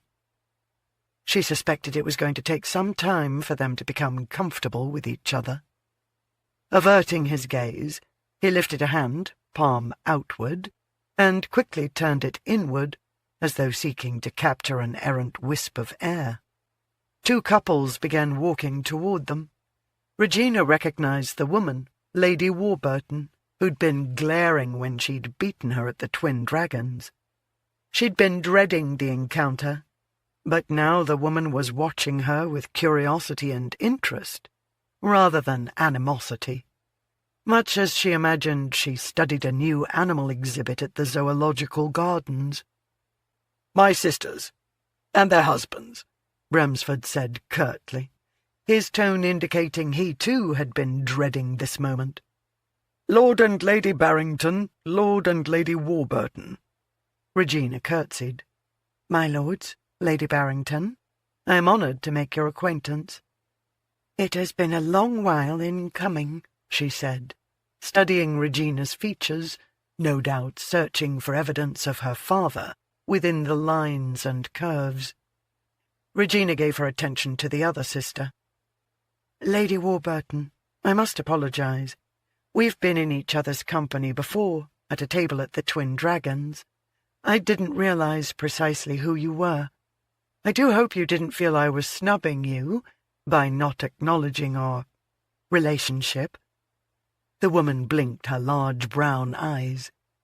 "No, I may have been a bit rude, to be honest, but you have a knack for winning." "And my wife one for losing," Lord Warburton muttered, not quite beneath his breath. She rolled her eyes. "He doesn't approve of my gambling." "I could offer you some tips, so your pin money will go further." Her half-sister widened her eyes. "Would you indeed?" "I'd be delighted to do so, Lady Warburton." "Splendid. I'd not really expected—" She shook her head. "I'm not certain what I'd really expected from this encounter. You're quite nice, Miss Leyland. I can see why Lord Chidding favours you." Regina didn't need to look to know that at her side he was blushing. "Please, you have my permission to call me Regina."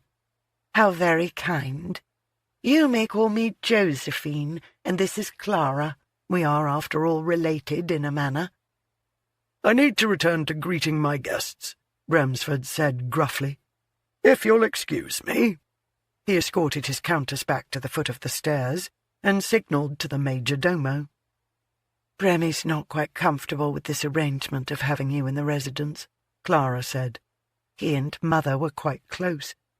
"Bremmy?" Regina almost laughed at that. Had her father been addressed as such as well? She couldn't imagine it. "I was quite taken aback to receive the invitation, to be honest. We've gone far too long pretending you didn't exist. As a kindness to Mother, I suppose, but it was hardly kind to you. I do understand. It can't have been easy, for any of you." Clara offered her first smile, and Regina could see her father in it. "I rather think I'm going to like you, Regina, and I'm quite looking forward to putting all this awkwardness behind us." "And to learning how to win at cards," Josephine said with a sly smile. Regina thought she could come to cherish her sisters very much. Knight had taken up his position against a wall near the front of the ballroom, where Bremsford and his countess were greeting their arriving guests. Hence, he saw Regina the moment she stepped through that yawning doorway on Chidding's arm, as he'd no doubt see her doing 1,000 times in the future, if he continued to attend balls. But what was the point of putting himself through the torment of watching her with another man, when he himself was never going to marry? Other than stunningly beautiful, as was her natural state, she looked at ease, content, and Chidding certainly appeared solicitous toward her, and proud when her name quickly followed his, as their arrival was announced, to the chamber already teeming with guests. Quite a few directed their attention toward the stairs, as the name of the former Earl's mistress's daughter echoed between the walls, and he suspected gossips had already ensured everyone knew Bremsford had graciously invited his father's byblow to the ball, and each wanted to witness this momentous occasion when the Earl welcomed this woman born of sin. It took everything within Knight to remain where he was, and not stride forward to greet her when her slippered feet took that last step. But she'd chosen her protector for the night, and he'd known she'd made the only choice she could. While they were painting a reconciliation for the Ton, nothing could come of it. Her future was with Chidding. Suddenly his flute of champagne was being gently tugged from his grip. He looked over at Rook. "If the tightness of your jaw is any indication, you're likely to snap the stem of this glassware," his friend said. "Bremsford wouldn't have invited her if he intended to be rude to her. Now that the moment is here, he may be having second thoughts." She stood before her father's son and his wife, and curtsied, so elegantly and gracefully. She should have the opportunity to curtsy before the Queen, but that honour would be forever denied her, because of the circumstances of her birth. He was in a position to see Bremsford's face, and the man actually looked pleased that she'd come, exhibited a flash of triumph, perhaps because his negotiations had resulted in a truce, and he was honouring his father's dying wish. "Bremsford and his wife seem gracious enough," Rook said. "I'm still struggling to fathom his sudden change of heart. They're orphans now. You don't always realize the mooring your parents provided until it's gone. Perhaps he's grown more appreciative of even the slightest of familial ties. Your defence of her at the club could have caused him to evaluate his stance where she was concerned." While Rook had not been there to witness it, Knight had told him about it. Bremsford lifted a hand, palm out, and turned it. A signal. Knight's gut tightened until he saw the Earl's two sisters and their husbands striding over. Amid a lot of curtsying and bowing, introductions were apparently being made, the Earl ignoring the people queuing up in the doorway. Knight suspected Bremsford had informed his major domo that upon Miss Leyland's arrival, he was to dispense with any further announcements until he'd properly welcomed her. "Is she going to marry Chidding?" Rook asked. "I imagine so. He's a decent enough bloke, but can you live with that?" "He'd have to." "Why would I care?" "Christ, Knight, the depth of your feelings for her is clear to anyone with eyes. I dare say you love her more now than you did when you proposed." It was the way of love to evolve and change, because people evolved and changed. Love, he was discovering, was an odd thing, a beast that continued to grow. "What know you of love?" "That it will never have its way with me. I think you suffer enough for the both of us." Yet, in spite of the suffering, he was grateful to have loved her, and to have been loved by her. He would undoubtedly still love her when he was on his deathbed, while she would eventually come to love the good man who was presently watching her and gently urging her away from the intimate group. The next guest's name rang through the room, competing with the music that was playing. "If you'll excuse me." He'd taken only one step when Rook said laconically, "I'll probably dance with her later." Knight swung around, and Rook lifted the flute he'd taken from him earlier and downed its contents before winking. "Just so you know. I'm sure she'll enjoy it." He wouldn't, however, but with Bremsford's acknowledgment of her, those who'd feared offending him might be worried they would if they didn't dance with Regina. Her dance card could very well be filled. He wanted that acceptance for her, to experience the full approval of the ton. The couple had nearly reached the area where a throng mingled when he caught up with them. He bowed. Miss Leyland took her gloved hand, pressed a kiss to her gloved knuckles, reluctantly released his hold. Lord Chidding. My lord. He gave his attention back to Regina. All went well, I take it? They were most welcoming. I was worried for nothing. They want us to be family. I'm glad. He turned his attention to Chidding. Would you mind if I took your lady on a turn about the floor? Not at all. He touched her arm where it was bare. I'll fetch you a champagne while you're occupied, shall I? She smiled warmly at him. That would be lovely. As Chidding turned away to find her some refreshment, Knight escorted her onto the dance floor, grateful the tune that had only just begun to play was suited to a waltz. Chidding seems more at ease tonight than he was at the park. We've spoken more this evening about matters other than the weather than we have in the past. Inscrutably she held his gaze, and he had the unsettling warning he wasn't going to like the words following that statement, and that quite possibly this would be their final waltz. His hands tightened their hold, as though needing to secure a last bit of memory. I'm going to tell him, when he returns me home, about Ari, and the other, regarding my tenuous hold on my trusts. Which might mean revealing she was anonymous. The danger it might put her in to be fully destroyed if Chidding wasn't willing to hold her secret. Her acceptance by society was fragile. Her financial situation, should she be discovered, untenable. Is it really necessary to mention the second? He's courting me for the income I can provide. Before he asks for my hand, he needs to know it can go away on a whim. Is he close to asking, do you think? Bremsford had indicated he was. He's making it quite clear he has an interest. I assume you'll say yes. He detected the slightest welling of tears before she blinked them back. I will not have my daughter raised on the outskirts of town like a leper. Coming here tonight was like a slap in the face that I'd not expected. My mother was never allowed entry into this residence, nor was I while my father was alive. I was kept away from his deathbed. To be honest, I didn't even know he died until I read about it in the Times. Chidding might not have sired her, but I think he can be a good father to her, a father in all ways that matter, although I'll be better able to judge once I view his reaction to the truth. Something she'd judged Ari's sire couldn't be, a good father. I complicated your life 5 years ago. I'm not angry about it any longer, Arthur. The memories of that time are no longer bitter, but once again sweet.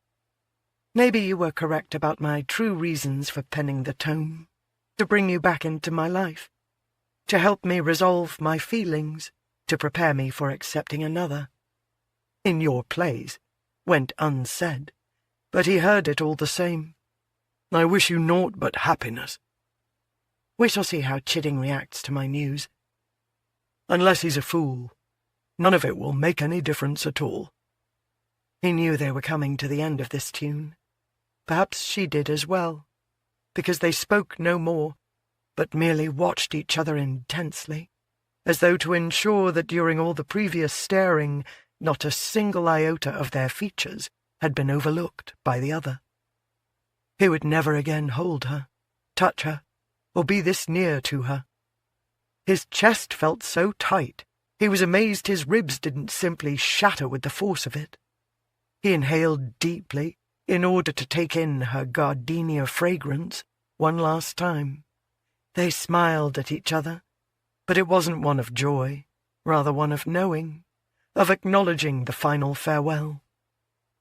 When the dance came to its end and they stilled, he held her gaze while lifting her hand to his lips.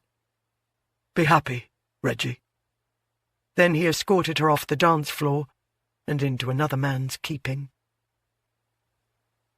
When she'd first arrived, been greeted by her half-brother, introduced to her half-sisters, Regina had experienced a sense of rejoicing at finally being admitted into this inner circle of family.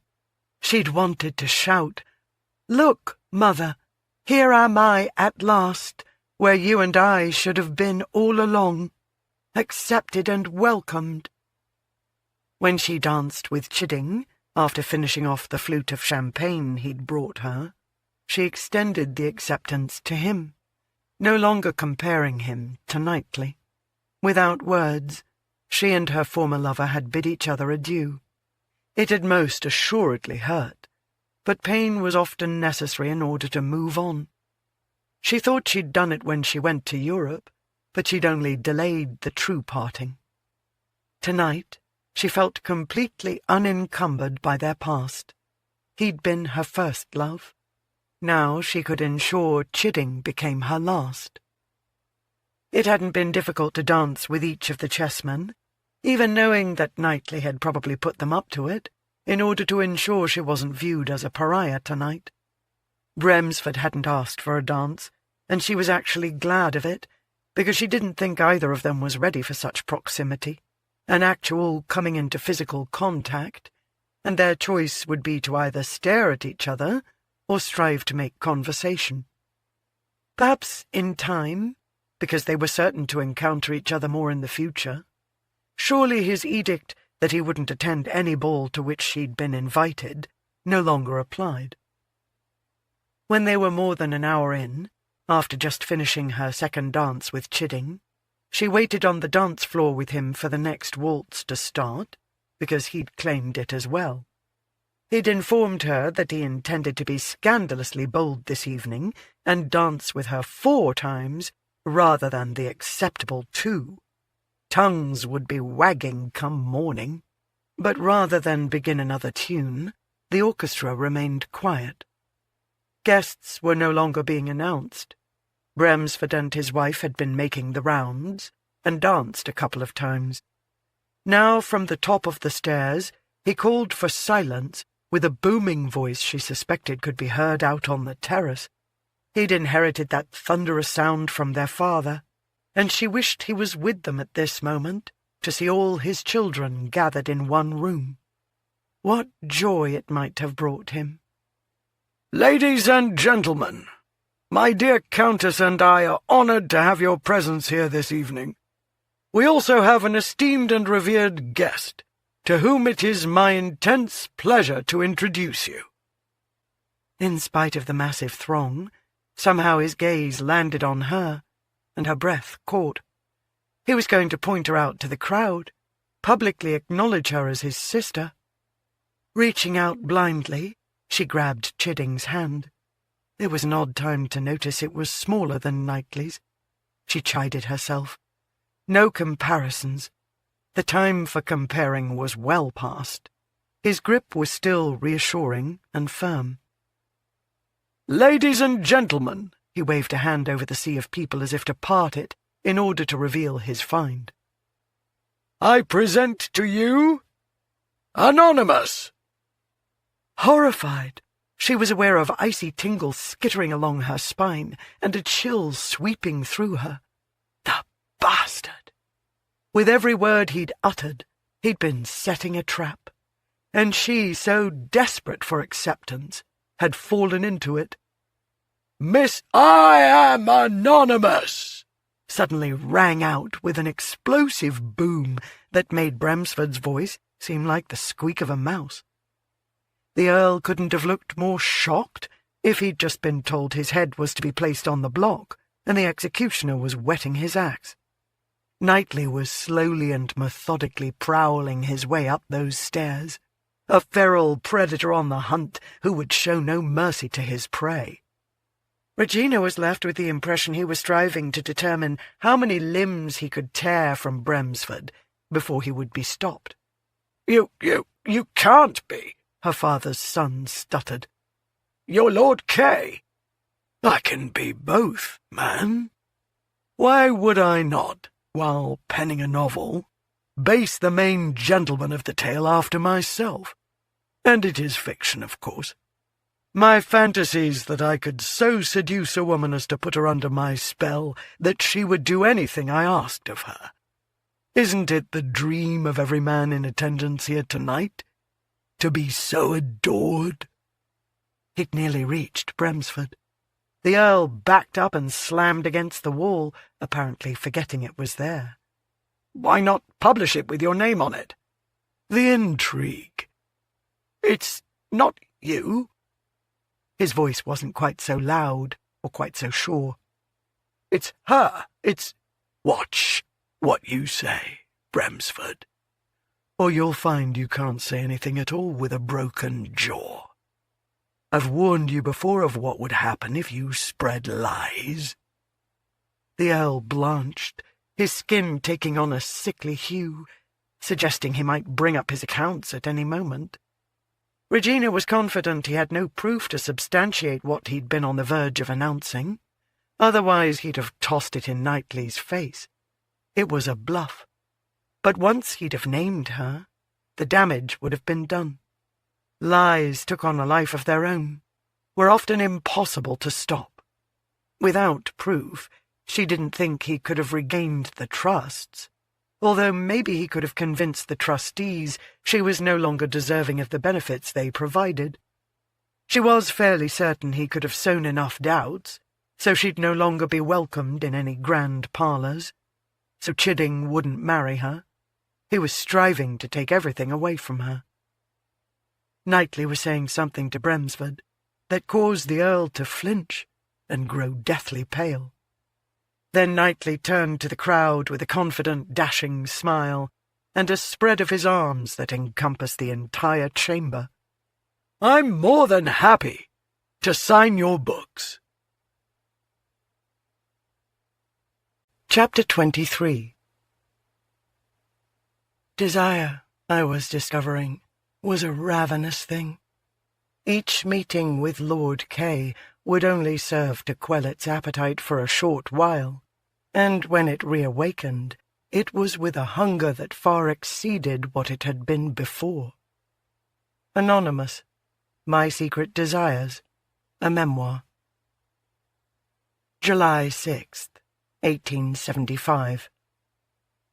After Bremsford's failed unveiling, Regina had no wish to stay at that horrid affair.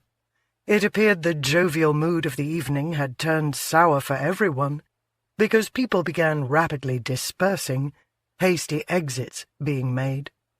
Bremsford had disappeared, no doubt having slunk out, rather than face his guests after his confrontation with Knightly. How could her father have raised such an atrocious and odious son? As Chidding's carriage journeyed back to her residence, she regretted not being able to find a moment with Knightly to express her gratitude for serving as her champion. But he had been swallowed by the crowd, and it was no doubt for the best that they'd not spoken. She'd felt enough eyes upon her before his surprising announcement to know nearly everyone thought Bremsford was going to declare her as anonymous. His gaze had been focused on her, and when his waving hand had come to a halt, it was directed at her. She was surprised he hadn't sent a lightning bolt from his fingertips to brand her. The scapegrace. "I was certainly surprised by Knightly's proclamation," Lady Finsbury said smartly, after a while, disturbing the quiet that somehow seemed astonishingly thick. "Bremsford was obviously taken aback as well. To be honest, I can't envision Knightly as the author. Based on the emotions brought forth and revealed in the story, I assumed the writer was a woman. Men are not quite so open with their feelings. At least my dear departed husband wasn't. With his hesitancy to utter the word love, I rather thought he considered it blasphemous." Except for the rumblings of the wheels, the squeaking of the springs, and the thundering of the horses' hooves, silence reigned for a few minutes. Regina wasn't sure she had the wherewithal to effectively carry on any sort of conversation without revealing the truth of the matter. "What think you, Miss Leyland?" Lady Finsbury suddenly blurted. "I dare say you know the man better than most. Do you think Lord Knightly capable of pouring his heart out on paper? Pouring out his heart, yes, but not with pen on paper, with deeds and actions. I think each of us has a secret place within us, into which no one else can ever venture, no matter how well they know us. You see, something as lyrical as all that. I could envision you writing the book more than he. I can't imagine, cousin, he'd have any reason to lie, Chidding said, nearly sharply, as though he wished to bring an abrupt end to the topic at hand.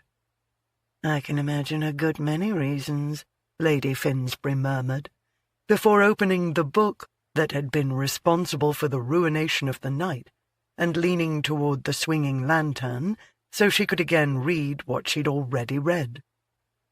Regina had never been more grateful to arrive at her residence than she was when the carriage finally came to a stop. "I'm going to see Miss Leyland safely inside," Chidding said. "I may be a few minutes, cousin."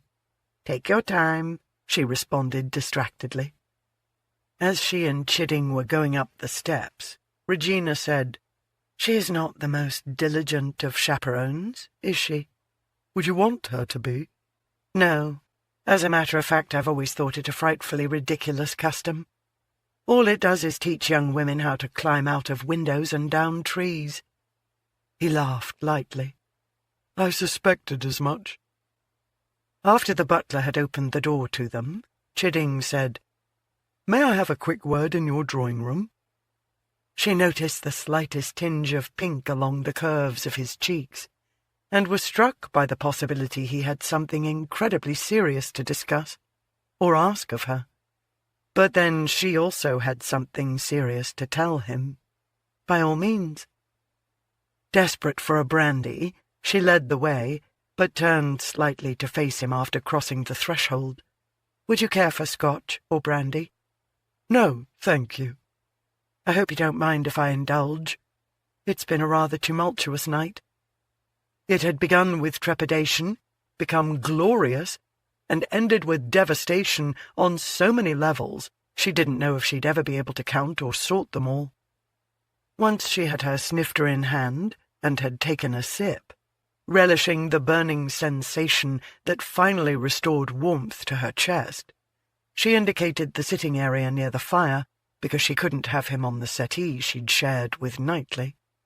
She sat in the chair in which her father's son had once placed his backside.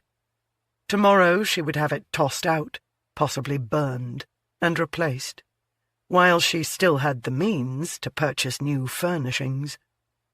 In spite of Knightly's declaration, she couldn't be certain her trusts were safe, or that Bremsford wouldn't devise another scheme for striving to take them from her. She indicated the chair opposite her. Instead, Chidding walked to the fireplace, rested his forearm on the mantel, and studied her. Perhaps she should go first. Tell him, "I was watching you when Lord Knightly claimed to be anonymous. Originally you were quite shocked, and then relief washed over your features, like a cascading waterfall. More than relief, really. Gratitude, as though you'd been slated for execution and granted a reprieve. You're anonymous." She held his gaze. She saw no censure there, or doubt, just a steadfast reckoning. No matter how he had looked at her, however, she would have answered the same. "Yes." "And Knightly knows that?" "Yes, because he is Lord K. While I took liberties and embellished the tale, still truth resides in the story." "Bremsford was going to announce you as the author. It's the reason he invited you, and the reason Knightly spoke up." "Yes." She was beginning to hate that word, so small to encompass so much. "I don't know if you'll believe me, but I was going to tell you the truth of it this evening, after we returned here, because I needed you to be aware. I realize your interest in me is more financial in nature. However, my residence and income can go away in the blink of an eye if Bremsford can prove I am anonymous. He is willing to pay for proof." I'm aware of his hunt, but why would it affect your income? She explained the clauses to him. The law is written so it is the distribution of indecent material that is illegal, he said, when she was finished. I imagine he will argue if I had not created it, it would not be available to be distributed. Therefore, I am at fault, the instigator behind the unlawful actions of others. I think he would also have to prove it is indecent. My cousin loves the book, and I found nothing objectionable in it. Is it a chance you're willing to take? That everything will not be stripped away from me? From us? I am. We might not even need it. She gave him a questioning look. He looked at the ceiling before bringing his gaze back to her. The evening Knightly invited me to play the private game with him. He offered me some investment advice, a couple of businesses that show great promise. It may be a year or so before I receive any reward, but the man knows investing, and he guaranteed it. I only have to pay back the loan he gave me if his recommendations come to fruition. She felt the prick of tears, because naturally Knightly would do what he could to mitigate Bremsford's interference in her happiness. Chidding crossed over to her and went down on one knee. Her heart gave a hard lurch. I adore you, Miss Leyland. While I know what you will have with me, cannot even begin to compare with what you had with another, I promise to ensure you have no regrets. Her eyes burned as tears welled. She cupped his face between her hands, needing him to know the truth of what she was going to say. I think, my dear Lord Chidding, you underestimate your worth. You deserve a woman who will give you the best part of herself, her devotion and her heart. And I am so sorry to say that is not me. You still love him. Damn it, but I do. Within his library, still quaking with rage, his entire body tense with fury, Knight tossed back 2 fingers of scotch and cursed himself soundly for not trusting his instincts. He'd felt in his gut that Bremsford was up to no good. He should have pushed harder the afternoon he'd gone to ask him about his sudden change of heart. But Regina had held out such hope for being welcomed into the family that he'd wanted it for her as well, and allowed himself to be swindled into putting his suspicions aside and believing she would at last have the familial associations for which she yearned. He knew how important legitimate family was to her. It was one of the reasons he'd let her go. After confronting Bremsford and turning to the crowd, he'd briefly caught sight of Regina, her features portraying a vortex of emotions, anger, hurt, disbelief, relief, just before Chidding ushered her from the ballroom. Knight had wanted to speak with her, but it would be best if they avoided each other in the future, to prevent giving anyone reason to suspect he'd not spoken true, to avert throwing any suspicion at all upon her as being the actual author. Hearing the library door open, he cursed soundly again and tossed back more scotch. "You're not usually one for slamming doors," his mother said calmly, like the first breath of spring heralding in new life, while he was a tempest, in danger of destroying all in its wake. Upon entering the residence, he'd slammed shut the front door, and for good measure he'd done the same with the door to this chamber. A rational person would have heeded the warnings his actions prefaced. "Here be dragons. Enter at your own risk. I'm sorry to have disturbed your slumber. I shall remain quieter." "I'd not yet drifted off. Pour me a brandy, will you?" "I'm not fit company tonight, Mother." The woman, who was slowly learning not to cower within this residence, walked over. While he ignored her, he could still feel her looking up at him, studying him. "That is when one is usually most in need of company, Arthur." "Not tonight. He tightened his jaw. "But you should know, as it will no doubt be reported in the newspapers tomorrow, that at this evening's ball I declared myself to be anonymous." "But you're not." Her declaration, filled with such unbridled conviction, almost had him turning toward her, but he didn't want her to see the truth reflected in his eyes or features, nor was he going to reveal the identity of Anonymous. He would not risk ruining Regina's life yet again, not when she was so close to having all she longed for with Chidding. Out of the corner of his eye, he watched as she poured a splash of brandy into a snifter before reaching for the scotch and filling his glass to its rim. He almost smiled at that, but wasn't certain he'd ever find it within himself to smile in the future. His mother picked up her snifter. "Join me by the fire." Inwardly he cursed yet again, this time a string of coarse epithets a gentleman should never use. He considered instead heading out the door leading onto the terrace, and from there disappearing into the shadows of the garden where his mother would never find him, remembering a time when he was 5 and had done just that. But she had found him then, and he suspected she would tonight as well. While they had barely a dozen years of memories, the 7 before she was taken from him, and the 5 since she'd been returned, some innate instinct existed between them, bound them together. Picking up his glass, he strode over to the chair opposite hers, lowered himself into it, and took a large swallow of the scotch, relishing the burn. "Anonymous is the woman who was here the other night," his mother said. "Miss Leyland." Bollocks!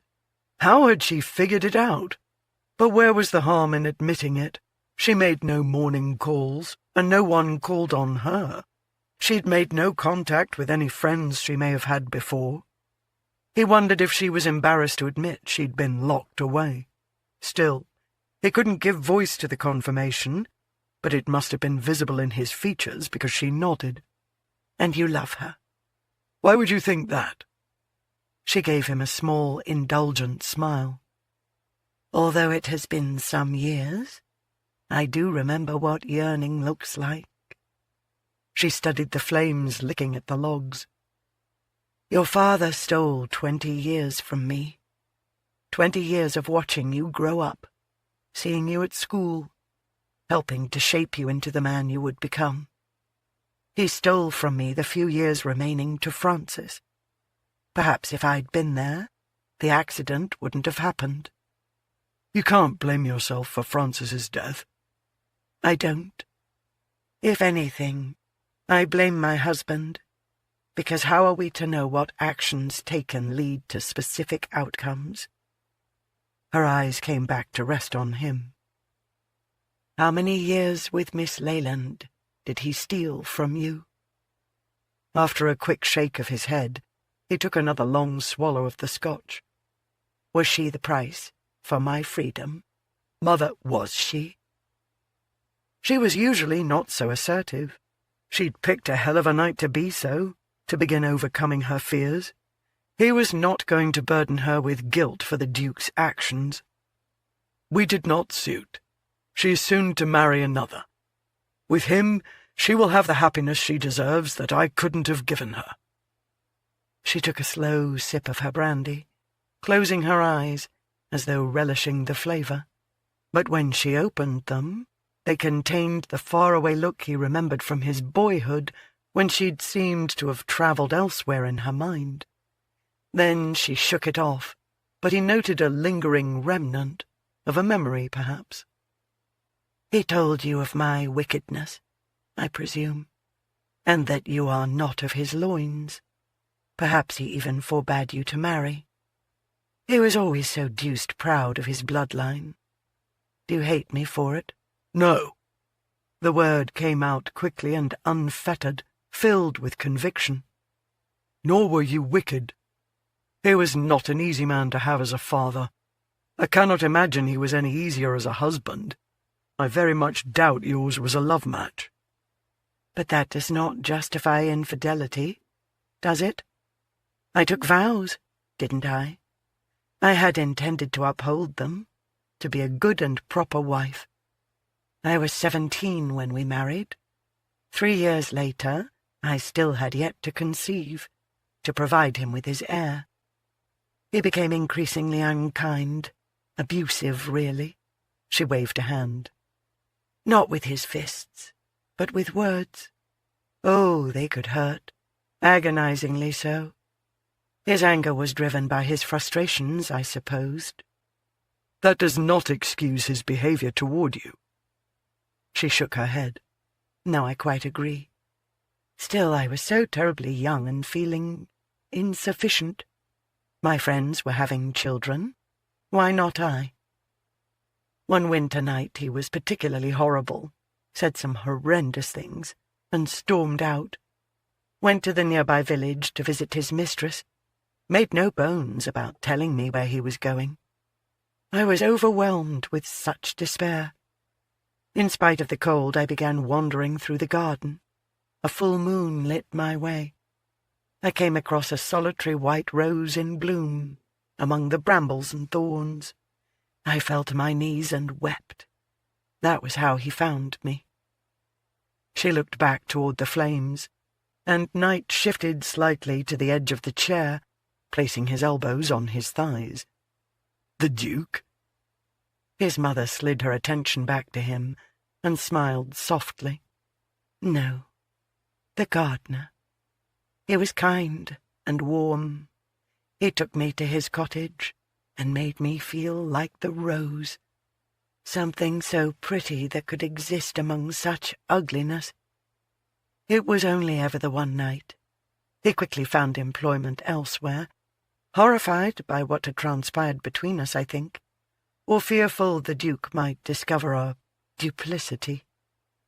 Soon after I realized I was with child, convinced myself it was the Duke's, and merely coincidence that...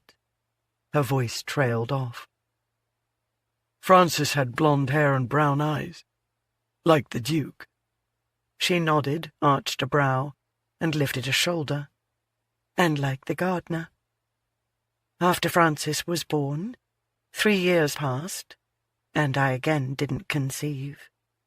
Do you know your father boasted that his mistresses were wise enough to take precautions, and never burden him with any bastards?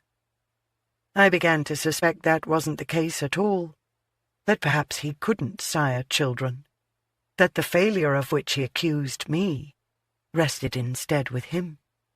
Oh, but he wanted his spare.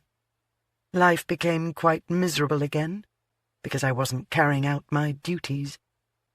Her lips formed a gentle smile of reminiscence. Then I met John, and he gave me you. He was struck with a sense of wonder at her radiant expression that encompassed all the love she held for not only him, but the man who'd sired him. He felt the tiniest of pinpricks behind his eyes, feared he might be on the verge of weeping, no doubt a result of all the various emotions that had been bombarding him throughout the evening. Who was he? His voice was rough, scratchy, and raw.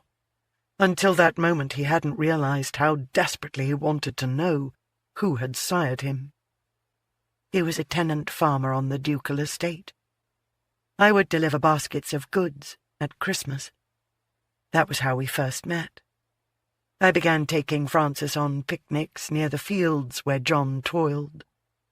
He was tall and broad of shoulder, dark hair and the bluest eyes. Sometimes, if I searched long enough, I could find a swath of the blue of his eyes in the sky. You look very much like him, and when you came to get me at first, I thought you were him. He was so very kind. He had a beautiful smile, and the most wonderful laugh, and he could make me laugh. I loved him, Arthur, and he loved me. I've no doubt of that. But what we had was illicit. The guilt gnawed at us. One day he simply left, without saying goodbye. However, he did hold you once. You were only a couple of months old. Of course I claimed you were the Duke's child, but I think he knew the truth of it. I believe that made it difficult for him to stay. But not a single day goes by that I don't think of him. I miss him, but I wish him well, and hope he found love elsewhere."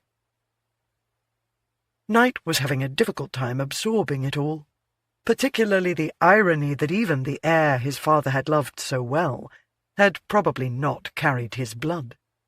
But he also felt like a great burden had been lifted. "I was born of love, then?" "You were, yes." "Bishop's wife is an inquiry agent. I could ask her to find him if you like." She shook her head. "After all these years, I'd rather just hold on to the memories. And I've created a story for him in which he's acquired great happiness. But if you want to know him—" "I prefer your memories of him, I think." "What of your memories of Miss Leyland, Arthur? Are you going to be content to live the remainder of your life with only those?" Knight was still awake at the crack of dawn to snatch the newspaper from his butler's hands the moment it arrived. "But, my lord, I've not even ironed it yet," the servant called after him as Knight headed to his library. Standing at his desk, he started at the back, because gossip was usually nearer the end than the beginning, and he knew someone in attendance at a ball was always willing to blather the latest rumours making the rounds to reporters on the hunt for scandalous happenings at aristocratic affairs. It was one of the reasons some lords found themselves at the altar, their compromising transgressions discovered and announced in print the following morning. But scanning the headings, he found no reference at all to the identity of Anonymous, nothing to suggest the author had been revealed at the Bremsford ball. Surely he'd been convincing enough. Lady Finsbury had even asked him to sign her damned book. He turned to the next to last page, which would have been the second page he'd encountered if he'd gone in the proper order, and there it was. "I am Anonymous." Only it wasn't describing the shock and uproar his announcement had caused. As he quickly scoured the length of the column, he didn't find any mention of himself, because it wasn't a piece written by an enterprising gossip-mongering reporter. It was a letter, penned by the scandalous author herself. "Dear gentle reader, I am Anonymous, the author of my secret desires. I spent a large portion of my life hidden away, and so it was I preferred anonymity to acclaim.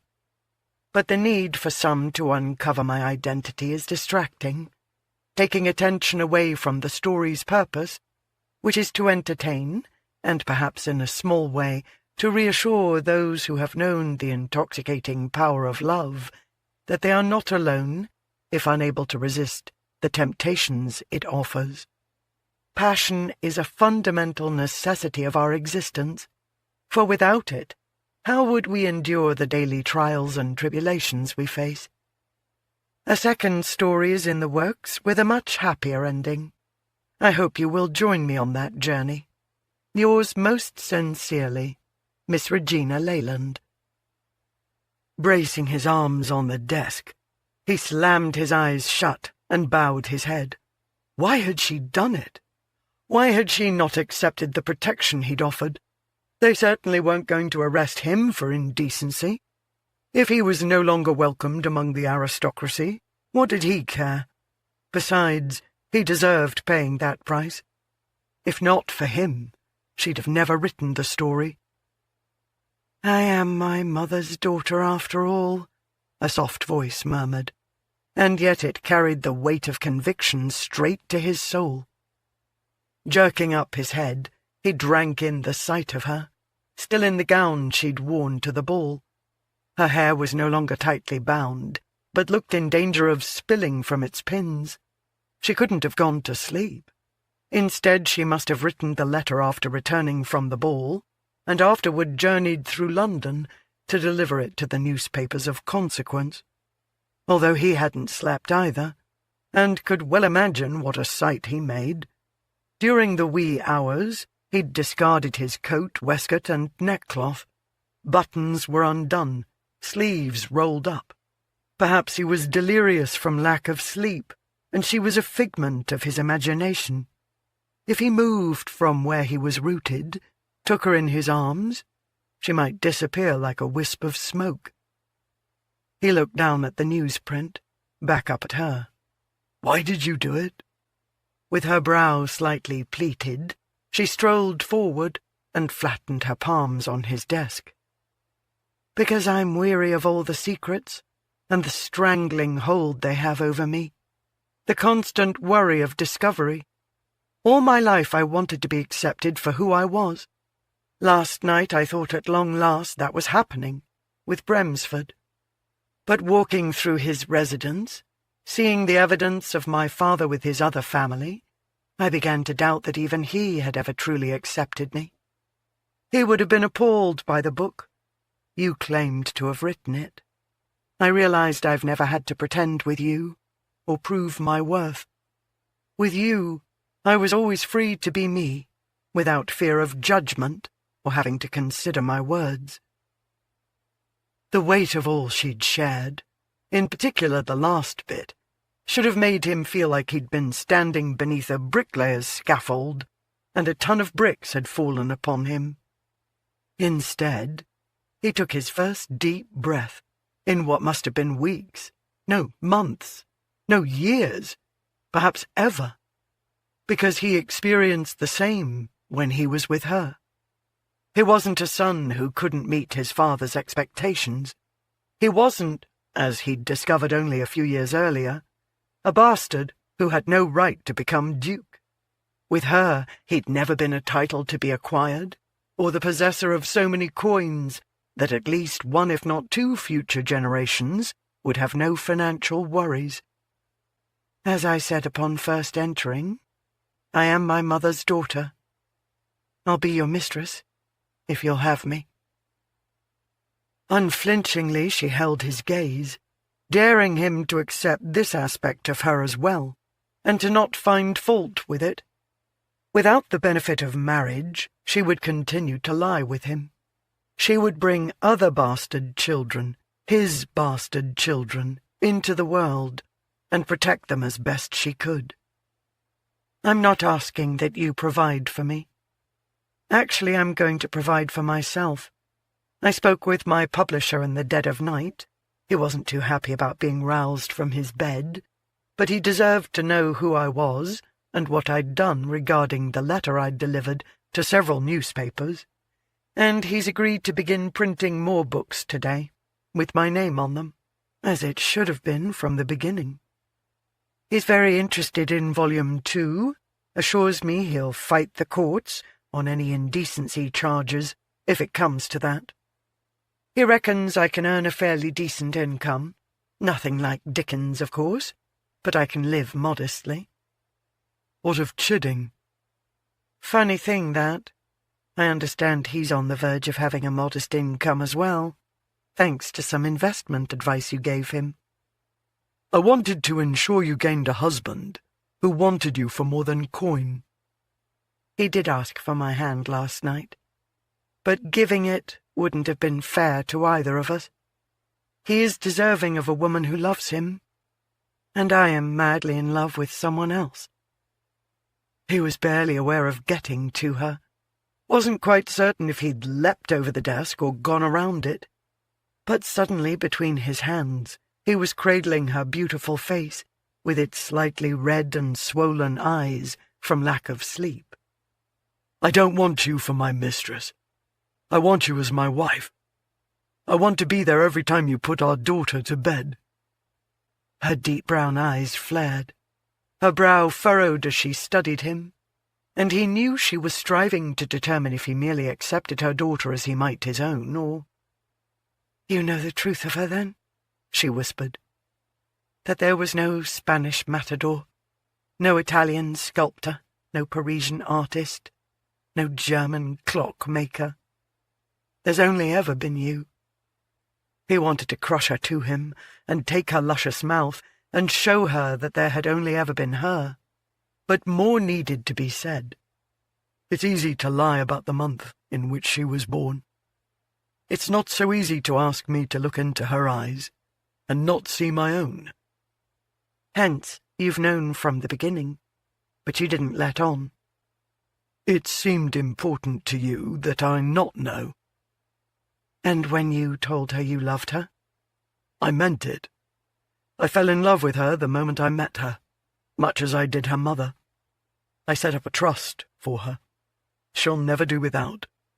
I set up one for you as well, that would go into effect if ever you lost what your father gave to you.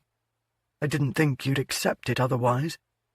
However, you won't need it, if you'll have me as your husband." She looked at him with amazement and awe, her eyes filled with light, her smile soft with wonder. "What of the vow you made to the Duke?" "I made a vow to you first. I never should have turned my back on it. I'm sure the Duke will issue threats, but I'll handle him. I'll hire guards to ensure my mother, you, and all I hold dear are protected from any vengeance he might seek. I recently read that passion is a fundamental necessity of our existence. Without it, how would we endure? Without you in my life, all I've done for 5 long interminable years is endure. Without joy, without hope, without a heart, just a shell of a man. I love you, Reggie. I won't give you up easily, not again. You once accepted my offer of marriage. May I hold you to it now?" Her smile rivaled the brilliance of the sun. "I suppose I am not my mother's daughter after all. I find marriage to be a much more agreeable state than mistress." He thought a moment like this required, deserved, tenderness. But to know the dream they'd once held would become reality overpowered him, and destroyed any resistance he might have had.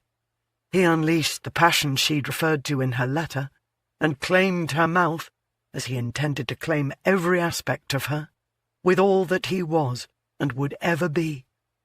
With her, nothing seemed impossible, and everything seemed perfectly right, even the breaking of a vow.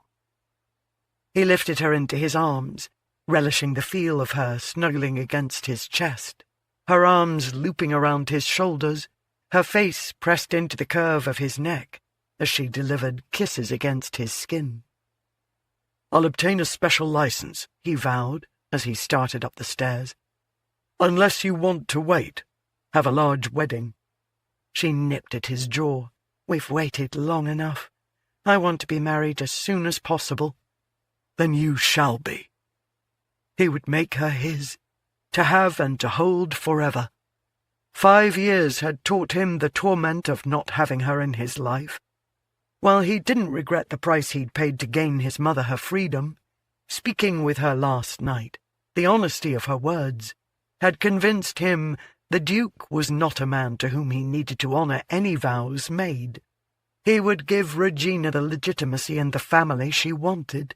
She would never doubt that with him she was valued for herself. She would never question his love for her, not again. He strode into his bedchamber, kicked the door shut behind him, and hoped his mother would have the good sense to ignore that particular slam. Then he was divesting Regina of her clothing and his own. They tumbled onto the bed in a frenzy of want and desire and hunger. Ah, Christ, the hunger! Open mouths crashing together, tongues tangling, exploring. Every aspect seemed new and yet somehow familiar. He remembered how he'd gone to her the night before they were to wed, because he'd thought making love to her after they were married would be different, more proper, more tame, and he'd wanted one more night of sin, of debauchery with her. What a fool he'd been. Their circumstances were never going to reduce their need or their passion. He suspected what they felt for each other would only increase with the years. He'd never tire of having her. He'd always want her one more time. God, he'd probably be on his deathbed and think, just once more. and this beautiful, courageous woman would no doubt accommodate him, although if she merely held his hand, he would be content. Strange, how the slightest touch from her had always been so incredibly fulfilling, as though he'd somehow won, when he hadn't even realized he'd been engaged in a contest or game. He stroked his hand slowly over her body, one that had changed to accommodate her bringing his child into the world. It would no doubt change with the birth of more of his children. He would give her as many as she wanted. He would give her everything that was within his power to give her. While he knew she didn't doubt his love, still he would spend the remainder of his life proving the depth of it to her. What he felt for her was a gift to himself. It warmed him, gave him purpose, joy and happiness. She was his now, for eternity. They were on their sides, facing each other. She swung a leg over his hip, stroked her mound against his cock, and he was aware of how hot and wet she was. Groaning low, he flattened a hand against her bottom and pressed her up against him, as he trailed his mouth along her silken throat. "You make me mad with wanting, woman. You always have." She laughed as she nipped the tender skin at his collarbone, and then soothed the pinch with her tongue. "Only fair. You turned me into a wanton, you know." "Not so wanton if there was no matador or artist." Her hand covered his mouth, and she shifted slightly to capture and hold his gaze. "I made you think there were others because I wanted only to hurt you. Let's not dwell on the little hurts we inflicted. The big and little ones made us who we are now, Reggie. I love you more deeply today than I did before. I appreciate you more, want you more. Perhaps I needed to go through a bit of fire to be forged into the man who deserves you. I'll never take you or having you for granted." Tears welled in her eyes. "Oh, Arthur. It might be careless of me to say it, but once again, I would do anything Lord Kay asked of me." "Then spread your legs, sweetheart, as I'm in the mood to feast." Regina thought she would never, ever grow tired of looking down to see Knightly's dark head between her parted thighs, or feeling his tongue stroking so intimately. To have her fingers buried in the thick strands of his hair, and to have them tightening their hold on him as the pleasure began rippling through her. She briefly wondered if she should be a little more risqué in what she revealed in the second volume, and then decided she'd not dare. Besides, moments like this were only for them, when they were both free of all familial and societal restraints, and could be true to themselves, true to each other. No judgment at all. Whatever one of them needed, the other would provide. As her thighs trembled and her breath came in harsh pants, he increased the frenzy of his ministrations. He knew her so well, read her so easily. The sensations built until she was crying out his name, arching her back, her body spasming as she came apart with the force of what he'd done to her. How could she ever be this liberated with anyone else, or this vulnerable? But when he lifted his head, and his heavy-lidded, smouldering gaze captured hers, she nearly came again. Then he was prowling up her body, leaving a trail of kisses in his wake. Reaching down, she wrapped a hand around his cock, lifted her hips, and guided him home. As she took him to the hilt, his eyes darkened, and he groaned low and deep. He began pumping his hips in a frantic rhythm, lowering his head to take her mouth, his tongue mimicking the actions of his lower body. He was raised up, supporting himself on his arms. She wound her arms around him and pressed him down until he was flattened against her, his chest caressing her breasts. It was heavenly to have all of him moving in tandem against her, and to know she did in fact have all of him, body, heart, and soul. She was aware of his muscles tensing, his entire body beginning to go rigid. She dug her fingers into his buttocks. "Don't leave me." He stilled, lifted himself slightly, and studied her. "I'll never leave you again." When he spilled his seed into her, when that muscle in his jaw ticked, she kissed it before clutching him close, relishing that he was once again all hers. Knight awoke to find himself still holding Regina, her finger drawing lazy circles on his chest. They'd both drifted off to sleep for a time. The momentous night had certainly taken a toll on them. Turning his head slightly, he pressed a kiss to her head. "When did you know you were with child?" "I began to suspect about a month after we were to wed. I imagine it happened the last night we were together." With a groan, he slammed his eyes closed. "Why didn't you send word to me?" She sighed. "I thought you didn't want me. Why would you want our child?" "You had to have known I'd have provided for you." "I did, or at least I assumed you would. But it wasn't what I wanted. I had no desire to be like my mother." She laughed lightly. "At least, not until this morning. I never understood why she would settle for being only a piece of his life." "Even if we weren't to marry, Reggie, if you were my mistress, you'd be the whole of mine." He shifted until he could face her and cradle her cheek. "I love you so very much." "I love you too, Arthur." He lowered his mouth to hers, the kiss one of gentleness and surrender, and victory.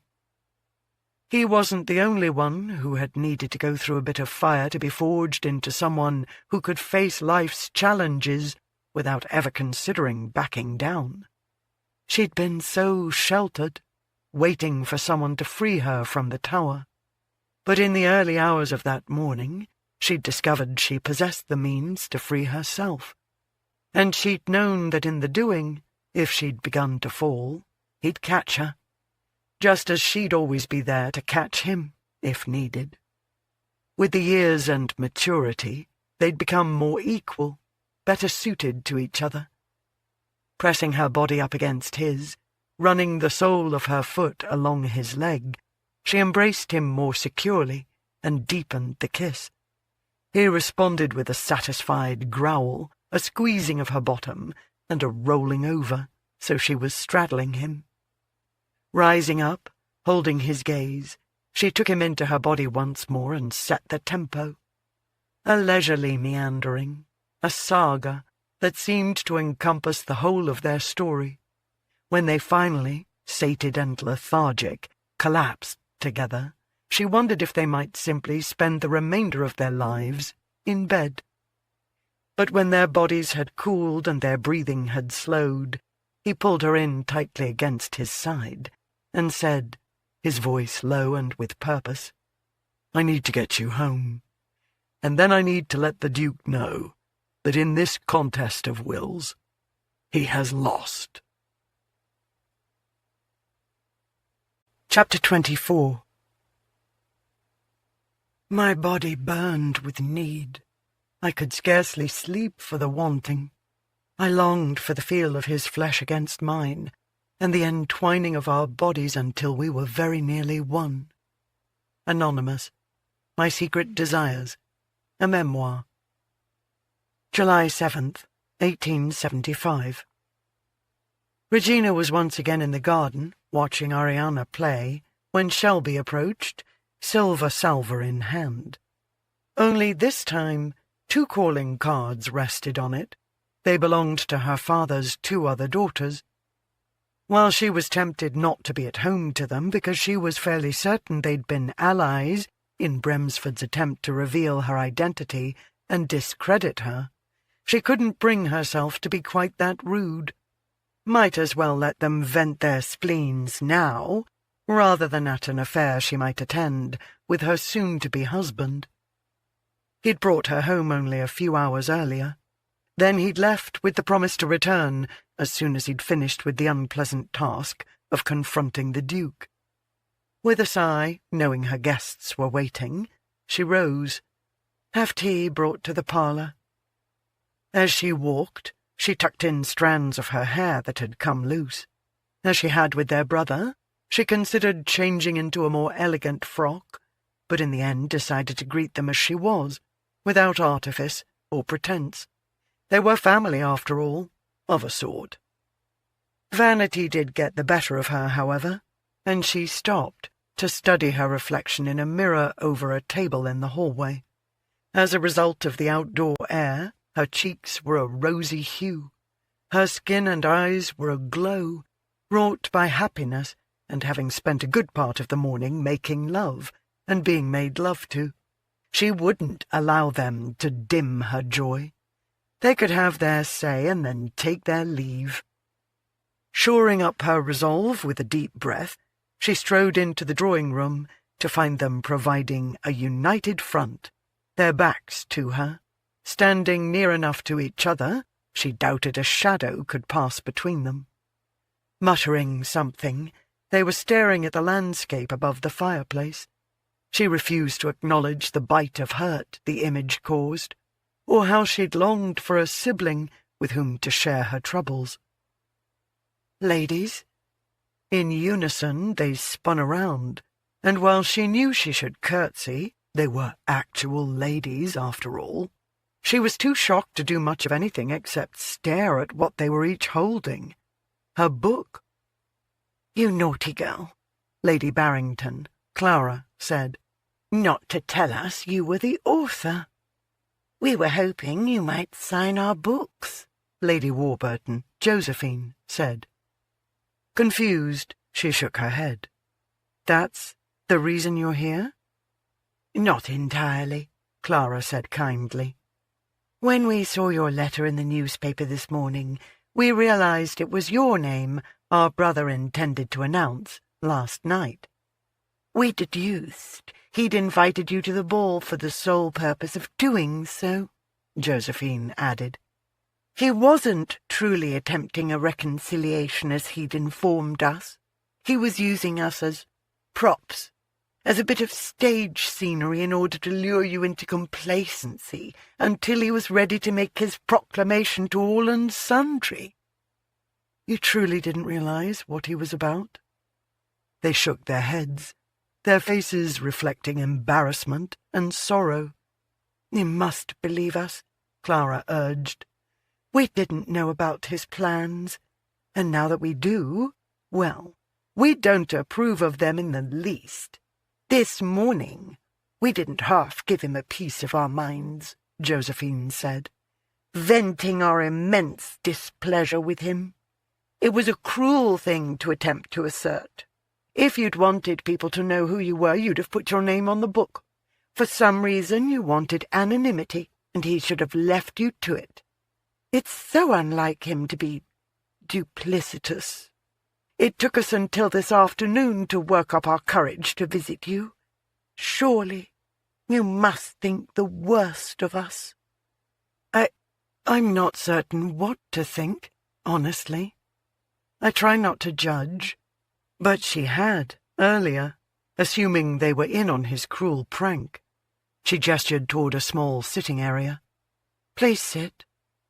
The sisters settled on the settee, and Regina took the chair opposite them. Before another word could be uttered, a maid appeared with a tea tray and placed it on the low table nearest to Regina, who set about preparing tea for her guests. When they all had a cup and saucer in hand, they took a moment to sip and enjoy. Some of the tension drained from Regina's body. "I think your brother was searching for a way to have my trusts converted back to the earldom." "He confessed as much," Clara said. "We gave him what for," Josephine added.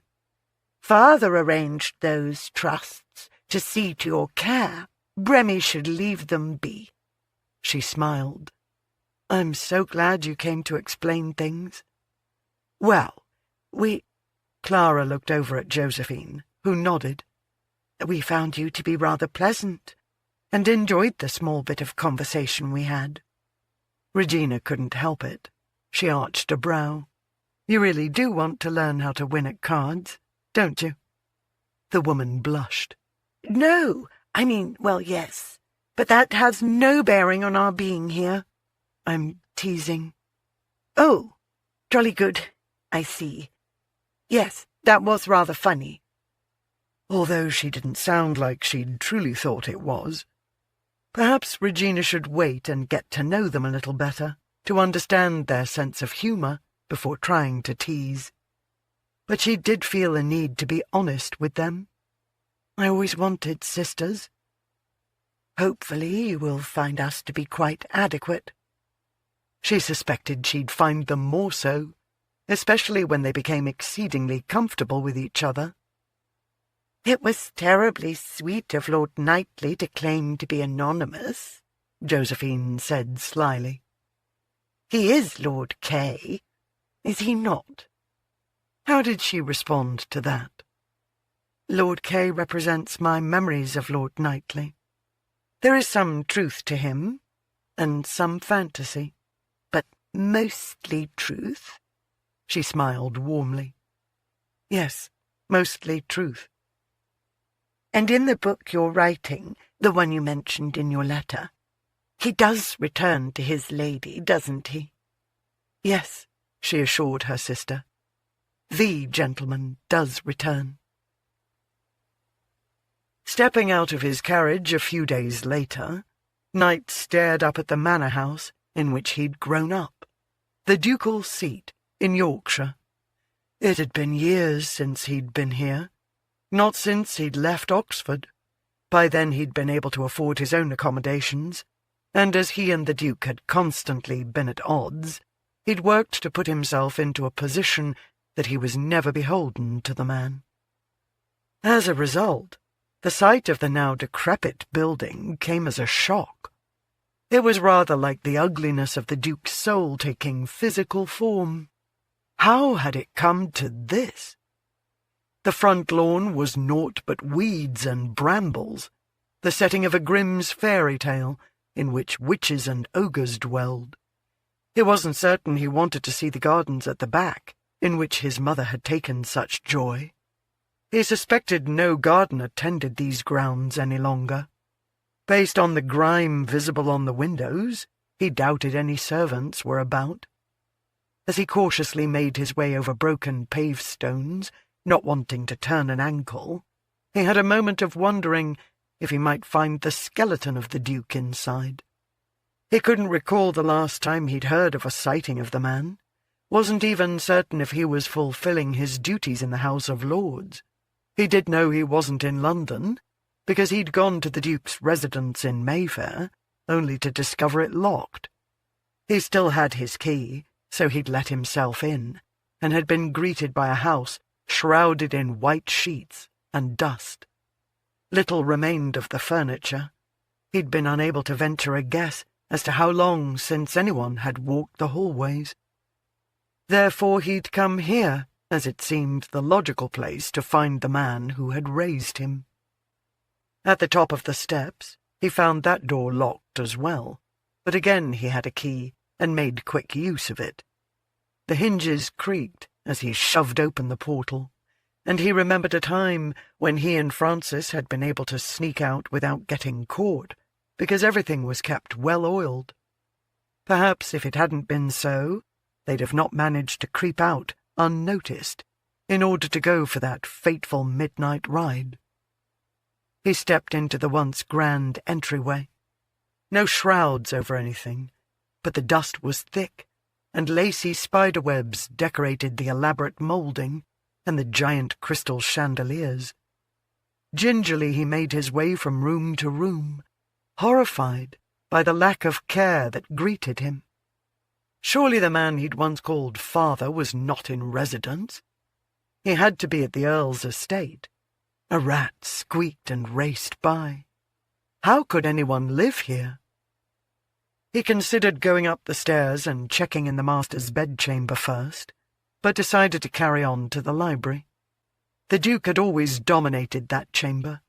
It was where he read, went over his accounts, met with anyone of import, and delivered a slap to his mother's second son.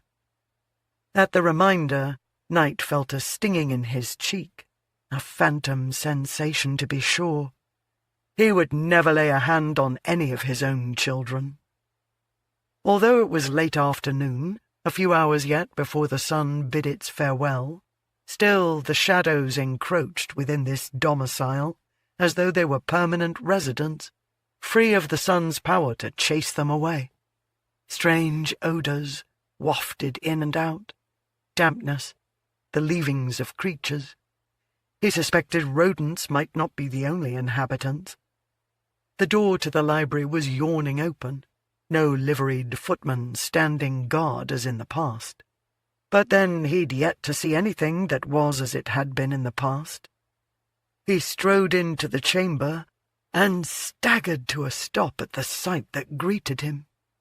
Everything within this room was as run down as the rest of the residence. Empty shelves where books had once lived. The man sitting in the faded brown velveteen chair near the fireplace was not yet a skeleton, but wasn't far from being so. Skin and bones. He'd once dressed immaculately. Now his clothing hung off him. "What the devil are you doing barging in here?" the Duke rasped, as though he'd not uttered a word in years. "What's happened to the estate?" He licked his lips, picked up a glass of amber liquid, and swallowed some of the contents. "Poverty. The estates no longer provide an income, at least not one that covers the cost of maintaining them properly." "Hence you gave up? You wouldn't even try to salvage this place? What of your pride? This is the legacy you will leave to your bloodline?" He cackled. "It is the legacy I leave to you." Another attempt to punish him. But in this one the Duke would find no satisfaction. "It is not." Knight advanced until he stood before a man he'd once longed to please, to have him bestow upon Knight some semblance of approval. Now the rotter could go to hell for all he cared, and he suspected he was well on his way to an eternity of fire and brimstone. "You have forbidden me to marry, to have legitimate children, an heir to pass this on to. Why would I pour any of my hard-earned coins into this property?" "Your pride will have the better of you. You'll invest in it." Knight glanced around before levelling his gaze on the Duke. "Not unless I wed, and have the potential for an heir. In which case I'll return both estates to their former glory." "You can afford all that will be required to do so?" 10 times over." The old man looked at the empty hearth, filled with ash, the remains of his life. "No." "So be it. This then remains the legacy to your bloodline.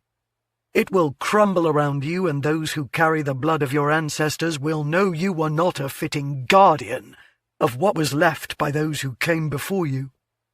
I am also your legacy, however. Because of your hatred of me, I am the remarkably successful man I am today. I wanted to exceed your expectations, make you proud, make myself worthy, not realizing it was an impossible feat. But I no longer seek to impress you, and am happier for it." The Duke glared at him. 5 years ago I broke a promise I made to a woman in order to make a promise to you. In a few days' time I will break the vow I made to you, in order to honour the one I made to her. We will have children. One of those may be a son." The Duke tried to stand, but fell back against the chair. "I will see him destroyed. He cannot have this. You made a vow to me." "I made one to her first. You can threaten me all you want, but you'll not lay a hand on any of my children." "You vowed on your mother's life. I'll take her from you." "You'll never touch her again." "She is my wife still. Legally my property. I'll have her committed as I did before." "I've hired men to guard her. You or any minions you send will not get within 10 feet of her. She'll not be dragged away again, but if you make any attempt to steal her away, I shall have my solicitor begin divorce proceedings on her behalf. As you are well aware, the law regarding divorce has changed. It's a matter now handled in the courts. You've been unfaithful. I'm sure you've had mistresses. You've been cruel, sending a sane woman to a madhouse. You abandoned her. During the past 5 years, you've provided not a farthing for her care. I need secure proof for only 2 of my assertions to see her free of you. I will win." The Duke was practically frothing at the mouth, his fury so great. But Knight wasn't yet finished with him. "I will hire men to spy on you, to keep watch. If there is so much as a hint that you intend to harm anyone whom I hold dear, I shall have you committed, and you shall live out your remaining days as you condemned my mother to live out hers. But if you leave us in peace, I will restore the estates, claiming it as your work, not mine. The magnificence of your estates will be credited to you, so those who come after will herald your greatness, even if they don't carry your blood. Otherwise it will all remain in shambles, and that too will be credited to you." When the Duke died, Knight would restore everything for his son, if he had one, but he himself would take the credit and ensure the records indicated each of the Duke's failures. "I'll go to Parliament and have you declared illegitimate. You'll not inherit a damn thing." "Then do so, Your Grace. I never wanted the titles or the properties. However, enjoy and take pride in how you will be remembered. Cuckolded, impoverished, an embarrassment to the titles. The choice is yours." He turned on his heel. "I curse you!" Knight slowly pivoted back around. "Lucifer fell from heaven into hell, and it's where I've spent the past 5 years. Now I am going to rise from hell back into heaven. Curse me all you want," he grinned, "but I shall live my remaining years with an angel at my side, while you are left with nothing and no one." Far too often, Regina found herself staring out windows, opening the front door and looking out it, as though doing so would broaden her view, give it more depth, allow her to see farther into the distance. She paced the drive. She took Queen on numerous rides to the gate and back. It wasn't that she didn't trust Knightly to be a formidable match to the Duke. It was simply she knew Winston to be vile, unscrupulous, petty, vindictive, hateful. So many hideous words could be applied to him, while Knightly was all that was decent, noble, and virtuous. Could good truly defeat evil? In books, yes, but in real life? She'd hardly slept a wink since he'd left to confront his father, the Duke. Too many days had passed. She'd been without him too long. Although she knew he had miles to travel to reach Yorkshire and to return to her, still her nerves were stretched, taut, and fraying. She should have gone with him, for moral support, if nothing else. If the Duke insisted Knightly honour the vow, he would find a way around it. Before, the Duke had ambushed him on the morning they were to wed. Now, Knightly had the time to gather up the arsenal he needed to assure victory. They would be together regardless, one way or another, within the law or outside of it. It was late afternoon, and she was pacing with worry in the front drawing-room when she heard the rumble of coach wheels and pounding of horses' hooves. Running to the front door, she threw it open and dashed down the steps. The vehicle had slowed but not yet come to a complete halt when Knightly was leaping from it, gracefully, boldly, and with such surety. His expression took her breath, because it spoke volumes: triumph, love, gladness, and happiness, utter happiness, a grin so wide that had it been night, it would have illuminated the residence. He swept her up into his arms, spun her around, and then took her mouth as he lowered her feet back to the ground, even if it felt a bit unsteady beneath her, as though she rested on clouds. She wondered briefly if they'd married 5 years ago, if she would appreciate as much what she now held. It had been so easy then to fall in love, to imagine a future together, but what she felt for him now was so much deeper and richer, more substantial. She'd never take for granted any moment spent with him, would never expect glorious times together to be their due. She also knew what they had would last a lifetime, because their love had been tested and forged by the fires of obstacles not of their making, but they'd survived and come out stronger, their love tempered into an unbreakable bond. No matter what challenges life threw at them in the future, they would win. They would always win. When he pulled back, he took her face between his palms, and the depth of love reflected in his eyes made her chest ache, even as it felt like it was expanding in order to absorb all his adoration and admiration. "Lord, but I missed you," he said. "All went well, then?" He grinned, that solitary dimple winking at her. "He'll not be bothering us." "I want to know all the details." "I'll share them later. For now, I think we should tell our daughter the news." Our daughter. She loved how easily those 2 words rolled off his tongue. They had decided to wait until he'd sorted matters with the Duke before informing Ariana that they were going to become a family. Knight knew he would never grow tired of having Regina's hand nestled in his, of walking so closely together that her bosom periodically brushed against his arm as they made their way into the garden where their daughter frolicked with the pup. Nor would he grow tired of the way Ari's face lit up once she spied him, or the manner in which she ran to him, slammed into his leg, wrapped her arms around it to catch her balance, and looked at him with such happiness. "The monsters haven't come back." "Hopefully. They never will."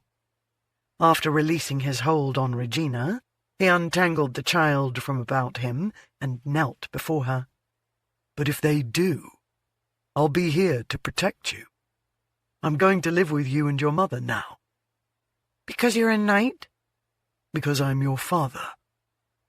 He'd not expected how voicing those words to this sprite would cause an agonizing ache in his chest, because he'd not said them sooner. What he felt for this child was overwhelming in its complexity and purity. He'd die for her, just as he would for her mother. 3 tiny pleats appeared between her brow. She looked up at Regina and back at him. "I know. Princess told me." She could have knocked him on his arse by giving him a light push with one of her tiny fingers. "Princess told you?" She nodded again. "She tells me lots of things." Regina lowered herself to the ground. "Ariana, do you even know what a father is?" She shook her head. Regina ruffled her fingers through the lass's curls. "You'll learn." Then his daughter, his beautiful, wonderful daughter, lurched forward and wound her arms around his neck. "I love you," she announced enthusiastically. "I love you too, Moppet." Breaking free with a laugh, she raced off. Knight pushed himself to his feet, then helped Regina to hers. "She doesn't really understand, does she?" he asked. She snuggled against him, and he dropped his arm around her shoulders, bringing her in close. "I'm afraid I sheltered her, not wanting her to realize what she didn't have. I never explained to much degree family or parents. I referred to my father as her grandfather, of course, but I suspect she was too young to truly comprehend her lack of a papa." He pressed a kiss to the top of her head. "For the best. Hopefully a time will come when she won't even remember a point in her life when I wasn't there." "There never was, really." He looked down at her. knowing he would never take for granted the love he saw reflected for him in her brown eyes as she studied him. I named her Ariana because it was the closest I could come to naming her after her father, Arthur.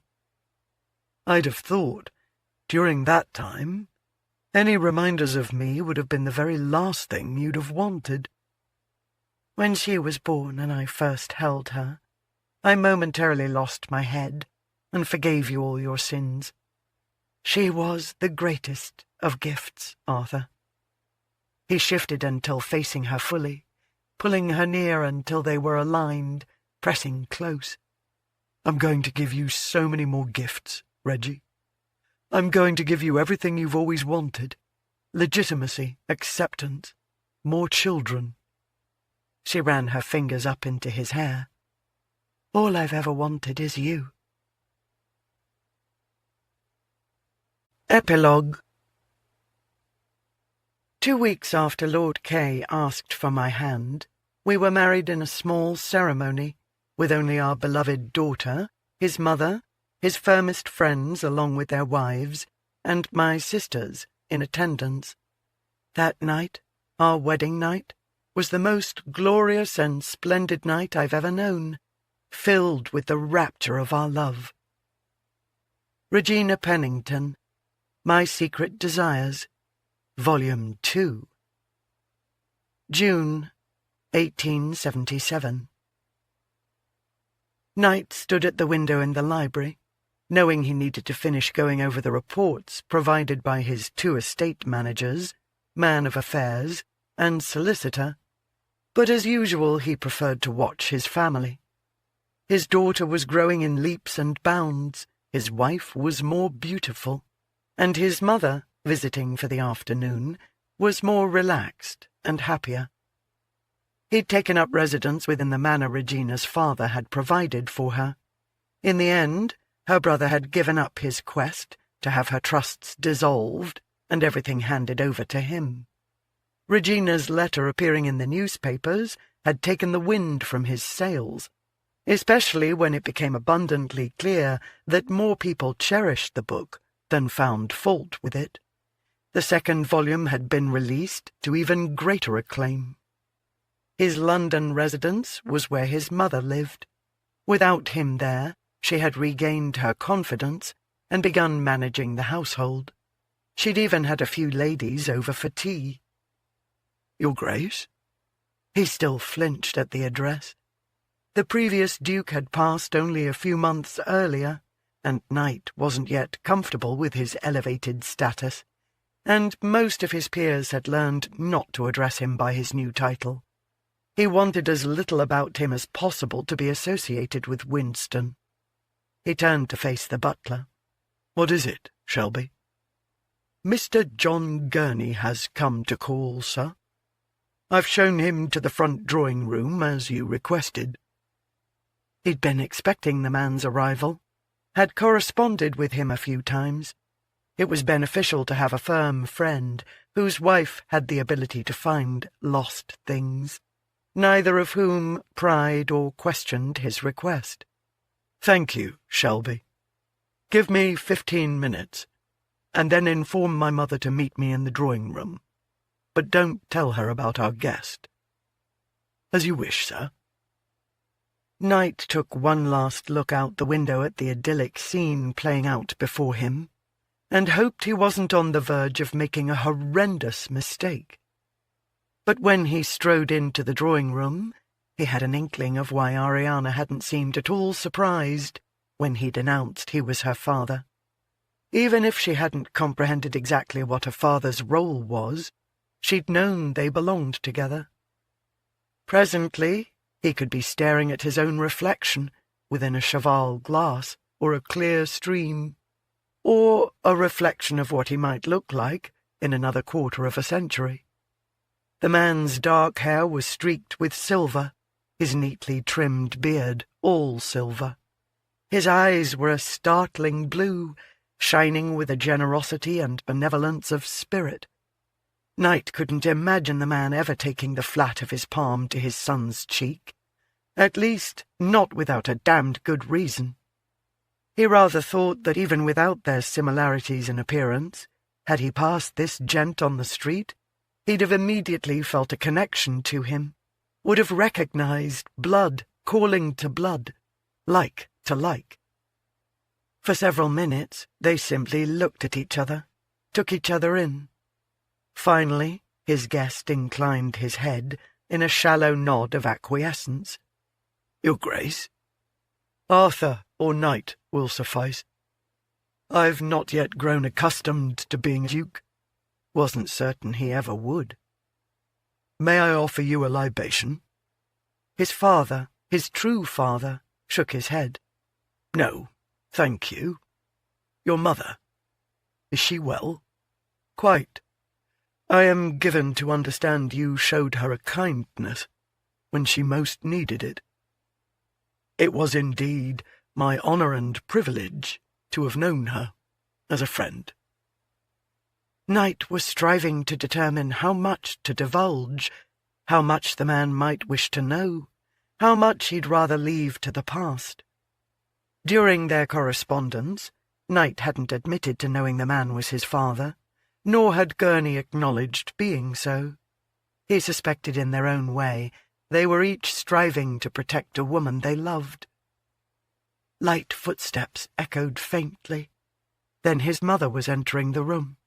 "Arthur, Shelby informed me you wish to—" "Oh, my word! John?" Knight had turned and stepped aside in time to witness his mother's features softening with delighted surprise. "Hello, Lizzie." In a million years he'd have never imagined his mother Elizabeth being addressed so informally, but she suddenly looked like a young girl, blushing with pleasure. He thought if the Duke hadn't died, he might have gone to the estate to strangle him at that moment. "In all these years, you haven't changed one iota," she said. He grinned warmly.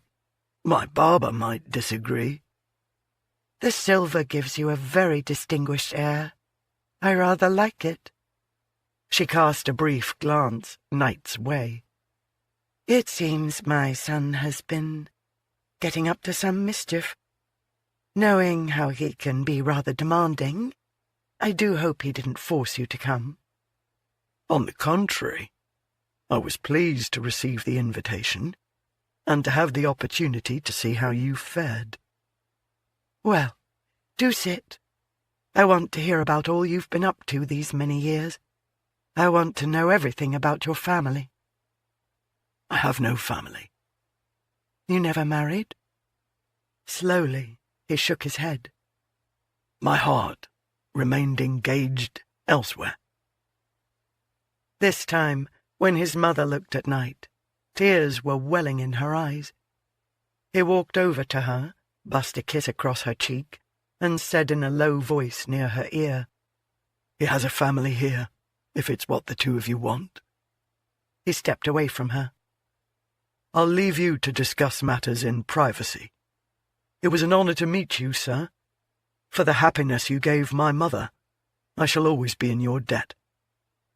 Striding from the room, he was rather certain that on this day the size of his family was going to grow by one. Sitting on the bench, Regina observed Ariana playing in the garden under Princess's watchful eye. The spaniel had turned out to be a rather